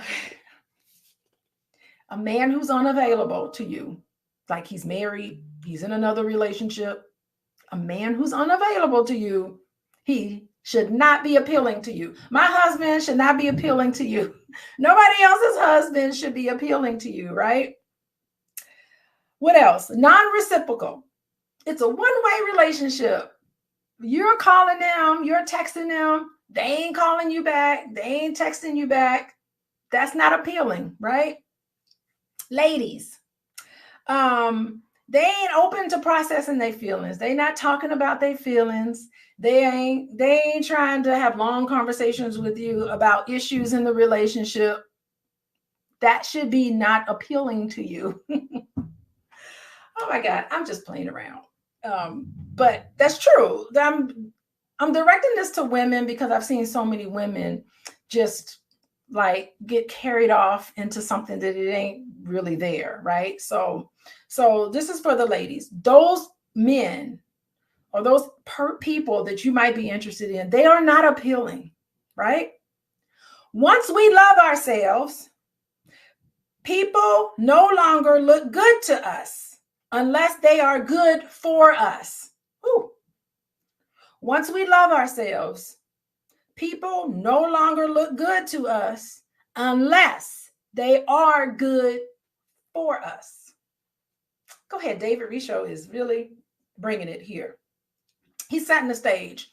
It has to be somebody available. It has to be somebody reciprocating. It has to be somebody open to their feelings, right?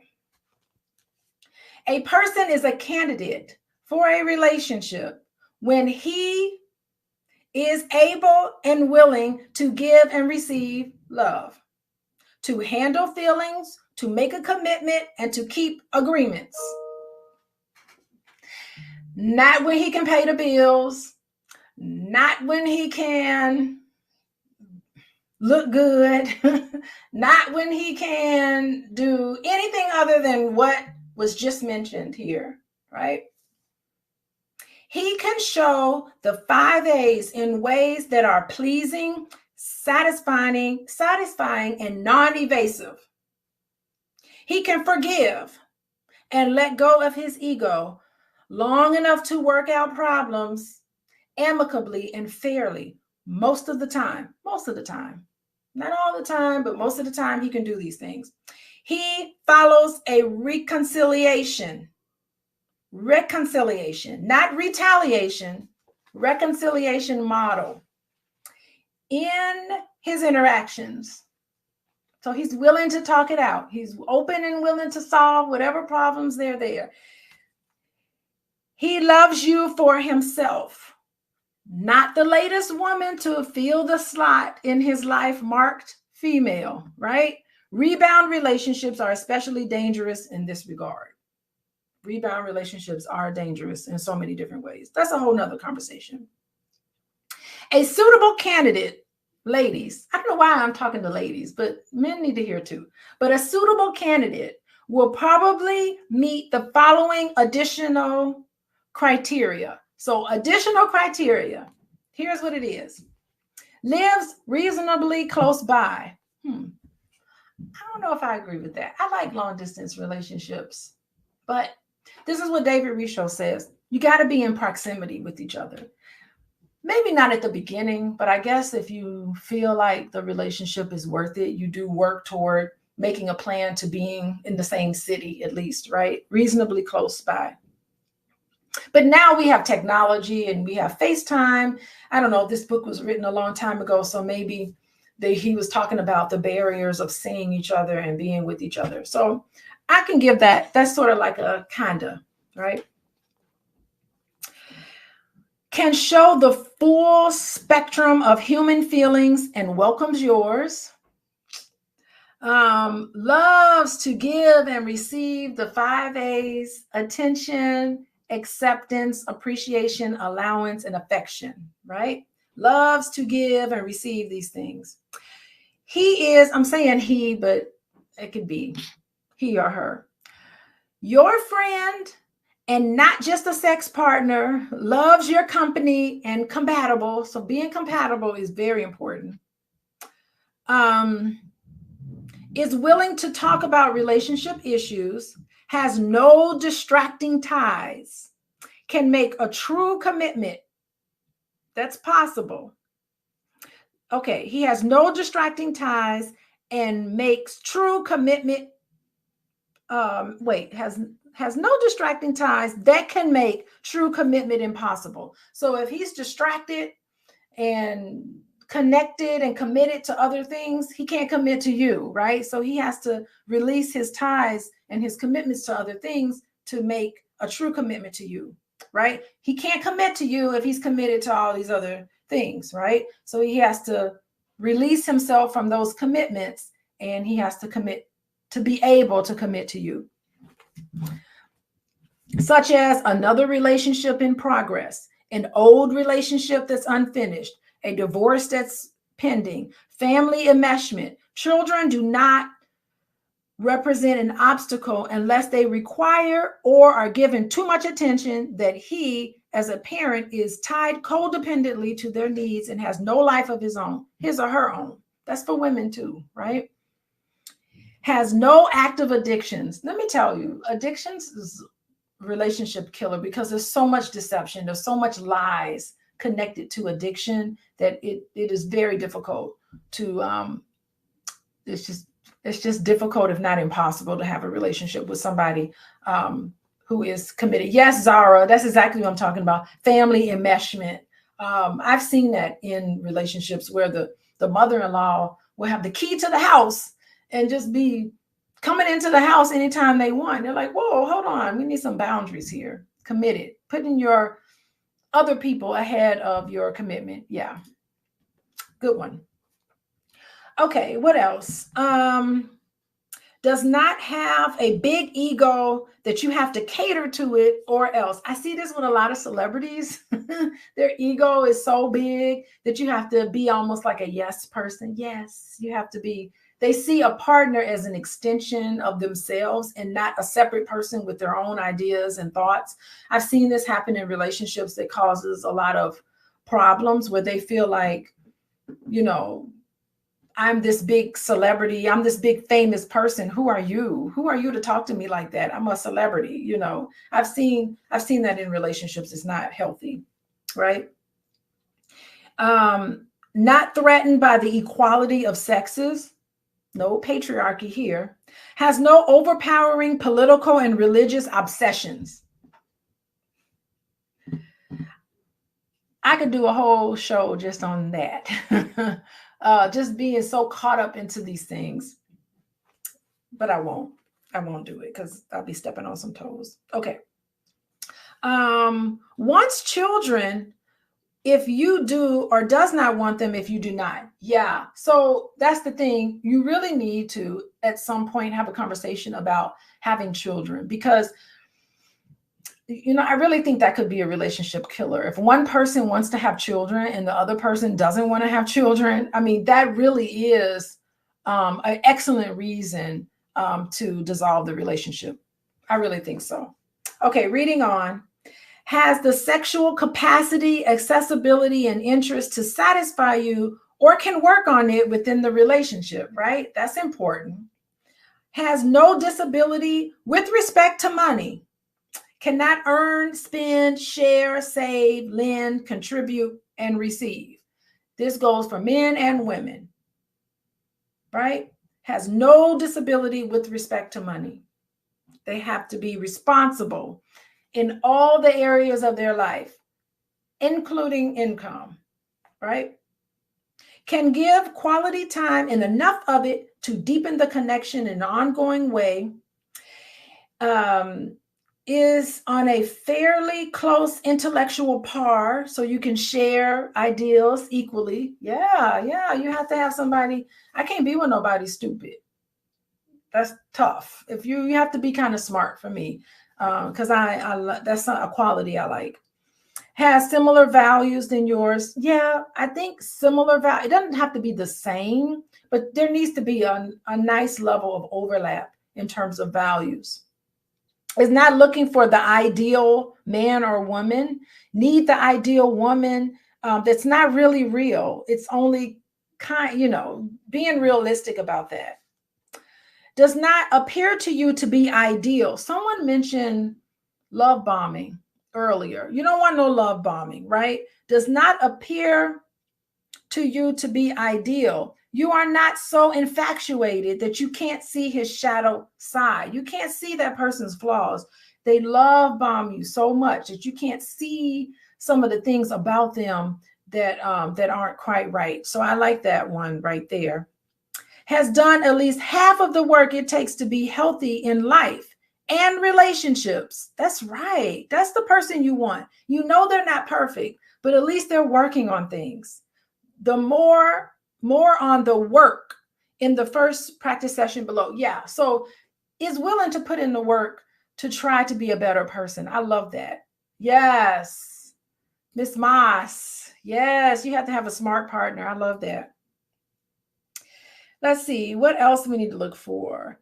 Satisfies the ruthless criterion that applies to all significant choices, that a relationship with him reflects and fulfills your deepest needs, values, and longings.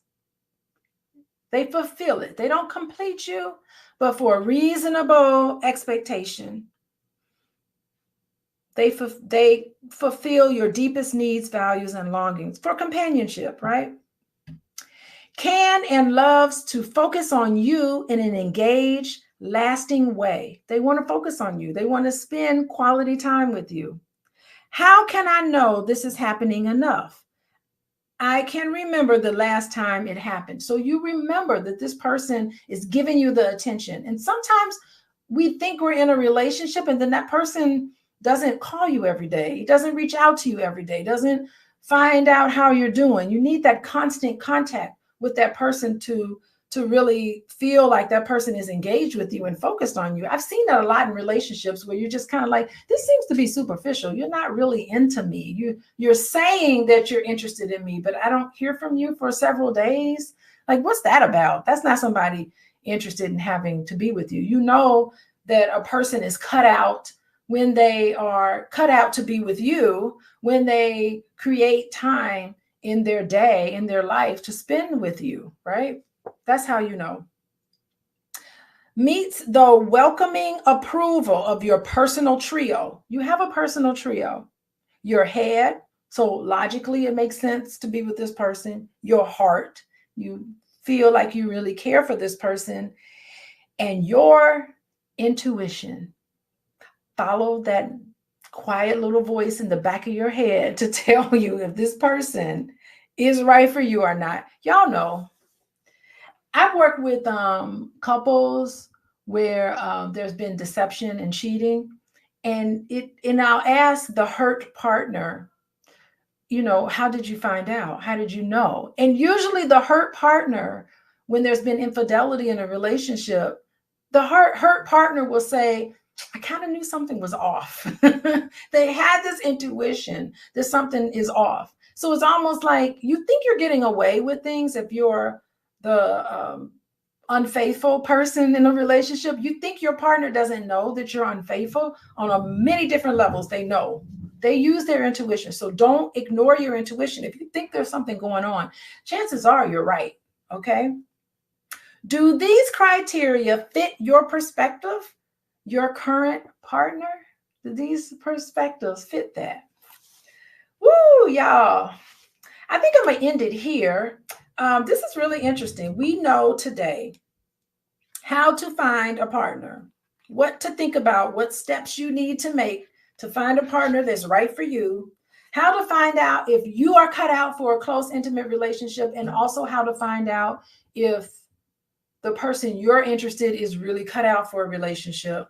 And then we also looked at criteria that you need to evaluate to make sure that you're qualified, that the candidate for a relationship, a qualified candidate for a relationship, what qualities you need to possess to be qualified as a candidate for a relationship, and also what you need to look for. And this is to the ladies, because I think a lot of ladies ignore things that should not be ignored. So that's today. We're going to continue on. This book goes into it. We still got quite a bit to go for this chapter on how to find a partner. Thank y'all for being here with me. I appreciate it. Oh gosh, am I going to come back next Sunday? I'm not sure if I'm going to do this next Sunday because I have a half marathon. I may be too sleepy and tired to do this, but let's just say I'll see you next Sunday. Hopefully I'll be able, I don't have much going on Sunday other than my marathon in the morning, my half marathon next Sunday morning. But what I'll do is I'll get a nice good nap, soak in the water, maybe get a massage, and then I'll be reading, and I'll come and we will finish this discussion, this book club, Healing Haven Book Club, How to Be an Adult in Relationship. It's the 5 Keys to Mindful Loving. Catch up with us if you haven't gotten the book. We're on chapter 3. You can see my previous videos on this in the show notes. And thank you all for joining. Thank you, Zara and Rhonda and Lynn and Tiffany and Dennis. All of you all, Chili Willy. Thank you. Thank you, Chili Willy. Goodbye, everybody.